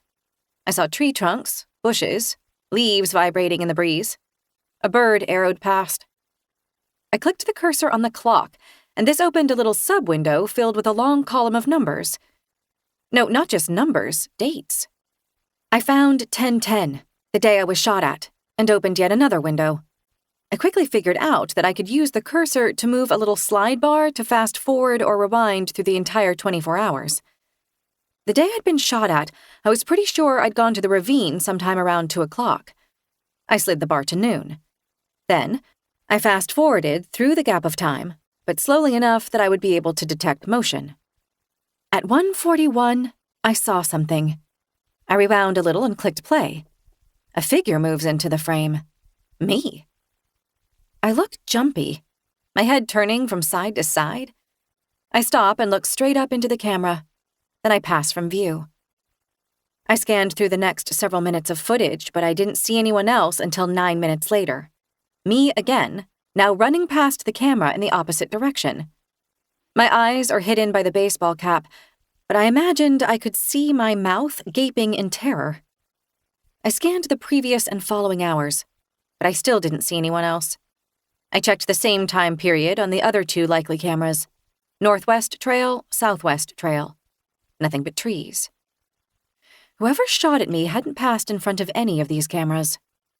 Did that mean they knew where the cameras were positioned? By this point, I'd opened several windows on the desktop. I was clicking them closed one by one, when a new thought hit me. What if one of those cameras recorded whatever Gregor was doing outside that first night on the island? There was a pool house camera. At the very least, he would have been captured by that one.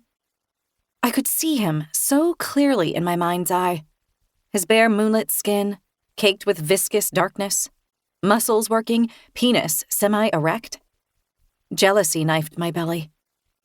What were you doing? I thought for the millionth time. And then I thought, wait, maybe I can find out. Chapter 48. I found 9/29 on the list of dates for the pool house camera. That had been our first night on the island. I clicked it. This camera was obviously fixed to the outside of the pool house, and when I fast-forwarded to the nighttime hours, it showed the moonlit surface of the pool. There were the folded umbrellas, the chaises, the hedges. I didn't see anyone, though. Not even myself. But then I realized when I'd seen Gregor by the swimming pool, it really had been very early on 9:30. After clicking on 9:30, I slid the timer bar carefully, not wanting to miss a single thing. At 1:33, a figure moves into view.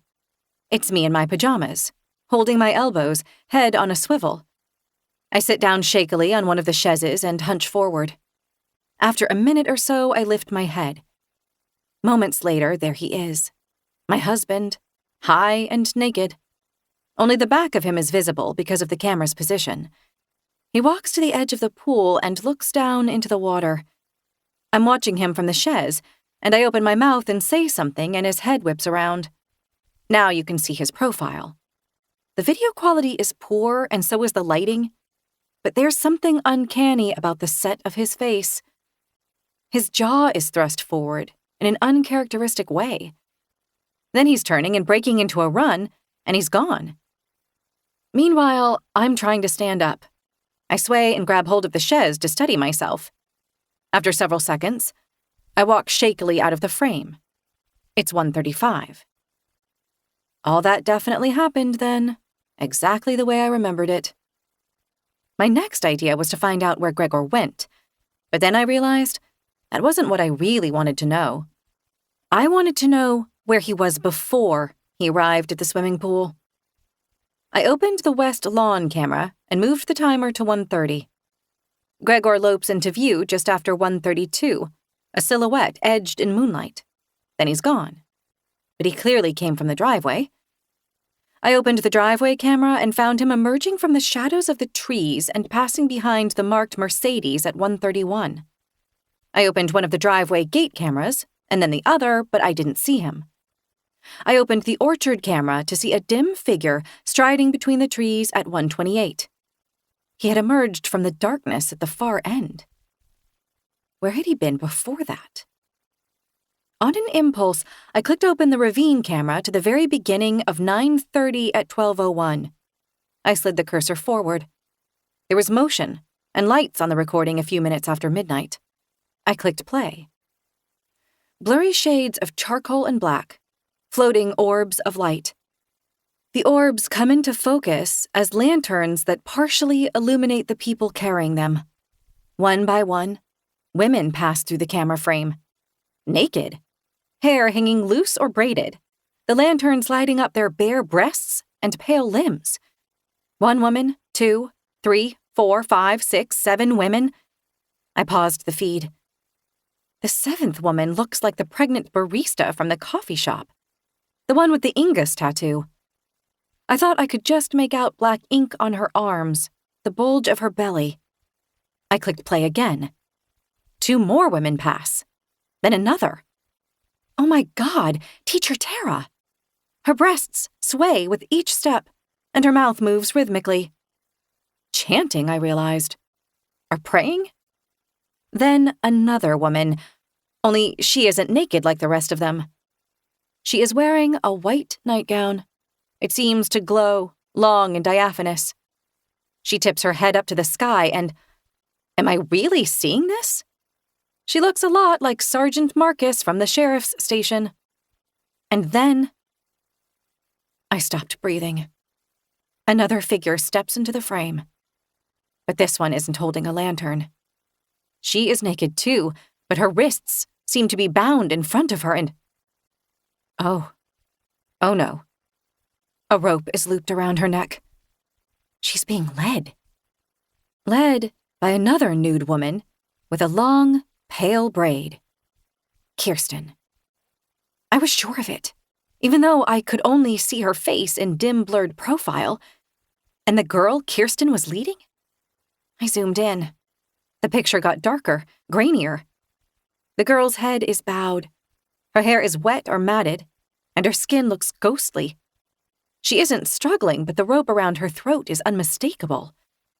The curved cheeks, the set of her neck, could it be? I fumbled my phone from my pocket and pulled up the screenshot I'd taken of Liz Reed's yearbook photo. Smiling, hopeful, painfully young. I turned back to the footage. Was it her? It sure as heck could be. Except, something wasn't quite right. I couldn't pinpoint what it was, though. It was just a little itch at the back of my mind. I hit play again. Another woman follows carrying a lantern, then another, and she holds something too. An axe. My mouth went dry. She carries it low, right under the double blade, handle pointing down. Lantern light hits its edges. The feed went still. Nothing remained but dark smudges of tree and shadow. 13 women in all. 13 chanting women. Naked, barefoot, braided, snaking through a moonlit forest path shortly after midnight on September 30th, with an axe and a girl on a leash. My pulse was a drumbeat in my ears. I didn't want to believe what I was seeing. I felt dizzy. I felt hot. I slid the timer forward, 12:30, 1. Darkness, darkness, darkness, and then at 1:17 there he was. My naked husband, stealing past the camera, away from the direction the women had gone. Chapter 49. Black splotches danced across my vision. It felt like the floor under my chair was tipping. I was going to pass out.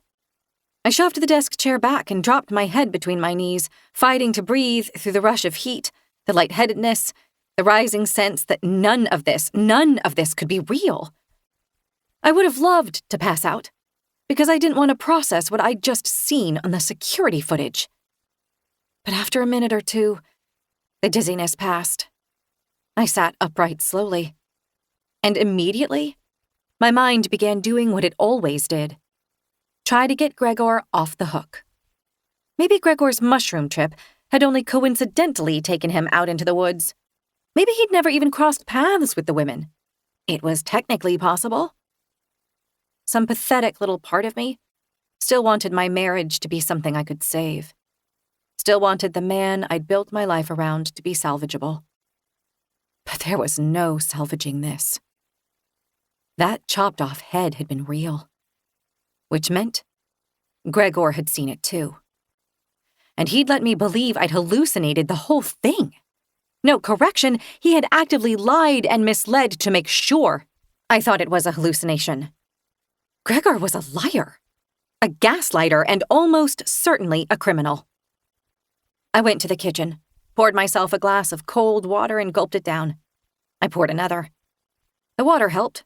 It cleared the buzzing from my ears, steadied my hands.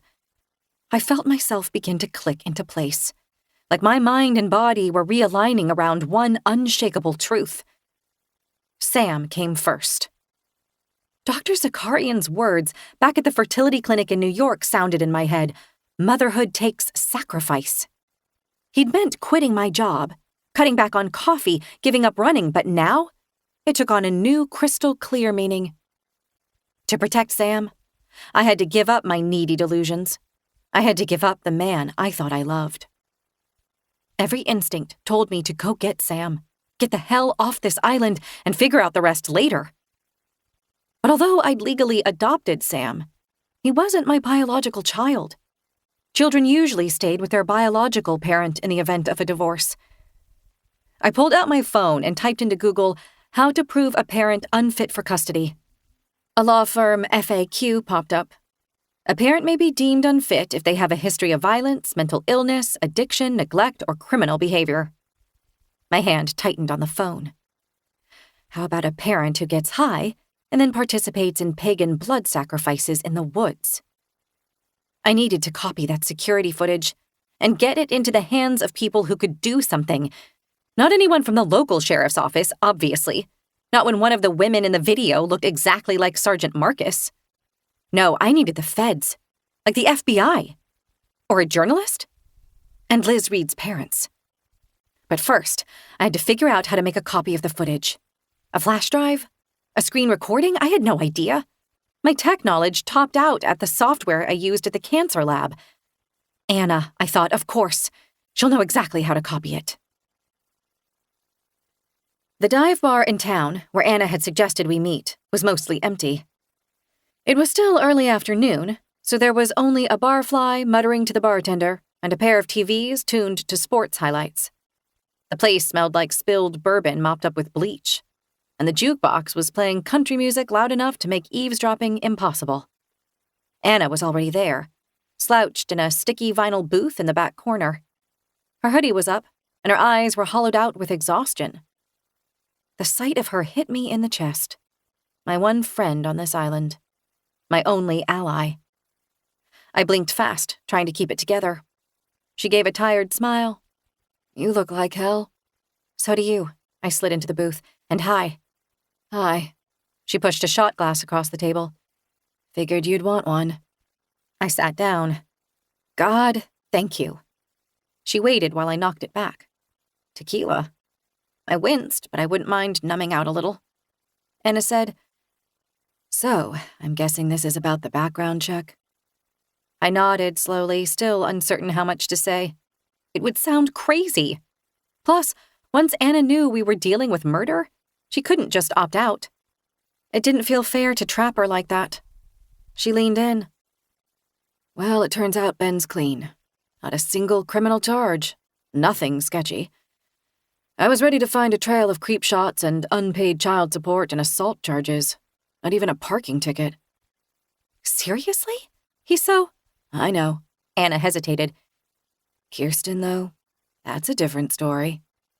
I sat up straighter. What? She changed her name. When they got married, she didn't just take Ben's last name. She changed her first name, too. From Kristen to Kirsten. Slippery little rebrand. That's why you can't find anything about her outside of her Insta posts. Oh my God. She grew up in Aberdeen, out on the Olympic Peninsula. Kind of a depressing logging town. Her dad worked at a paper mill until he got hurt and went on disability. Her mom bugged out when Kirsten was little. She told me her mom OD'd on fentanyl. Nope. Alive and living in Texas and active in a megachurch, according to Facebook. But here's the kicker. Kirsten was a cheerleader in high school. I actually laughed. Shut up. No, for real. Wild, right? So one day at cheerleading practice, another girl joked that she'd hooked up with Kirsten's boyfriend and Kristen, flipped out. Picked up a baseball bat that was lying around and beat the crap out of her. Like, hospitalization level. Facial reconstructive surgery. Oh my God. That was when she was 16. Did over a year in juvie. Got her diploma from a detention program. I guess the state sealed her record, but my friend pulled it up through a back channel. I stared at her. So she really is a psycho. Yeah. Anna gave me a strange look. That's why you called me? About the background check? I hesitated. She narrowed her eyes. What's going on? I don't want to drag you in deeper. Deeper? She gave a bitter laugh. Ruby's already threatening to dump me. She caught me reading the report and freaked. Said I'm obsessed, that I'm sabotaging the band, that I can't stand seeing her happy. I'm so sorry, I said. Anna looked at me hard. What's going on? I need your help copying some security footage off a computer at Himl Cottage. Okay. What kind of footage are we talking about? The kind where a girl with a rope around her neck is led into the woods by a bunch of naked Kinderwild moms, where my husband also shows up on camera, high as a kite, and apparently in on the act. The kind of footage that would grant me custody of Sam. Anna's eyes were huge. You're kidding. God, I wish. Is it like live-action roleplay? Or like they were filming a music video, or it's real? How can you be sure? I thought of the rotting head in the dirt, and bile surged up my throat. I'd never told Anna about the head. Before, I wasn't sure if it had been a hallucination or not. It felt foolish to talk about it. But now, she needed to know. So I took a deep breath and backed all the way up to the day I fell down the ravine. By the time I was finished, her face was pale. Holy shit, she whispered. This is insane. You have to tell the police. I tried to. At least one of the local cops is in on this thing. I want to go to the FBI, but they're going to laugh in my face or have me committed unless I can give them concrete proof. That's where you come in. I want to copy that security footage so I can get it to law enforcement. And to Liz Reed's parents. Anna nodded. Okay, yeah, it makes sense. And you're sure that was Liz Reed in the footage? Pretty sure. But, well, here's the thing. If that was Liz, then she'd only died a few days before I saw the head. But the head I saw was pretty decomposed. It couldn't have been hers. Fuck, Anna said. They're serial killers. For real. She was quiet for a long beat, then, okay, I'll bring what we need tomorrow. I'll have to go over to the mainland in the morning to get it. We'll probably need a portable hard drive, maybe a backup laptop, or at the very least an HDMI recorder. You sure? I'm already blowing up my relationship and risking a felony. Might as well commit. Chapter 50. Back from the bar, a little buzzed and a lot on edge, I had 45 minutes before I had to go pick up Sam. I decided to find our passports, just so I knew where they were when it was time to leave. Hopefully tomorrow. I started in Gregor's and my bedroom. Desk drawers, top dresser drawers, nightstands. Nothing. I moved faster, pulse kicking up. Downstairs, I tore through the kitchen junk drawer, then opened every drawer in the huge carved sideboard in the dining room. Fondue forks, cloth napkins, a corkscrew. I leaned to open one of the smaller doors on the top shelf. My eyes caught on a faint scrawl of pencil. Bitches. Bessie, I thought? A loose strip of wallpaper was lifting up from the wall beside the sideboard. I peeled it back carefully, heart pounding. The words were fragmented, badly faded, but I could make out. Bitches, those witches in the moon. And old man Himl, say, dances with them, frolics with. They made him rich. I stared at the words until my eyes stung. This was what that old lady at the Historical Society, Shirley, must have been talking about. Jacob Himmel's deathbed confession. The unspeakable things he was afraid were going to land him in hell. Was Bessie saying that old man Himl danced with witches in the moonlight? If so, then whatever had happened in those woods 2 weeks ago, with Gregor, with the women, with the axe, it wasn't new. It was a family tradition. There had to be more of Bessie's writing. I moved through the house, scanning every wall for bubbles, seams, lifted corners. My movements were unsteady. My breath came short. I needed Bessie to tell me more. I wanted to understand the nightmare of a family I'd married into. No, I needed to understand, so I could get Sam and myself safely out. In the den, I slid a fingernail under a peeling edge. Blank plaster. Dining room, same. I crouched by the baseboard in the entry hall and picked at a seam. Still no writing. Stairwell, landing, upstairs hallway. I peeled, pried, scraped. My thumbnail split, then tore halfway down. Blood welled beneath the nail bed of another. That didn't stop me. Please, Bessie, please tell me what kind of monsters they are. But every wall was silent. I blinked, looked around. Wallpaper hung in curling strips. Ragged seams flapped like open wounds. My hands were shaking, flecked with plaster dust and smeared with blood. Oh my God, I thought, what have I done? I went to the utility closet. They tell you it's forever, love. This house. Too late. And fumbled around until I found an old bottle of Elmer's glue. The nozzle was crusted, but I bit it open. My fingertips were too sore to pick at it, and squeezed out a blob of sticky white glue. Room by room, I started sticking the wallpaper back down. Smooth it. Hide it. Fix it. Gregor couldn't know what I'd found out. That afternoon at Kinderwild, it felt like a mask had been ripped off the entire operation. These weren't your run-of-the-mill Earth mamas, with their kombucha and felted wool clogs. They were killers. I pushed on sunglasses, even though the sky was murky and gray. They made me feel protected.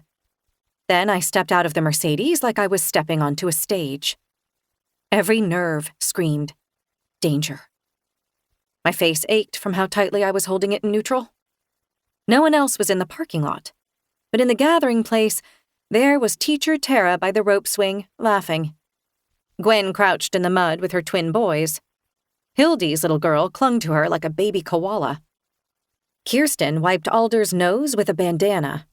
All of them smiling, radiant, self-satisfied. They'd known all along who my husband really was. What I'd only just figured out. It made me want to scream. I kept my head high as I scanned the clearing for Sam, but I could feel the burn of their eyes on me. Did they know that I knew? Was it written on my face? "Sam!" I called too brightly. I'd spotted him and let out a breath I hadn't realized I was holding. He dropped the stick he was waving and ran to me. His hair was damp, his face smudged, his little body warm and solid as he flung himself into my arms. I held him tighter than I should have. He squirmed. "Ready to go, sweetie?" I said softly. Yeah. Why are you wearing sunglasses? "I have a little bit of a headache. Let's grab your backpack." Just one more day, I thought. Then we're out of here. I glanced back as I was buckling Sam into the car to see who was watching. Kirsten was walking toward her Volvo, holding her baby close, her 2 little boys straggling behind her like dirty ducklings. She caught me looking, smiled, waved. I forced myself to wave back. Bitch, I thought. Witch. The biggest challenge was going to be acting normal around Gregor. The girl with the rope around her neck, the rotting head in the ravine, the footage of him sneaking around in the trees, high and naked? Yeah, that was my husband. What exactly did my game face look like for that? I checked on Sam, who was still hypnotized by the TV. I gave him another hug, too tight, and then I went into the kitchen to put together something for dinner. I came up with a box of penne and a jar of marinara, and then my eyes fell on the wine rack. On impulse, I grabbed a bottle of Pinot Noir and carried it with the pasta things into the kitchen. I uncorked the bottle, poured a large glass, and drank it down. This, I thought, this will definitely help with my game face. I poured a second glass and got started with dinner. A little later, the pasta water was boiling, the marinara was simmering, I was chopping yellow peppers for a salad, and a tray of frozen meatballs was circling the microwave when... "Hey there, beautiful." I fumbled the knife. Gregor. I hadn't heard him come in. He walked over. "Something smells good." He kissed my cheek, and the hairs on the back of my neck stood up. "Hey," I said. My thoughts were a scribble. He pulled back. "Whoa, have you been drinking?" "I had a glass of wine," I said, still chopping. "Is that a federal offense?" His frown deepened. "You said you wanted to keep trying." "I was trying, and now I've got my period, so I poured some wine." I gestured vaguely at the bubbling marinara. "Dinner's happening." Gregor ran a hand through his hair. "I just mean, it's not over yet. We can't give up hope.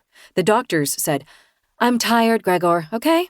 I'm tired of being a shrine." "If you get pregnant, when you get pregnant, it isn't going to be just your body anymore." My knife froze mid-chop. I stared at him. Somehow, after all I'd seen that day, I still couldn't believe what I was hearing. It'll still be my body. Gregor was shaking his head. "Your body and what happens to it is determining the future of our whole family." "What's that supposed to mean? I'm nothing but some kind of Himl air-making factory? Actually, that's basically what your mom implied, with her crazy talk about the Himl nose and..." "Don't joke about that." His jaw clenched. "I'm joking because your mom talked about our theoretical baby like she was playing eugenics bingo." Why am I even arguing about this, I wondered. I'm leaving tomorrow, and the next time I see my husband, it'll probably be in court. Gregor looked away. "Mother just wants to make sure the family line stays intact." "Meaning what?" I said. I shouldn't have drunk all that wine. I was starting to feel woozy. That the baby actually looks like a Himl? She has her preferences. And she's made it clear that there's a lot of money at stake. I blinked. Wait, Gregor, did she actually say she'd cut you off if you didn't have a certain kind of baby? I lowered my voice to a rough whisper. What about Sam? He doesn't count? His eyes flashed. I didn't say that, but I didn't say that. His tone shut it down. I dumped the peppers into the salad, mechanically tossed them with the tongs. My mind was screaming, oh my God, what is this messed up family I married into? But I kept my face still. Let me help. Gregor was reaching for the bowl, but then his gaze fell on my hand. Jesus, Lo. He grabbed my wrist. What did you do to your nails? I jerked away. Nothing. They're wrecked. You've got blood under the... What, did you claw something? I was cleaning, I said. I caught them on a drawer handle. He didn't seem convinced. You sure everything's okay? Because I need you, Lo, okay? I need you more than you can possibly understand. I've heard that before, I thought. Chapter 51. Gregor took Sam to preschool before heading to band rehearsal the next morning. I spent the morning tearing the house apart, searching for our passports again. Still nothing. At this point, I was 99% sure Gregor had hidden them. It wasn't the end of the world, though. Sam and I could still leave.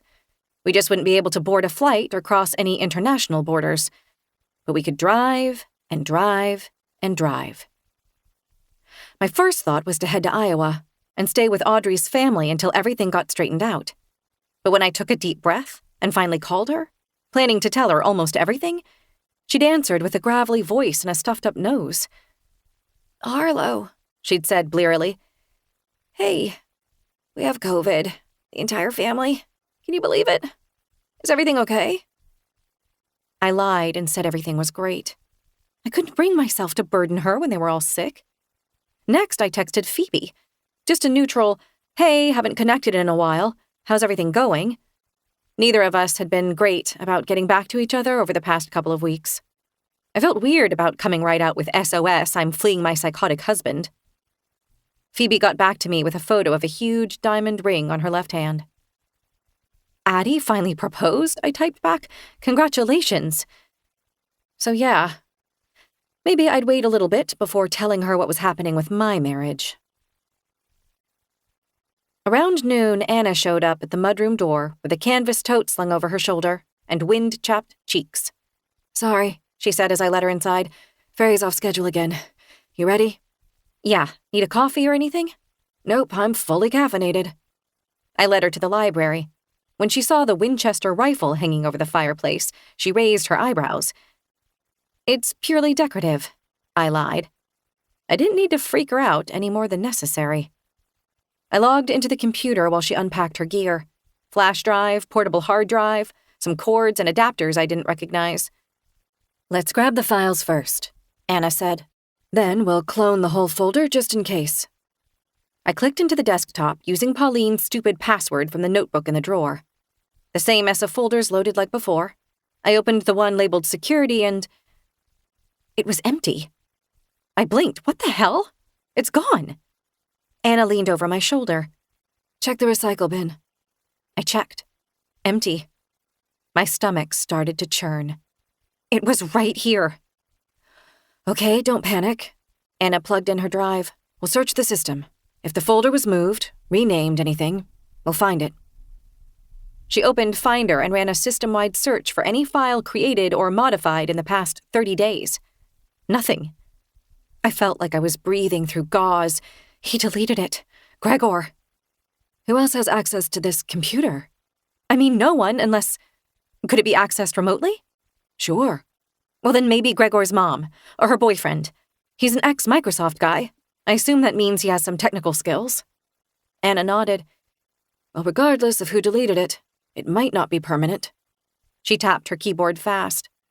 I'm running a recovery scan. If it was just trashed, it's still on the drive. We can pull it. A loading bar crawled across the screen. Anna chewed her lip. The results popped up. Nothing. Shit, she muttered. Whoever did this used a secure wipe. That means the files weren't only deleted, they were overwritten. Erased beyond basic recovery. I sat back in the desk chair. He knows. He knows I saw the footage. You're sure it was Gregor Who else? My voice cracked. Maybe Gregor's mom saw someone was accessing the files and deleted it for, privacy. I don't know. Just calm down and listen, okay? There are forensic tools that might recover fragments, but they're expensive and not exactly plug and play. So I'm screwed, I said. My entire body was shaking. We'll figure something else out, Anna said, but she sounded uncertain. We just need a new plan. I nodded, but the gesture felt meaningless. The footage, Sam's and my ticket to safety, was gone. Are you sure we should be talking in here? Anna whispered. Her gaze flicked around the library like she was looking for something. You don't think... She stopped me by putting a quick finger to her lips. Then she headed for the door. I followed her out of the house and into her Honda CR-V. She got behind the wheel, and I got into the passenger side.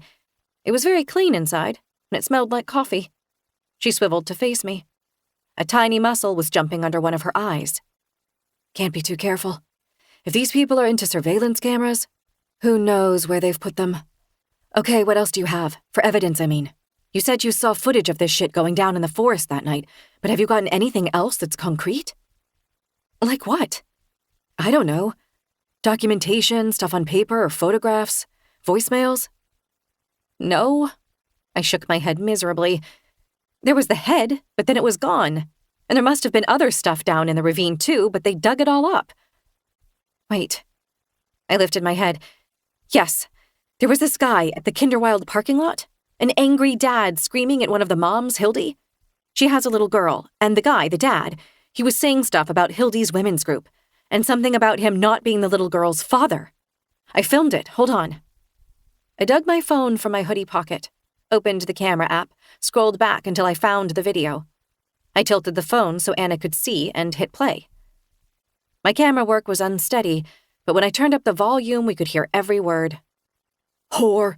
Why am I paying child support for some other guy's kid? I'm going to sue you and your whole psycho bitch group. Psycho bitch group? Anna said. He's talking about them, I said with a swoop of hope. The women in the woods. I had no idea at the time, but now it has to be, right? You need to talk to him, Anna said. He might know exactly how Gregor is involved. He might have more evidence. It's unfortunate that he seems like yet another unhinged whack job. I don't even know his name. Sure, but you got his license plate on camera. You'll be able to dig it up. Chapter 52. Anna had to get going so she wouldn't miss a work Zoom. She gathered up her equipment from the library, and telling me to keep her posted, she left. I got my phone out again, pulled up the video of the angry dad, and selected the frame with the clearest shot of the retreating pickup. I zoomed in on the license plate. Washington State. The number was clear. I opened the web browser on my phone and went to one of those free license plate search websites. I typed in the license plate number, selected Washington State, and clicked Proceed. No result. I found another website, this one requiring a $5 fee. I entered my credit card information, wondering what Gregor would think when he saw the charge on the statement next month. This time I got a hit. Toyota Tacoma, 2018. Christopher Grasso. A local phone number and an island address. I sent Anna a text. Got it. Thanks again for your help. I thought about dialing Christopher Grasso's number.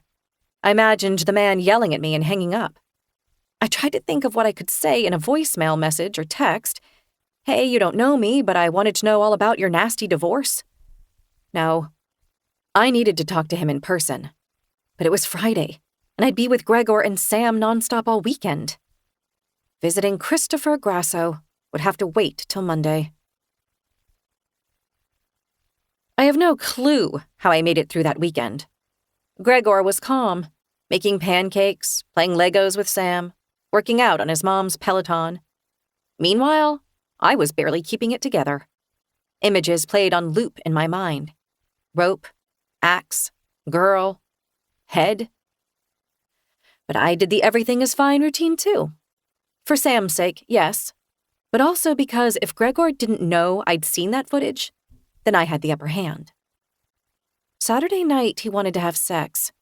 I told him I was still on my period, extra crampy. Sorry, honey. Are you okay? He'd asked, brow furrowed. Have you ever had bad cramps before? Is that all I am to you, I thought, a baby incubator? Every time I went to the bathroom, I locked the door and checked the password-protected account I'd set up on paternitrust.com. This account, according to the website, was where the results of the DNA test would show up as soon as they were available.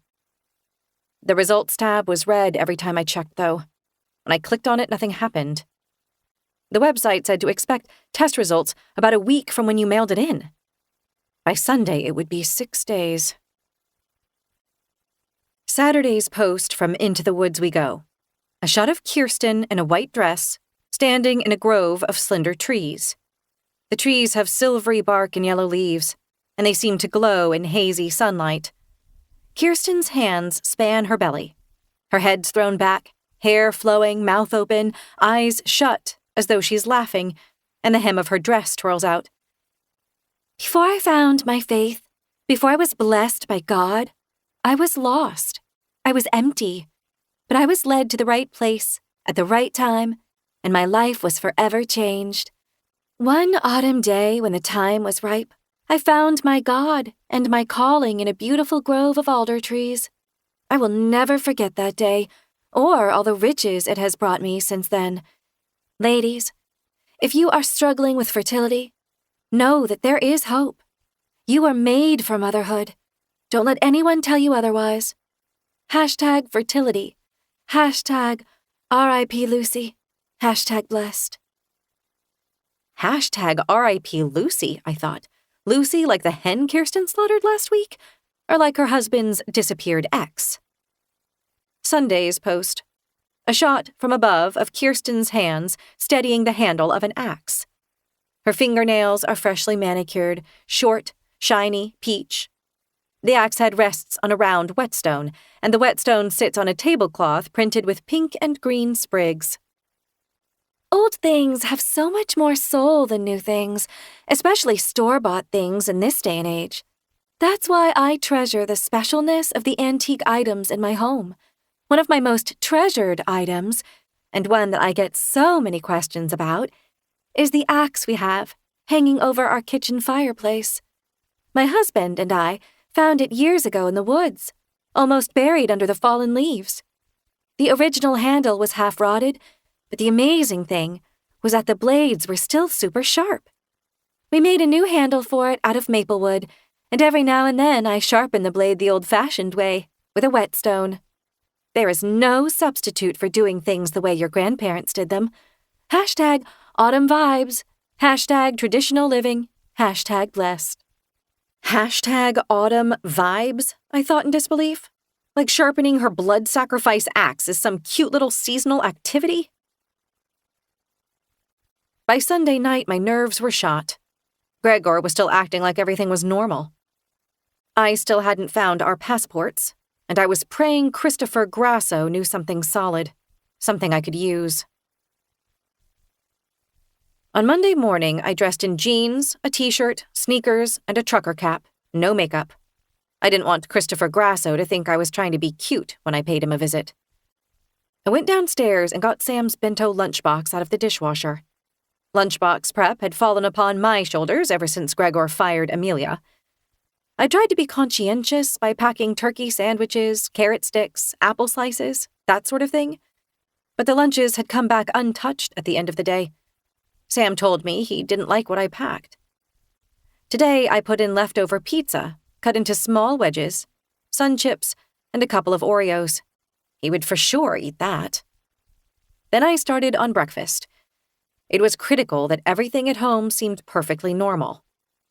"Whoa," Gregor said sleepily, walking into the kitchen that smelled like pancakes and coffee and scrambled eggs. "This is a surprise." "Good morning, honey," I said brightly, flipping over a pancake. He came over and hugged me from behind. The feel of his body on me made me want to scream. "Did I ever tell you how sexy you look when you're doing the whole domestic goddess thing?" he murmured. "I'm hardly a domestic goddess," I said with a forced laugh. I didn't mention that the pancakes were from a boxed mix I'd found in the pantry. Chapter 53. After I dropped off Sam at Kinderwild, I climbed back into the Mercedes and opened the map on my phone. I'd already typed in Christopher Grasso's address. Before I set off, though, I sent Anna another text. Heading out to see the angry dad. Wish me luck. She hadn't responded to my last text, but I figured she was the type to communicate on an as-needed basis. Christopher Grasso's home was several miles away, down near the South End Ferry. I hadn't been to that part of the island yet, and I soon discovered it was even less populous than the rest of the island. I drove through steady rain along a forested road. My windshield wipers thudded. I felt untethered. Few houses were visible from the road. Instead, mailboxes marked driveways that twisted away into darkness. I spotted the mailbox with Christopher Grasso's address, dented metal on a cockeyed post. I braked. A driveway, more dirt than gravel, extended into berry thickets and gloomy fir trees. For the first time, the foolishness of my plan hit me. Anyone would consider paying a visit to some random guy with a documented history of aggressive behavior as unhinged. Was I unhinged? Even if I was, I didn't care. I was doing this for Sam. I felt laser-focused. Maybe Christopher Grasso would make everything crystal clear. I turned down his driveway. It was so potholed I bounced in my seat, and branches screeched against the car's sides. I heard the dogs long before I reached the home. 2 dogs, I decided as I got closer. No, 3. Big ones, with a shrill, frantic lilt to their barking. My belly fluttered. The home was a mossy cabin merging with the undergrowth. A black Toyota pickup was parked out front, and its license plate matched the one in my video. I braked beside it. I heard a slam, and a second later, 3 muscular dogs were milling and sniffing around my car. One of them bounded up against the driver's side door, and I recoiled with a gasp. Drool swung in glistening ropes from its jaws. "Hey," someone bellowed, and I saw the man from the video coming down the porch steps. A rifle hung from his hand. What the hell had I been thinking coming here? This wasn't detached research in a laboratory. This was my life. This was dangerous. The man swore and kicked at the dogs, and they slunk away. He stopped beside my window. "Who the hell are you?" he said, his harsh voice muffled by the window. I buzzed the window halfway down. "Hi," I said, trying to smile. It felt like a cringe. He was 30-something, burly and black-bearded, in a t-shirt and jeans.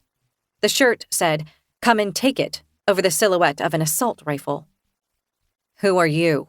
he repeated. "This is private property." "Yeah, I know, sorry. You're Christopher Grasso, right?" His face went wary. "Who wants to know?" "My name is Sarah." I'd decided ahead of time not to divulge that I was part of the Himl clan. On the island, that meant something. "My son's at Kinderwild. He just started." Christopher's eyes narrowed. "That damn place." "Yeah, well, last week I happened to notice your visit to Kinderwild." "You one of Hildy's friends?" "What? No, not at all." "Then what do you want?" "I want to talk to you." "About what?" "About Kinderwild. About the moms and teachers there." Christopher looked surprised. Then hate flashed in his eyes. "Those crazy bitches." I couldn't agree more. "How did you find me?" "I looked up your license plate on a website." "Fucking feds," he muttered and spat on the ground. "I wanted to ask you what you know about the Kinderwild women," I said. "I think they might be dangerous." He gave me a sharp look. "Dangerous? How?" "That's what I'm trying to find out." I took a breath. Like I said, my son is at Kinderwild. "Why the hell would you send your kid there?" Christopher said. "They don't teach them anything. They wallow in the dirt like animals." "I'm trying to convince my husband to pull our son out. Listen, I'm sorry for just showing up here, but I didn't know how else to reach you." "You don't just drive down people's driveways, you know. It's a good way to get a bullet in the brain." I forced myself not to glance at his gun. "I know, I'm sorry. I'm desperate. I'm really worried about my kid." "Okay." Christopher's vibe was softening. "Well, I don't know much about the school, because Hildy and Greta. You met Greta? Hildy's kid?" I thought of Hildy's little girl with the matted corn silk hair. "Yeah." "Greta didn't start at Kinderwild till after Hildy and her left." "You mentioned a women's group when you visited the school last week." "I did?" My confidence wavered.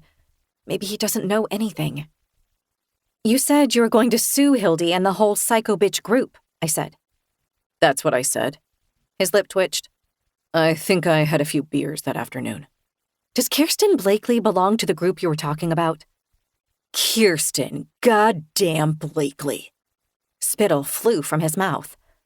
That bitch has them all hypnotized. Hildy and I moved to this island because of her, you know. Chapter 54. I frowned at Christopher Grasso. What do you mean? Kirsten brought Hildy and you to the island. Hildy was obsessed with Kirsten, Christopher said. With her Instagram and shit. You know about that? I nodded. Yeah. Well, Hildy couldn't get enough. It was almost like a religion for her. Kirsten's stupid posts about breastfeeding and roosters and shit. And we were living up north of Spokane. Everything was fine. But then Hildy started messaging with Kirsten online. And Kirsten told her we should move out here to the island. That things are so woo-woo magical here. And that if we did, Hildy would get pregnant. Hildy wanted a kid really bad. And she wasn't getting pregnant, which was fine by me, but she was like, fixated on it. After that, Hildy would not shut up about it until I agreed to move out here. We ripped up our lives. I can't even buy a house here, although Seattle soy boys are driving up the prices. I spend most of what I make drywalling just to rent this pile of garbage. He jerked his thumb in the direction of the cabin. So that's how Kirsten recruits all these women, I thought, with her Instagram account. She probably recruits the teaching interns that way too. Women desperate for a baby are desperate for a sense of belonging and purpose. And Hildy got pregnant, I said. Christopher hacked out a humorless laugh. I don't know what kind of voodoo shit they're doing, but yeah. After 4 or 5 months here, Hildy told me she was pregnant. I thought Greta was mine. His eyes went watery, and he pinched the bridge of his nose. His eyes fell shut. I felt sorry for him. But when he opened his eyes again, they were so hot with rage that I drew back. I thought she was mine, even though she didn't look a thing like me. Look at me. Us Grassos are pure Sicilian.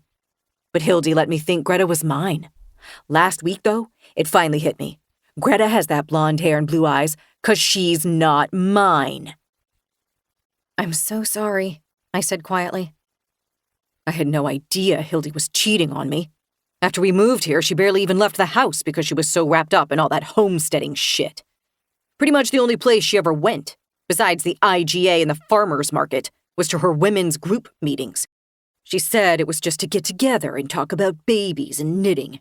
And I was an idiot because I thought it was great, because then she couldn't bitch about me hanging out at Sporty's with the guys from work. She'd come back with that women's group really late, like once it was when the sun was coming up. I could tell she'd been drinking, or maybe doing drugs. She'd always get right into the shower. But one time I woke up and saw her. She was covered in blood. Where do you think the blood came from? I asked, as if I didn't know. The blood? They were partying so hard that someone had an accident, maybe? How do I know? She'd always vomit a lot, too, afterwards. But I figured that was from the drugging and drinking. She'd always be fine after a day or two. I tried to get her to talk about it, because she was pregnant by the time I realized what was going on, and that shit isn't good for babies. But she acted like I was crazy, or imagining things, or like I was the drunk. What do you think they do? The women's group, I mean. Those whores get wasted together and have orgies. I blinked. You mean, are they gay? I don't know. Maybe. But there are guys involved too, because I think Hildy got pregnant at one of those orgies. Who are the guys? Some horny assholes they like to party with. You know that chick Gwen? I nodded, picturing Gwen and her small twin sons getting out of a Subaru in the Kinderwild parking lot. Gwen, bare-breasted, slipping past the security camera. We went to her and her husband's place. This was before Hildy left, when she was still trying to make me behave myself. We went over there for some beers, and she showed us her artwork. And she was painting some dude with his dick out, like, over and over again. A whole shed full of paintings of this one guy. Crazy bitch. She said the paintings were of God, but as far as I know, God doesn't stand around with his dick out. But I think that's one of the guys. Did you recognize him? No. What did he look like? You think I was standing there, studying what this dude looks like, when he has his dick plastered all over every single painting? Sorry, I said. Thanks for talking with me. I really appreciate it. I tightened my grip on the steering wheel. I really needed to leave. Christopher's anger was starting to freak me out. He looked at me, for the first time focusing on me as a person rather than a sounding board for his rant. Hey, what did you say your name was again? Sarah. I turned over the ignition and gave him a little wave as I pulled forward. That's a real nice car, Sarah, he shouted after me. Real easy to spot. At first, all I thought about was getting away from Christopher Grasso. But once I was back on the main road, and I'd put a mile or two between us, I realized I needed to look at Gwen's paintings to see exactly what this orgy guy looked like. Wake up, Lo, a voice whispered in my head. Wake up and smell the coffee. You're obviously knee-deep in the Himl family's sicko traditions. I ignored the voice, because no matter what things seemed like in the heat of the moment, I was not going to leap to any conclusions until I had all the data. Hypothesis, experiment, analysis, one by one and never out of order. That was all that stood between me and madness. I knew my next step was confirming who was in Gwen's paintings, but I didn't even know Gwen's last name. A normal school would have an online searchable parent directory, but this was Kinderwild. Their website was bare bones. However, Christopher had made it sound like Gwen was a professional artist. Maybe she had some kind of online presence. I Googled Gwen Artist Washington. That took me to the Island Arts Center website, where apparently Gwen taught at a summer art camp for children. And her last name was Lloyd. Gwen Lloyd Washington, I typed into Google. A phone number popped up, but no address. Chapter 55. At Kinderwild Pickup, I collected Sam and got him in the car. Then I climbed behind the wheel and watched for Gwen Lloyd in the rearview mirror. I'd seen her in the gathering place, talking with Gilda. Gilda had carefully avoided eye contact with me. Why aren't we going? Sam said. I want to go home. We are going home, but we need to do one little drive first, okay? I was thinking that the easiest way to learn Gwen's address would be to tail her home. Through the mirror, I watched Kinderwild women arriving and leaving with their children. I saw Hildy, Kirsten, a few others come out of the woods. And then here came Gwen, on the heels of her twin boys. She got the twins into the back seat of her blue Subaru. My hands were shaking with impatience, my eyes glued to the rear view. A rap on the window made me swing my head. Teacher Tara stood outside my car, that habitual smile on her face. I buzzed my window down. Yes, I said impatiently. Can I have a word? Of course. My eyes darted to the rear view. Gwen was getting into her car. It's about Sam's lunchbox, Tara said. Okay. Did you pack it? Yes. Leftover pizza. I liked it, Sam said in the back seat. And cookies, Tara said, as though she was saying cocaine. My eyes were on the rear view again. Now Gwen was backing out of her spot. What exactly is the problem? Pizza and cookies aren't adequate nutrition. It would be wonderful if you packed him some fruits and vegetables. She was still smiling. Sam won't eat fruits and vegetables, so why pack them? It's a waste. We need to model good choices. I don't want my kid to be hungry, I snapped. You can't feed growing children all that processed junk. I looked in the rear view to see Gwen's car rolling away. Damn it. I'll be discussing this matter with Sam's father, of course, Tara was saying. But I wanted to give you a chance to explain yourself. Explain myself? Tara gave me one last sad little smile and then turned and walked away. Great, I had lost my cool, and Gwen had gotten away. I sagged back in my seat and let my eyes fall shut. Can we go home now? Sam asked. Yeah, I said, switching on the engine. What happened to the car? Gregor asked when he got home that evening. What do you mean? I said, trying to look innocent. Sam and I were working on a jigsaw puzzle at the living room coffee table. I'd found the puzzle in a cupboard, and I'd been able to coax Sam to work on it by pointing out that the puzzle was illustrated with puppies in snowsuits, and he loved puppies in people clothes. We were laughing so hard about how silly one of the puppies looked that we hadn't even heard Gregor arrive. Gregor was flushed as he looked down at us. He seemed annoyed, and I didn't think it was only about the car. "The paint got scratched," he said. "Didn't you notice?" "No, really? It must have happened on that road to Kinderwild. It's so overgrown in places." "That's not what I think." "Okay, what do you think?" I couldn't keep the bite out of my voice. "I think you've been going places you don't want me to know about." Our eyes locked. Time seemed to stop. I was the first to look away. "Don't take this the wrong way," Gregor said, "but are you sure you're okay?" "What's that supposed to mean?" "Well, the house is a mess. I got a call from the school about Sam's lunch." "I liked it," Sam said. "And the car's scratched, and you don't know why. And was that takeout Thai I saw in the kitchen?" "What's wrong with takeout Thai?" I said. "Nothing, only... what are you doing with yourself all day, Lo?" He was watching my face carefully. I shrugged.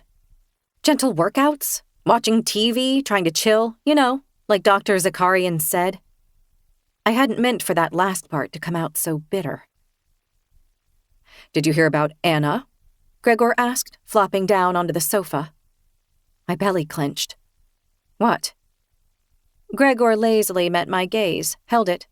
"You know, Ruby's girlfriend." I swallowed. "Yeah, what happened to her?"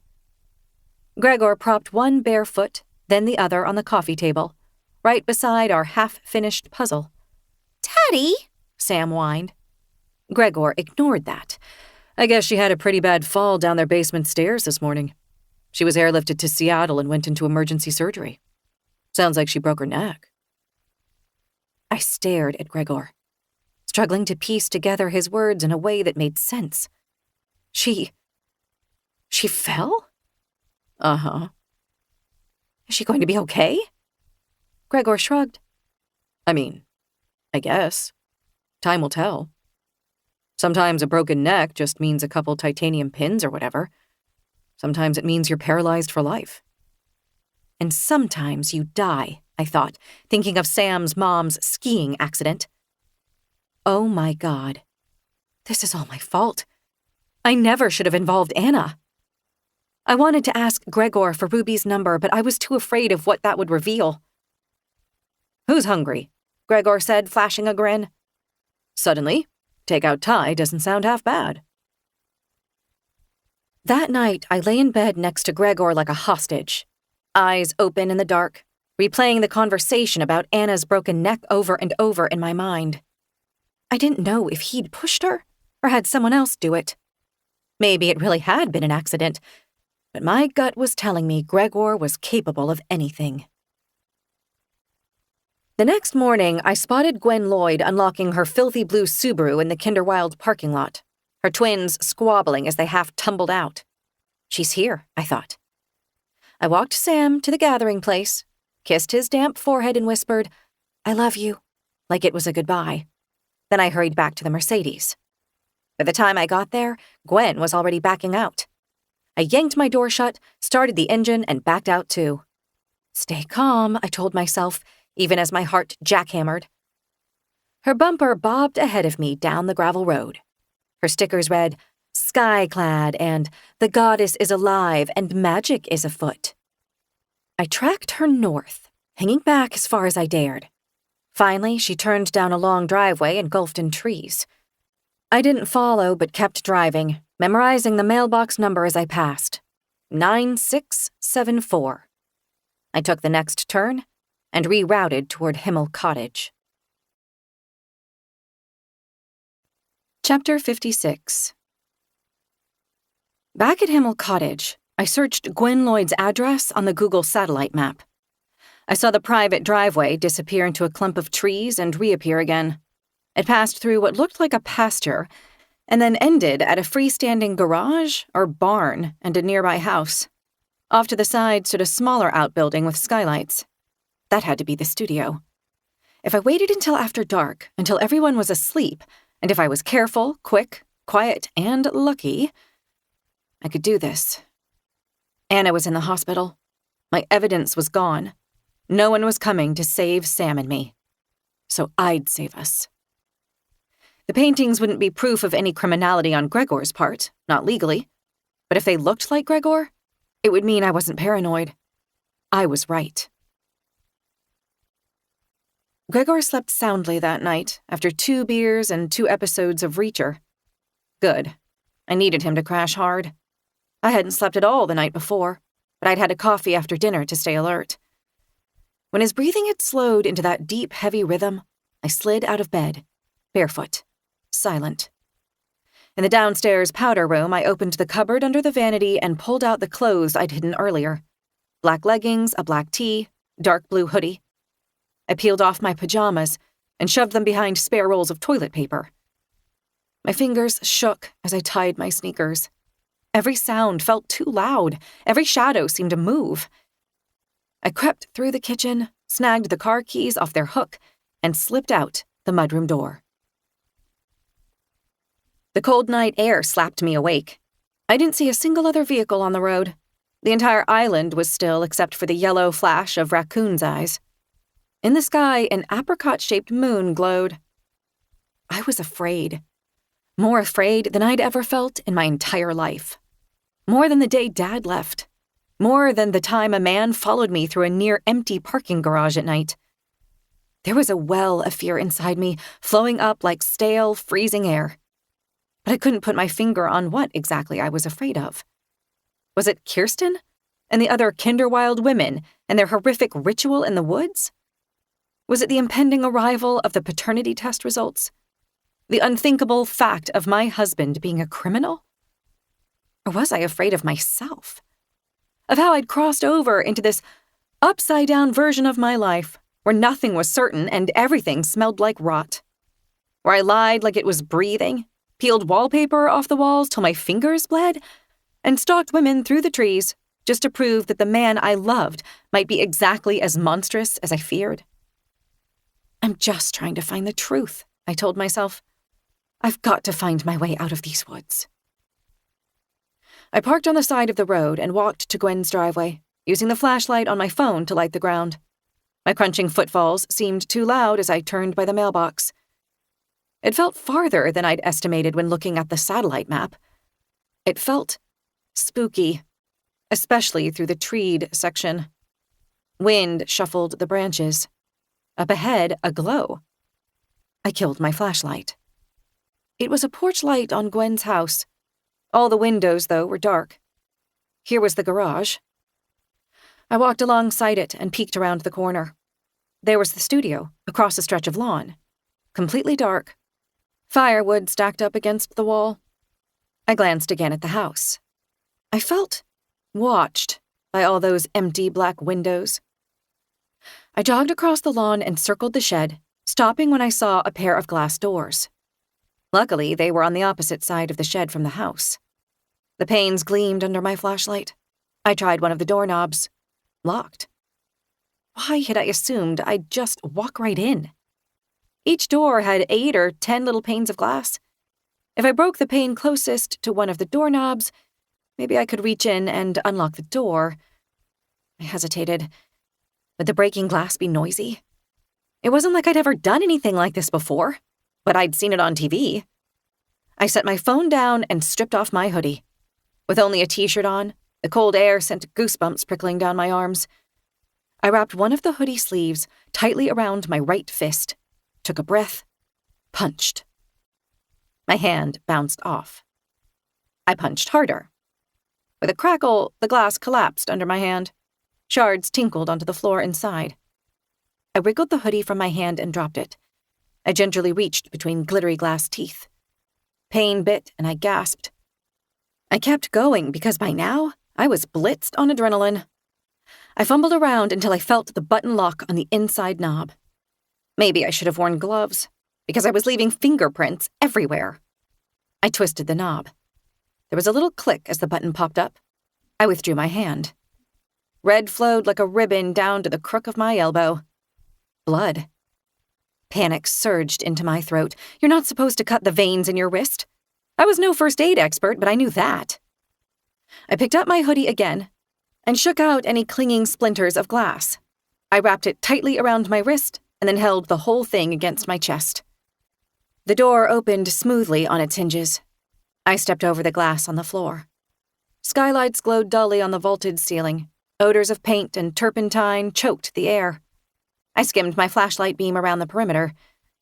An easel with a large canvas, sketchy marks across it, perhaps the beginnings of a new painting. Dozens, possibly hundreds more canvases, of all sizes, leaned against the walls in stacks. The paintings were colorful and a little abstract, and they all depicted the same subject. A man. A man with a startling erect penis, outlandishly large and front and center in every painting. At first, that was all I noticed. The penis. Because, it was preposterous. Christopher Grasso was right. Gwen was obsessed. The second thing I noticed was that most of the paintings had the Inga's rune somewhere on them. Interlocked double X's furnished the hazy background behind the man, or they were scrawled across the man, or they floated amid splotches and dashes of color. In one painting, Buck's antlers branched from the man's head. The crisscross of the antlers formed two X's. I looked more closely at the man's other features. Yellow hair, or green hair, or sometimes pink hair. Bright blue eyes and a muscled chest and abdomen. I aimed my flashlight beam at one of the largest paintings. My mind stuttered. My breathing stopped. Of course it was him. Chapter 57.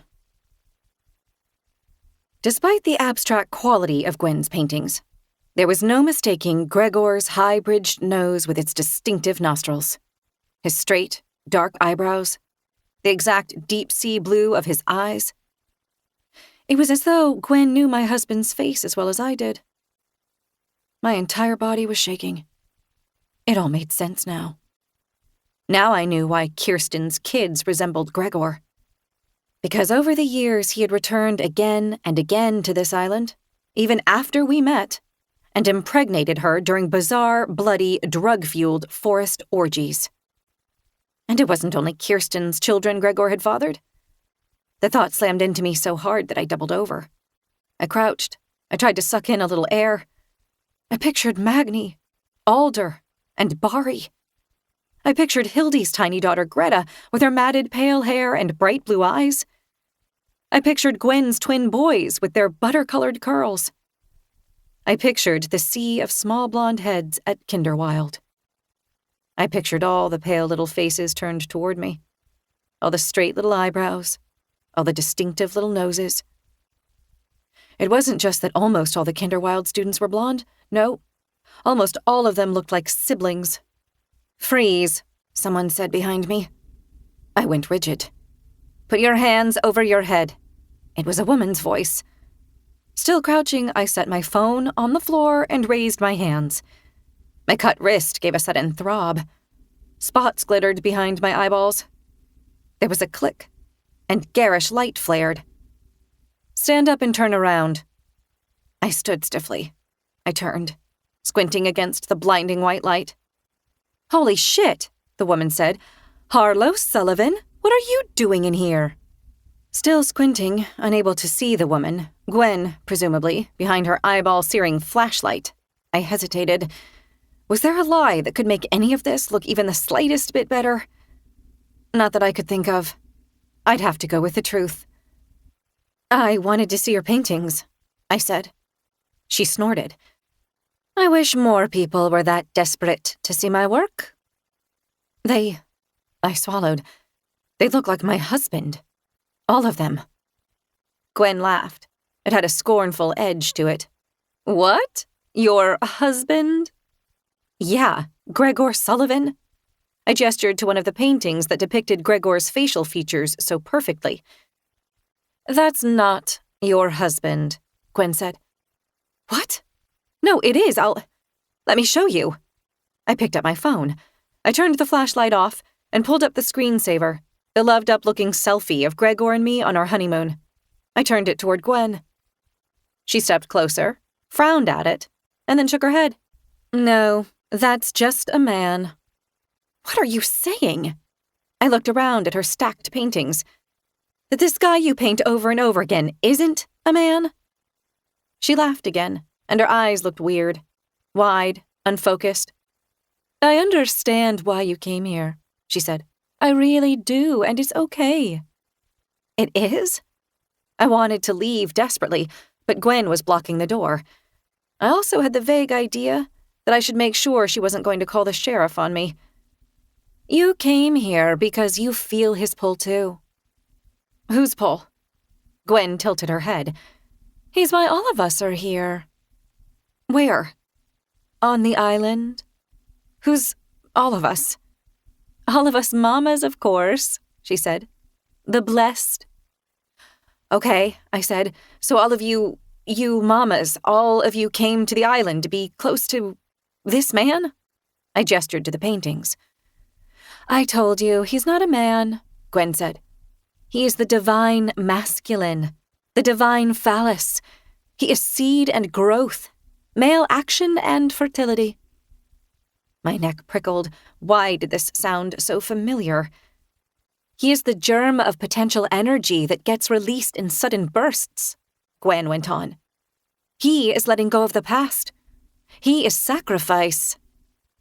Then it hit me. Gwen was echoing the description I'd read of that ancient fertility god, Ingus. Hold on, I thought frantically, hold on. So Gregor isn't just doing forest orgies with these women and worshipping some pagan god. He's play-acting that he is that god? My peripheral vision was closing in. What about your husbands? I said. Don't you guys have husbands or boyfriends? Some of us do. Don't they care that their wives and girlfriends are messing around in the woods with a pretend god? He isn't pretend, Harlow. And our husbands have failed to give us the children we long for. Gwen's tone was cold. Kirsten is right. She says you need time. What? My thigh muscles jumped with the need to run. Kirsten talks about me. To you? She brought you here, didn't she? It's okay, Harlow. Kirsten brought all of us here to meet the god of the grove, to bring ourselves as empty vessels, to bear fruit on this sacred green island. We are indebted to her. We're making the world a better place, don't you see? Those children, they aren't human. What? I said flatly. The children aren't human? They're the children of God, Gwen said. Don't you see? They're demigods walking this island. Picture it. An entire island populated with half-divine beings. And they'll grow up and have their own babies. It will be like when the world was new. It sounds like a recipe for severe inbreeding, actually. Gwen looked surprised. Then her eyes narrowed. Get out, she said, low and harsh. I was momentarily paralyzed. Part of me didn't want to go yet. I needed to know more, and I couldn't bear the thought of going home to my traitorous, lying, utterly depraved husband. Get the hell out, Gwen said in a scalding whisper. I edged past her. I went out the door and ran to the driveway. My smarting wrist and the balled-up hoodie clutched to my chest. I ran all the way down the driveway through the darkness, not bothering to use the flashlight this time. I couldn't even see my own feet. I was floating in blackness, floating in pain. I felt something building in my chest as I got behind the wheel of my car and started driving. A minute later, it erupted. Sobs, smothering and rib-heaving. Hot tears that made my glasses slide down. I could barely see to drive, but somehow made it back to Himl Cottage. The house was just as I'd left it, heavy and dark, and seeming to slumber in its spot between the forest and the harbor. I slipped into the mudroom and went to the downstairs powder room. I unwound the hoodie from my wrist, gasping with pain. There was a scary amount of blood, but when I examined the 2-inch gash under the bright vanity light, I could see it had mostly stopped bleeding. I found an extra-large Band-Aid under the sink, and after washing up, I stuck it on. I had no idea how I was going to explain the cut to Gregor. But, on the other hand, did I really owe him an explanation after all the messed up stuff he'd been doing? I hid the bloodied hoodie under the vanity. I'd take care of it tomorrow. Upstairs, Gregor didn't stir as I entered the bedroom. In the ensuite, I swallowed one Ambien, and after a moment's hesitation, a second. I really needed to sleep. God only knew what tomorrow held. I crawled into bed to wait for the Ambien to kick in. I considered sleeping in a different room because I was so panicked, confused, and angry about what I'd pieced together about Gregor. But until I had concrete evidence that would hold up in custody court, I needed to keep playing my cards close. Or try to, anyway. Who are you, I thought, watching his gently breathing silhouette. And what do you want from me? Chapter 58. I awoke groggy and with a low-grade despair that I didn't understand. Then it all hit. Those paintings. What Gwyn said about the god of the grove who just so happened to look exactly like my husband. All the little blonde kids who could be siblings. No. Please, God, let it all be a bad dream. Out of habit, I groped for my phone. On the top of my notifications list was a text from Gregor. Hey, sleeping beauty. Took Sam to school because I couldn't wake you. Hope you're not overdoing the Ambien. XXO. With a start, I mistook the XXO for the Inga's rune. But then I took a deep breath, let it out slowly, and saw it for what it really was. Kisses and hugs? It felt like he was taunting me. Asshole. I went back to my notifications. My stomach flipped. I had a new email from Paternity Trust Inc. The DNA test results, maybe. I don't need to open it, I told myself. It'll only make me feel worse than I already do, if that's even humanly possible. I clicked open the email. Your DNA paternity report is available now. Like a zombie, I clicked the link. I logged into my account, this time the results box, which I'd been checking so obsessively for the last few days, was green. My hand shook as I tapped. Results. A file opened. At the top it said, DNA Paternity Report. It was a spreadsheet with a lot of numbers and boxes that I'd need a coffee to comprehend. But at the bottom of the file it said, Combined Paternity Index, 0.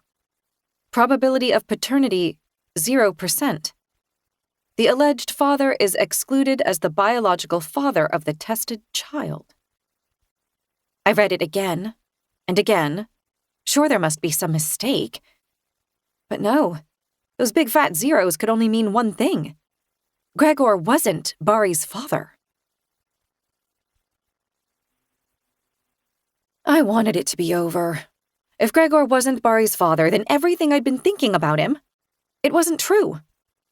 Yes, the Kinderwild women were up to some very weird stuff, but there was no concrete link between them and Gregor. There had to be some other explanation for Gwen's paintings and how they so closely resembled Gregor, that was all. Something simple. Maybe he somehow hadn't seen the head. Maybe he had nothing to do with any of it. Maybe I could love him again. I thought of the babies I'd been dreaming of since I fell in love with Gregor. Golden, beautiful babies who looked just like him. My heart felt like it would explode. Maybe that family was still possible. Thank God I'd never voiced my suspicions to him. That was probably the one smart thing I'd managed to do over the past few weeks. I showered, carefully keeping the water off my bandaged wrist and the thick scab on my scalp, and got dressed in jeans and a sweater with sleeves that hid the Band-Aid. I made myself a shot of espresso and gulped it back. I texted Anna, "Heard about your accident. Worried about you. Please reach out when you're feeling up to it." And her fall down the basement stairs really must have been an accident? I made myself another espresso. I tried to imagine interacting with Gregor normally again, after these terrible weeks of our marriage imploding in slow motion. But the thing was, I couldn't stop picturing the man in Gwen's paintings. The sea of the little Kinderwild children who looked like siblings. Magni, Alder, and Bari so much like Gregor's baby pictures. Maybe I could have written off one of those things, but all of them? It was too many coincidences. I wanted to let it go, but I couldn't. Genes don't lie. What if Kirsten was related to Gregor? Like, what if she was his sister, for example? I liked the idea. I liked it way more than an objective scientist should. Because if they were siblings, I wouldn't need to be jealous. I pictured Kirsten and Gregor, their heads bent together, laughing. They didn't look alike, but that didn't mean Kirsten's DNA wouldn't make her kids look like Gregor. The visible expressions of genes can skip generations. If Kirsten and Gregor were siblings, or even cousins, did they know it? There was a lot of money at stake. That could be it. Something to do with the Himl fortune, and who would inherit it after Pauline passed away. If Gregor and Kirsten were related, it would have to be on Pauline's side. The Himl nose with its high bridge and defined nostrils was visible in Jacob Himl's portrait upstairs, in Pauline and in Gregor, and all the way down to Kirsten's 3 children. Now that I thought about it, Kirsten didn't have to be a Himl descendant either. The other possibility was that the father of her 3 children was indeed a Himl, just not Gregor. Gregor's dad had died when Gregor was a teenager, so he was ruled out. But was there an uncle? Or a cousin? Or even a half-sibling I didn't know about? It's none of your business, I told myself. Just be grateful you have confirmation that it isn't Gregor. Yet I found myself in the library again, wiggling out Volume 4 of the Himl family photo albums from the bookcase. I thumped it onto the desktop beside the computer. I was searching for something different this time around. Instead of pictures of Gregor as a little boy, I was looking for pictures of some other, as yet unknown to me, Himl man. I paged through the album. I saw Pauline and Gregor's dad, Cubby, on their wedding day, and when Pauline was pregnant, and with Gregor from newborn to prep school student. Nowhere along the way did I see a picture of a man who I thought might have fathered Kirsten's children. Not that the photo album proved anything. Illegitimate kids don't usually make it into family portraits. I turned another page to see Gregor's Stanford graduation photo. I was pretty sure I'd seen it before, somewhere along the line, but I'd never examined it closely. I guess it seemed so generic. Gregor in a black gown and mortarboard, standing between Pauline and another guy in a gown. Gregor has his arms around both of them. Gregor and Pauline beam for the camera, but the other guy has his head turned. He's grinning at someone off camera. Wait. What? I grabbed the edge of the desk to steady myself. Could it be? I bent closer, studying the second man. He had brown skin and thick, dark hair in a bun. I'd seen him before. Only once, but I was certain it was him. It was Dr. Zakarian. Chapter 59. I was sure it was Dr. Zakarian mugging with Gregor in the graduation photo. Dr. Zakarian, the fertility expert. My fertility expert. From the fancy clinic in New York. Before he was a doctor, obviously. Young, fresh, and a man bun instead of slicked-back doctor hair. He'd been in Gregor's class at Stanford? He was Gregor's friend? Why didn't Gregor tell me? Did he think that I'd be uncomfortable being examined by his friend? Sharing intimate details about my hormones, my body, our sex life? I mean, Jesus. Without thinking it through, I got out my phone and dialed the clinic where Dr. Zakarian worked. I wanted to ask him why he hadn't mentioned knowing Gregor. It seemed like a weird breach of doctor-patient trust. But as it turned out, Dr. Zakarian was on vacation. I can schedule you for the week he gets back, the receptionist said. Let me see, that would be in 10 days? I was about to agree to this, but then I thought, if Dr. Zakarian is Gregor's buddy, he's not exactly objective. That's the whole reason I'm checking into this, so maybe I should get another pair of trained eyes on my lab reports. Is there another doctor in the clinic I could see sooner? I asked. Well, there's Dr. Solzniak. She has... Give me a second. Yes, she has availability next Tuesday at 11, if that works. Tuesday felt like a million years away. I'll take it, I said. Oh, and this will be a telemedicine appointment, if that's okay? I'm on the West Coast right now. Oh, in that case, hold on. Yes, in that case, I can squeeze you in at the end of the day. Today? Yes, Dr. Solzniak just had her last telemedicine appointment cancel. It's at 4:45 Eastern. That would be 1:45 Pacific. Plenty of time before Sam's pickup. Perfect, I said. Wonderful. I'll just send a link to the email address you have on file with us. After that, I went for a run. There was nothing else to do with all the electricity zapping through my body. Dr. Solzniak was 2 minutes late logging on to the telemedicine appointment. Hi, I said. Hello. I was still nervous. Good afternoon, Dr. Solzniak said. She was a reassuringly older woman with rosy cheeks and gray hair. Sorry I'm late. May I call you Harlow? I nodded. I've been looking over your records and your labs to get up to speed. Everything seems up to date. So, what can I help you with today? I had prepared for this question. I guess I just wanted a second opinion on my labs, I said. Dr. Zakarian told me my husband and I, have unexplained infertility, and we're working on that, sort of focusing on overall health, lowering my stress levels, things like that, but I wanted to get a second opinion before we start going the whole IVF and egg donor route. Gregor and I never discussed using an egg donor, but it seemed like the most efficient way to give Dr. Solzniak a sense of the urgency. Egg donor? She furrowed her brow. According to your ultrasound, your eggs look great. Your eggs are not the problem. Oh, okay, I said, playing dumb. I already knew this. Dr. Solzniak said carefully, Did you mean to say sperm donor? Now it was my turn to frown. Sperm donor? No, that was never on the table. Oh, wow, I thought. Gregor would die if he heard her suggesting that he's the problem. Harlow, the reason you aren't getting pregnant isn't because of you. All of your tests look great. Hormone levels, egg reserves, vitamin and mineral levels, all of it. Well, this is a bit concerning.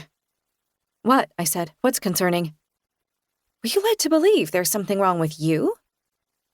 Yes. No, I mean, sort of. Dr. Zakarian diagnosed me with unexplained infertility and said that if I could lower my stress levels— Son of a bitch, Dr. Solzniak muttered. I'm sorry? My heart was pumping hard. She looked directly into the camera, meeting my eyes.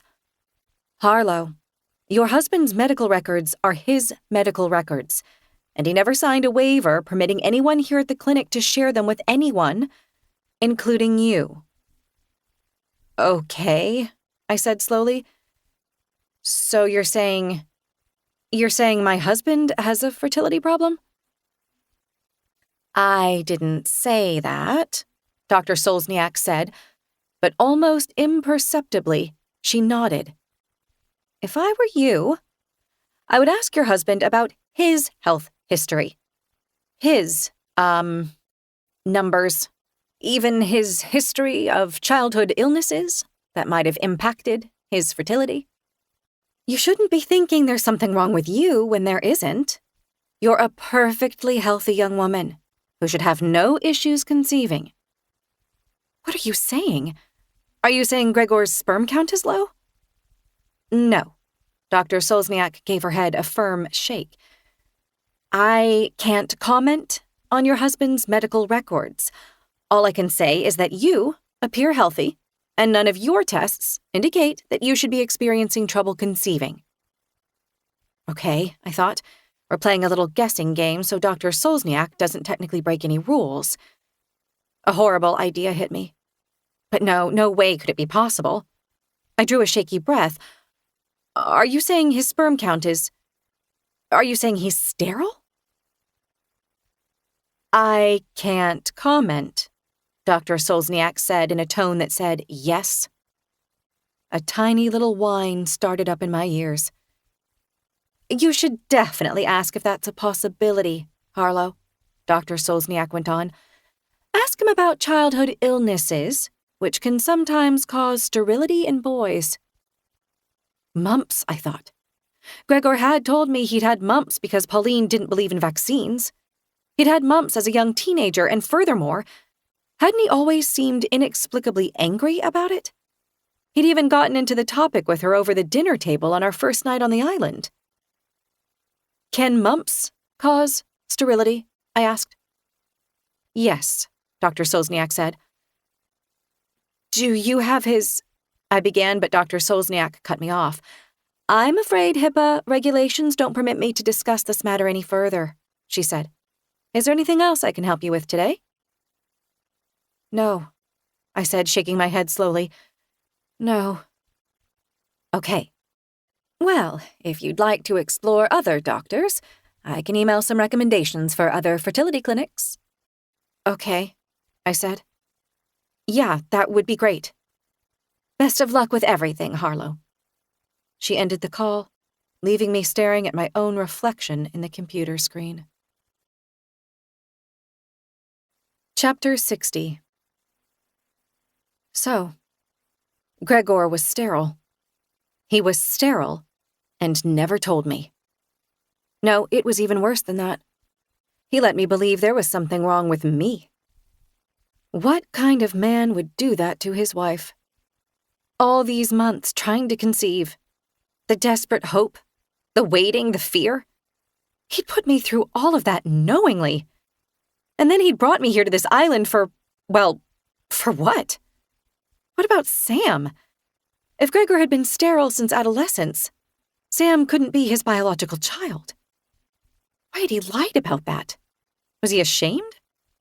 And why hadn't I seen the signs sooner? I had no clue, and I wasn't going to stick around to find out. I hurried upstairs and started stuffing clothes into suitcases, mine and Sam's, pajamas, t-shirts, toothbrushes, socks. I'd never found our passports. We'd figure it out. I was done waiting. We were getting off this island now. I grabbed Sam's favorite books, his new stuffed orca, his Lego fire truck with the ladder that extended. In the pantry, I loaded a canvas tote with road snacks, apples, granola bars, a sleeve of saltines, a pack of the seaweed crisps Sam liked. Then my eyes caught again on the curl of old wallpaper beside the cabinet. My hand froze over the tote bag. Slowly, I reached out and pulled the wallpaper back. I miss Mama. They say I'm crazy. Crazy Bessie. Nobody believes me, and so I'm all alone herein. I felt a pang of grief for that poor woman. I pictured her face, mutilated by an axe. I could feel her loneliness. What were you trying to tell me, Bessie? I checked the time. 2:44. I shouldn't. It was almost time to leave. But her words tugged at me, all alone. I felt that in my bones. We were two women trapped in the same frightening place, different centuries apart. Both of us struggling to be believed. Both of us dealing with cruel Himl men. Maybe this was a waste of time. But maybe it mattered. I went to get the toolbox from the utility closet. They tell you it's forever, love. This house. Too late. I dug through until I found a claw hammer and carried it back to the pantry. I wriggled the claw under the edge of the cabinet, just below Bessie's writing. The wood didn't budge. I tried again. The cabinet groaned, then splintered. With my arms shuddering from the exertion, I pried it an inch from the wall, then another inch. Nails squeaked, the glass door swung open, and then the cabinet lurched overhead. I threw myself sideways just as the entire thing, wood, glass, canned goods, ripped free from the wall and crashed to the floor. The slam of it echoed in the small room. Shards of glass skittered across the tiles. I tossed the hammer aside and peeled the wallpaper back some more. Now I could read the rest of what Bessie had written. Nobody believes me, and so I'm all alone here in the past. Wait, the past? What did that mean? I kept reading. I'm not crazy, I'm lost. My name isn't really Bessie. It's Liz Reed. I miss my home. I miss Mama. I don't think I'll ever make it back. Crazy Bessie was Liz Reed? How? They didn't even live in the same century. Maybe I was wrong about all this writing being as old as I'd thought. I didn't have the bandwidth to think about this right now. I checked my phone again, 2:48. Oh no, not again. I hurried out to the Mercedes. I dumped the snack tote in the back seat, hoisted the suitcases into the cargo area, and slid behind the wheel, tossing my shoulder bag onto the passenger seat. I turned over the ignition. One last pickup. Then we were gone. It was smooth sailing until I came up behind a school bus. There was no safe way to pass the bus, and it stopped every mile or so to let students off. Each time the bus's red brake lights flared and that little stop sign popped out on its side, I wanted to scream. I watched the clock creep upward. 3:05, 3:10, 3:15. Finally, at 3:17, the school bus turned off the main road and I could pick up speed again. But by the time I bounced into Kinderwild's parking lot, there was only one car left. A mud-streaked Prius. Teacher Tara's car. I parked and jogged across the lot and into the forest. In the gathering place, I didn't see Sam. I spotted Tara across the empty clearing, drinking from a steel water bottle. "Where's Sam?" I called as I approached her.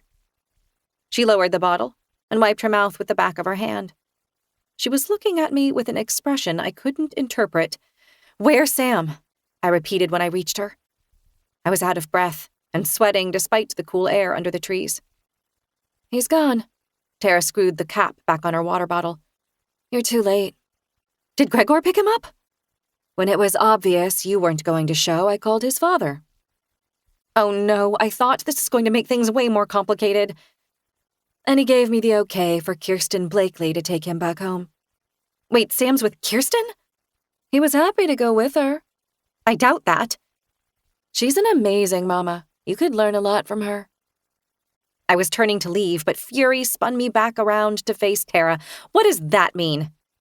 "Well, if you had even the tiniest bit of maternal instinct, you wouldn't make Sam wait for you to do whatever it is you do all day before you pick him up.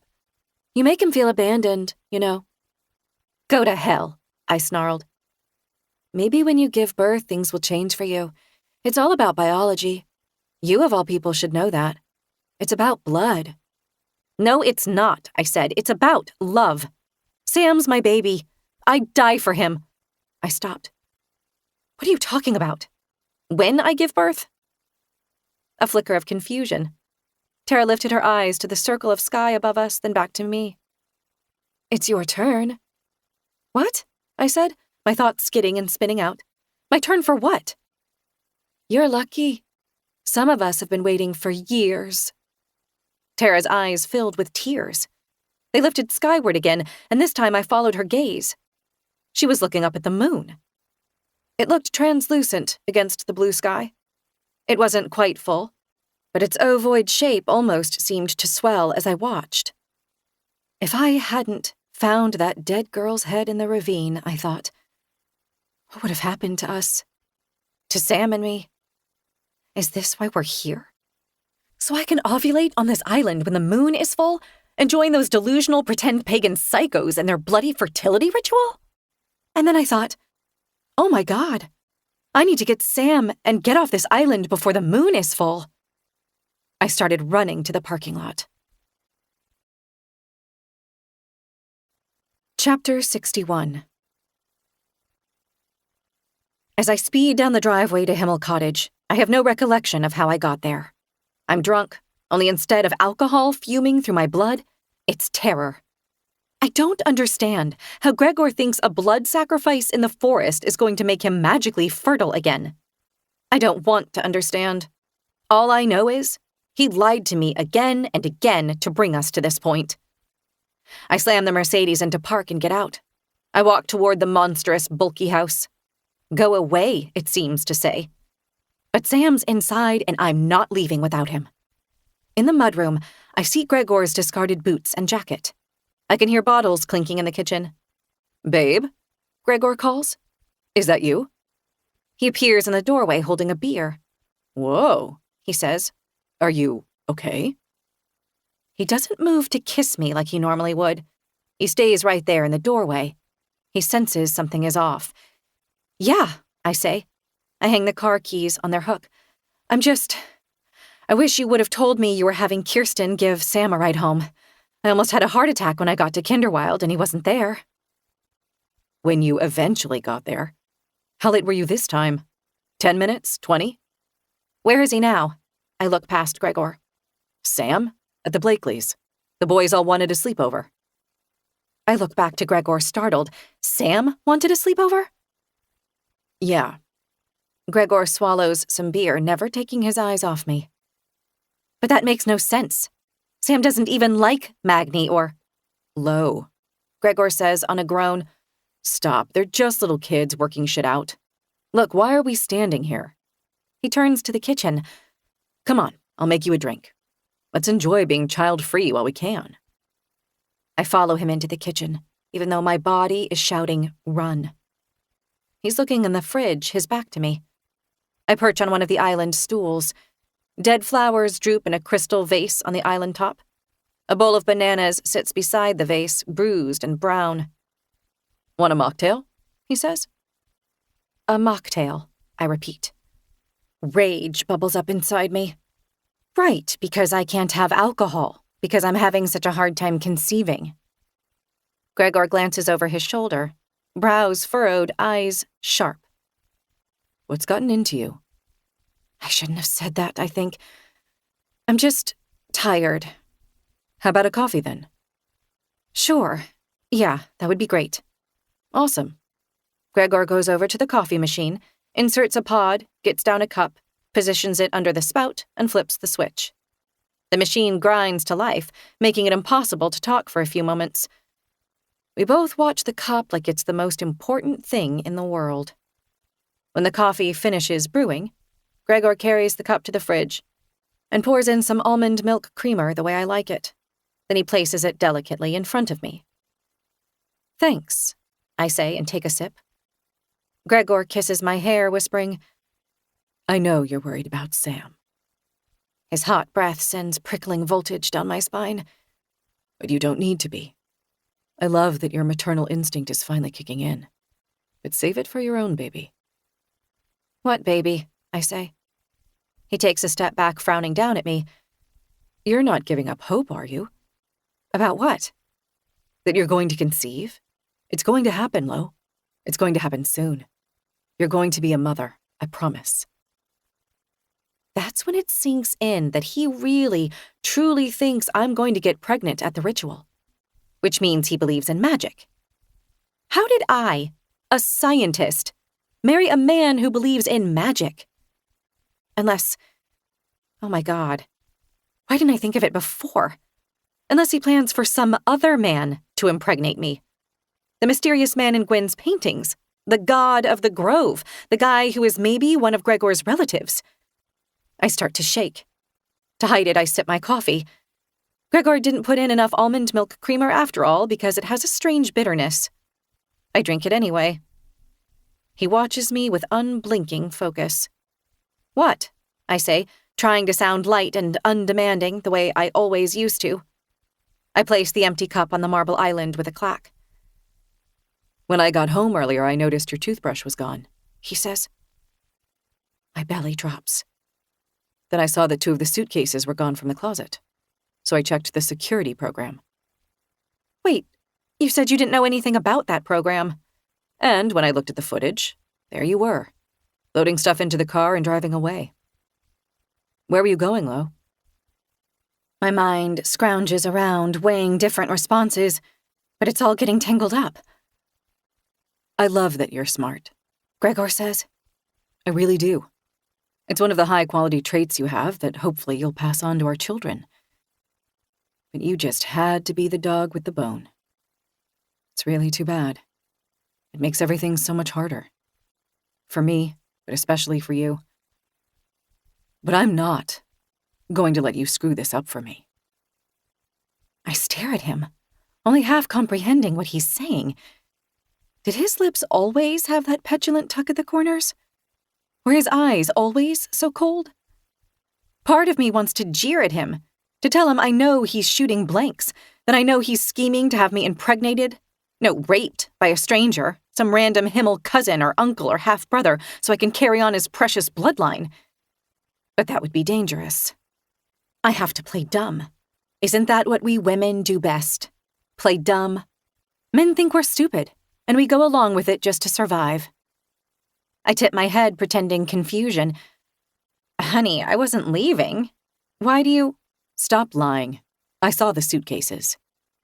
There's probably a clever way to explain the suitcases, but I can't think of it. A fog is seeping in around the edges of my brain. What did you find out? He asks. For the first time, I notice how he's pinching the beer bottle so tightly it looks like it might crack. You got into my mom's computer. You saw security footage from that first night. What did you see? That? Oh, I lick my lips. Nothing, just darkness. Stop lying. And I know you went to Gwen Lloyd's place last night. I suck in a breath, and that you broke into her art studio. What did she tell you?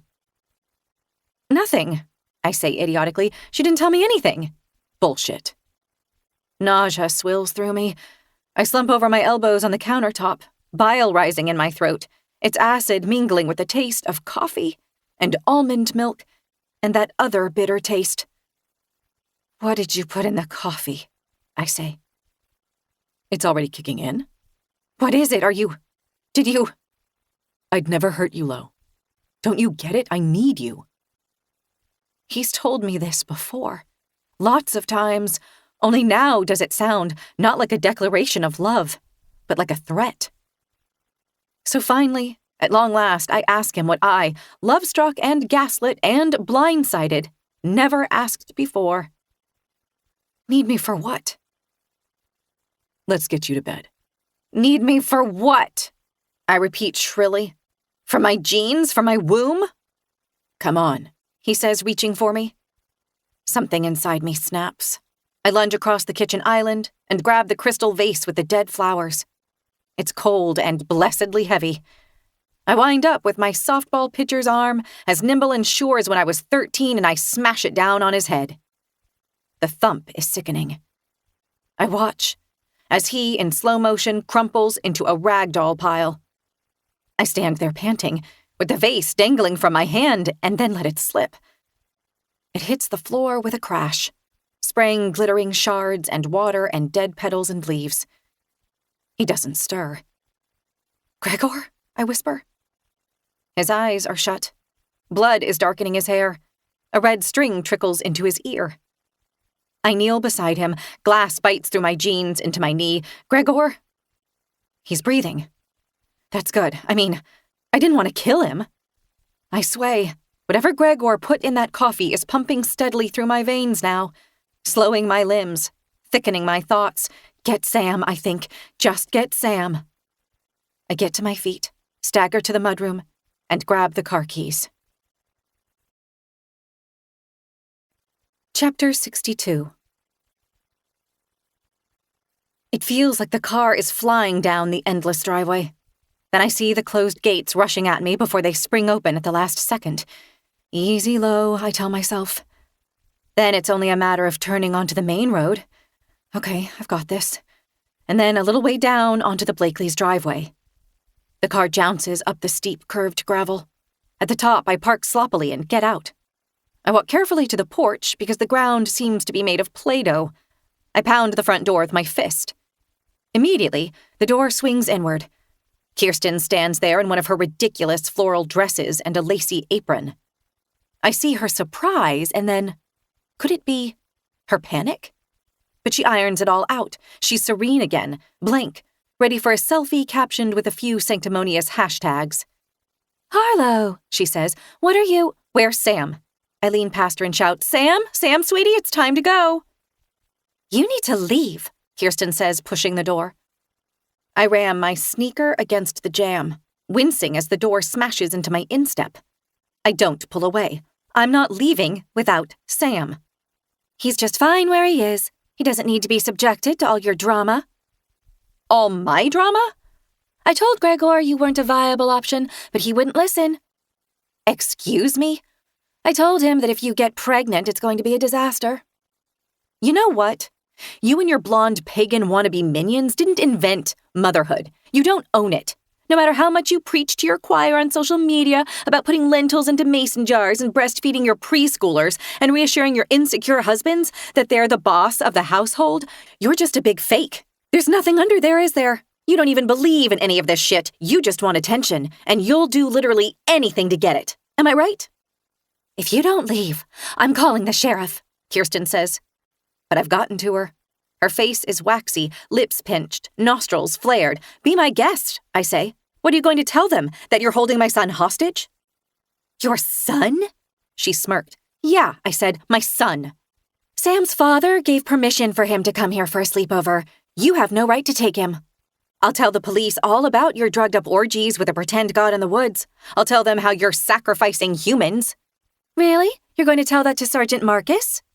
From somewhere upstairs, a childish voice calls, Harlow? Sam, I shout. Sam, it's me. I want to go home, he calls back. I'm not sure, but I think he sounds tearful. Come on, baby, I call. I'll take you home. Now Kirsten is leaning her weight harder against the door, crushing my foot. Instinctively, I yank my foot free. The door slams shut. Hey, I shout. I pummel my fist on the door. My cut wrist smarts under its bandage, but that doesn't stop me. I'm dialing 911, comes Kirsten's muffled voice. I hear the bang of a deadbolt. Now the whole world is spinning, and my feet are way too far away. I grab the porch railing and thump to a seat on the top step. I just need to think, I tell myself, holding my head in my hands so it won't fly away. If I can just think straight for a minute, I can come up with a plan for getting Sam out of there. I still haven't come up with a plan when I hear the crunch of tires on gravel. A black and white SUV rolls to a stop beside the Mercedes. Sheriff, it says on the side. 2 people climb out. They both wear dark blue uniforms, and neither one is Sergeant Marcus. One is a black guy, and one is a woman with dark hair and deep olive skin. I sigh with relief. Kirsten steps out of the house, hugging herself. Oh my gosh, thanks for coming so fast, she calls to the officers who are walking closer. I've been so scared. She's not scared, I say, hoisting myself to my feet. The words are mushy in my mouth. She's the scary one. She's the one who... I think she's drunk, Kirsten says, talking over me. She has a problem with alcohol. That's actually why her husband's son is here in the first place. He was planning on getting her checked into rehab this weekend. Liar, I shout. But it's garbled, and I'm swaying, and the female officer takes hold of me before I fall sideways. Come on, she says, let's get you home. It's right across the road, Kirsten says. Himl Cottage? You'll see the driveway gates. The gate code is 6790. I know it because the kids go back and forth a lot. Gotcha, the officer says. And I'm being led to the SUV and funneled into the back seat. Only when the door slams shut do I remember what's waiting at Himl Cottage. My husband on the kitchen floor, bleeding, maybe dead. You okay? The female officer asks, swiveling on the front seat to look at me. I open my mouth. I want to say I don't know, but I can't get the words out. Man, she's wasted, the male officer says. At Himl Cottage, the officers guide me, one on each arm, up the steps and to the front door. One of them raps the knocker. I can just go in, I say. I live here. They don't seem to understand me. Then, footsteps inside. The door opens. Gregor. My knees buckle. The 2 officers hold me up. Oh my God, Lo, Gregor says. Are you okay? We picked her up at the neighbor's house, one of the officers says. She's pretty severely intoxicated, the other one says. The neighbor indicated this is an ongoing issue. Yeah, sorry. Gregor is wearing a clean shirt and his stupid hipster fedora. I guess to cover up whatever I did to his head. Come here, babe, he says. The officers release me, and a second later I'm in Gregor's arms. He reeks of stress sweat and fresh blood. It's going to be okay. You got this? One of the officers asks him. Yeah, Gregor says. Thanks so much for your help. No worries. The front door closes. Chapter 63. Let go of me, I slur at Gregor, trying to arch away from his grip. The fuck I will. His fingers jab deep into my arms. You tried to kill me. You're out of control. Let go of me. Jesus, calm down. Stress delays ovulation, you know. It's a little late for that, asshole. He's steering me toward the staircase, and I have to stumble along with him or else be dragged. We go up the stairs, along the upper hallway, and to the stairs leading to the 3rd floor. No, I say, whimpering. No. Don't make this harder than it needs to be. You need rest. What did you give me? Was it poison? Am I going to die? I told you I'd never hurt you. How do you not know that? You're hurting me right now. This is for you, for what you want. Up the steep stairs with their squashy carpet runner. At the top, the door to Pauline's bedroom stands open. He thrusts me through the doorway and drops me. My hip, my elbow strike the floorboards and I grunt. Oh, he says. I almost forgot. He leans down and digs things out of my jacket pockets. My phone, the car keys. Get some rest, babe, he says, straightening. The door shuts and I hear the snap of a bolt. I struggle to my feet and try the doorknob. Locked. Wait, how did he lock it from the outside? Gregor, I shout, banging the door. Gregor, let me out! I bang and shout till my voice goes raspy and I can no longer stand. Then I hobble over to Pauline's bed and lie down. The pillow stinks of Chanel No. 5. I set my glasses on the bedside table and shut my eyes. But I don't sleep. I'm slopping around in a tiny wooden boat, tumbling and corkscrewing on inky ocean waves. I hear my own frantic breathing like it's playing over a sound system. Faces surge toward me and sail past, terrifying black and white masks. Then there are the rats, skittering along the edges of my vision. They're the size of terriers, and if I nod off, they'll eat me alive, so I use a big stick to beat them away, and they dissolve like ashes. Then the moon rises to fill the entire sky over me, glowing so round and cold that I feel its malice inside my skeleton. And then I'm a deer, leaping through pitch blackness, my hooves dinging the rocky ground as I go, and I'm panicked because I'm being hunted. My dear heart is a bloody, pulpy plum inside my furry body, and it might burst, because I have to get away. Get away, get away. I open my eyes. Daylight sears in. I squeeze them shut again with a moan. I try to sit up. Nausea shoves me back down. I'm thirsty, so thirsty, and my mouth is sticky. All I can think about is cold water, tasting of crisp minerals and pouring it down my throat. I force my eyes open again. I cringe. It's bright. It has to be morning. No, afternoon, even. I put my glasses on and climb off the snarled-up bed and go to the ensuite bathroom. I'm still in my jeans and running sneakers and puffer jacket. I feel damp underneath my clothes. I go to the sink and turn on the cold tap. There's a gurgle in the pipes before a few drops of water drip into the basin. Then nothing. I crank the cold tap all the way, and then the hot tap.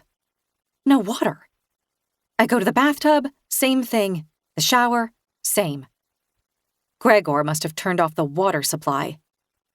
The toilet, I think. Won't there be clean water in the toilet tank? I go to the toilet closet. My heart sinks. It's one of those toilets with the water tank built inside the wall. I go to the window over the bathtub, undo the latch, and push the upper sash. It won't budge. It's painted shut. I look out. It's a long, long way down to a stone pathway at the back of the house. I go back out to the bedroom, moving more quickly now, and cross to the windows. There are 3 windows in a row overlooking the harbor. The first window I tried is painted shut.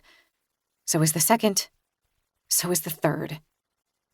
I could smash the glass, I think, but the noise will alert Gregor, and if I jump out the window onto the porch roof, I'd probably break my legs or my neck. Like Anna. A spiral of nausea forces me into a squat. The arch of my left foot is starting to cramp like it always does when I'm dehydrated. I don't know how long I've gone without water, but it has to be 12 hours. No, maybe even 20. Has Gregor left me up here to die of thirst? Is that the plan? What would be the point? I lie back down on the bed, I wake to the sound of footsteps on the stairs.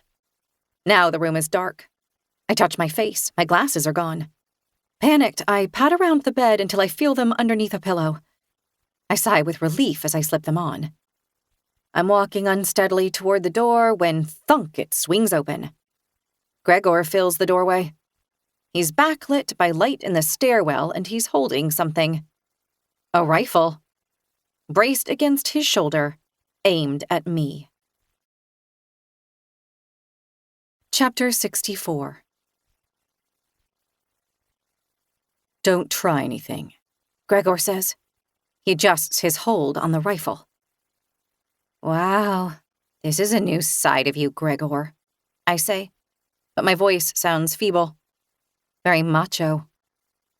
Now that he isn't wearing the fedora, I can see the blood-matted hair above his ear. Yeah, he says, catching me looking. Congratulations. You really screwed up my head. Clearly not enough. Keeping the rifle aimed at me, he nudges something with his boot, a tray on the floor. He pushes it all the way into the room. I see a sandwich on a paper plate and a large plastic water bottle. You need to drink, he says. I don't want you to get dehydrated. Then why did you shut off the water supply? When did you turn into a mouthy little bitch? You're not the sweet girl I married. Yeah, well, believe me, I'm having a little buyer's remorse myself. What's in the water? More psychedelic drugs? You even drugged me the night I found the head, didn't you? With the food you brought to me in bed? What am I supposed to do? Let you freak out? Let you leave when everything is coming together for us? There is no us. Not anymore. You'll change your mind. When you hold our baby in your arms for the first time, you're going to realize, I know you're infertile, Gregor. I hear his jagged breath. I watch his face flush and how he re-grips the rifle. The doctor told me, I say. Not your college buddy, Dr. Zakarian. A different doctor. One who realized what you were doing to me. I didn't do. You made me believe I was infertile, I say. Why? Why would you do that? It's unbelievably cruel. Letting me worry all the time? Letting my heart break over and over, month after month? Do you have any idea how it shattered me? And what about Sam? You never told me he wasn't your biological child. It was all necessary. Necessary? Why? To keep me broken? And to try to keep me feeling less connected to Sam, so I'd go along with anything you suggested, no matter how insane? I know what you have planned, Gregor. I figured it out. It's not like it isn't for you, too. I have no idea what you're— My mother, Harlow, my fucking mother. Don't you get it? Get what? That she wants grandkids? That Sam isn't good enough because she thinks that the precious Himl bloodline is the greatest thing that ever happened to the human race? Yes, exactly that. It's all she cares about, and she's going to cut me off unless I give her the grandchildren she wants, okay? I stare at him, panting. Cut you off, I repeat. Yeah. You mean financially? The inheritance, the house in New York, the allowance, everything. Wait, allowance? I thought you had a trust fund. There is no trust. She just puts money into my accounts. I told you there was a trust fund, so you wouldn't think I was being jerked around on a string by my mother. I stopped myself. I was about to say, I never would have thought of you that way. But it would be a lie, because now that's exactly what I think of him. So this is all about money? You did all this to me, the lies, the gaslighting, the imprisonment. For money? I thought you cared about me. I thought you loved me. There are things I love about you. His gaze climbs me up and down, as though checking me out for the first time. I mean, you're not really my type, but you keep yourself in amazing shape, and I love how much you love me. I love how flexible you've always made yourself, how accommodating you are. I love how you always back down and back off. Until recently, anyway. Why'd you have to go and change? So you were never actually in love with me, I say. Not really. No. Then why did you choose me? Because you were so desperate. Jesus. You told me you wanted kids on, our second date. It was the third date. And I told you that so nobody's time would get wasted if that wasn't what you were looking for. I was only being honest. You were so needy and desperate. You were exactly what I was looking for. Oh, and your German and Norwegian bloodline, obviously. I remember Pauline examining me the first day on the island. Pauline saying, "You'll have to do." So I'm just a body to you, I say to Gregor. A baby-making machine? That's how you thought of me? A sperm donor and a bottomless ATM thrown in as an extra bonus. Face it, Harlow, we've been using each other, and frankly, I think you have the better end of the bargain. And when I got my period this month, you were relieved. I couldn't figure it out. You were relieved because it was confirmation that my cycle was still on track?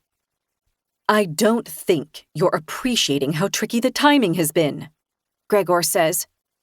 Women with 28-day cycles like you only ovulate when the moon is full, about once a year. We aren't going to have too many chances before you're too old to— You asshole, I say, choking up. You complete asshole. Ever since the moment Gregor approached me in that Brooklyn bar, I've been wondering, why me? Why did he choose me? Well, now I have my answer. He's infertile. His mother wants blonde grandbabies with the Himl nose.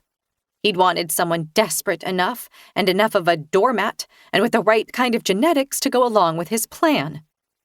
He wants those millions of dollars far, far more than he ever wanted me. But he has a gun aimed at my ribs, so I have to at least try to convince him otherwise. I love you, Gregor, I say, forcing myself to meet his eyes. I love you so incredibly much. Honey, we don't need money. We only need each other. And it's not like we'll be poor. I mean, I can start working again. And who knows? Maybe you'll get a record deal. We could move, too, out of the city, to some place where housing and the cost of living isn't so high. And you won't ever have to do what your mom tells you to do ever again. You'll be free. I can almost see him picturing it, this alternate path I've laid out. A modest home, a weekly grocery budget, economy airline seats, everything I think is normal, but that, as I watch, makes him twist his mouth with contempt. He shakes his head. Maybe that sounds okay to you, but I won't live like that. No way. Why? I ask with a sudden bite of anger. Why are you so special? Because I'm a fucking Himl. He's stepping backward through the doorway. It's fine. I get that you want something else. Once the baby is born, I'll cut you loose, okay? Then everybody wins. He gestures to the water bottle on the floor. Stay hydrated. I'm not drinking that. You will. In the end, the body always wins. The door shuts, the bolt clacks. Footsteps recede down the stairs.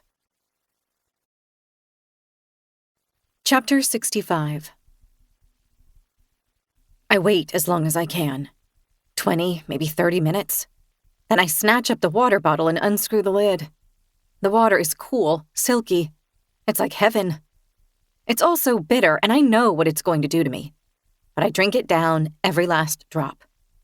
At first, my thoughts are clear, now that I have enough fluid circulating in my veins.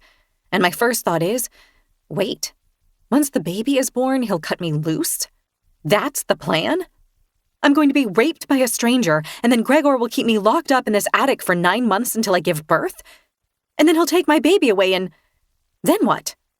What does that even mean, cut me loose? If he keeps me captive and steals my baby, he won't just let me go. I'd tell people what he did. No, he'll kill me. And it'll be so easy for him to get away with it because he's a rich boy, and rich boys do what they want. The drug, whatever it is, kicks in faster and harder this time. I try to fight it, but Gregor was right. In the end, the body always wins. I lie down on the bed and look out the windows. There it is, the treacherous, almost full moon. I imagine its pale beams reaching inside my body, coiling around my ovaries, whispering, coaxing, making my body do things I don't want it to do. The ritual won't be tonight, though. The moon isn't perfectly full. It's safe to close my eyes. Slippery phantoms rush forward to greet me. They grab me by both arms and whisper gibberish against my face. They drag me down, deep. When I wake up again, It's because I feel like I'm being watched. I'm sprawled sideways across the bed, lips cracked, throat raw, veins begging again for water. Daylight. Afternoon, judging by the slant of the sunlight. Horrors still flash across my field of vision. Monsters, witches, human heads rotting into the moss. The feeling of being watched isn't going away. I grope around until I feel my glasses on the bed beside me. I slide them on. My eyes toggle upward. They land on a face. The portrait of the great-grandpa, the German guy, the lumber baron. What was his name? Jacob? He looks so much like Gregor that my heart kicks into high gear. I was wrong before. Gregor's face is every bit as cruel as this guy's. I look at the round, painted moon in the sky behind him, the leaning axe, the dish of caramel-capped mushrooms. His arm drapes languidly on the chair, hand dangling, golden signet ring on his pinky finger. I think of Crazy Bessie's fragmented words under the dining room wallpaper. Bitches, those witches in the moon, and old man Himl, say, dances with them, frolics with. They made him rich. What did you do, Jacob, I think? What kind of twisted traditions did you pass down to your descendants? Wait, there's something written on the ring. I sit up and crawl closer to the portrait. The signet ring is painted to look like polished gold. It's a flat rectangle with rounded edges, a little oversized even for a signet ring. Very delicately painted on the rectangular face, as though with a single paintbrush hair. It reads, Valcambi, Swiss, 1G, fine gold, 999,9, CHI, Essayeur Fondeur, AA 37567. A gold bar. Which isn't too strange. Jacob Himl transformed himself from a penniless immigrant to one of the wealthiest lumber barons in American history. It made sense that he'd flaunt his wealth, even in the peculiar way of wearing an actual gold bar as jewelry. But didn't I see exactly this kind of gold bar before, in one of Kirsten's Instagram posts? They made him rich. And, hold on, when I looked up Valcambi on Wikipedia, didn't it say the company had only been around since the 1960s? If that was true, how could Jakob Himl have owned a Valcambi gold bar? He died in the 50s. None of this makes any sense. I stand up on the bed and sweep the velvet curtain shut across the painting. I don't need that arrogant freak watching me anymore. The sun goes down. The moon drifts up, ripe and round over the hills across the harbor. I feel a slight ache in my pelvis, like I always do at this time of the month. It's all lining up perfectly. Exactly how Gregor wanted when he put this plan into motion so many months ago. Except for one thing. He never counted on me not being a doormat. I put on my glasses and get up. I make a methodical review of all the items in the bedroom. I assess each one for weight and how easy it is to hold. There are the ceramic lamp bases on either side of the bed. Unplugged, and with the shades removed, they would work. But they're unwieldy and breakable. I need something I can strike with over and over again. There's the desk chair, dainty and wooden. That's a little better. I could hold on tight to the legs, and if it splinters apart, well, it might make an even better, sharper weapon. The closet holds nothing very likely, although the heels on some of Pauline's shoes look sharp enough to pierce an eye socket. I check the bathroom. The medicine cabinet is bare. Gregor must have had the foresight to empty it, probably assuming I'd try to overdose on Tylenol since he thinks I'm such a wuss. He doesn't know me at all. He thinks I'm weak. But I guess people who are incapable of love think love is a weakness. The truth is, love is keeping me going. Not for Gregor, but for Sam. And for myself, and for the idea of the baby Gregor wants to be violently brought into being inside my womb. No, hell no. There can't be a baby. Not like that. And I'm going to survive. And Sam and I are, somehow or other, going to get out. I explore inside the cabinet under the sink. It too has been emptied out. Heaven forbid the doormat gets her hands on a bottle of Drano. I start to close the cabinet, but then I notice the curved part of the drain under the sink. The P-trap, I vaguely remember it's called. Underneath its chrome plating, I'm guessing it's solid, heavy brass.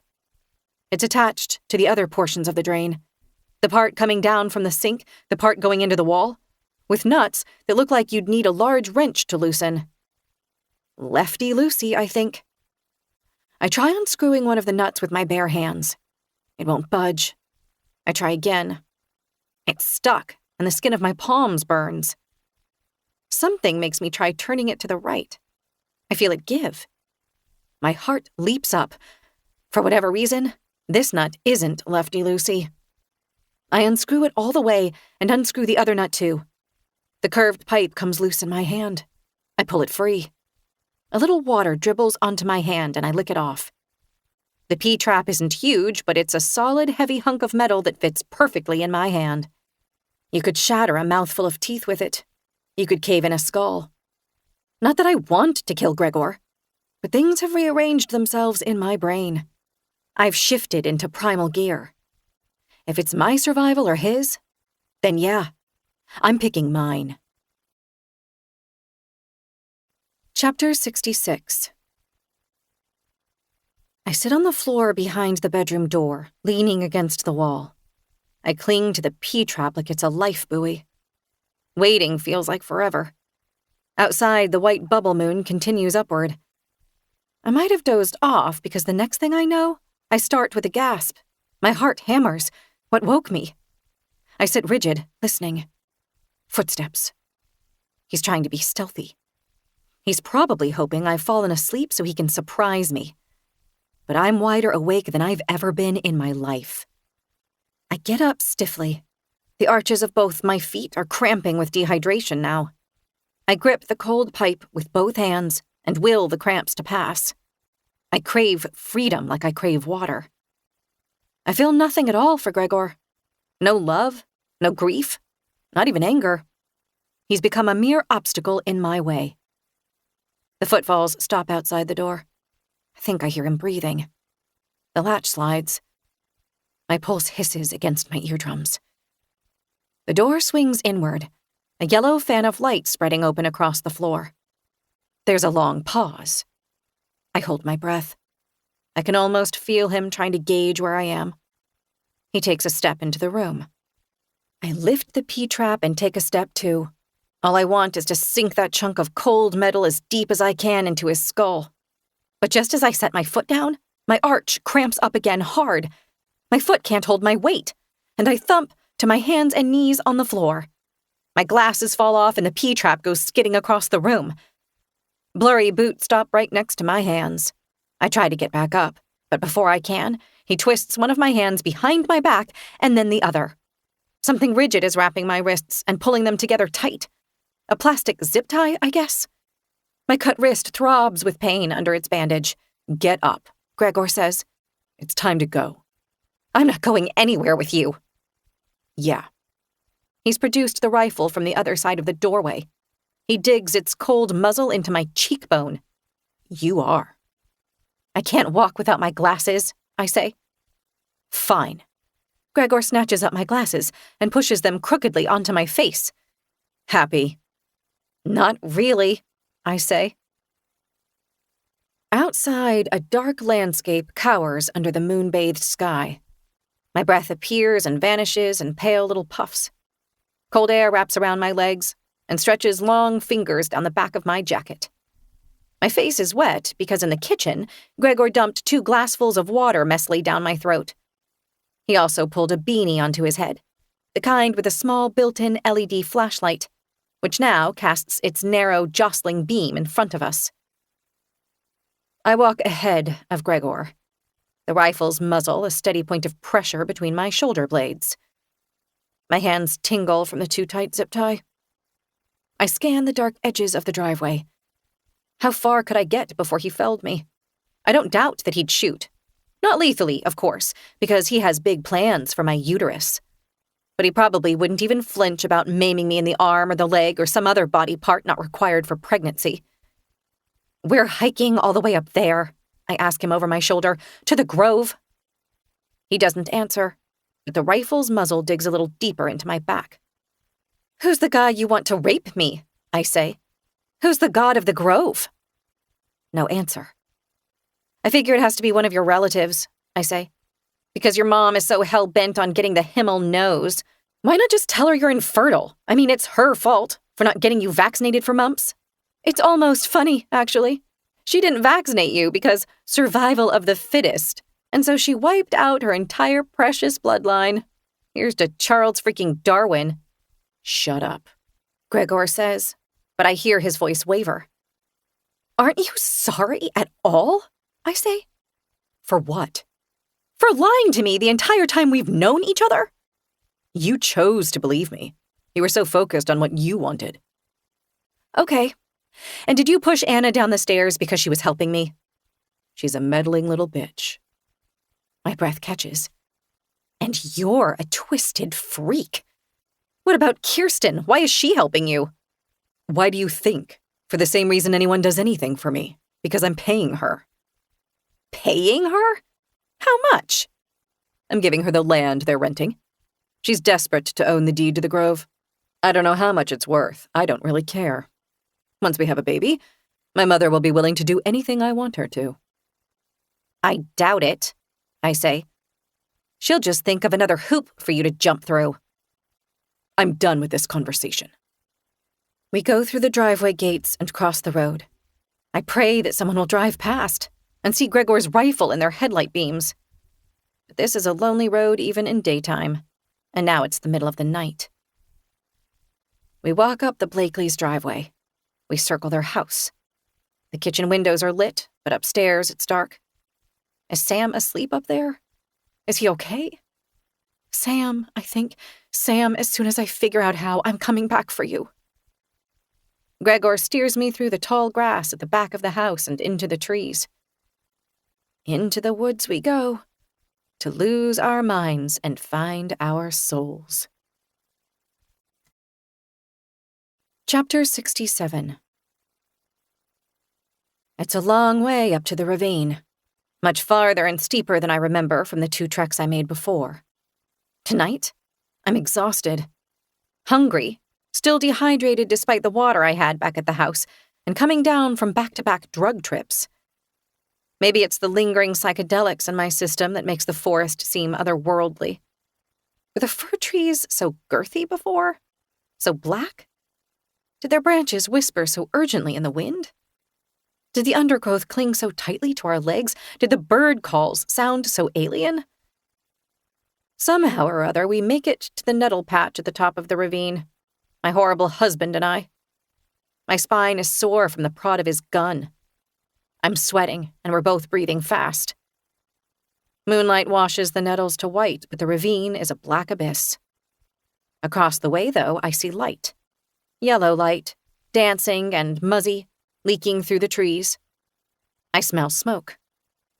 This is really happening, I think. There's really some kind of ritual happening over there, and I'm headed straight for it.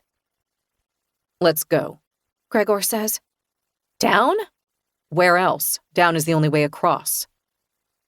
I squint down the slope. I see moonlight-edged ferns and fallen logs. I can't see to the bottom. It's really steep, I say. I'll lose my balance with my hands behind me like this. I'll break my neck. Nice try. I'm not untying you. Let's go. This could be my last chance, I think. I step quickly to the side and then back and then plow my shoulder into Gregor's and send him staggering down into the ravine. Fuck, he shouts. I hear thumps and cracks and crunching vegetation and then a scream of pain before everything goes quiet. I turn and start back toward the Blakely homestead. Sam's not there, comes Gregor's distant shout. I stop. I go back to the edge of the ravine. Where is he? I shout down into the darkness. I think I broke my leg. Good, I think. Where's Sam? I shout. I need help. Now Gregor is whimpering. Come down here and help me and I'll tell you. Maybe he's bluffing, and Sam really is still at the Blakely homestead, but maybe he isn't. I have no way to know. So I start down the steep slope for the 3rd time in my life, checking the strength of the soft soil before every shift of my weight. My hands are almost numb by this point, and my shoulders ache. I'm not fully in control of my body. I have to focus on every little movement. Gregor lies in the dark at the bottom. His LED beam shines out at a diagonal. Once my eyes adjust, I see that one of his legs is bent at an impossible angle. He isn't going anywhere. Where's the gun? I ask him. I don't know. I dropped it. Is that all you care about? Look at my leg. Where's Sam? You broke my leg, you bitch, and all you... I smush my sneaker into the side of his face. Where is Sam? Up at the Grove, Gregor says, his words garbled by the pressure on his cheek. The Grove? Why? You know why. To sacrifice him, I think? What else? You're a monster, I scream at Gregor. Fuck you, he snarls into the ground. I hate him so much it takes my breath away. I'm taking your hat, I say. If you make any sudden movements, I swear to God I'll kick your face in. Gregor grunts. I crouch sideways, and with one of my bound hands, snatch the beanie off his head. I stand. Not that I can wear the beanie. I can't reach up with my zip-tied hands. But if I hold it just so, and walk kind of sideways, the LED beam will light my way. See you, I say to Gregor walking away. You said you're going to help me. No, I didn't. I scan the other side of the ravine with the LED beam. It looks even steeper than the way we came down, plus it's covered with impassable-looking thickets. I don't think I can make my way up there with my hands behind my back. There has to be a path, though. One the women use to get up there to their grove. I just need to find it. I walk along the bottom of the ravine, searching for a way up. There's the big mossy rock I hid behind when Gregor, or whoever it was, shot at me that day. It glows ghostly in the LED light. And then, in the outer reaches of the light, I see them again. The holes. The last time I was here, I didn't understand what I was looking at. Now I know. They aren't fresh anymore. Days of rain and wind have scattered leaves across them, softened the edges, but they're still visible. 24, maybe more, all different sizes. How many dead girls did they dump down here? How many hacked-up body parts did they have to dig up again? What did they do with them? Burn them? Or simply dump them somewhere even more remote? Fear wraps me like a shroud. I need to keep moving. I need to get to Sam. If anything happens to him, if those insane, vicious women... There, over there. I spot a path, switch backing up the far side of the ravine. I climb up. Slowly, slower than the adrenaline in my bloodstream wants, but I can't afford to fall. With my hands bound behind me, a fall could be deadly. As I climb, the smell of smoke sharpens. I start to hear snippets of feminine voices. Laughter, maybe? I see the glow of firelight in the sky above. I see the moon, cold and perfect and round. You bitch, I tell it. You controlling bitch. I'm at the top on level ground again, sweating and panting, my wrists on fire, but I've made it. And over there, an opening in the trees. Firelight jumps and shudders. The smoke smells like cedar and animal fat and tar. The women's voices are definitely laughing. I walk closer. Then I freeze because I've registered human faces watching me.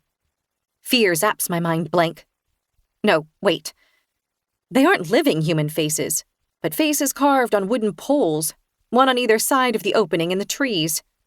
They're like slender totem poles, 10, maybe 12 feet high, with men's faces crudely embellishing their rounded tops.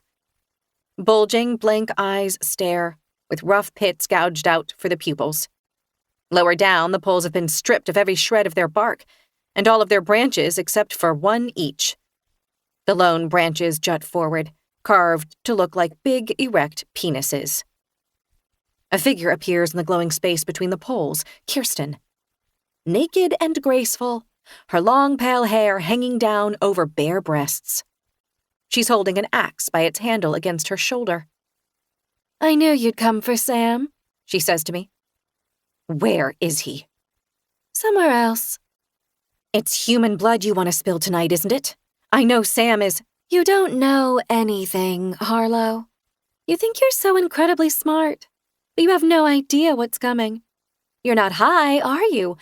That means you're going to remember, and that means Gregor is going to have to keep you locked up for a very long time after this. She shakes her head. I knew something would go wrong on his end. He may be a child of God, but he's so lame. You think he's a child of God? I said. How else could he look the way he looks? You're a sociopath. She steps closer. Her hand tightens on the axe handle. Thank you, I guess. Where's Sam? Sam doesn't matter anymore. Kirsten smiles her empty smile and lifts the axe. It was a trap, I say. Then the flat of the axe smacks the top of my head, and the world vanishes. Chapter 68. I can't open my eyes. The lids are sealed shut sandpaper. A fireball of pain throbs inside my skull. The ground is moist and hard. My clothes are wet and twisted around me. My feet are numb with cold because they are, for some reason, bare. What's that sound? Not quite singing, not quite talking, but definitely women's voices. Chanting. That's what it is. In a language I don't know, with lilting cadences and fibrous consonants. I smell smoke, acrid like a kitchen grease fire. I smell the damp night air and fungal decay in the ground under my cheek. My mouth tastes of copper. The chanting lifts up now, urgent and breathless, and it's enough to finally push my eyes open. At first, all I see is yellow flame. My glasses are gone, but I can tell there's fire all around me, and that the treetops form a ring overhead. Inside the ring is a circle of gray-blue sky, and the moon, a cold, blank disk, floats in the middle of the circle. It's beautiful, actually, the symmetry of it. I struggle upright. I'm swaying, and my head hurts so badly, and I think I'm going to vomit. Ah, a woman's voice says. She's awake, another woman says. A tittering wave of excited voices. The nausea boils up and I hunch toward the ground, gagging. But of course, nothing comes up, because I've drunk so little and eaten nothing for days. I'm empty. I realize for the first time that someone has braided my hair. I try to get onto my hands and knees, but my ankle is caught on something. I twist to see what it is. That's when I realize I'm wearing a long white nightgown, soaked and muddied and snarled like a trap around my legs. The nightgown. The braid. Gregor was grooming me for this. When I yank the nightgown up to my knees to free myself, I still can't get up. There are ropes around my ankles, and I strain to focus my eyes. The ropes are knotted to a metal stake in the ground. An animal sound comes out of my mouth, somewhere between a sob and a wail. More tittering from the women. "Let me go!" I shout. It's so cold I can see my breath in the air. Laughter. "How can you do this?" I shout. "How can you treat another woman like this, like livestock?" "Moo," someone calls. Shrieks of laughter. I look around myself. The grove is otherworldly, or at least the impressionist version I can see without my glasses. Torches on tall stakes flame orange and gold, puffing black smoke. Green moss, outrageously plushy like velvet furniture, carpets the softly undulating ground. The trees around the clearing have silver trunks as slender as human legs. Their heart-shaped yellow leaves shiver like a reflection on the surface of a pond. And the women. They're slipping and darting around the grove like frolicking children. Only they're naked, and their long hair is flipping around, and their breasts and buttocks jiggle, and their movements are unwieldy. And the way they're chanting and humming and giggling, I think they must be drunk. Or high. Yes, very, very high. because their facial expressions are smeary. Mouths stretched ghoulishly, whites of their eyes flashing. It's a party atmosphere, but it's also threatening. The fun is hanging by a thread. Madness lies waiting. I'm not thinking very clearly, and I know I've still got Gregor's drug in my own system. But I realize I might be the most sober person here. That's an advantage. I twist to examine the ropes around my ankles again. It isn't easy to do in the strobe light flame and shadow. The rope is the cotton kind, I think, and it's wet. It's chafing me. Thank God I'm free of the zip ties, though. That's one good thing. I look around. No one seems to be paying any attention to me. I pick at one of the knots at my ankle.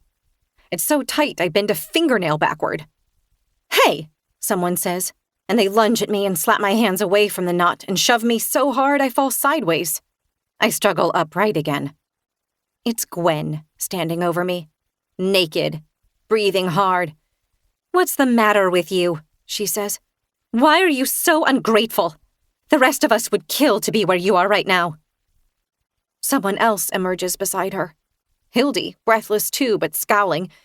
"We can't let her ruin this," she says to Gwen. "Not after the Gilda got away last time." Gwen groans, disgust mixed with glee.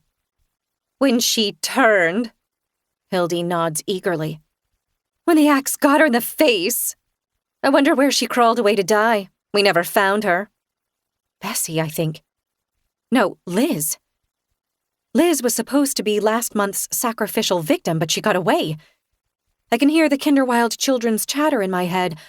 "My mama says old Gilda ran away 'cause she's bad. My mama said she ruined everything." I can't possibly wrap my head around the physics of it, but Liz somehow escaped into the past and survived a horrible axe injury to the face. She changed her name to Bessie, became the cook at Himl Cottage, and penciled those lonely inscriptions on the walls. Now someone is coming forward into the center of the clearing. No, two people. Tara, her henned dreadlocks unmistakable, and a slighter younger woman with tiny breasts, a curved forward spine, and stick-straight brown hair. Gilda, the new one. There's something wrong with her smile, though, and with the way her head lolls to one side. And it's weird how Tara is guiding her so carefully by the hand. All the women seem high, but I suspect Gilda has been drugged into a whole other dimension. They stop exactly in the middle of the clearing. Tara lets go of Gilda's arm, and Gilda twirls in a slow circle, stretching her arms up, her fingers caressing and plucking at the rays of the moon. Tara, meanwhile, has sunk into a crouch. She picks up something from the ground. A hand broom, I think? And carefully, section by section, she sweeps a large stone on the ground. It's a flat stone, like a crooked little footstool made of rock. She finishes sweeping. She stands again, takes hold of Gilda's arm, and pulls until the girl thumps to her knees in front of the stone. Gilda cries out, and Tara quietly scolds her. A hush falls over the grove. For the first time, I can hear the sizzle of the torches and the leaves crinkling in the wind. Someone is walking out from the dark behind the ring of torches. Kirsten again. Head high, still naked, carrying the axe in front of her with both hands. Oh my God, I think. They're really doing this. Chapter 69. I give one of my ankles a jerk, but of course it's still tied tight. I can't just sit here and watch a murder, though. I have to do something. Something flashes in the corner of my eye. I turn. Oh my God, yes, it's a pair of glasses. Maybe my glasses, discarded nearby on the ground. Maybe I can reach them, I think. And then I glance up at Gwen. She's still standing over me, but her attention is on Kirsten, her face rapt. Sicko. I crawl slowly toward the glasses. I stretch my arm as far as I can, and my fingertips graze the frame. I stretch a little more, and got them. With the glasses in my fist, I return to a seated position just before Gwen sends me a sharp look. Kirsten walks slowly to the center of the clearing and stops beside the stone where Gilda kneels. Kirsten tips her head back, gazing up at the sky, the moon. Then she speaks, her girlish voice as sharp as glass. In the before time, I walked this sacred grove by moonlight, searching for my love. A murmur ripples through the circle of women, appreciative, almost soothed. I get the sense Kirsten is retelling a well-loved story. I was lost, she says. I was empty. But the ancient gods had led me to the right place and the right time that night to be forever changed and blessed. Blessed, a woman murmurs, and then another and another. Blessed, blessed. I spot a golf ball-sized stone in the wet leaves nearby. I pick it up. I punch it down hard on the glasses and feel the crackle of breaking glass. Beside me, Gwen shifts her weight. Kirsten is holding up a hand for silence. The women go quiet again. I see what's going on here. Kirsten is these women's priestess, and this is her sermon. And she isn't high. She doesn't need to be, because she's batshit crazy. In this sacred grove, Kirsten says, the gods revealed to me Lightbringer Lucy, preparing to debase herself on the dirt with the mortal man Benjamin. In the very same moment, the gods revealed to me this sacred axe. She lifts the axe skyward, both hands wrapped just under its double head. She starts to speak louder and more quickly. By the light of a single moonbeam, I drew out this axe from the leaves. Excited murmurs undulate through the clearing. And guided by the moonbeam, I took this sacred axe and spilled Lucy's still virgin blood into the soil, and then the god of the grove appeared. Yes, a woman cried. Bring him, another shouted. I want him, I need him. I feel around in the shards of the broken glasses. I choose a piece of lens that's large enough to keep a firm pinch hold on, but that also has a sharp edge. I inch one of my tethered ankles closer to my hand. I start sawing at the rope. It takes a few seconds to breach the rope fibers, but I finally feel them giving way, and then one of my ankles is free. I start on the second rope. Kirsten is saying, We offer him gifts of gold, and we offer him the precious gift of pure blood so that he will come to us, so that he will love us, so that he will bless us with his sacred phallus and his eternal seed, so that we will bring forth his golden children and make this terrible, filthy world clean and new again. The second rope goes quicker than the first, and I'm scrambling to my feet, taking lurching, swaying steps toward the center of the clearing. Gilda, I scream, hobbling on my cramped-up feet across the moss. Gilda's head turns. They want to kill you, I shout. See the axe? You need to run. She's blinking at me. Run, I repeat. Run, run, run! Her gaze snaps to the ring of torches and naked flesh, to the darkness beyond. Run, I cry. Run now, or they're going to kill you! She gets to her feet. Lithe and nimble, she darts past the ring of firelight before any of the other women have time to register what's happening, and she's gone. Get her, Kirsten shouts. Go get her! A few of the women straggle after Gilda. Run, Gilda! I shout. Run! And now I'm face to face again with Kirsten and her axe. Only this time she doesn't want to capture me. She wants to kill me. Face contorted, she swings the axe. I dodge it, displaced air brushing my cheek. She swings again with a grunt, and this time the heavy blade sinks like a scream into my shoulder. I totter for a few crooked steps. The axe handle is jutting out of me in a way that's hard to understand. I drop. My head bangs the ground, but that's nothing compared to the yawning void of pain down my side. I see the axe handle sticking up. The blade's in deep. I think about pulling it out, but I'm afraid that if I do, there'll be too much blood. And there's already so much. He comes, someone is saying. And someone else says, he's here, he's here. But it's all muted by the giant mosquito whine in my ears. I turn my head. Everything is ground level and sideways. Over there, where all the women's bare legs are clustered. I see two hands, emerge from the blood-soaked dirt like the hands of a surfacing swimmer. The hands scrabble around, fingers hooked, searching, and then they catch on the firmer ground on either side of the blood, my blood. The top of a head rises up, ears that stick out, fair, muddy hair plastered to a pale neck, muscular shoulders. And then this man, whoever he is, this visitor from underground. He lifts himself out of the dirt like he's climbing out of a swimming pool.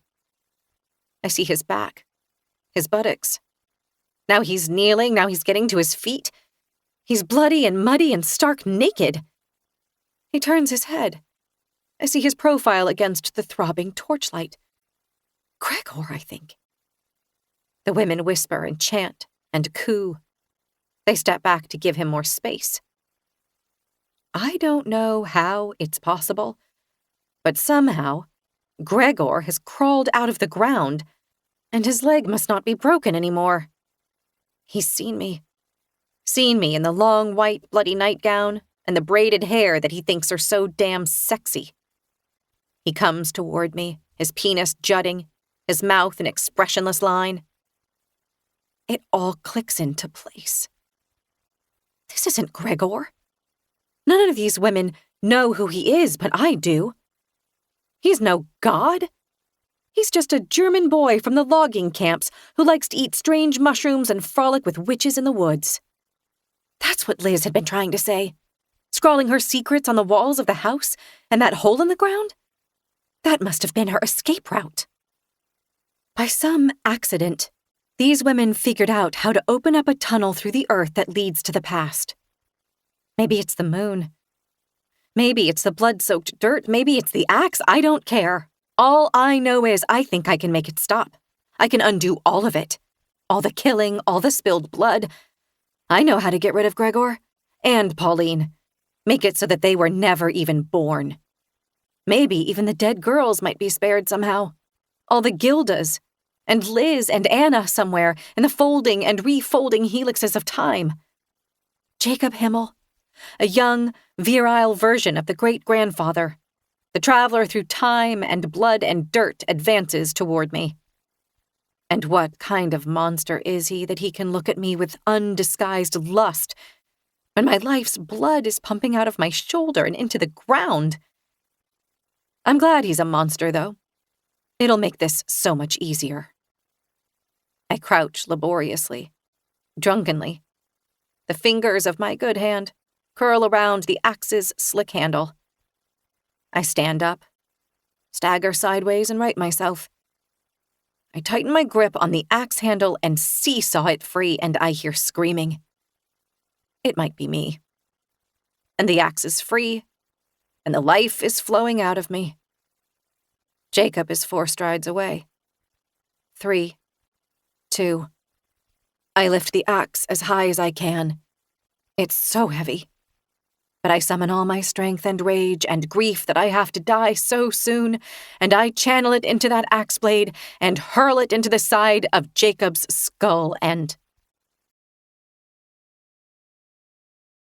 Chapter 70. I've always loved Central Park in autumn. There's something so romantic about the late October foliage all rusty and pink against the white sky. And the perimeter of high-rises around the park looks just like a Broadway backdrop. Or maybe I was feeling romantic because I was holding hands with the love of my life. Both of us bundled up in coats and walking shoulder to shoulder, footsteps perfectly in sync. In his free hand, Theo was holding a steaming paper cup with a plastic lid, the almond milk latte we're sharing. Decaf, I thought happily, and with my own free hand, I couldn't resist touching the firm dome of my belly. No longer disguised even under my roomiest coat. The morning sickness had faded like a bad dream, and in its place bloomed something golden. Now every breath felt like a promise, and I was also finding myself narrating my days aloud so the baby wouldn't miss anything important, like which flavor of yogurt I picked. I felt happy, happier than I'd ever felt in my life, and more than anything else, hopeful. My sister Audrey said it was because I forgave our mom when we went to visit her grave over the summer. She said there was something about Theo's love for me, or the fact that I was going to be a mother, that shifted my thinking about Mom. Penny for your thoughts, my love, Theo said. Oh, I don't know. I guess I'm just thinking about families. He gave my hand a squeeze. In a good way, I hope. Yeah, I said. Definitely in a good way. We walked in silence for a few minutes, simply enjoying the peace of each other's company. That's one of the things I loved so much about Theo. He was so easy to be around. I didn't have to be fun or cute or whatever. I could even be snarky. I could simply be myself, the best version of myself. He wasn't very tall, and he wasn't what a random person on the street would necessarily consider handsome, but I adored his open, honest face and his geeky professorial vibe. I mean, he came by it honestly. He was a professor of constitutional law at NYU. Every day, I thanked my lucky stars that I met him that day in the stuck elevator at Bloomingdale's. Then we were strolling past a playground. Children shouted and laughed and streaked this way and that. A ring of adults on benches watched with bored expressions. There was only one adult amid the playground equipment. A young, smiling woman, dark-haired and with brown skin, pushing a little boy on a tire swing. "Faster, Mama, faster!" the boy shouted gleefully.